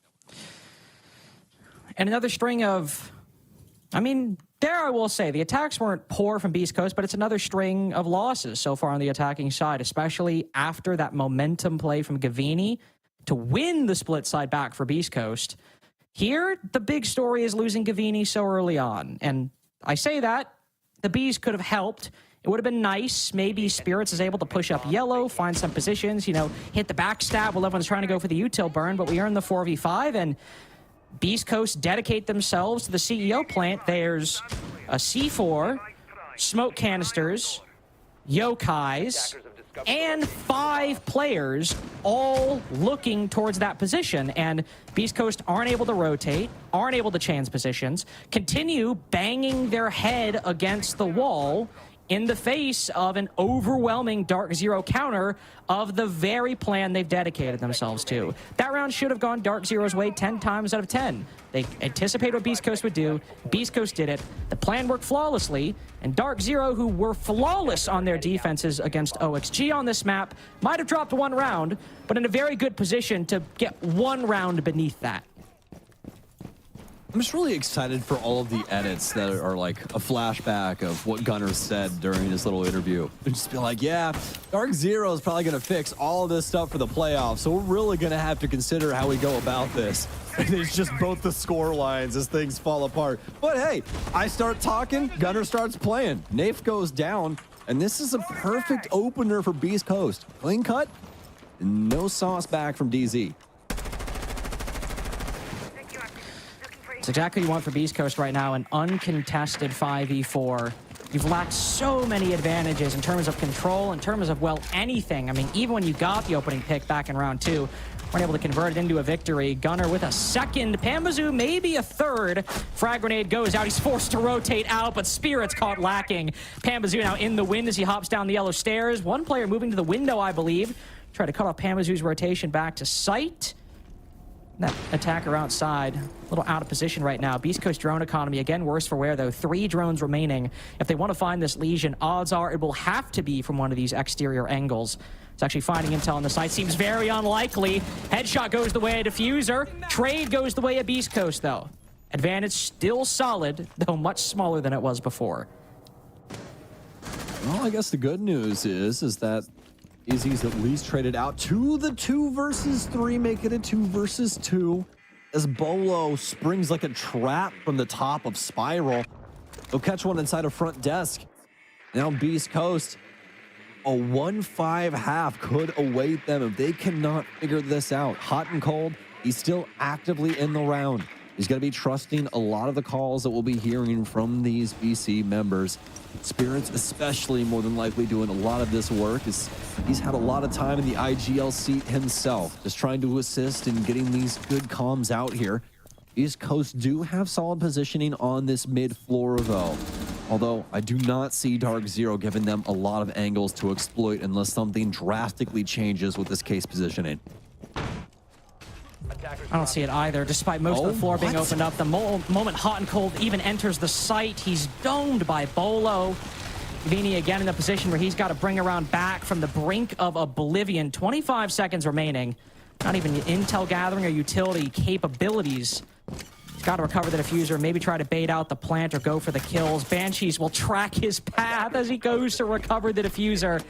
Now behind the yellow position, he will force the swing out from Bolo and NJR. Moving up the hallway, he'll get the diffuser down successfully as the impact grenade goes out and misses Gavini. So full HP as he moves into these fights. Spots the head of one, takes the gunfight with another, but indecisive on the angle. Splits the difference and ends up exposing himself to both angles. 5-1-1 for DZ. And it's been just going so very right for Dark Zero. Even on these rounds where the initial pick goes the way of BC, they're able to set up basically a house of mirrors inside this map. BC have not been capable of setting themselves up for success. In fact, the very round that they got, the only one under their belt, came from just a knee-jerk, just high-octane play coming out of Gavini as he flies through tellers and walks down the stairs. That's really it. Past that, Dark Zero have been running roughshod over every single one of these rounds. And BZ, even past a timeout, have not been capable of doing anything to Dark Zero on their map choice. The Monty also not doing nearly as much as it did in some of Beast Coast's latter games inside of the NAL, despite it being entirely available to them. Not to say they were entirely reliant on it, but it was a huge component of their success, and now they have to go to the defensive side, which, to be fair, a lot of the work was paid attention to that side when Beast Coast were going through that identity crisis, and just coming out of it was tightening up these positions. Gunner, Hot and Cold swapping roles, figuring out exactly what Diffuser needed to play on attack and defense. Spirits kind of just running around the first couple play days and then actually getting a solid role in what the defense was going to do. Beast Coast, this was their weaker side. They started making strides on it. On Consulate, this tends to be the easier side as well, if you can command control of these hallways and the map, similar to what Dark Zero did. Will Beast Coast be as successful? If they fail in even once, Dark Zero on match point. That's the biggest thing, man. We had a cafe like this earlier on today between myself and Nick. And yeah, you can make a little bit of a run when it comes to Beast Coast position here, but as soon as something goes wrong, the pressure is seriously on. As Dark Zero will be so very close to sending us to map 2 already. Basically feel like a blink of an eye to BC. They are now making Consulate a home, setting things up inside of the map. Deployable shields, nitro cells abound as well. Rotations to boot, but I think this one might be coming on pretty quickly. Canadian immediately hops down the yellow skylight. One player right around the corner with the shotgun. 3 roamers on this top floor site, but Vulcan Pack detonated. Canadian standing in it a little too long, perhaps losing quite a lot of HP. Thankfully got those adrenal surges to pick him back up just a little bit. So this clear of the top floor will be stalled for the time being. This is a very nice position by Pambazoo, bottom yellow. Holding this position with the shotgun can be so powerful, whether you're on the attack or the defense. Most importantly, he's just making sure Canadian cannot be flanked from behind. Spirit's trying to get aggressive in this position, worried about the bathroom window, worried about the yellow stairs. Another set of Bs goes out to make it more difficult to play in CEO. Likely going to drop down the hatch momentarily based on the amount of pressure he's facing. But now he'll back off. There's now 4 defenders all on this top floor. C4 goes out, nukes Pambazoo inside a connector. Canadian very low HP, just 1 bullet away from death. Easy finisher for Spirits. Easy round 7 for Beast Coast, it seems, as Nafe on the opposite side of the map from the clear now has to rappel into a really difficult situation. Flawless round from Beast Coast to start. Momentum regained? Perhaps. We'll just have to tell. Likely need another round. The verdict's still out. Well, they definitely did their research when it came to their defenses, didn't they? That was cataclysmic for Dark Zero. I mean, they practically implode as soon as the guns start to be hot for BC. That's what we expect out of them. They've had a great stage thus far, and a lot of it looking like that. But, I mean, still a really long road to go for them. And a lot of the success found in that round based on the fact that they were able to get ahead of Dark Zero's play over on, yellow. Able to really elongate things, too. I mean, things were not coming easy to hot and cold at all. Nothing was really coming easy to Beast Coast on a lot of those attacks. And even then, in that round we just saw from Dark Zero, they're trying to acquire that control. They're constantly pressuring Beast Coast. The defenders made uncomfortable, but ultimately, once they get that first pick, they realize the support for the Monty's gone. They're able to power him, take it down, and win a very, very strong defense. Ironically, we are now going up to the second floor. Almost the entirety of the round, if not the entirety of the round, taking place in the second floor. Last time, do have some similar players, but a bit, or at least some important new faces. Clash and Tachanka making their way into the defensive lineup for round 8. Most definitely. Here for BC now. They keep the run game active and alive. A few more site-dedicated players, though, than the last time we saw, at least when it comes to the off lineup. You got the Clash. Oh, Panba. Cold gets donated to Pambazoo as soon as he rotates out, and that's just one of those angles that you quickly get access to in a proper scenario. Throw things out over the teller's side and an easy path. A really nice gap found by Pambazoo, and with the Clash gone, I mean, the benefit of that for Hot and Cold is he can rotate over to yellow, over to admin. And because it's so difficult to deal with players from outside the building, a lot of the times the entry is just staring at a shield for a lot of the round. A lot of the attacking lineups we see, the meta lineups we see, also don't include a lot of counters for her. Not a lot of Kali, not a lot of Zofia. Maybe you have the Fire Bolts, but a lot of the times you want to save those for the execute. So with that Clash gone, a lot less utility sync from Dark Zero. A huge obstacle, no longer a factor. And that doesn't even start on the fact it's a 5v4. Nice impact from Gavini. I am astounded that hasn't destroyed the deployable shield as well. But it's detonated the Rotero drone, and now this Checker's position without that Clash becomes a whole lot more important, yet a whole lot weaker. BC still have the capability to close this out. It's just really how they try and adapt to that scenario now. Love that they have this Checkers position built up because of the situation that has now befallen them, right? They lose Hot and Cold. They're going to want to try and hold on to some of these better power positions around the map. And this is definitely one that we've seen exploited time and time again when it comes to this top floor bomb site. AFA is going to continue to try and find some areas to strip away when it comes to these Rotero drones. Under the nice little flank, but not even necessary. Diffuser runs through the fire, takes out one, finds another, and now it's Dark Zero with 3 kills in a row. It's Gav in behind his shield. He'll make it out through the track stingers. There's one onto his right-hand side, too. These bees right inside grasp as well. Don't know if he knows about this player right to his left. You can see he's aiming for this far angle instead, so more than likely has no idea about the gridlock here of Bolo. Drone through, and he should be dead to rights, but no, he slips through the cracks. And JR, can you get the fight instead? Gav, the clutch up against DZ, it's building. He works his way back, he kills his replacement, and he gets at JR! BC with another defensive round, but Gavini, a highlight reel and a feather in his cap. Another round brought over the line by Gavini and his efforts alone. Another round that Peace Coast probably shouldn't win. Clash dropped so early on. Nice play by Pambazoo to take aggressive control Visa. See if he can just catch a pick on somebody rotating and then back off. The plan goes beautifully, and he probably gets more than he even needed cutting down the Clash.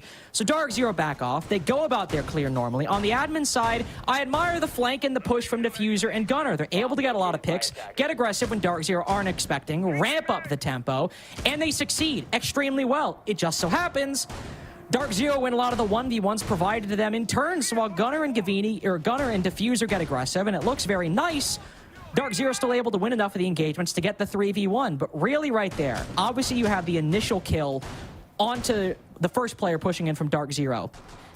But the gridlock Bolo not being able to react off of that drone walking in front of Gavini to allow him to rotate into projector, then isolate that 1v1 with the guy coming in from the breach, that's the ultimate situation where it's swung from likely around that Dark Zero could win, but maybe a chance for Gavini to he can actually win this, and it's very likely. Yeah, and the craziest thing there is that usually in those scenarios, that's where you see DZ find the most success, right? It's where it comes down to those team play moments where they're able to synergize and find good moments to get these kills. Like we see out of that drone there, that could have provided the exact situation necessary, but instead, you see how that goes down, and yet another one already going to arrive for Dark Zero's. Round 9 has not started off well either. Pambazoo down for the count, and 7 and 8 on top of that. We saw just how well he was playing up against LG earlier, but a lot more gaps when it comes to that. BC looking for everything when it comes to the exterior of the building. NJR will gun him down for his antics, but still just a 4 versus 4. Still a 4v4, and trading out the Hibana for the Valkyrie, even if the Valkyrie wasn't really involved in that initial engagement, still a perfectly fine trade if you're Beast Coast. More so you're trading Gavini for the Hibana, and that might make it a bit more even considering the strength Gavini's had so far. As you saw, by the way, default cam was left up by Dark Zero, but yet there was a drone inside of Visa, so intel on both positions. It's just Dark Zero that come out on top. So 4v4 going into the second half of the round. Dark Zero looking to acquire this all-important vertical control to assault the first floor site down in Exposition and Piano. Seems to be going pretty well so far. There is still some players on the top floor, but admin is certainly in the attack's control. The only thing I'm not liking is our timing here on this clear. Things are not building up properly when it comes to clock management. This could start to get a little risky. I think that's why you're seeing Nafe do a head count right now on the side with this bomb, or this bomb, my goodness, this drone. It's been a little bit of a long day, but yeah, just trying to see exactly what they can go for. He's going to add this little rotate here for Secret. We do have a player here from BC, though, so probably not going to get too far. And Nafe? What has happened? Did the Nitro Cell catch him? I think it did. Do we have one tossed from hot and cold there? I mean, surely that's what happened. C4 goes out or something. Out the window through that verticality they have underneath this. That's what happened there. Okay, yeah. Now it's making sense. The piece is starting to line up. Not so much for Dark Zero, though. They're able to get Nafe back up, but on very low HP and with no real actual entrance onto the site, Beast Coast seem to be in control if they can just contain the inevitable flood from Dark Zero. Bolo starts it off in their favor. Hot and Cold, the one to fall. Gunner now rotating down to try to catch it. Ram found out. Bolo not looking. Canadian on the diffuser, but still a 2v2. Gunner got to back off only 10 seconds, but it can swing in the blink of an eye if they're not careful. NJR's got to cover. Intel on one player swinging, but Spirits from below cuts him down. Nothing NJR can do. An impactless frag. Beast Coast comeback continues. 3 rounds in a row on the defense. I mean, is that not just nuts? BC have the perfect verticality for every situation. We see a Nitro Cell flinged out of a window that takes out our Maverick. Just for a split second. He gets res, but very low HP past that. And then we have more verticality built up inside of sight to stop this regress on the case. So well done here from BC, and again, a lot of effort, a lot of love clearly put into these defenses, and they're doing a bang-up job so far on this half. 3 clean-cut defensive rounds. They're going to force the timeout out of Dark Zero. Once you drop those 3 attacks in a row, I mean, you're starting to struggle. It makes perfect sense. I mean, you've had all sorts of round losses at this point. I mean, you've got the initial, you've got the 1v3 in the second attacking round that you end up losing. That could be a bit of a chalker, but you still got one more round after that. Then, of course, going back to the Exposition site, you have a good idea for what you want to do, but you aren't able to actually either push back the roam or contain the aggression and cut them off when they try to get aggressive. So Beast Coast able to steamroll over you round 1. And then round 9 was honestly just kind of like a normal Dark Zero loss. A lot of time spent, not able to accomplish a whole lot. They don't have any real pressure on the very bottom floor in the basement. They have vertical and admin, but there's still players on the top floor that can retake. It was just kind of a characteristic Dark Zero loss, unfortunately, and after the tactical timeout, they still have the lead, and they still have 1 round to potentially give away to try and implement some of these fixes. A more feast or famine-ish round that's mostly revolved around putting the case down. Looks like Dark Zero to me. Smells like Dark Zero to me. A lot of things that lean towards that way. Probably something that is going to be a telltale sign of how they go about things when it comes to this bomb site as well. Dark Zero probably going to be objective focused on how they want to go about this, but that does beg the question, how did they clear things out on this top floor? And not only that, but without an IQ, what do you do about Gunner on this Solus? Ideally, I mean, maybe you just try, you can find some drones or... He just kills himself right here. That'd be great, wouldn't it?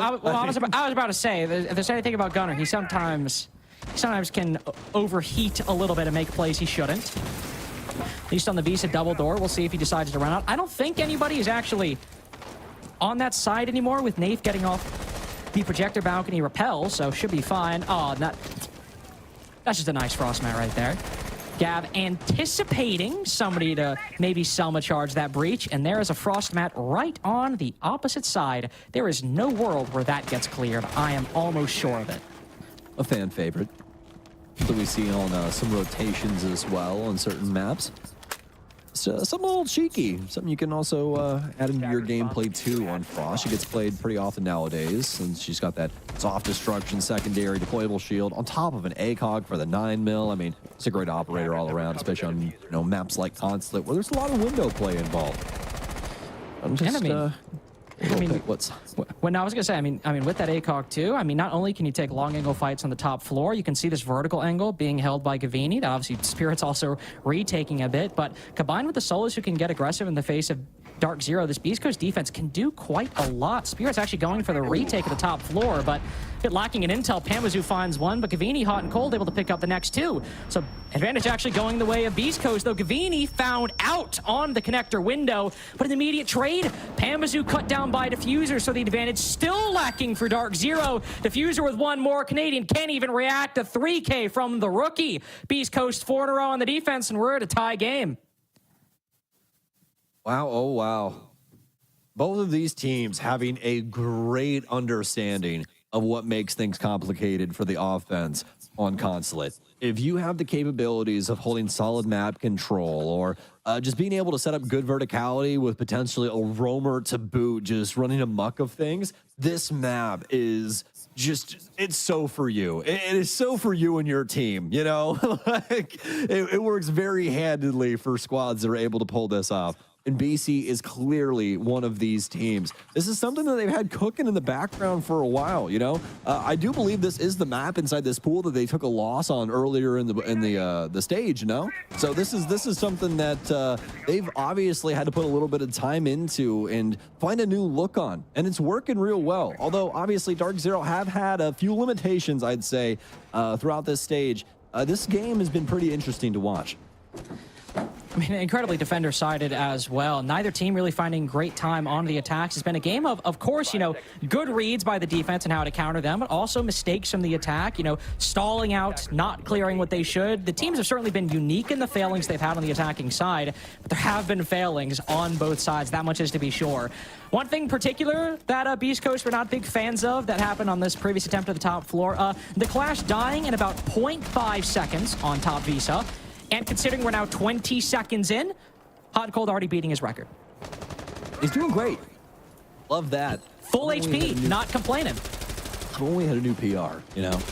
Always a good day when that happens.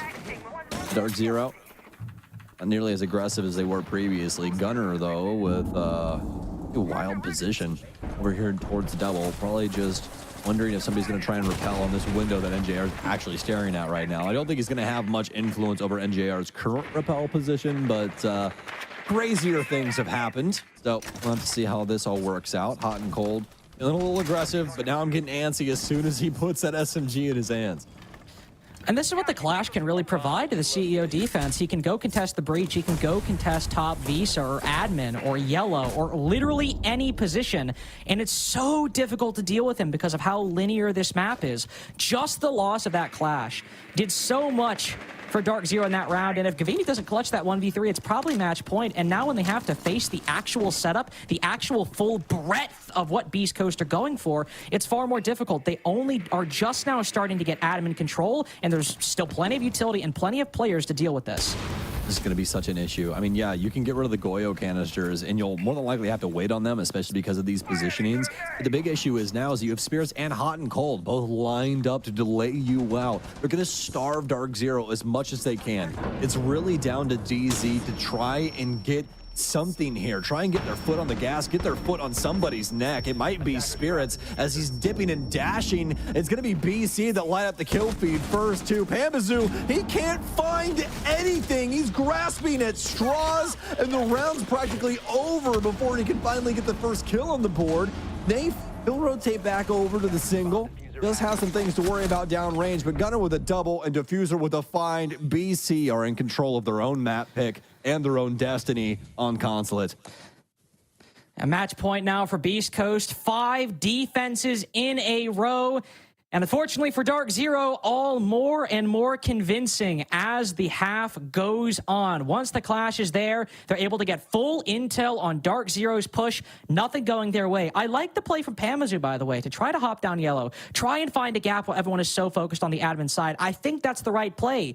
But 2 problematic things happen. 1, misses some shots. Well, technically 3 problematic things happen. The first being that everyone on the admin side died. But aside from that point of Beast Coast able to win their fights, Pamazoo misses some shots to try to bring that man advantage back. But also, Diffuser was dropped bottom yellow. So if that play doesn't work out and you still have the players on admin succeed in their fights, Dark Zero's win condition of getting that plant down is significantly more difficult. It didn't end up necessarily becoming a factor because Beast Coast won all the fights on admin side anyway, but it still goes to show that while Dark Zero are making the correct moves, the shots aren't hitting. There's also some flaws in the plan, with Diffuser being isolated bottom yellow once Pamazoo's play doesn't go out, and Beast Coast are just plain showing up at these gunfights now because it was a big Gavini show earlier, and guess what? Now Diffuser, now Gavin, and Gunner all tied at 11 kills. This defensive side maybe isn't always a team game, but it's certainly a lot more even across the board than those attacks were. And the ability of Beast Coast on full display on these defensive sides. You highlighted these 3 players, and it's definitely been them that have been hot to trot ever since we got here. Being able to finally shut up Dark Zero. That's really been what it was. Dark Zero just having way too much to say when it came to their defenses. And it made you worry just a little bit. We talk a lot about when you do make a choice in a map, you're usually worried about the harder side when it comes to things. And defense on Consulate is not all that bad. You usually consider how things are going to go for your offenses. So definitely a worrisome sign when you see a 1 to 5, but East Coast, they're on a perfect tear right now. 5 rounds of their own. Not 1 drop just yet. Dark Zero hoping that they can match the fate of BC and seeing if they can finally get 1 under their belt before BC move us on to Clubhouse with a perfect defensive side. Gafini wrapping around immediately finds Nafe. Just good night. Bye-bye, out of the round.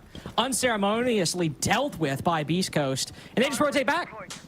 Nothing else to do. I mean, you've got the 5v4. You've wasted 1 minute 20 seconds. Dark Zero opening up vertical holes in admin, as it is a split defense from Beast Coast. But once you get that kill, maybe Nafe isn't doing a whole lot on the hard breaching, but Dark Zero likely going to take the next 45 to 50 seconds to get this control. Sam, there's nothing else they really need to do. And that's the thing. When you have DZ in a situation like this and you get this first pick, just dash, just run, get back to site, force them to use this full timer, because that's what they're going to do. They're forced to try and find something, and as soon as I start lining this up for DZ to take their time like we usually see, it's anything but. Canadian's going to drop down the back hatch. I think he's recognized what's going on. Dark Zero will have to try and make this a murky round, and so far, not so good. It's down to Pamazoo in a 1 versus 3, and he hasn't gotten too much done when it's came to this offensive side. A lot of this heavy lifting coming on their defenses, but you could say the same about BC. It's just been more successful. Agoo mine down, Pamazoo, they know exactly where this man is. He's going to dip and dash and somehow find his way to the pillow position. No case in his hands, though. Should be just, going to be pleasantries. And BC with a great round, and not only a great round, but a great half here on Consulate. 6 rounds in a row on the defense. Not a lot to complain about with your Beast Coast. Of course, the attacks were not exactly excellent. There were a lot of problems, a lot of very bad fundamental problems from Beast Coast, especially those missed drones. But you got the map. You're 1-0 now, and you got the defenses 6 in a row, and those looked quite nice. The team play was there. The strategy was there. That was good for Beast Coast, Stan. We can all agree on that. Yeah, 100%. And the main thing before we send y'all to a quick break is that DZ just could not find any footing on this map at all. And whenever it came to blows with BC, not only would BC win it, but Dark Zero would just grind to a halt. All except for that last round where we kind of just see him throw it at the wall and hope that it sticks, but clearly not the case, unfortunately enough for them. No, unfortunately not. Beast Coast now up 1-0 in the series. Will Dark Zero mount the comeback? It was a 2-1 when these two faced here last year. And we'll just have to see with Beast Coast at the upper hand if they can maybe change the fate of what's happened before. That's it for Sam and I right now. We have the desk right after this before map 2 after that.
So, you don't have to win consulate attacks. I mean, well, you have to win at least one, probably somewhere in the middle of that. But I guess technically you could win an entire consulate game without winning a single attack, and we would still be watching Dark Zero struggle as hard as they possibly could to win a single attack. That seems to have been their Achilles heel. It was in this case. Beast Coast win their own map pick off the back of a perfect defensive half from Beast Coast, 6 rounds straight to get their own map pick. I felt like I was at SI again. It was watching one team get the one round on attack, and they switch to defense and then win 6 outright and close out the game. I mean, we've seen multiple major matches which do go 6-0 defensive halves back-to-back. I think FaZe SSG was 2 6-0 defensive half in Atlanta, and I don't know, there was a couple of times where we've seen it. It is the most defender-sided map in the pool. Not a huge surprise that Dark Zero got this huge lead. They were saying it in the cast too, though. Like, a lot of mistakes happening, certainly for Beast Coast on these attacks that made them a lot harder than they could have been, that they should have been. A lot of early deaths that maybe they didn't need to. A lot of missed drones where they didn't have the intel on players that they probably could have had intel on. Beast Coast didn't make it easy on themselves, but end of the day, they got that one attack. That's all they needed. They closed it out in regulation. I mean, if I'm gonna be completely honest too, I thought DZ looked better on the defensive half. Sure, they did get the one, Beast Coast did get the one attack, but how well they structured themselves around the map and how they were playing off each other, DZ looked phenomenally better on the defensive half. Beast Coast was winning off pure like clutch plays. I mean, Gavini specifically had that huge 1v3 that he brought back. They easily could have been a huge out change for this game. Yeah, Gavin kind of powered up. He heard me say that they dropped him for Bolo, and he said absolutely not. And he had a great game today. A lot of people on Beast Coast did, though. I mean, Diffuser played well. We saw some really big plays coming through from a couple different members on that team. So, I mean, that's really what it takes at the highest level when you're playing for a major spot. You need individuals to pop off, and undoubtedly more people on Beast Coast did that than Dark Zero. Oh, without a doubt. And again, it came down to the defensive halves. I mean, I personally like to see, you know, the attacks be a little more methodical, but again, Consulate is a pretty defender-heavy map, so it's not a huge surprise. I just hope going then into the next game that we are going to see a little more on attack, specifically from Dark Zero, because we said their attacks have been poor. Yeah, and I mean, we talk a bit about the tools the attackers have. Obviously, Ying banned out by Beast Coast. That's historically been a favorite of Dark Zero, a favorite of Pambazoo. They ran a lot of like Monty to try to not do the same thing as a Ying, but to try to give them that advantage on attack, which can be very difficult to get. I thought that Beast Coast did an excellent job stalling the Monty out with things like Goyo canisters, but also just rushing them down, making sure that he couldn't get much value out of it. In the same way that Dark Zero did on their defenses, but I think Beast Coast were doing that a little bit more, particularly when it came to the stall factor. Dead even on entry, and there were plenty of opportunities for both teams, despite having the opening kill, to steamroll around, and it didn't quite go in that direction. The one time we see Beast Coast win an attack in that first half ends up being the whole reason that this game swings the way it does and doesn't go to overtime on the back of 2 6-6 halves just right off the rip.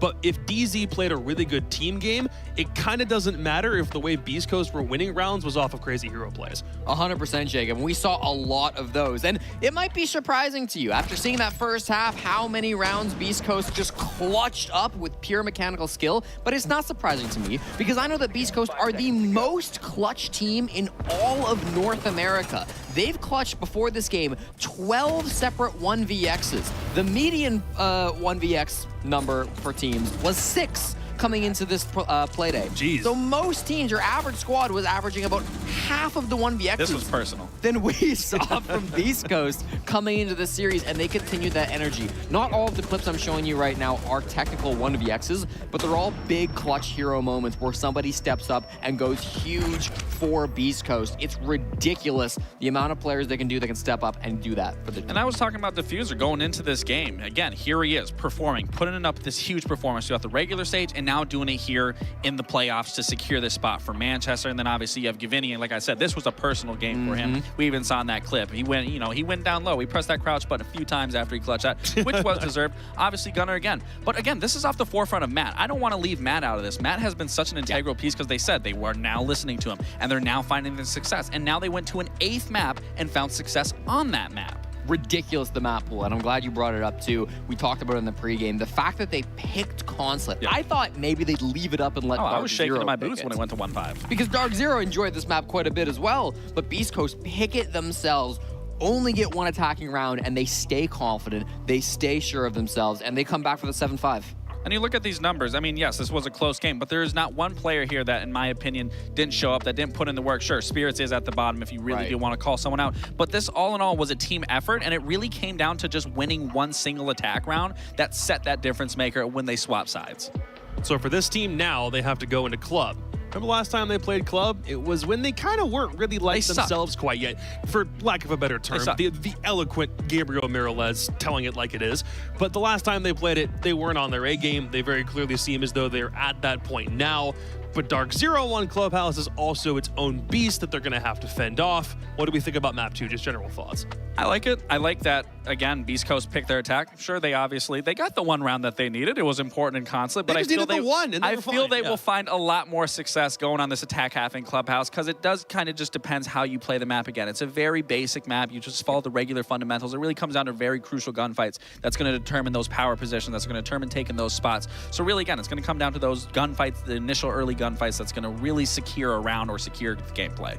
Clubhouse can be a very execute-focused map where you're executing down into the basement, you're executing into gym. Oftentimes, you've got a lot of people alive in that late round, and I think that's where Dark Zero can really start to shine. When Dark Zero have a plan, they feel really good. Even when they have low time, they're very consistent at putting together a good plan. We heard, I believe it was Gunnar, talk about that in the interview. That's one of Dark Zero's biggest strengths. That's a key factor of Clubhouse, where we often see very low time but high man count executes. That is where Dark Zero thrives. So if we can see them going through a lot of those, I imagine they're actually starting on defense, I'm remembering now. So when we get to that second half for Dark Zero, that's going to be key for me if they want to pull this back and win on border. And I like that you talk about that. This map is more condensed than Consulate is in terms of entry points. So the team in defense specifically are going to be playing a lot tighter. They are going to be able to play off of each other. They are going to be able to rotate a lot faster together than maybe what we were seeing on Consulate. So there's definitely going to be success coming from DZ, coming from this defensive half. Last time Dark Zero played Club, it was an 8-6 affair against Los of all teams. The one time we really saw Los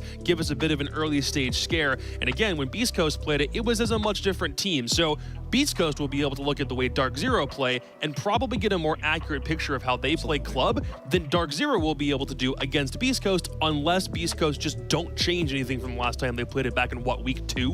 Yeah, and that's the biggest advantage, realistically, is when they were showing their display on here, it wasn't really the Beast Coast that we see now. Yeah. So for DZ, I know they're still going to do the prep and do what they need to do, but in terms of looking at that bot, it's not really going to be truly accurate to how they're playing now. But I would argue that's for both teams. I mean, Dark Zero, when they were losing the Lows, weren't exactly the same team they are now either. They really did have a renaissance that final week of play in the NAL, and now so far through the playoffs that seemingly has continued. So I feel like both Dark Zero and Beast Coast have changed a lot, have really put their nose to the grindstone and improved since the last time they played Club. So I kind of want to throw those previous results out. Yeah, they almost lost to Los, but they didn't. They're here now, and it's a new day. Well, Dark Zero have defense first on their own map pick in what's been a pretty defensive-sided series already so far. They're banking on Club being their saving grace and getting a third map on the board. Otherwise, Beast Coast will be going to their first major in organization history. Sam Stewart and Carter Hannafeld may just have the honor of casting that moment. Not just that, actually. I mean, you are correct. Everything you just said is 100% correct. But also, I think something more importantly, breaking the hegemony the kind of traditional top 4 have had on NA. All events, Dark Zero, SSG, M80, SQ.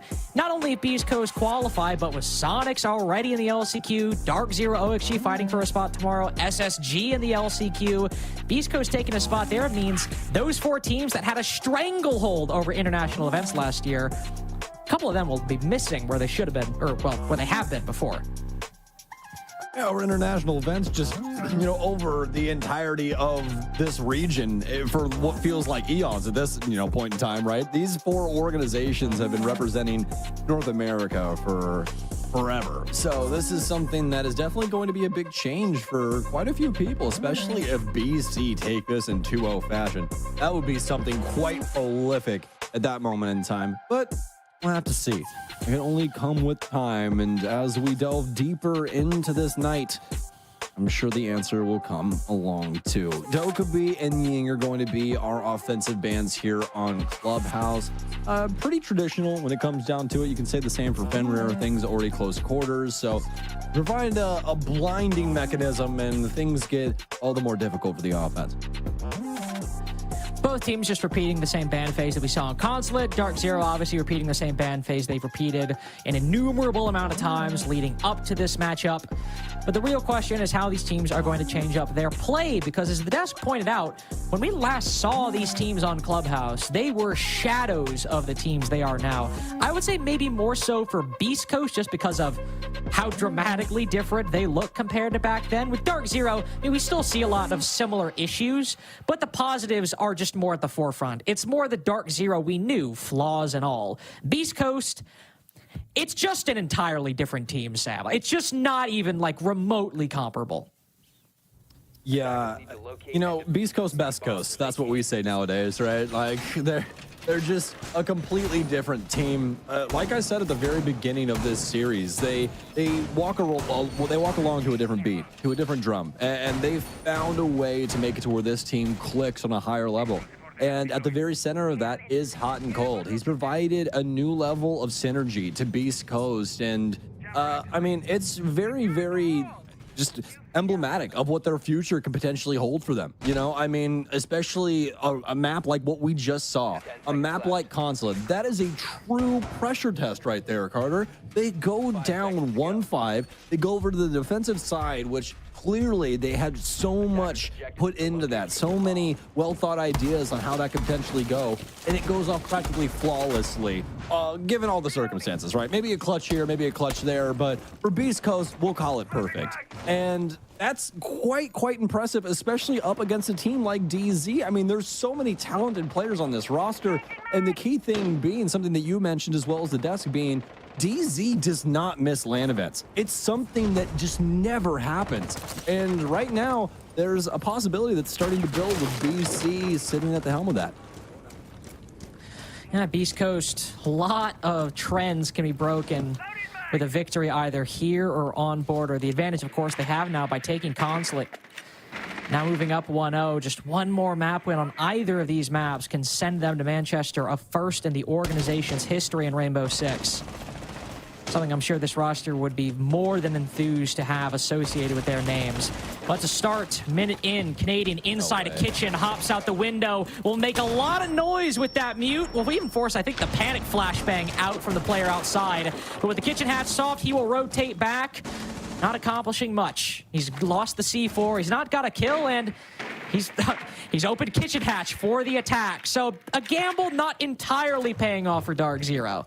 He's trying to get groovy like these young guns, man, and it just doesn't work out the same way, does it?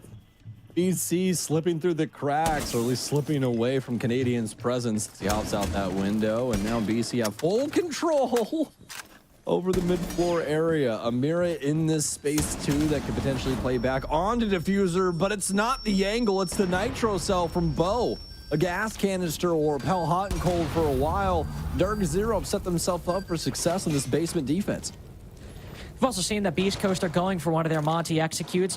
Troy's also seen that the positions inside of Dirt. Gunner trying to push down the main stairs has not accounted for Bolo re-aggressing on that angle.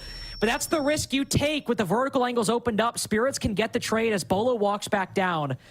But even though you don't get a kill, putting Gunner to 1 HP and losing the Valkyrie, whose C4 is already used and utility already down, I still think that goes to favor Dark Zero. Gunner just now one shot away from death. One gun to support the Monty, a little weaker alongside the Monty himself, now below half HP. Beast Coast as a whole struggling to find a way in, but Gavini, the man of the hour, the hero Beast Coast need, finding a way in. Pamazu reveals his position, flicks down onto Gunner as so little work needs to be done. Double headshots, double kills for Pamazu, Hot and Cold in the 1v2. We'll see the player back off, crack the mirror window to hide his escape. Default camera beaming useless intel because Canadian knows what he has to do. One pump, hit the prone, round one for Dark Zero. Utter calamity inside of that round, but Dark Zero comes out on the other side, not only ahead, but alive. Probably a round that feels very good after what just happened on Consulate, at least starting off successful on this basement defense, and honestly had some pretty good ideas. I like how they played things up to the limit around the stairwells, as well as, you know, things like Dirt, just to make sure to stay in the face of BC, not let them get too comfortable with their positioning on that mid floor. BC also still very static in the wake of Dark Zero defenses and pressure. They see the Vulcans and Dirt. Hot and Cold says, okay, I'll shoot them. We'll still try to go for the Dirt push. But the more important thing is when Dark Zero start trying to get aggressive on the kitchen position, attacking main stairs, retaking kitchen once Pamazu moves up there. Beast Coast are all basically in kitchen and in dirt. We have Gavini pushing down blue, which I think is a very nice angle, don't get me wrong, but even though he gets that position, if the rest of the push dies, there's not much it can do. It's supposed to be a backstab in this particular strategy, not the entire push. So once he doesn't have any support, there's not much for BC to do. And another case where on the attacking side, Beast Coast struggling to acquire all the control they need to get these executes they are gunning for. On Canadian. We saw him get frisky that last round, and oh, he's going for it again. This is just like a completely different gear that we're seeing out of Dark Zero right now. I mean, we see them go for roam strategies, right? But we do not see them go for things like this, especially for Troy. I mean, every once in a while you'll see him try something drastic, but even on his roams, he's still just trying to get people to be baited in, hold them in, try and get a big kill, try and delay some time. Right now, he's putting on a whole different face. In BC, you gotta be ready for this.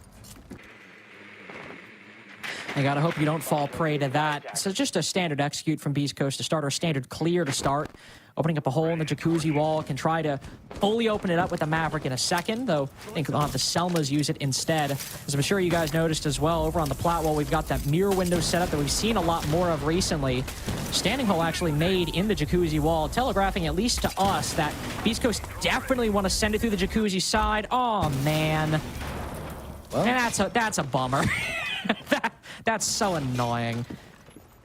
You can have your cake, but you can't eat it too, as they say. I'm curious, could they slice it with Gunner's torch? They most definitely can, but do you want to take that risk with NJR staring at you through a mirror window? That's a fair point. That's a fair point. You know, that's where it kind of gets caught right in the throat. You're just like, I don't know, man. I don't know what we do here. In BC, they're in the exact same boat. They're stumped right now. They're hoping that Pambazoo just feeds himself into this scenario over inside a garage, but doesn't have to worry about it just yet. Actually, wow, that's incredible the way that ends up translating into this portion of the round. What the heck happens here? Pambazoo commits himself. Diffuser picks himself back up off the ground, and he's actually the player to kill him mid-air, like a clay pigeon, off of the garage balcony. Yeah, certainly a good find from Diffuser. Can't give him flack for that, but still a poor round for Beast Coast so far. They have the opening pick, that much is true, but 2 minutes in is only when they get it. A lot of HP, a lot of damage done. Few drones remaining. Roam not cleared. Vertical angle down below to watch the gym plant. And what are they able to accomplish? Gavini just sends it into the site, and I suppose heroics are exactly how Beast Coast are finding their way over Dark Zero, not only in this round, but also in this series. Canadian finds hot and cold, though. That's the man with the diffuser. That's the vertical angle that was unchecked by Beast Coast. And now Canadian can run away, trying to go for a clear with 10 seconds left. Gunner can deny it if he goes for this angle. He's got to be careful. From the prone, he cuts down Spirits. How do you lose that engagement? How does this round slip through your fingers? Can't even get the diffuser down in time. On time, indeed. Dark Zero able to get there second. Look at the madmen. So very excited for that play inside of Billiards, and why not? A beautiful moment for the Solus, a beautiful moment for Canadian, and it's not only does he take down the man with the diffuser, but also becomes the main wound festering for BC, and they cannot find any salve at all to assist with this, and he will easily eat them away. Now, BC down 2 rounds in a pretty quick fashion, I would say, as we're already into round 3. I'm going to shift gears yet again after those 2 successful back-to-back ones. I'm going to throw us on over to CCTV, and once again, Canadian probably going to be on more of an extended roam here. This has been a completely different clubhouse that we're seeing out of Dark Zero. At least in terms of the results, that much is certain. I mean, to be fair, they did get 2 rounds against Sonics before they lost 7-2, so it's possible in terms of the results this could be the same, but in terms of the momentum and the confidence, I definitely agree with you. Dark Zero feeling a lot more in control of this game, and at the same time, the problem solving for Beast Coast not really there. Dark Zero throwing a lot of really good obstacles their way. Beast Coast aren't finding great ways to overcome them. And so it ends up looking like Dark Zero with good ideas, unchallenged, looking very, very nice. Moving to CCTV and Cash. How are Beast Coast going to try to find a way around this? Again, we've got the mirror window. could be popped later on to make it difficult to Maverick this position. There you go. And now what's Gunnar to do? Now you got to rely on somebody with range breach to do a more safer option. Very smart. I'd be worried about those Nitro Cell lineups.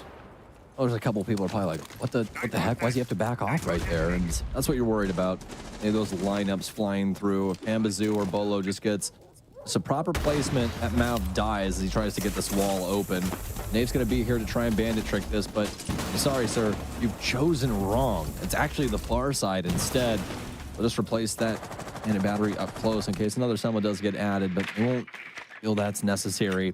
Instead, try and reapply themselves across the map. Gavini is going to be the one working in off of tub wall for this scenario.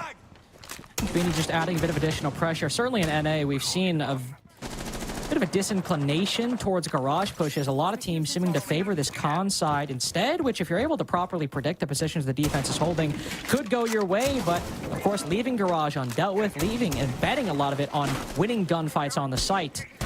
It can sometimes turn against the attack just as quickly as they acquire the control. Hot and Cold back on the Monty this time. Opening up this con wall is an imperative to make sure that he's not just funneled into this single doorway, that the MP goes out. Hot and Cold looks in for just a second, but backs off. 5 versus 5, and this is what Dark Zero want. They want to be able to delay things out. They want to be able to use this utility into the latter portion of this round. The drone economy is starting to dwindle for BC, so they're going to move somebody back to the flank watch here. Run out here from the Mira, and Gunnar aware that there could be some other bodies trying to work their way out these windows and door frames in this space too. He's trying to at least hold things down for now. A nice flick onto Canadian. That was complete game sense out of him that finds that body. NGR with 1. Dark Zero. So far, so good. They'll force a team kill out of Gavini as they'll take down Hot and Cold. And that's the one thing about operating around that shield. He's fantastic at pressure, but sometimes when there's a miscalculation, a simple misstep leads to a headshot. And that's all she wrote. Beast Coast more than likely falling flat on their face. Spirits with 1. That's probably going to be it. They do have the angle working its way towards the breach. He'll hop out the window and trying to delay for as much as possible for you, Carter. And he's dead. Dead indeed. Gotta be another tactical timeout, right? That's all. Gotta be another tactical timeout. I would assume from Beast Coast down 0-3 again, just as they were on Consulate, and their attacks, unfortunately, looking equally rough from what we saw on Consulate. We'll have that tactical timeout as we saw, but it didn't really do a whole lot of work for Beast Coast. The only round they won on that attacking side on map 1 was the 1v3 from Gavini. Well, no, not the 1v3 from Gavini. It was a 3v3. He dropped down into the side, got a double kill, then Gunnar got a key kill onto the solo, so he was trying to deny the play for the vertical position. You get the idea. It was a round of heroics from Beast Coast. They got their one attacking victory on Consulate. The timeout wasn't very effective there, and the concern is, how effective will it be here? They tried to go for another Monty push after. It didn't work out. Then they pivoted to a bit more traditional of an execute, and that didn't really pan out either. Different styles weren't meshing for Beast Coast because the core problem still rang true. They want to plant. They can't get the control and the angles they need to actually make it work. Now that they're down 0-3 again, they've hit the pause button. They've regrouped. They've talked things over. They're identifying a new game plan. Obviously, Hot and Cold could flex onto the Monty and the operator repick, but it seems Beast Coast are moving away from that and a bit more towards something traditional. I don't think it's the worst thing in the world. And honestly, I don't even think if they go back to the Monty, that's the worst thing in the world either. For Beast Coast, it's just really felt as though they have not been capable of producing a lid to cap Dark Zero inside of these last few rounds. That last one a little less aggressive than the previous two, but the point still stands. BC have constantly been thwarted in the way that they want to go about things. That last round, it was just a little bit more self-induced than the previous ones, although Dark Zero doing a bang-up job of being able to just simply stay alive. That's exactly what you want in a situation like that. Keep those men up, make it to where you have those active guns going into the latter portion of that round, and make things complicated for the offense. Works well for Dark Zero, swimming through 3 rounds so far, already getting that timeout out of BC too. They got to be very happy about this as they reinsert themselves downstairs.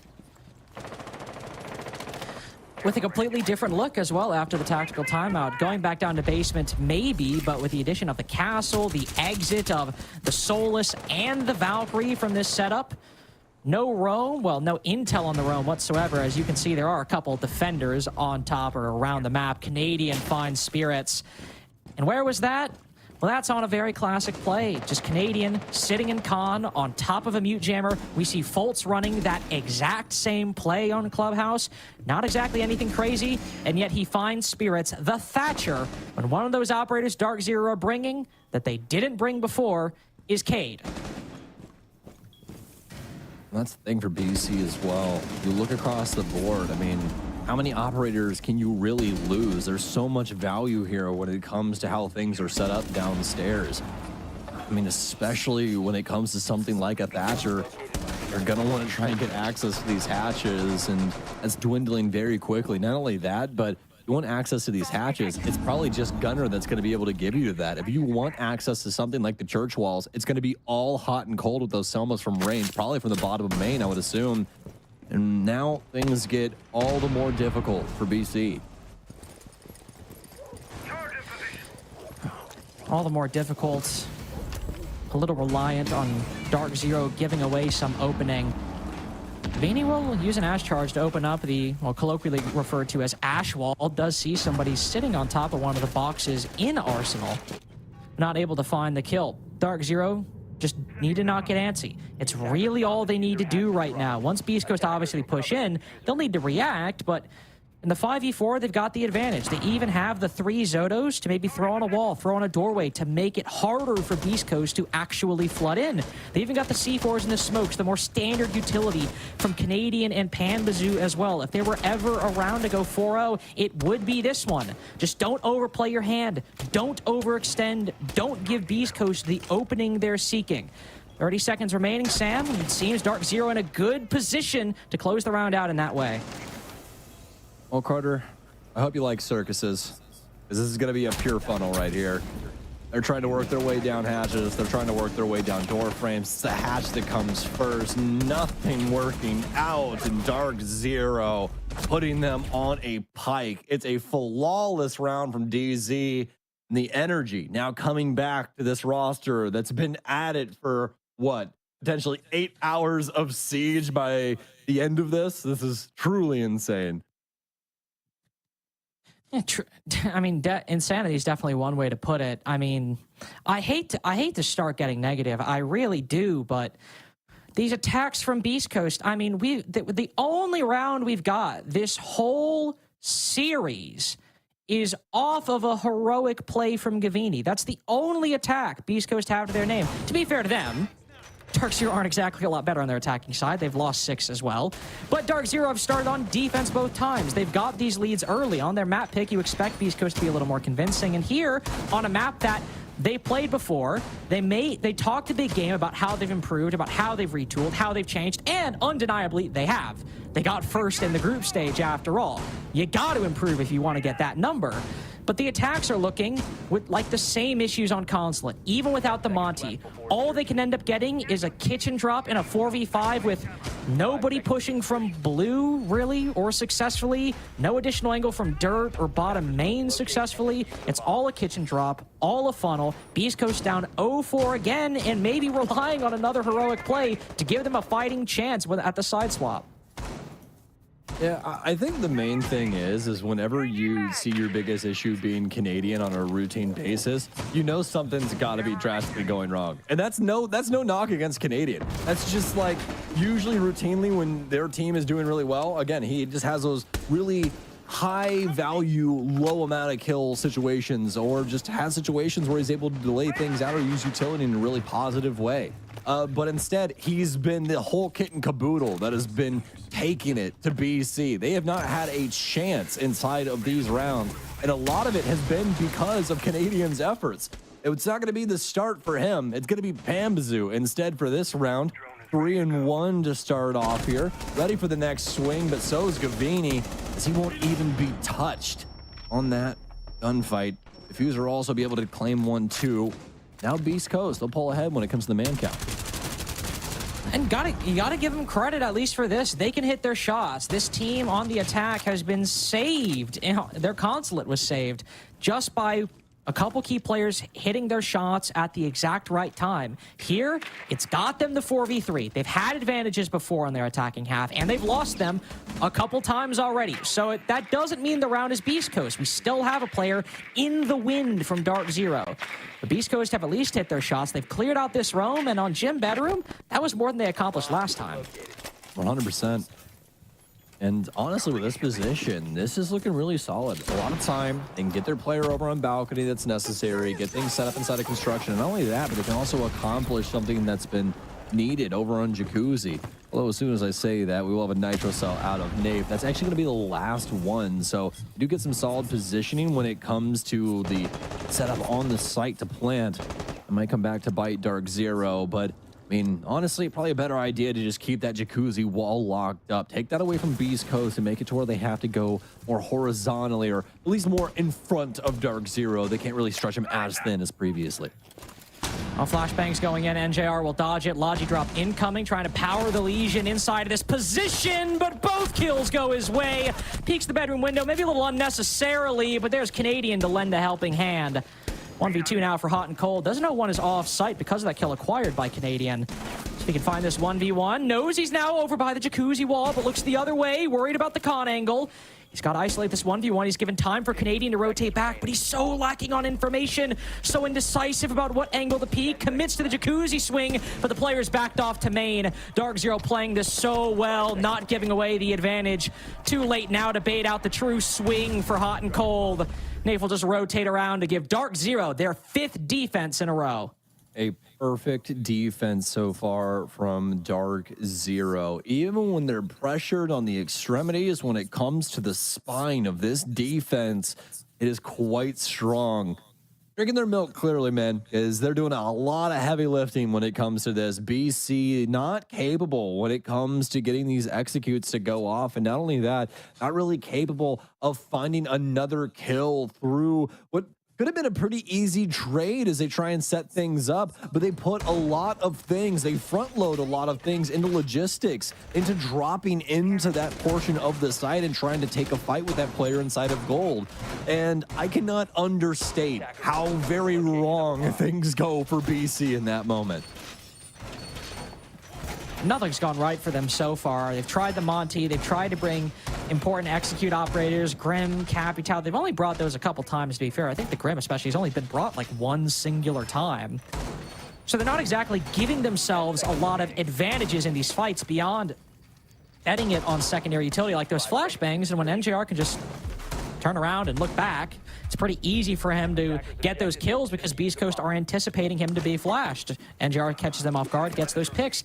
I mean, maybe we see Beast Coast, they're running the Monty, maybe we, you know, obviously in theory, without the operator picks being confirmed, run the Grim a bit more, run something a bit more. I don't really know what Beast Coast can change their lineup. It needs to be something substantive, and on round 6, I just don't think it's going to happen if the previous 5 have all looked the same. It's going to have to be a complete energy shift here from Beast Coast. They have to find something, and they have to find it fast, some advantage inside of this early round. And that's the thing. I mean, they're kind of grasping at straws right now, Carter. There's no real clear answer, because that's the thing about Clubhouse. It's very straightforward. There's no overcalculation. There's really nothing that you can do that, you know, the other team isn't going to be prepared for. It's very played out at the end of the day. And that's why BC are struggling so hard. This is a map where Dark Zero, specifically Canadian, is world-renowned. It's the defaults, man. It's the basics of Siege. And he's one of the best in the business when it comes to a map like this. You can see the C4 prepped in oil pit. Canadian with that utility in hand. The call has been given. There's a Monty on garage door. When he starts pushing in, when he commits, throw that C4. This could be the opening pick for DZ. Might come late. There's the push in. Canadian patient. Doesn't throw it just yet. Nothing to counter him at the moment. I think Hot and Cold might hear it, though. Might be aware, but no, the C4 flies from the top ropes and down below as well. But I think they destroy each other. I think when one C4 goes off, it obliterates the other. So Hot and Cold just on, to be fair, below 50 HP. not dead, and that might be important because Beast Coast are struggling with every facet of this clear beyond the actual garage position. Bolo, before the flash, is able to find one. Hot and Cold gets the trade, the boost angle. Quick work for Gunner there. Beast Coast were able to win a map off of one attacking victory before. At another 4v3, can they do it again here? And this is where things get so very scary for Dark Zero. This is when BC feel indomitable. As soon as they start to get solid pressure like this is when they're just a flurry, absolute demons in the server that seem capable of losing a round. Nice creep job there, as we see, as it's worked up oil pit from Dark Zero. This might be the moment that they've been waiting for. In comes Hot and Cold. Canadian, we talked about time and time again up against this BC roster. He has been the heart and soul of DZ, the one that has constantly thwarted the game plan. Right now, this is where things will matter most. What a shot. Canadian will find one. Spirit somehow kills Gunner.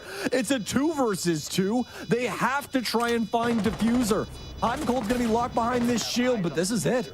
Canadian doesn't have a nitro. Hot and Cold, he's in behind that shield. Diffuser's got a kill. And they've got what is practically the most necessary thing on this offensive half. A singular round before the half swap.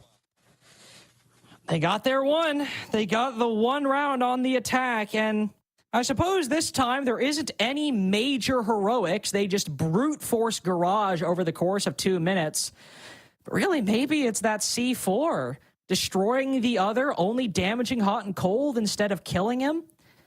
And even if it was shot by the attack, that second C4 not landing, they used the Monty to brute force Bolo's position. It's the player who got the trade when Bolo took down the garage door player, peeking ahead of the flash. If Hot and Cold's not there, odds are this is a 6-0 defensive half for Dark Zero. And the attack, sure, we're poor on Consulate. They lost 6 in a row. But Clubhouse is their pick. It's Dark Zero's territory. It's still a lot more likely they close this out in regulation than Consulate, but we have to address the 6-0 comeback from BC 2 times in a row is a theoretical possibility. Getting that one round on the attack. Dark Zero continue to struggle out the gate like they did on Consulate, then it might be possible that Beast Coast qualify for the major off of only winning 1 attacking round per map. And how insane would that be, right? Like, that's things you do not think about when you sit down and are like, let's get some Siege going for the day. Just utter insanity. But, all still a reality. For Beast Coast, we're going to try and continually change that. Gavini's going to be the lead man here. Point man, you could say, for BC. He's going to be on the Vigil, trying to get ahead of the drone play out of Dark Zero. And so far, really 3 kills to his name when it comes to this map. Previous map, but a little bit of a better showing, but obviously this offense was not too great when it came to BC. So looking to hopefully shore things up on this defensive side, just like they did over on Consulate. I'll say seeing the Vigil is harkening back to the worst days of Beast Coast than the better, but it was Spirits with the Boss G on that operator, so a little bit different here. We'll have to see what Gavini has to offer. The ERC might be able to cloak him, but a solo roamer playing too far away, whether it's the Vigil or the Mute in this particular case, could be fodder for Dark Zero if their clear's good enough. A minute 15 seconds in, they're more concerned with getting control of these hatches right now, making their way into stock, making their way into kitchen. Since they are in stock, do they know about Gavini? Capital firing bullets. No, he's unaware. Gavini doesn't shoot until he's got his prey locked down in stock. One more going his way, but it's the Monty. Impact grenades put him low. Second not clean. He knocks away the shield, but Bolo knocks him down onto the floor. Dark Zero only losing 1 body on that clear. He might have done it. That might be what was necessary. Pambazoo. One of the main things that DZ love is this player right here. Not only with his capability through utility game, but his capability when it comes to crunch time. He can be the main gun, the main game plan for Dark Zero to win some of these big rounds. But BC, they're starting to pull away on this defense here. Another big pickup onto NJR. And this gamble from Gavini so far has been paying out in spades. Now the 2 roamers gone unread. catching Dark Zero off guard. Missed drones of their own to match Beast Coast struggles, despite Beast Coast often only having one. Dark Zero still at 5, and he's worked his way into bar. The Monty spotted him at least, but he can just run away. Canadian so low HP, but no C4 to deal with this engagement. He can just run. He knows he can bait the time, but there's only 20 seconds left, and Canadian's getting lost in the weeds of Strip, trying to hunt down this mute. He's got Diffuser, by the way. Not exactly a guy you can send on a solo venture. It doesn't pan out. He finds nothing on his trip. Diffuser finding another. Bolo in the 1v4. He's great. He gets one. Beast Coast get their first round on defense. Man, oh man, what a piss poor roam clear for Dark Zero. Yeah, you can say that again, my friend. That was something else out of Dark Zero. They get lost in Hollywood, dude. The lights, the glitz, the glamour, everything getting produced from BC right there, all for show. And it ends up in Strip Club. Canadian just getting lost in the sauce. Has to take the fight with the pistol, loses things out. That's Case down. And not only that, but his two compatriots, his two compadres, they're all the way downstairs, my man. They're trying to figure things out on the basement setup still. And this man's off in Narnia fighting the guy in Strip Club. It's not exactly the mathematical equation you're looking to build up to a successful round. Does not exactly equate, but when you're Dark Zero and you have such a gargantuan lead, that is something that you have the benefit of happening. And if we're being even-handed here, it wasn't actually all that bad from DZ, and because, like you said, of the lead they've established. All right, guys, let's be on the lookout for a Vigil sitting next to a doorway for a minute and a half. It's something that Dark Zero, with that lead, can be a bit more aware of going forward. Not saying it'll necessarily happen with that operator, but still, something that Dark Zero, especially with Solus and Gunner, who likes to roam, something that Dark Zero, I'm sure, will be a little more conscious of going forward. They're still up 5-2. They're going to gym bedroom. Let's see how they're able to cut their teeth on the CCTV and cache extension, and see how they deal with a bit more of a rigid setup from the defense. I think something that's going to be in the lobe of Dark Zero here, right? I mean, just to harken back to how things ended up for BC and Dark Zero on Consulate. BC's entire defensive half is what saved their bacon up against Dark Zero on BC's map choice. Now, we're going back to that exact same playbook. Dark Zero have to consider what BC like to do. What do they stock their value in? And as you said, a lot of it is more of these high-flying antics that we see out of people like Gunner. So this is something that Dark Zero are going to have to seriously consider as they transition through the remainder of these rounds here on Clubhouse. Even something as simple as maybe not even going for the full CCTV and cache control, which it seems like they are, but, you know, if they were able to maybe create a lot of pressure on the Jacuzzi side, just have somebody watch the rappel, see if anybody from BC goes for the swing, and be able to contain the aggression without maybe availing yourselves to these roamers, as Dark Zero otherwise might, but they do seem to be clearing it out in its entirety, which means there are 2 to 3 defenders all around this part of the map that could cause a lot of problems for DZ. Hamzu also down below, seeing if he could find anybody lurking in the basement. Could also go up main stairs later on. Bolo finds a gap. Nobody watching red stairs. He does see the laser sight for a split second flick across the rotate. We know Spirits isn't watching right now. It's Gunner instead watching from construction, or Gavini, excuse me, watching that rotate hole. Spirits loses a lot of damage. Bolo thinks he might have the play. Spirits loses the fight, but Bolo still not pushing. Gavini rotates off. He actually might end up getting the better of the defense just by not peeking in that particular instance. There's still only 50 seconds left, though, and they've only acquired CC. Practically perfect play out of Bolo there. That assistance coming through, able to get that pick onto Spirits. You can see Dark Zero. They want to make sure to dot their I's. They want to make sure to cross their T's. Don't let Beast Coast into this round. And this is a gift from the gods of Rainbow Six. This is a gift of the map pool and how Clubhouse tends to work. It's just very linear, very straightforward. Not a lot of different things you can really try and pull off. Not too many antics that are red. Unknown quantity. You can have a rotate out of this. They'll have Gunner all the way downstairs to try and prevent, but Gavini's gonna kill Hot and Cold somehow, some way. Gab's now dead too. Gunner cannot find the man planting through the floor. Just everything that could go wrong has went wrong for Beast Coast. And Dark Zero, I'm just gonna say it, they're on map point. I mean, to be fair, it is a 1v2, but Nave now picked back up, and Gunner traded out. Dark Zero indeed on map point. A lot of chaos in the comms for Beast Coast, very clearly. Again, not exactly the best attack from DZ. Take a lot of time, but to their credit, they do get the control they need. They have the pressure from Metal Balcony. They can watch the swings inside of the site. They've also got general control of construction to make sure nobody can flank. So all Beast Coast have are two things: the C4 and the Solus from below. The C4 doesn't land, and Gunner can't find the guy with the diffuser, unfortunately. So neither option working out for Beast Coast to deny that plant. Dark Zero able to get it down successfully and do something they weren't able to do on Consulate, which is win an attack. Now, to be fair, one round was a Gavini 1v3 that Dark Zero should have won. You could argue they should have won that, and you would be correct. So Dark Zero basically just getting to where they should have been on Consulate. And of course, if they had won that round, game would have gone OT map 1. Here, based on that round from Dark Zero, was it pretty? Was it outstanding S tier? No, but they got the control they needed. They got it done, even if it took a lot of time. That's more than Beast Coast were really able to do consistently on their attacks. Dark Zero just had the benefit of a 4-round lead just to make that happen one more time. A delay being brought by DC here.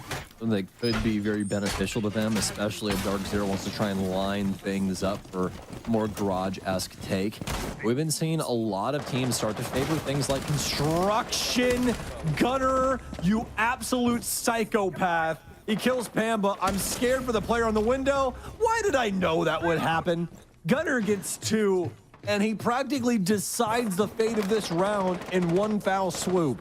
Now, I know what you're gonna say, but Stokes, they still have the main things that they need to get the walls open. It's not over yet. There's a lot of things that have to go right for Dark Zero from this moment onward, and a lot of it has to deal with Beast Coast over swinging and giving them a few opportunities to get some big kills.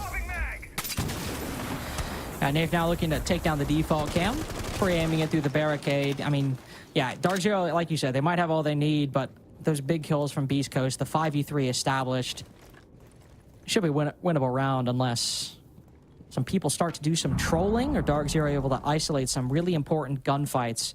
Nave going, is he in dirt? Is Nave in dirt right now? I mean, he's got a minute 40 seconds to be fair, but...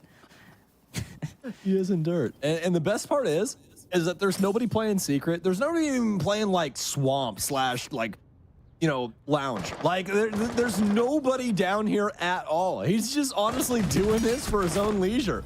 And there's going to be a kill out of Gav. Yeah, Canadian trains it back, but I mean, this is just such a bad situation for Dark Zero. Oh, they got the double stack too. Look at this. I mean, on the opposite side of the red stairs, 2 players watching Nate.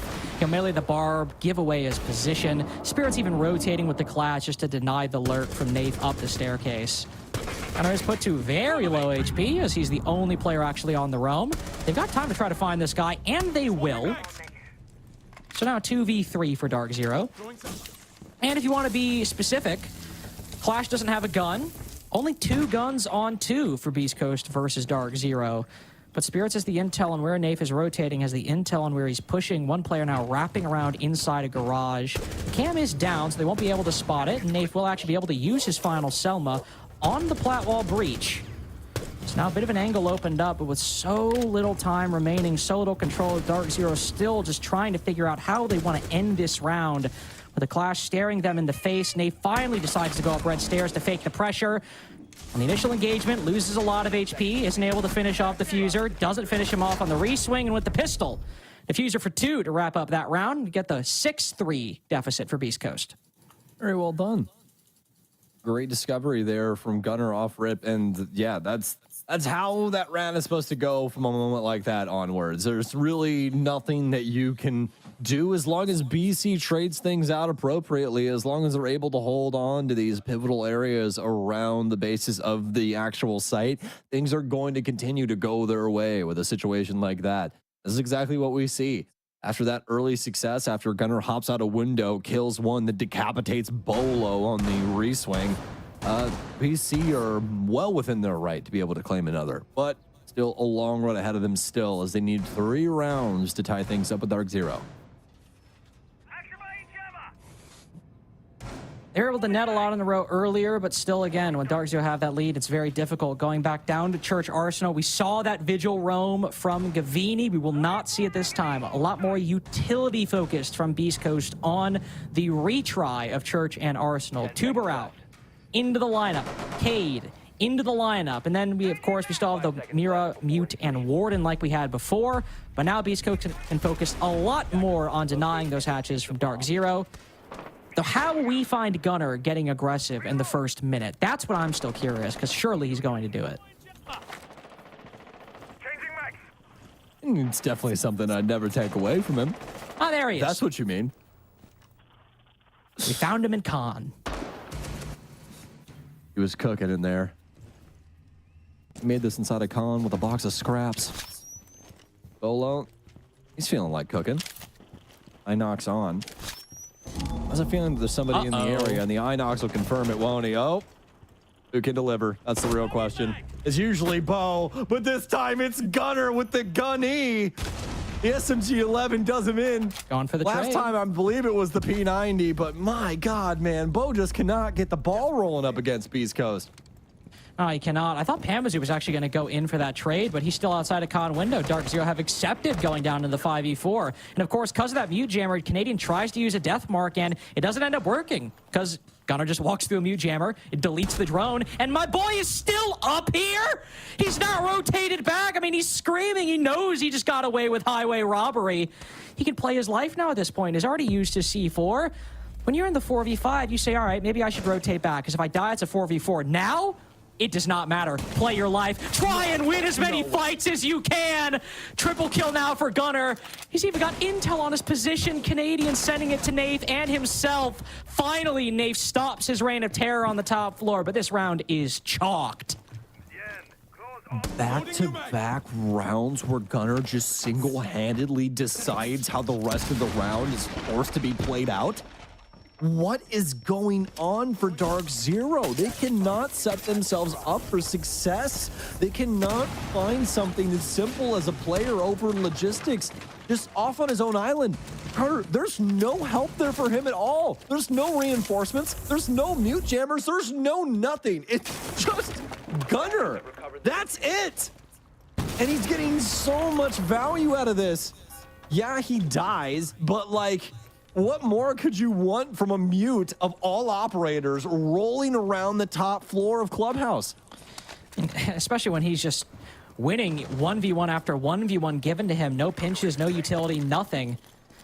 Gunnar getting excellent value out of not the best clear from Dark Zero. Now Canadian will reveal his position by throwing that nade in from dirt. Just confirm it with the second. You're trying to bait out the swings to catch Nath from the long angle, but hot and cold with the C4. They'll put Nath in a difficult position, bottom main, moving into Moto. TCSG around the corner, spelling doom. They trade. That's a Beast Coast victory. The gap narrows just a little bit more. Dark Zero might have one, but Beast Coast 2 away from OT. If you're telling me that we witnessed a OT here because of an insane defensive half yet again from BC, I mean, I don't even know what to say at that point. This team is just unequivocal. There's really nothing that I can put into words to try and describe them at that moment in time, because it's just like, how can nothing go right for them whenever it comes to their offensive side? But as soon as they get on their defenses, it's like the world is their oyster. Specifically, obviously, for the last 2 rounds, Gunnar being said oyster. He's just right there chilling in the pearl for this team. And the things just Dark Zero are letting Beast Coast get away with is a team of this caliber. I mean, you know, I get the Vigil maybe catching you off guard round 1, and it's a 5-1/2. Understandable. It's going to happen sometimes. GG, go next. And guess what? They win the next round. Excellent. Gym bedroom. Woo. Did it take a long time? Yeah, but we got our execute. We take those. Then CCTV and Cash comes out. Gunnar just kills Pambazoo immediately. 5v4 for Beast Coast right off the rip. Dark Zero struggled to recover the momentum.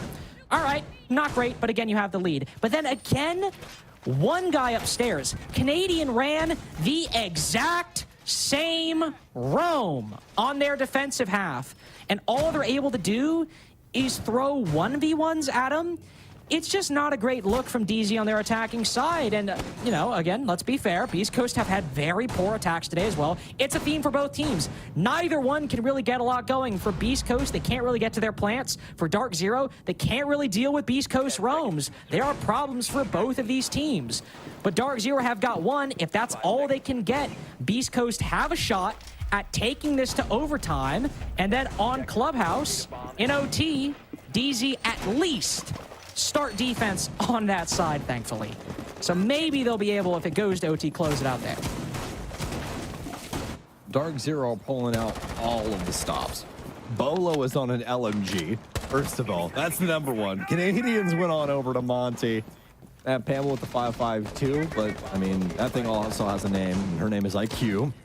So if they can get any value out of that, you'll be able to get at least some. They do have the Valkyrie on the board. Can't play that up against Solus too. Just things get a little questionable whenever IQ's on the board because sometimes it just does not work out for her utility. But that 5.52 Commando, man, it still rips. It's certainly still good, but so does the MPX from Gunnar. Then again, most of the weapons Gunnar are using. Able to cross red. Hamazu cutting down Gavini early on. What a nice find. We didn't see the Solus work out on the plant denial before on Gym Bedroom, but Panba, again, all the way down in basement. Nobody crossed him last time. This time with the Solus gone, you're a lot more comfortable going for that plant in Gym. You're also a lot more confident going on this clear of CCTV and cash. And even if it takes another minute and 20 seconds without the worries of that Specchio, Dark Zero's confidence will be much higher. Chip damage done by that C4, the Adrenal Surge completely erases it. Well, obviously concerned about some kind of camera. I think everyone from Beast Coast on this side of construction and CCTV, but Gunnar's only good for one. The smoke will choke off the Monty's entry on top red, maybe giving Gunnar the opportunity to fall back. Canadians certainly will, pulling back down red stairs, and Beast Coast extricating themselves from this realm. Able to disembark back towards site. Instruction now a hot commodity for Dark Zero. This is going to be in the forefront of their minds. Forefront for BC as well. And actually might just all go down here. We might not even need a case plant. It might come down to blows and who dies last.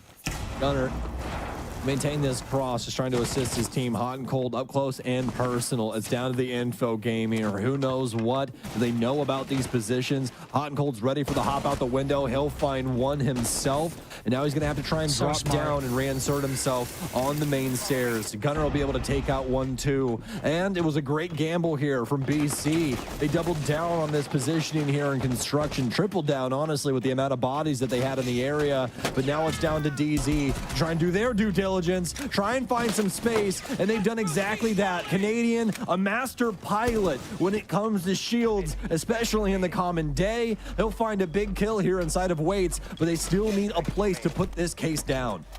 He'll take cover behind the reinforcement. NJR gotta cover, gotta get these picks. One goes his way, he lines up both!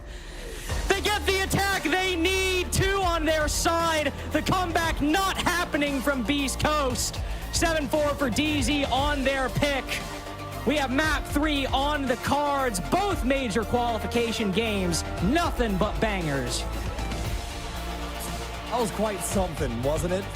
Dark Zero, especially on Clubhouse, they're finally being able to catch a fire.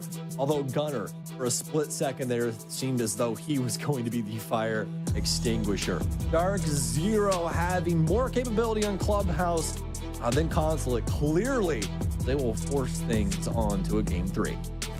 Force things onto a game 3, and the attacks still are not great from either of these teams. Let's just make this abundantly clear. But Dark Zero are just a little bit more coordinated, Sam. A little bit more clean in that late round. When you have Canadian and NJR coordinating that 2v3, I mean, that's evidence right there.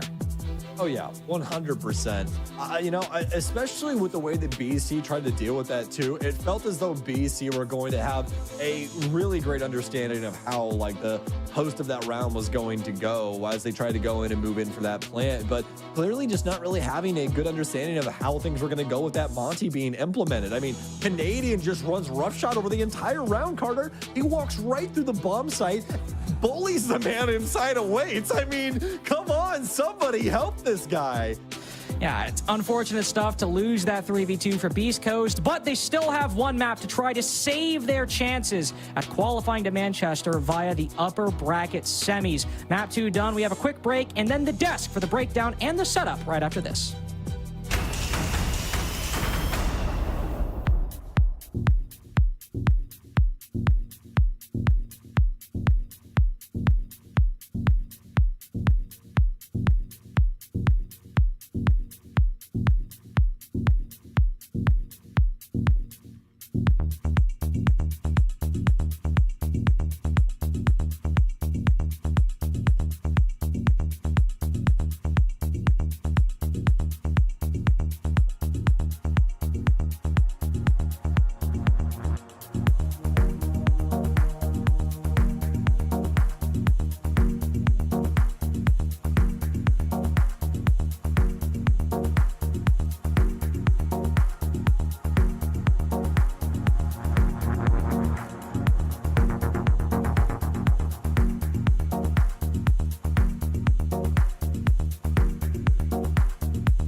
Beast Coast may think they're the team that rules the seas, but Dark Zero are still the Leviathan lurking from below with the intent to go all the way to Manchester for themselves. They win their own map pick. Clubhouse was the right selection after all. They finally beat Beast Coast after managing to string together a couple of decent attacks in the midst of Beast Coast running away with what looked like it could have been another really bad defensive half. And to Laxton's point, earlier on, before we even cut back away from cameras, Beast Coast could have won map 2, but they just let it slip.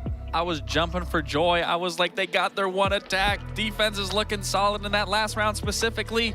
This gave all the information that was no information given, because Troy was able to walk in on that castle and absolutely bully him inside that gym, and then NJR playing beautiful coverage where that easily should have been a Beast Coast round. I gotta say, it was a choice and a half for Beast Coast to choose starting on attack in 2024 on Clubhouse. I know you said you enjoy it, but I really don't think it was the call here, going down 5-0 to Dark Zero, who got the pleasure of starting on defense. They clearly thrived in that environment. There were some shaky rounds, but NJR, or whoever they needed to, would step up and have the big moments that clutched it back for Dark Zero. It felt like even when Dark Zero were down and out, they would make the aggressive moves to step back up and retake that man advantage. And when they didn't need to, in rounds like 5 and 6, they sat pretty. They didn't give their lives away for nothing. They didn't play stupid. They made sure they held down those advantages like Clubhouse often enables you to do. Dark Zero played this so smart. They took a little bit of time on attack. Gunner was like, actually, no, we're not gonna lose this game, until eventually they did. So it took them some time, but eventually they closed out with their attacks, and DZ pushes to a map 3. This was the round right here. The Castle, I mean, the Monty should have never been able to push Castle like that. It is so sad to see. It is bonkers to me that Castle barricade on the gym door was not, like, pre-punched. That would have been genius, though, to be completely honest. That's what a lot of teams have done this stage. Were you a player? I'm kind of crazy like that, maybe. Jesse Chick, in the copper lobbies, I go nuts with it. But the key thing is if you just prep that barricade, if you punch it, you know, one before. I don't know, like 10? That's the maybe. enough.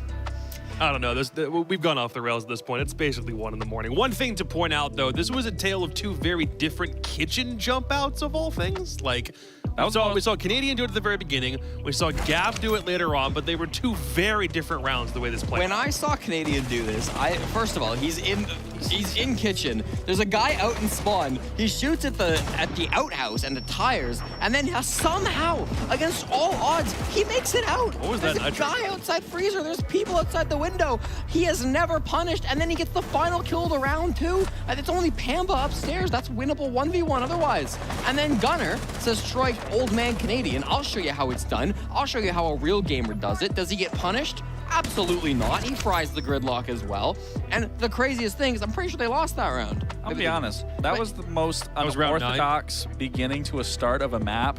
And seeing Troy do it out of all people was insane to me. I never thought Troy would be jumping out of kitchen window to run out for that, not get punished, and still end up winning that round. On round 1, he was really trying to set the tempo. This is tactical, though, because it's been a long night for Dark Zero, okay? I know there's some Europeans in the talent group chat who are tired and want to go to bed. I know there's some people in the production staff that are tired and want to go to bed. And there's probably people in Dark Zero who are tired and want to go to bed because they've been playing Siege for like 8 hours now. But they need to keep the energy up, and when Canadians doing such questionable plays like that and getting away with it, that inspires the rest of the team to stay awake and shoot straight for the rest of the map, and that's what they did. There is something to playing an actual official pro match during gamer hours, but there's also something to suggest Dark Zero have been in this situation before. I wonder what that is. It's almost like they've been to LANs, they've played together as a team a whole bunch. Beast Coast as a team, as individuals, they've played under pressure before, but as a team, they've never had to endure something like this. So at what point does Dark Zero just have more stamina than Beast Coast do, and Beast Coast give into the fatigue? Well, even with the stamina or fatigue, there still are 4 veterans on that team that have dealt with fatigue, that have played at LANs, that do understand this is a best of 3. They've played many best of 3s, so they do know that it's just one game. You literally have to go into the last one. Manchester is on the line right here. You got to leave it all on the table for both teams, to say the least. And, you know, we talked about Pamba specifically. He didn't have a great game here. I need Pamba top East. Well, you need Pamba top East to be performing. I can't have him performing going into this last map. Yeah, those predictions are getting tight, and I mean, Dark Zero, I was a little nervous the way that first map had right to be, yeah. kind of devolved, but it's fine. I've never doubted Dark Zero. I believe in them to pull out this 3rd map on Border. We're heading to Border Map 3. Both of the last 2 maps in the series are ones that Beast Coast played earlier in the stage and lost in various fashion. Last time they played Border, it was the 3-7 loss to OXG before they really found their footing. We should add that caveat to it. But the last time Dark Zero played it was just earlier today, and they beat Luminosity 7-5, and based on the way the band shook out, Beast Coast have opted to attack first on this map, meaning we're seeing Dark Zero start in an advantage, we think, because when they played LG, it was a 3-3 half, so maybe it's not nearly as much? I mean, I wanted to give Beast Coast the benefit of the doubt of Clubhouse specifically of, they didn't find their identity when they lost to Luminosity, but seeing that display, I mean, both teams are looking very poor on attack nonetheless, and Beast Coast, you're taking, okay, is this correct with what you just said? Now, Beast Coast I believe that's wrong. I think I have it right here. Okay, so yeah, if Beast Coast is taking attack again, I mean, surely third time's the charm. You understand how you want to approach it and work together and take a site or take map control, because the past 2 maps have not shown that. Listen, I'll put it this way. Dark Zero have the momentum. Last time they played earlier today on Border, it was Canadian who was asleep at the wheel. Canadian is on fire after that Clubhouse game. And their key player, last time they were on Border, it was Pampa Party time. And it's going to be Pampa Party time again. His clock's wrong on that, by the way. You don't need to verify that. How do you know what's on his watch? He showed me. Can you even read a clock? Can you read his watch? Yeah, it's like 7 o'clock right now on it. Never mind. It's 8. Yeah, it's like 8:30. It's 8:30. We're a little bit delirious, but we're kind of hoping that the guys on DZ and Beast Coast are not as delirious as us, just because if they win this map, they go to Manchester. If they lose, then they have to play another game for Manchester tomorrow and do this entire cycle all over again. Who's going to the UK? Who's going to the Major? Dark Zero or Beast Coast? It's Stokes and Lynx with the call. And as we all know, nothing fixes delirium like a late night game on Border. That's just a recipe for sane minds and clean hands. I mean, this is how the night should have ended. With a final map on Border, it's very late in the day. Dark Zero had a crazy game here earlier, and I don't necessarily mean it was dominant. I mean, Nick and I were struggling to figure out who was actually in the lead at any given moment. And going against Beast Coast, a team who could likely channel similar energy, Sam, this could prove to be equally chaotic. Yeah, this is like winding down the night with absinthe as a nightcap. Like, this is not exactly the way that you want to try and cap things off. But hey, we're here, we're ready. As much energy as we had to start the day, maybe not. But for Dark Zero's sake, you really hope that does not affect them. This is their second best of 3 that they've played today. This one's going the full distance, baby. As it sits right now, I'm sitting in Dallas, Texas, folks. It's 12:09 a.m. right now. Over on the East Coast, it's 1 in the morning. Dark Zero are going to be fighting off into the night against a fresher Beast Coast who has once again chosen the offensive side, which has been so unbelievably problematic this entire best of 3.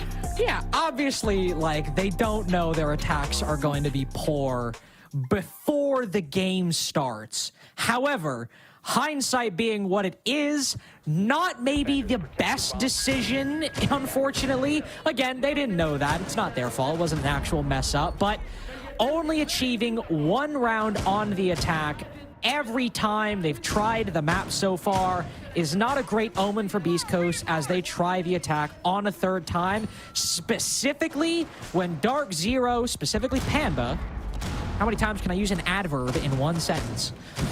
Panda was going nuclear over on the east side. I mean, 3K into 4K into 2K into 4K. Over on the office archives and east stair side, LG were unable to get a hold on him. And Beast Coast have struggled to get a hold on important bits of map control, whether they've gone for an execute or gone for roam clears. Panda is likely going to be in a similar position. You're not fully changing the strategy after the game earlier. And I'm worried BC might get caught off guard the same way LG did. Yeah, the situation's also already starting to form in a very similar pattern as well. Even the bans that we have implemented are extremely similar to y'all's earlier matchup. The only difference being the Fenrir being banned out instead of the Valkyrie, which will be immediately implemented by Canadian. And why not? Those Valk cams so very good, especially in a map like this where info, it means a whole heck of a lot. You know what else means a lot? Keeping control towards the outside of the building. Something that we touched on when it came to Consulate, something that means a lot on a lot of these maps, especially if you're able to actually get things going in that manner. It's not an issue for Dark Zero. They're able to hold the full breadth of Border, and not only that, they're able to take down Gavini. Now losing the Nomad incredibly early on. Beast Coast, I feel like I'm in Groundhog Day. We're starting off with the Monty again. They have typically so far played this for the first 3-4 rounds. Both maps They've lost the first 3 to 4 rounds and then switch off afterwards. And where's Panba? There he well, is. He's back on East Stairs. Our boy, alongside Canadian and Break, a very similar setup to what we saw earlier. Canadian, through the shield, is able to put shots on one behind him, but Panmazoo wrapping around, cuts down hot and cold, but maybe Dark Zero overcooking it a little bit. Panba and Nafe both go down. But more importantly, Beast Coast lose that Monty. It might not have gained a whole lot this series, but it's still something Beast Coast want to keep alive. Honestly, I'd say Dark Zero's reached pretty equal footing. They're very capable from this situation. And JR was a little worried about how the swing would go, but that player is actually going to be on the outside of the building. Spirits is aware, rather, NJR is aware of Spirits, and he'll win it out. MPX at range, but still capable up against the 417. And not only that, but so many layers still to DZ too. You still got to worry about Bo inside that backline on the dock. That's something that's quite scary at the end of the day. BC do have some time to try and mull about. As you see Diffuser fling himself down East Stairs, they know they have to get something going. They do, and there's actually only one player on the site. It's just Canadian on low HP. Diffuser doesn't check it until the last second, but cuts down Canadian. Bolo and NJR have to rotate back, but smart play. Bolo retakes the hatch as Gunner rotates into the other site. C4 goes out, but can't detonate him. Can only get an angle, and he finds it. NJR cuts him down, cuts down Diffuser too. 3K for NJR in round 1, and we've got another defensive victory to start off a map for Dark Zero. Most definitely. You got to be happy for NJR there too. Is in a common day of DZ, he's not usually the one that gets to do all the fun antics anymore, is he? He's got to do more of the boring droning and breaching, like that kind of tone. But that time around, operating well with the MPX in hand, and something that we expect out of NJR. That's why they've started to lean in towards some of those harder guns. They're like, oh, well, you're really skilled. So as long as you can click him in the head, that's really all we need. Does a bang up job with that, but BZ gonna be happy with that very first round going their way. BC just not really having a solid game plan as to how to get things going on that top floor. Running into a lot of issues just the same way that Luminosity did over on that east stairwell. Literally the exact same strategy, except earlier, as you mentioned, no Valkyrie on the board for Dark Zero. Canadian more so running Castle in that position sometimes, but still holding break room. And Beast Coast, who, I'm sure they weren't eyes glued to the screen. They're probably warming up, maybe even scrimming, who knows, but still falling prey to the exact same shenanigans. Not the best look to start out. Beast Coast will run the Monty back as, by the way, if you didn't watch the border game earlier, the bomb site was not really a factor in a lot of these rounds, so you might not have really noticed until the end that that was Teller's bathroom defense, as you saw with the planned attempt from Gunner. And now we go to the more traditional armory and archives. Typically, when you see the Monty, Sam, a lot of the times he goes into the archives door, right? You try to go for a very minimal take, go on the vent window, maybe get some control east and in the office, but beyond that, you keep it pretty small. Here, Beast Coast are spreading out over the entire map, pressuring a whole lot of different points of Dark Zero's defense, which gives them, I suppose, some flexibility to rotate later on. Like my favorite tribe song, man. East Coast like butter. Spread pretty thin right now, but they're starting to build some things up over towards the eastern edge, the eastern front. But Pamazoo, we know how active he loves to play around this position inside of office. Radio window still occupied. We saw a pretty crazy play from him in a very similar situation in the last map. Popped out this window, killed 2 over on the balcony, some escapades, playing back in towards the office area too. Not going to go for anything just yet. And as soon as that sign of danger, as soon as that Selma starts to break up that positioning, he makes the smart decision. Nice. He drops back downstairs, but he's discovered Beast Coast have another dog in this race. They have another angle downstairs, and they've somehow found that layer from Dark Zero. What a discovery. Actually, a really nice clear from Beast Coast. They've got the Selma on the wall. They're able to take down Pamazoo down below, but not finish him off, which means, statistically speaking, the opening pick going the way of Dark Zero as NJR cuts down Spirits. Traded out very soon after. Polo's rotated down and stemmed Panba back up. He's alive to go for the flank later on in the round. This defender now entirely in the wind. Beast Coast undoubtedly not aware of it. Maybe they'll find the Oryx on a drone later on.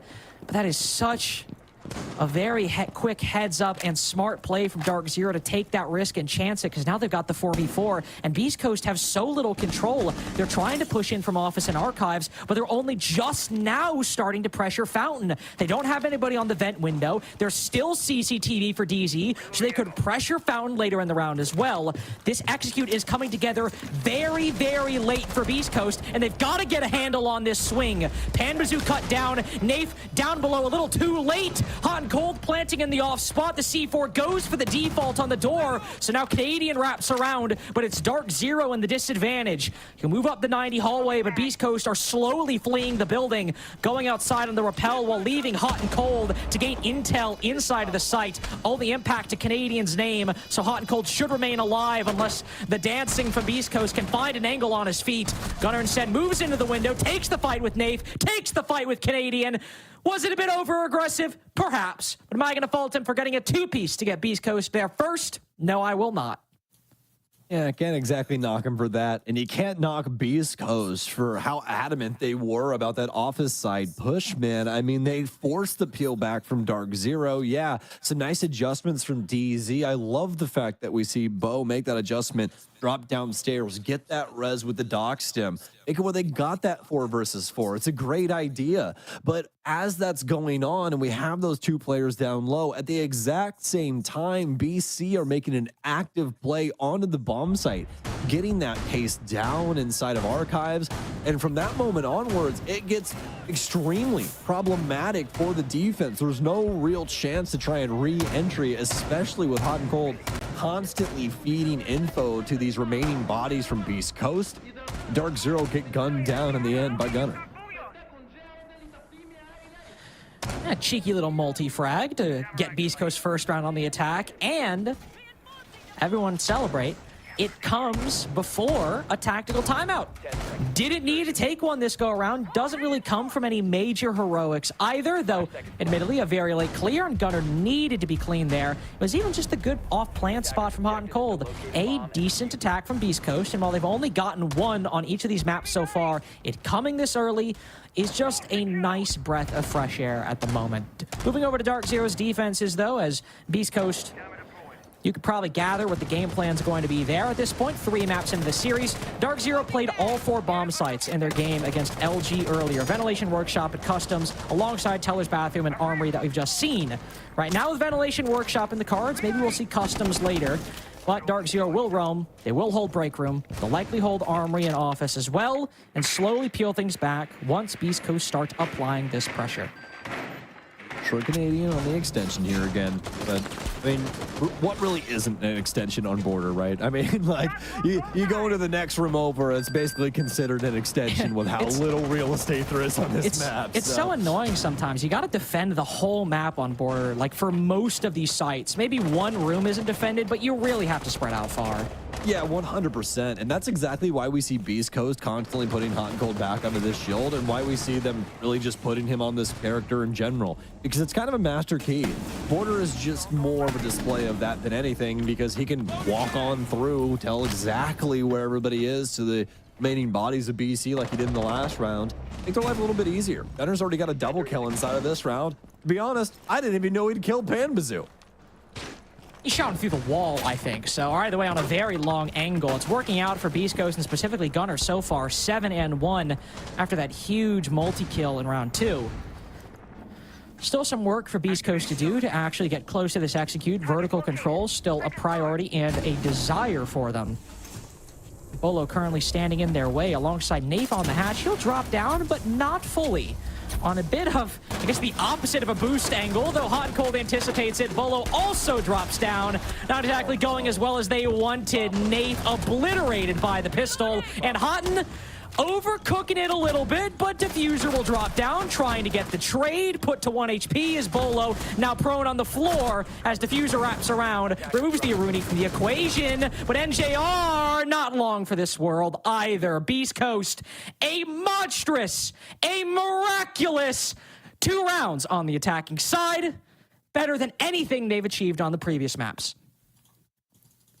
I don't know if I'm more excited for BC winning offensive rounds, or I'm more excited to see Laxing's face after how tragically wrong everything has been, and then they choose offense again on border, and now it's like, we got it in the bag now. We're looking great. We're looking grand. As Dark Zero, they cannot find the answer to these spearheaded clears by this shield. It seems very difficult so far, though. I mean, when you have Gunnar, whether covering the plant or just finding kills in the opener in these past couple rounds, winning every single fight, it's hard to have an answer for anything Beast Coast is throwing at you. When you try to respond to what they're doing, you just have a guy shutting you down at every single turn. And on border, that's a lot of times how these games can happen. It's how Beast Coast won 7-5 on Consulate. It was just more Gavini instead of Gunnar that game. This might be a map that ultimately comes down to the hero plays, the individual performances. It makes border being the decider such a risky gambit from either of these teams. If Panmazu heats up, drops 12 kills, how do Beast Coast come back? If Gunnar drops 7 kills so far and is just pulling the team's weight on the attack, how do Dark Zero find a way back in? That's a key thing here. I don't even know if it's necessarily take out Gunnar. I think it's just find a way to get a wrap on the rest of this game plan that we've been seeing produced by Beast Coast, because that's the main thing. Gunnar has been doing a great job of plugging into the game plan that BC have been setting up for themselves. You know, same thing in that last round. You're never really going to see Ace overswinging things or trying to do too much in an early round scenario like that. So it's really just Gunnar on a proper angle or just taking something on a pretty short and condensed time period to be able to win something out there in the early round. And again, it's just all in the cards for BC. This isn't something that's just simply just out of thin air. So very well done from them, as they've found something on this offense that's made them tick. This time, it's a rush strategy. But Diffuser, he's going to go down with said Diffuser. They need to get this case back into their hands. I mean, thankfully, Gavini can... Well, I mean, maybe he could back out. I actually kind of just remember he vaulted into sight and didn't just get the kill long. Bolo runs out and finds Gunnar. Gavini in an isolated position as now Bolo can find him inside of the site. Intel relayed to the rest of the team that there is an Ashe in a spot where she shouldn't belong. Smoke goes out. That's just a brutal reaction by Dark Zero. Smoke to force the rotation into the shotgun and the MP5. Really nice bit of coordination there by DZ. And Beast Coast heads up play, their up-tempo aggression completely stymied by the defense. And Beast Coast, with a minute 10 left, starting to run out of solutions. I'm happy that you bring up coordination, because there was a lack thereof from Beast Coast in that Gavini runs inside, but on a completely different page than the rest of the team that are all still lurking outside on balconies, trying to get some position built up around windows. Just was not exactly there for them. And then he gets locked up inside the tellers and taken down. It's a 3 versus 3 though, so it's still a realm of reality where BC can pull this across the line. Dark Zero though, they've done their due diligence. Just now to not overswing. That's the key thing. Gonna be rough here, especially for, I believe, Pamba in this position. Don't really see a way that he works his way out of this scenario. Spirits will be able to claim that kill. Canadian looking to reclaim the top floor. Speaking of, we'll do exactly that. Let's have one around the corner and one outside on the balcony too. Does he actually have the capabilities to shut this down? He's got the window angle. He's just gonna pre-fire it. Oh, Spirits hops in, but he doesn't kill him. Diffuser gets it. Spirits goes down. Minimal time, but it's just Canadian. Somebody has got to get this case, and Diffuser will do exactly that. Starts laying this on the ground. Hot and cold will dip back into the door. He knows Canadian's right on the other side of the panel after the hot ping. A nice shot here from Troy. Oh my God! Troy Canadian and Dark Zero. What a moment, as he'll be able to claim 2. The Deagle shot heard around the world. The first one that exits a magazine is the first one that meets his opponent's head.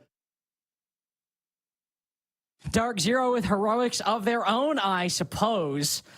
If Beast Coast want to map off of it, why can't you get a teller's bathroom defense as well? Beast Coast seem to have a nice idea. They're able to find an opening inside of the site. Gavini floods in, opening pick, control inside of the site. It's all looking so good until it doesn't. Dark Zero realized the play. Beast Coast aren't able to get Gavini out of that position, especially once the man count is traded, and especially once Dark Zero are able to fully get the advantage back. Now Beast Coast do a good job of working the isolated picks, especially finding Panmazoo bottom east.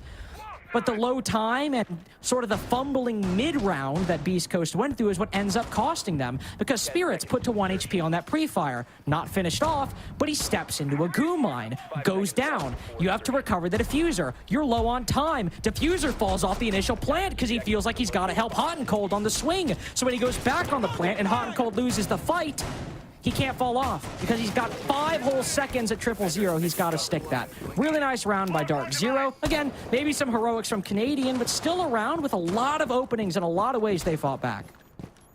100%.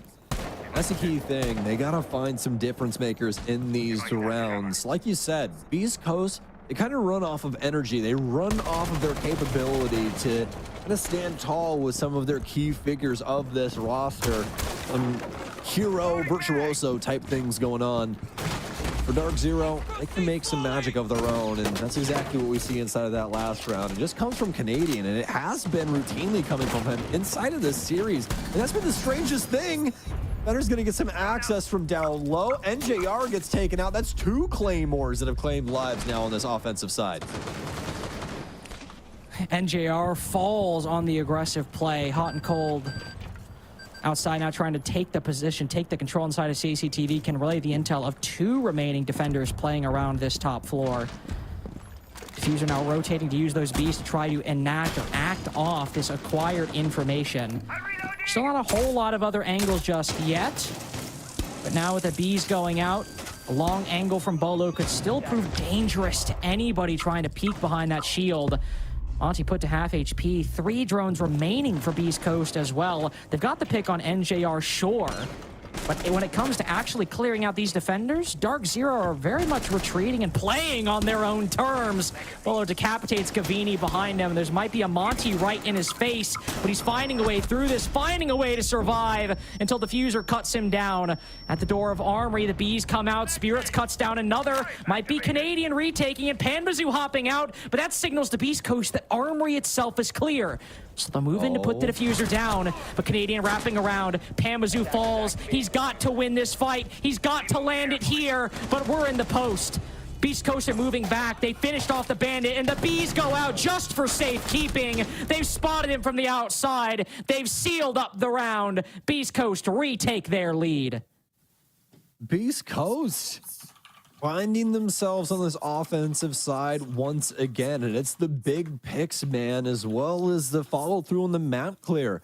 Being able to discover Bolo inside of security, finding him in behind the bookshelf, some well-delivered stuns on top of the Monty, just keeping that constant beat on his location, making things really difficult, even for one of the most mechanically gifted players in the world. It's getting late here, folks, but I digress. It's one of those moments where BC are just more than capable of carving out these key players from Dark Zero, finding that opportunity inside of the bomb site, and finally getting that plant down. Although DZ did still have a few loose ends alive and well, they just weren't there in a quick enough fashion. And honestly, it just purely wasn't valiant enough. Unfortunately not. Beast Coast now guaranteeing themselves an even half on their attacking side, and with how strong the defenses from both teams have been, though Border playing out admittedly very differently than Consulate and Clubhouse tend to pan out. It's entirely possible DZ could mount an even half on their defenses as well. Still, based off the precedent that we've seen, if Beast Coast are able to win a consistent string of defenses, now they really actually have a fighting chance at qualifying to Manchester off this series, depending on how Dark Zero's attacking sides looks, and if, as opposed to BC, they remain a little weaker, whereas BC have at least improved or garnered enough heroics in some occasions to get those rounds over the line. Well, it's down to round 6 here. If BC want to set a precedent, if they want us to know that they've really made some strides when it comes to these offensive sides, gotta come now. You can see Dark Zero, they've reached deep inside of their utility belt here, deep inside of the strat book, looking for something new, and it's gonna come in the form of a site that we don't see all that often. It's gonna be customs. Dark Zero try and hold on to this. Won't have the capability to actually lock things out when it comes to Jail. Bambazu actually strike first as he takes down Gav on a completely different, plane of existence practically from where we were over inside of that portion of the map. You know what I'm vibing with? New site, final round on attack. Let's take a listen into Beast Coast comms and see how they're able to handle this new challenge. We pressure CC and then I might be able to just sneak a plant or something. Matt in jail. Speaking. Oryx is your triple still, Zach. I'm on the window. Picking the window. You have a dome cam? No dome cam. I'm getting you He's one. lit. Should be lit. They have this like. Okay, we need to decide what we want to do. We're really split, boys. Yep. Nah, we gotta work the pitch. I'll call triple for you, Zach. They have a Solus break on me. They have a Solus break on me. Alright, let's Zach, take I'll call for you. CC. Can we take CC or no? Can you double walk up with me? Also, Oryx. Can you get on my cam? Can you get on my cam? Yep, on metal. Yep, dude, you're good. I can walk on metal. Close, on ping. Fucking armory. Nice. Nice. I'm not walking metal. I'm resetting. Look at close books is dog. Close books is one. Yeah, I'm gonna hit archives. I'm with Tatters. Because there's two people. Guys. Yeah, they're all two above. Listen, Doc is on ping. He's fighting books, running armory. Can you walk back up archives? Walk back up archives. It's jail. Ran out jail. Yeah, walk up back archives. Hit it back. I'm walking jail. One shot, workshop. One. Yep, you have that. You have that cam, Matt. Front door cam up. Front door cam. Who's in workshop, guys? Workshop. Hold my jump out, Sean. Supply and workshop. Join this workshop. Yeah, but there's a guy up boys. That's the problem. Yeah, he's on ping, Zach. On ping. Horseshoe. I'm going to the front door. One's gonna be like supply or like close front door, probably. Yeah, one was supply. I'm gonna have to start working in like passport, boys. We gotta start moving. I'm in front, Zach. Let's kill this guy. He's by service desk over here, I think. Sound. No, he might be by the hatch. Might have jumped up hatch. Nice. I killed above. Okay, hit site. You had to hit site. Workshop door. You just try and plant there, Sean? At the default spot? No one above. Hold this vert. No one above. 50. No one above? 25. No. No one above. Okay. Attackers are activating the bomb diffuser. What are you doing? I'm going blue desk. Close on me, Sean. In mini. Fight. One's bottom metal. Mini. I'm fighting him. Not funny. I'm playing post. He's on me. Yeah, go for it. Yep. So we could 25. call hits off audio, Sean. Think. Crouch, you could go jail.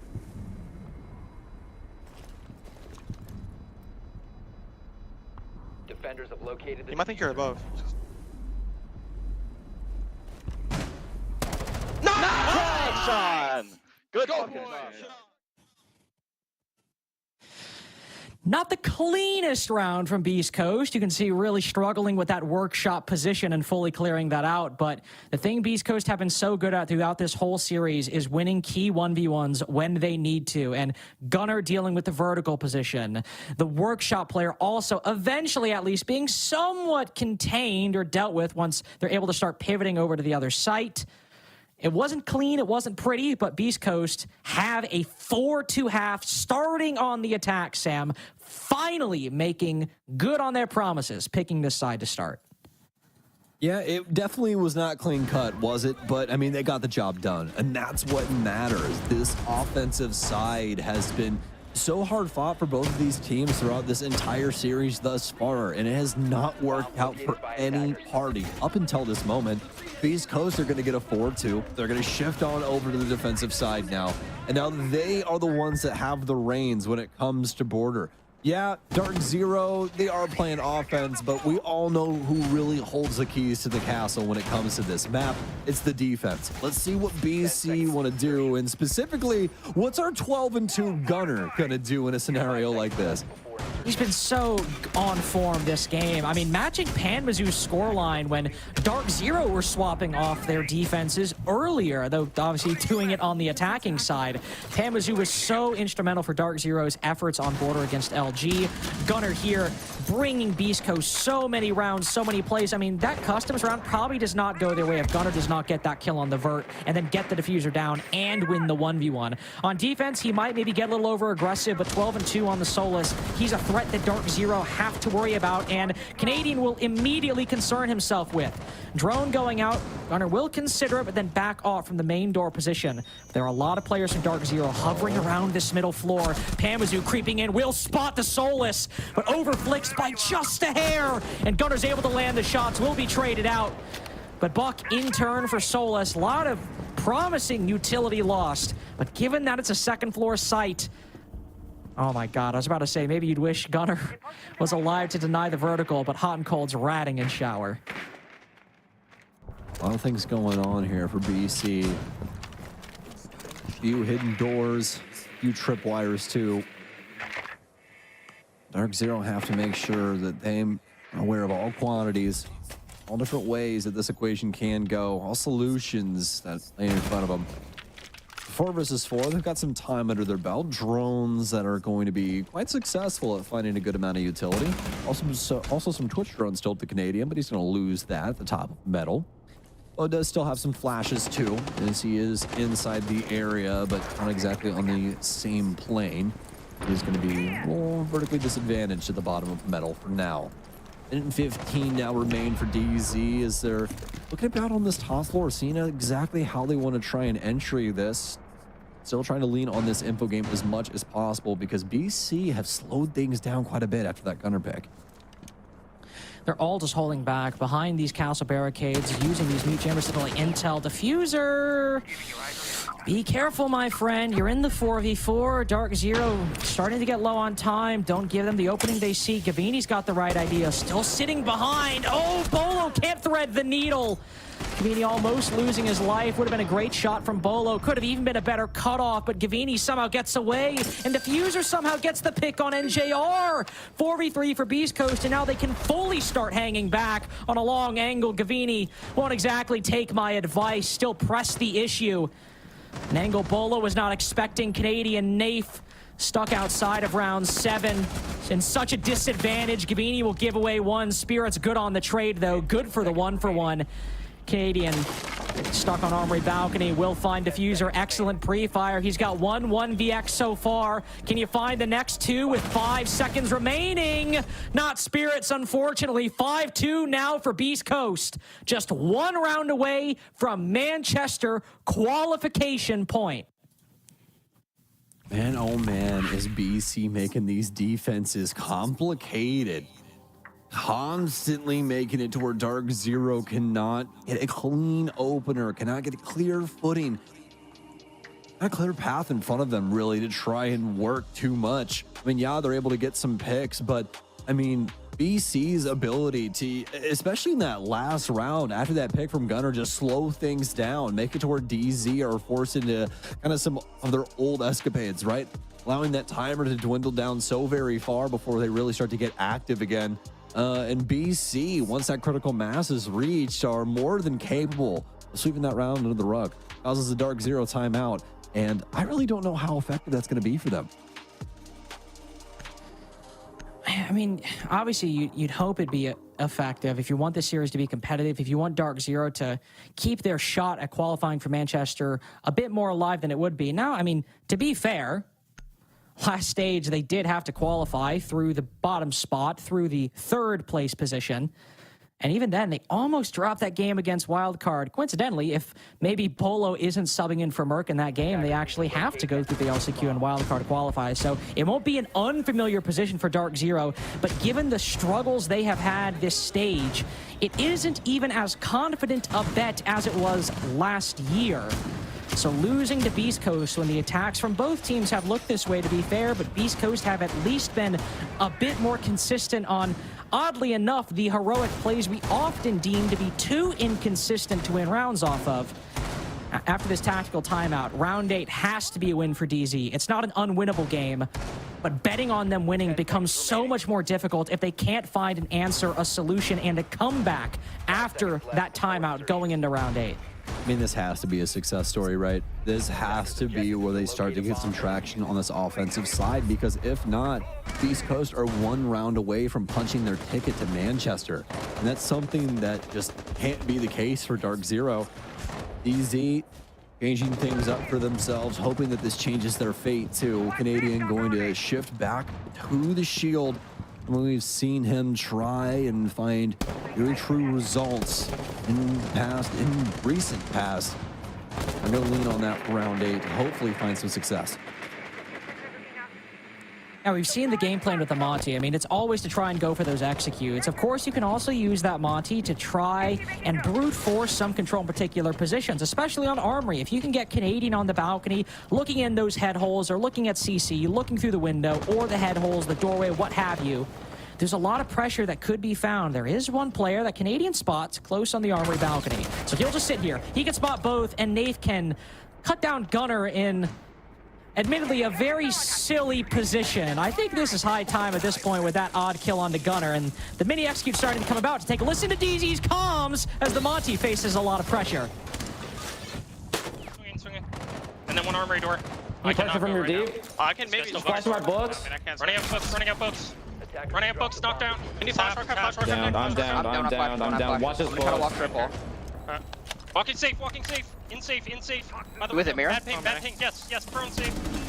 Nice, Safe, three, add the three. window. I'm pinching this guy. Watch your found. Easy window crouch. Easy window crouch. Metal. Last one was CC. Okay, metal. No, he was metal. Reset. Yeah. Pop metal still, circle. Or blue. I can swing with you. One of them swing with us. Play together. Nice! Good shit, guys. Good shit.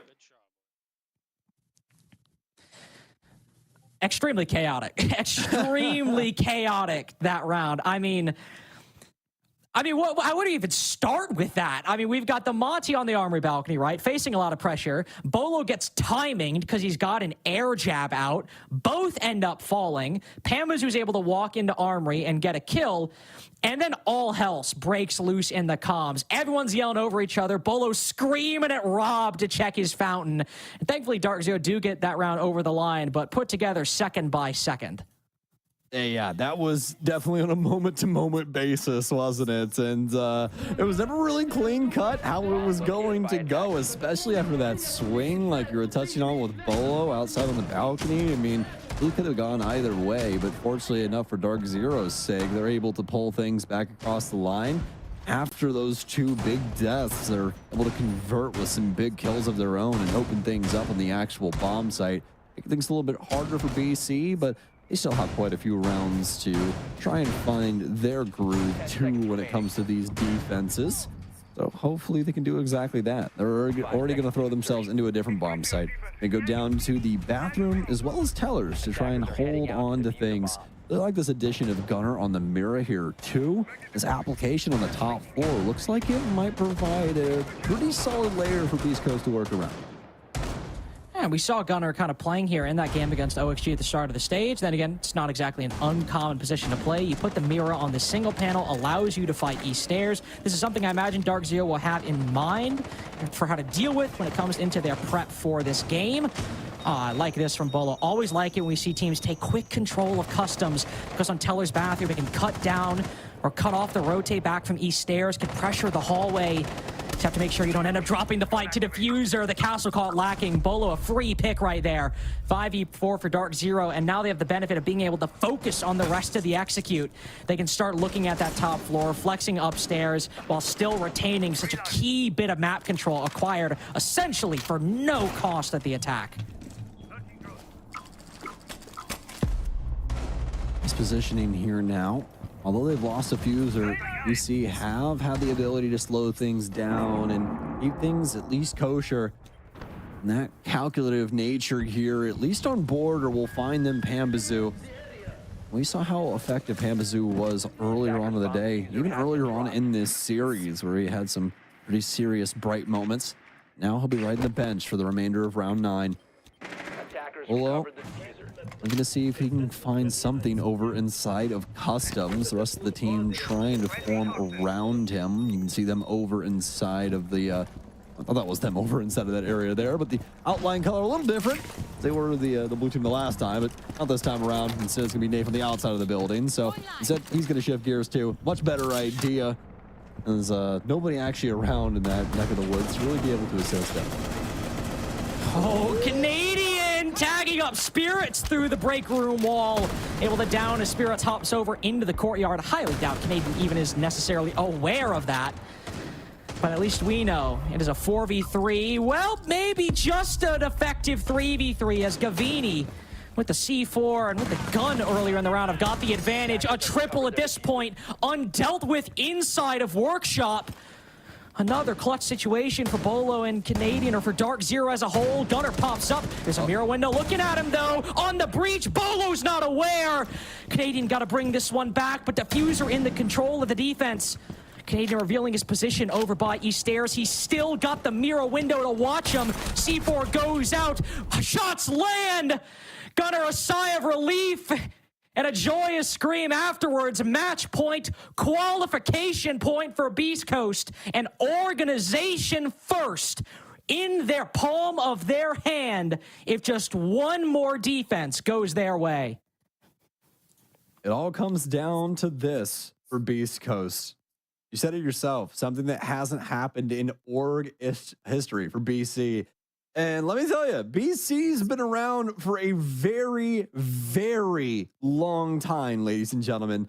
The very first time that we ever saw Beast Coast, all the way back in 2018, after acquiring the roster of Reckless, who consisted of Breezy, Foxay, Goddess, ZZ, and Schlongy. That's how long it's been. Goddess, the coach of Sonics, was on an orgless team before she was ever even on Cloud9, that then got picked up by Beast Coast. This org's been around the block. This is something that's very well deserved from them. It's something that they are still going to have to hope and pray this Beast Coast roster can pull off. Dark Zero still have the chance to play spoils. It's just going to take them a little bit to get to OT. It might take them a little bit indeed, but Beast Coast keeping up the pace. Gunner hasn't missed a beat. 15-4. Spirits back on Boss G ACOG. Not even going to talk about it. It's real. It's here. We've already talked about it plenty of times. We are going to let it happen. And as I asked Zach, I was like, what's the point? What's the point? Why you do it? He's like, if I hit my shot, it one shot to the chest. And I'm like, fair enough. I'll give you that one. Of course, we did see the vigil work quite well on Clubhouse, Sam, as Cavini sitting right next to the bar doorway. But the main doorway, excuse me, was entirely unaccounted for by the Dark Zero attack. Spirits in a bit more of an aggressive position here, playing in break, playing on top of courtyard. Dark Zero maybe won't know if Vigil's there, but seeing the castle barricade as well and the setup will likely get an idea that somebody from Beast Coast is playing that position. Will they know it's somebody who can one-shot to the chest? Who's to say? They'll likely still be aware that somebody is running around in that part of the map.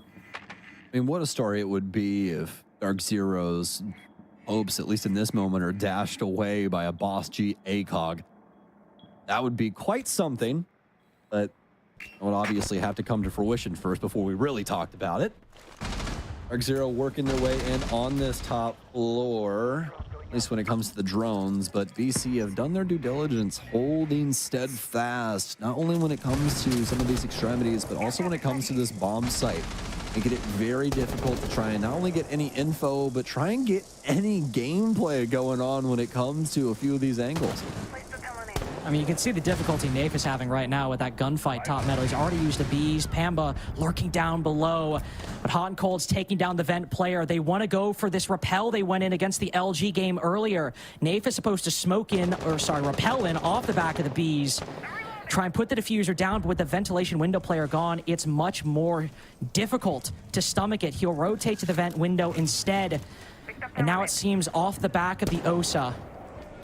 Dark Zero to try and save their chance at qualifying for the major, going for the Archives plant, but Nafe will have to hop in through the window. Canadian baiting out the utility with that Talon Shield will go in. C4 will likely come out as a logical response by Gunner.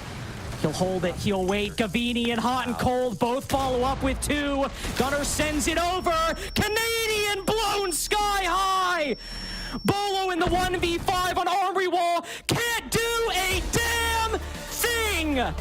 For the first time in this org's history, Beast Coast and an island of misfit toys find their way back to stardom and qualify for the Manchester Major.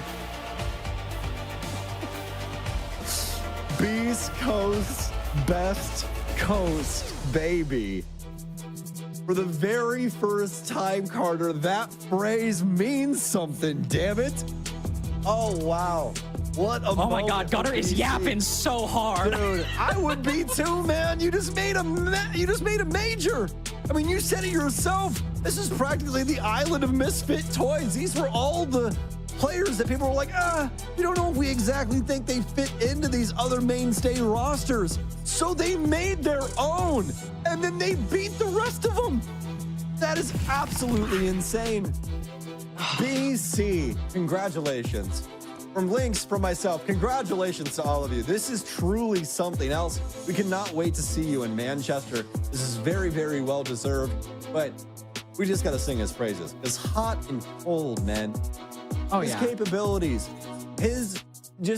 not only that, man, but his ability to resonate with so many rosters throughout his entire campaign of his Rainbow Six career. I mean, it is just unprecedented how talented this guy is. And of course, like you said, congratulations to Beast Coast for qualifying to Manchester. The story's not done for Dark Zero. They've been here before, trying to qualify through the third place match. Last stage, they'll have to do it against OXG tomorrow. That is it for Sam and I today. We won't waste your time any longer. We got the desk coming up to break down all that and more right after this.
Gunner sleuthed off Sonics, Hot and Cold ejected from Space Station, Spirit separated from Wildcard, Gavini dislodged from Dark Zero, Misfits all coming together to find a common purpose. They pick up a rookie who they themselves are unsure of, and what happens at the very end of it? Beast Coast, for the first time since entering Siege in 2018, have qualified for a major. I cannot believe those words just came out of my mouth. It's real, it's happening. The island of misfit toys is going to the island of the United Kingdom. I mean, I'm just going to double down on what you just said with those 4 guys. I mean, Gunner, Gav, Hot and Cold, Spirits were not the problem. Diffuser just got there, he just started, and they made it. They made it. They absolutely did, and you gotta feel happy, not just for the players, not just for the people around them and the support staff, but also the fans. The Beast Coast fans who have been through thick and thin, mostly really rough games from Beast Coast for the last couple of years, finally locking it down, a tier 1 team at the highest level, competing internationally for North America. I know there's a lot of Beast Coast fans out there who have been waiting for this for a very long time, and they can finally say they're gonna get to watch their favorite team at an international event. That's crazy. I mean, I know Grant, their CEO, personally has been waiting for this for a long time. Yeah. I believe it, man. It's been a journey for sure, and obviously for this squad in particular, these 5 players, it is a new journey. Obviously, they've just come together for the first time. I'm sure they've made a lot of new fans through this journey as well, but you gotta give it to them at a time when every other top team in NA seems to be struggling. Sonics, Dark Zero, Space Station, whoever it is. So many of the Titans of North America are struggling. It's this brand new squad to come together and get it done. An incredible story from Beast Coast. Well deserved. But it goes in, I mean, sure, there are Titans of North America, but you got to think all 4 of these players adding Diffuser, they came from Titan rosters, and now they're making themselves to be a Titan roster in NA, and they're doing it beautifully. I mean, they picked attack 3 times in a row, and the 3rd time was the charm. It's crazy to think that even though we've put faith in Dark Zero as a North American fan base for such a long time, there's still a chance they may go to Manchester, but now we're putting faith in a team that used the element of surprise, that nobody had any idea how they were going to play, using coach tactics from a guy with 100K on TikTok that's now about to try to propel us to a new height that we haven't been to before. I'm really curious to see how this team does in Manchester. I think they'll do well, to be honest. You got 4 players that have the international experience, that have had successful careers, and now you're just slotting Diffuser. That's going to be the biggest question for me, is that sure, you can do well regionally, you know who you're playing against, but now you're going to be playing against Brazil. Now you're going to be playing against Europe. Now you're going to be playing against APAC. That is where you really get tested as a player. Like, great, you do it well regionally, you have to do it internationally. Yeah, and honestly, like, I think they can do it. The way that they've been playing so far, their explosiveness on a lot of these pushes, even though they didn't find all the attacking wins today, their ability to go up and find those weak points on the attack, on defense, guys like Gunner putting up ridiculous moments, just in an individual in a rough spot, shoots his way out of it. We saw that time and time again. So impressive from so many of these players. I think Gunner, obviously the main one by the stat line, but other players as well. Diffuser, we've seen it from him for sure.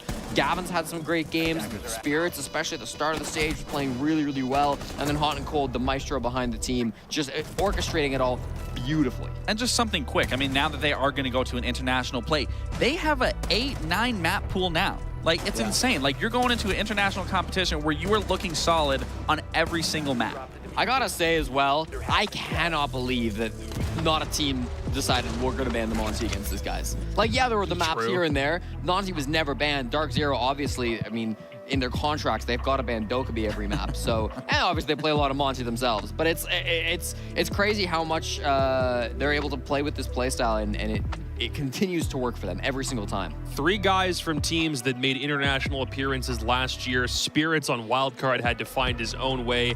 That trio, adding Spirits to the mix and adding a guy who at this point is our de facto rookie of the stage, decided if the teams that we were on in the previous year don't want us, then screw it, we'll do it ourselves. That's exactly what they did. It's the highest result Beast Coast have ever landed, not just, I mean, domestically for sure, but you're going to Manchester.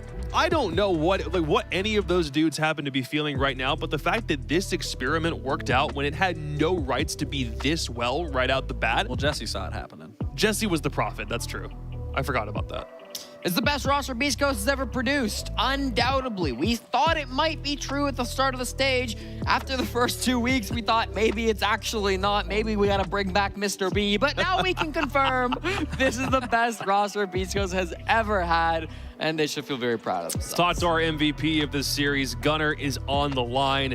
3 straight attacks against Dark Zero. Might be a bit gutsy, dude, but you made it work. Congratulations. You're going to Manchester. Before we talk about the big accomplishment, talk to me about this series and talk to me about how it was playing Dark Zero overall. I mean, that shit was just too easy, like straight up. I actually laid my nuts on it. It was just like, I was actually having a field day. I was having too much fun. You seemed like it, dude. I don't know. Like, that was just, our team's something else right now. I'm telling you, bro, y'all do not understand. I've never been on a team like this in my life. Are those tears I see in those eyes, dude? We didn't even hear that. They must be tears in his eyes. You're underwater for a sec.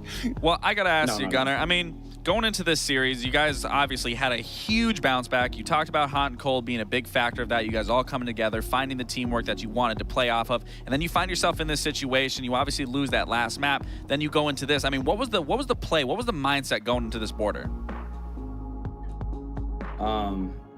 I like it. No, wait, hold on. It was on attack, just sit outside and don't do anything but open up windows and walls, and then you'll kill them. Good strat. That was the game plan. I'm not joking. I mean, it worked. It clearly worked. I was skeptical because, I mean, I saw attack for the 3rd time in the first 2 maps. I mean, you know, I don't want to say you guys were bad, but it would look very awful. And then, they were bad. I mean, okay. Border, I'm glad that's how detailed it was. It was just, we're opening up a wall, we're taking the site. That's what it did, and it worked. It worked beautifully. Yeah. Gunnar, you're now headed to the international events once more. You're going to Manchester. As somebody with experience in these situations, right? You've been to international events before. What are you most excited about now going with Beast Coast? And is there anything that you're concerned about, anything you want to fix going into that next level of play with this brand new team? I mean, it's going to be night and day difference. Diffuser's going to be the first time he's ever played on LAN. We have a lot to fix. We're not a perfect team. I mean, it showed with the attacks today. We were honestly abysmal until Border. So we have a lot to polish, but just with the time frame we had with like NAL, we just had to like crutch our Montaigne and just pray to God. Yeah. But like, luckily enough, we have a really good map pool. We have a good like. We're gonna like. I think by the time Manchester comes, like we'll be a lot more polished of a team. I'm really excited to see how we do. I think we're gonna do great. I mean, my team's just full of beasts. You know, we all got dropped. I don't think any of us deserve to be dropped. I mean, I think this shows like we're all great players. I said it. Yeah. So you know, and I'm happy that you know everything happens for a reason. I love my team. I would not trade anyone for anyone. It's just so much fun, so talented, and everyone is just like. We're down 1-5, 2 maps in a row, and we're just sitting there giggling. I'm on a mute roam screaming. Wait, I wish you guys could hear the comments on the mute roam. I was literally getting kills and just like hysterically laughing. I'm telling you, this shit was too fun. Please tell me those get recorded and they'll go on YouTube later. Oh, I'm begging. It's recorded. It'll be up. I'm just saying, like, we're just having too much fun. These teams are all stressing. They're all, you know, they get all they're fighting for their lives. We're just having a good time, so. You made it work, clearly, from one stage directly into the next. How do you think you stack up against other teams that are probably going to be playing internationally? Like, Asia plays different from Brazil, plays different from the way the UK plays, and then you've got this whole other thing that you've been brewing for only about the past month. How do you think you're going to stack up? I mean, I think we're going to go there and compete. You know, they're not familiar with us. Yeah, we're not really familiar with them, but like all of us except for D have played internationally. We know how it goes. We know how the teams roll. I'm really excited to see, honestly. I can't promise that we're gonna like, you know, like something crazy, but like I think this will just be the start of something great. Talk to me about Fett and Froshi. One of them has been to SI before, working for Elevate in kind of a co-coach role. The other was in Tier 2 as of about 3 months ago. Talk to me about what your support staff is like. Well, I mean, they work so hard, like just day and night, doing prep, doing everything they can for us. They do everything we ask. They listen to us. They don't, you know what I mean? It's just, we have such a good team dynamic, and they're just, you know, to top it off, like they're seriously so great, both of them. All right, anybody else you want to shout out before we let you go, dude? Shout out all the people that said I was dog shit. Fuck you guys, I'm nasty. Is that it? Is that all you got to say? That's all I gotta say, bro. Fair play, dude. You can now officially talk your shit now that you've qualified for an event. Again, congratulations, buddy. Have a lot of fun, but we will see you for one final game tomorrow, so don't let your foot off the gas, okay? Thank you, guys. Congratulations to Beast Coast. I love Gunner. I love Gunner so much. My favorite interviews. I'm gonna be completely honest. We've had a bunch of good interviews today, man. Yeah, we have. I don't think that we had a single bad one all day. That's pretty rare.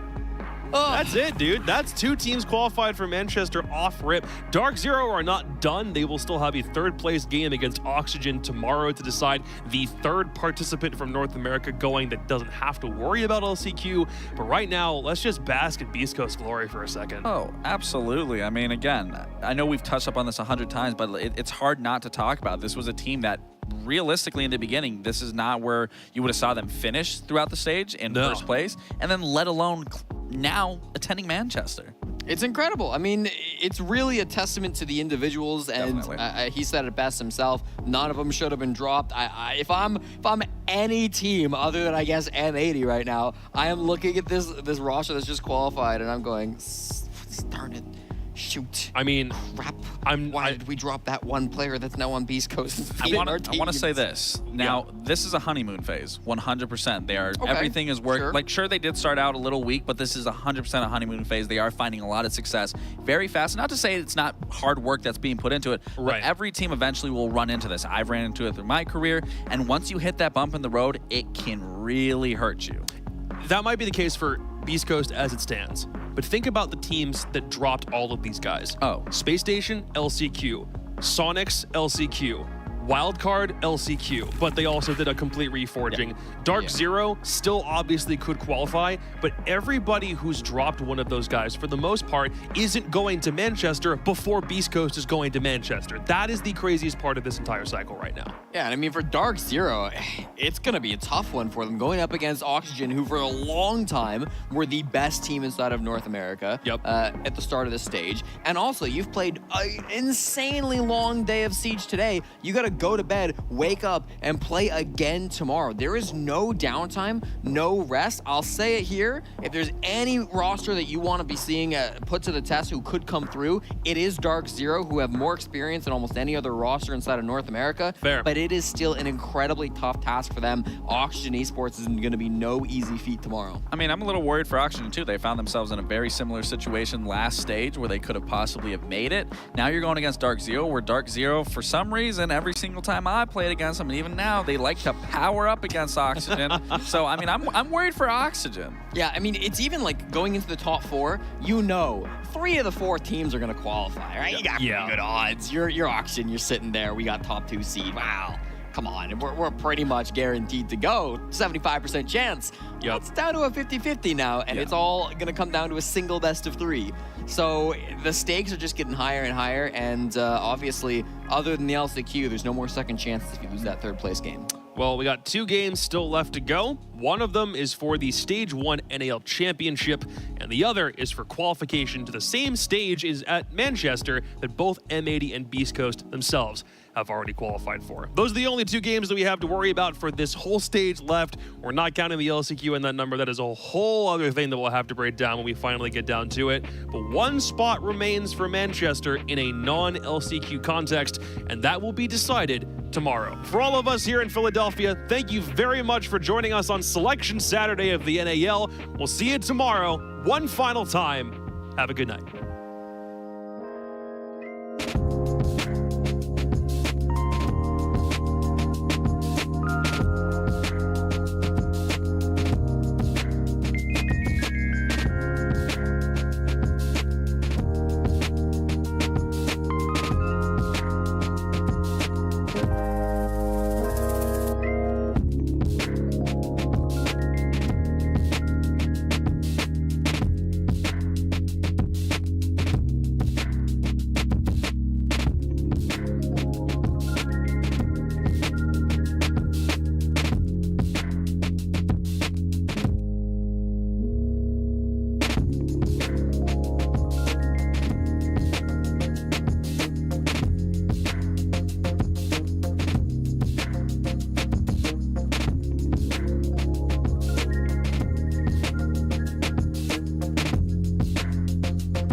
Bye.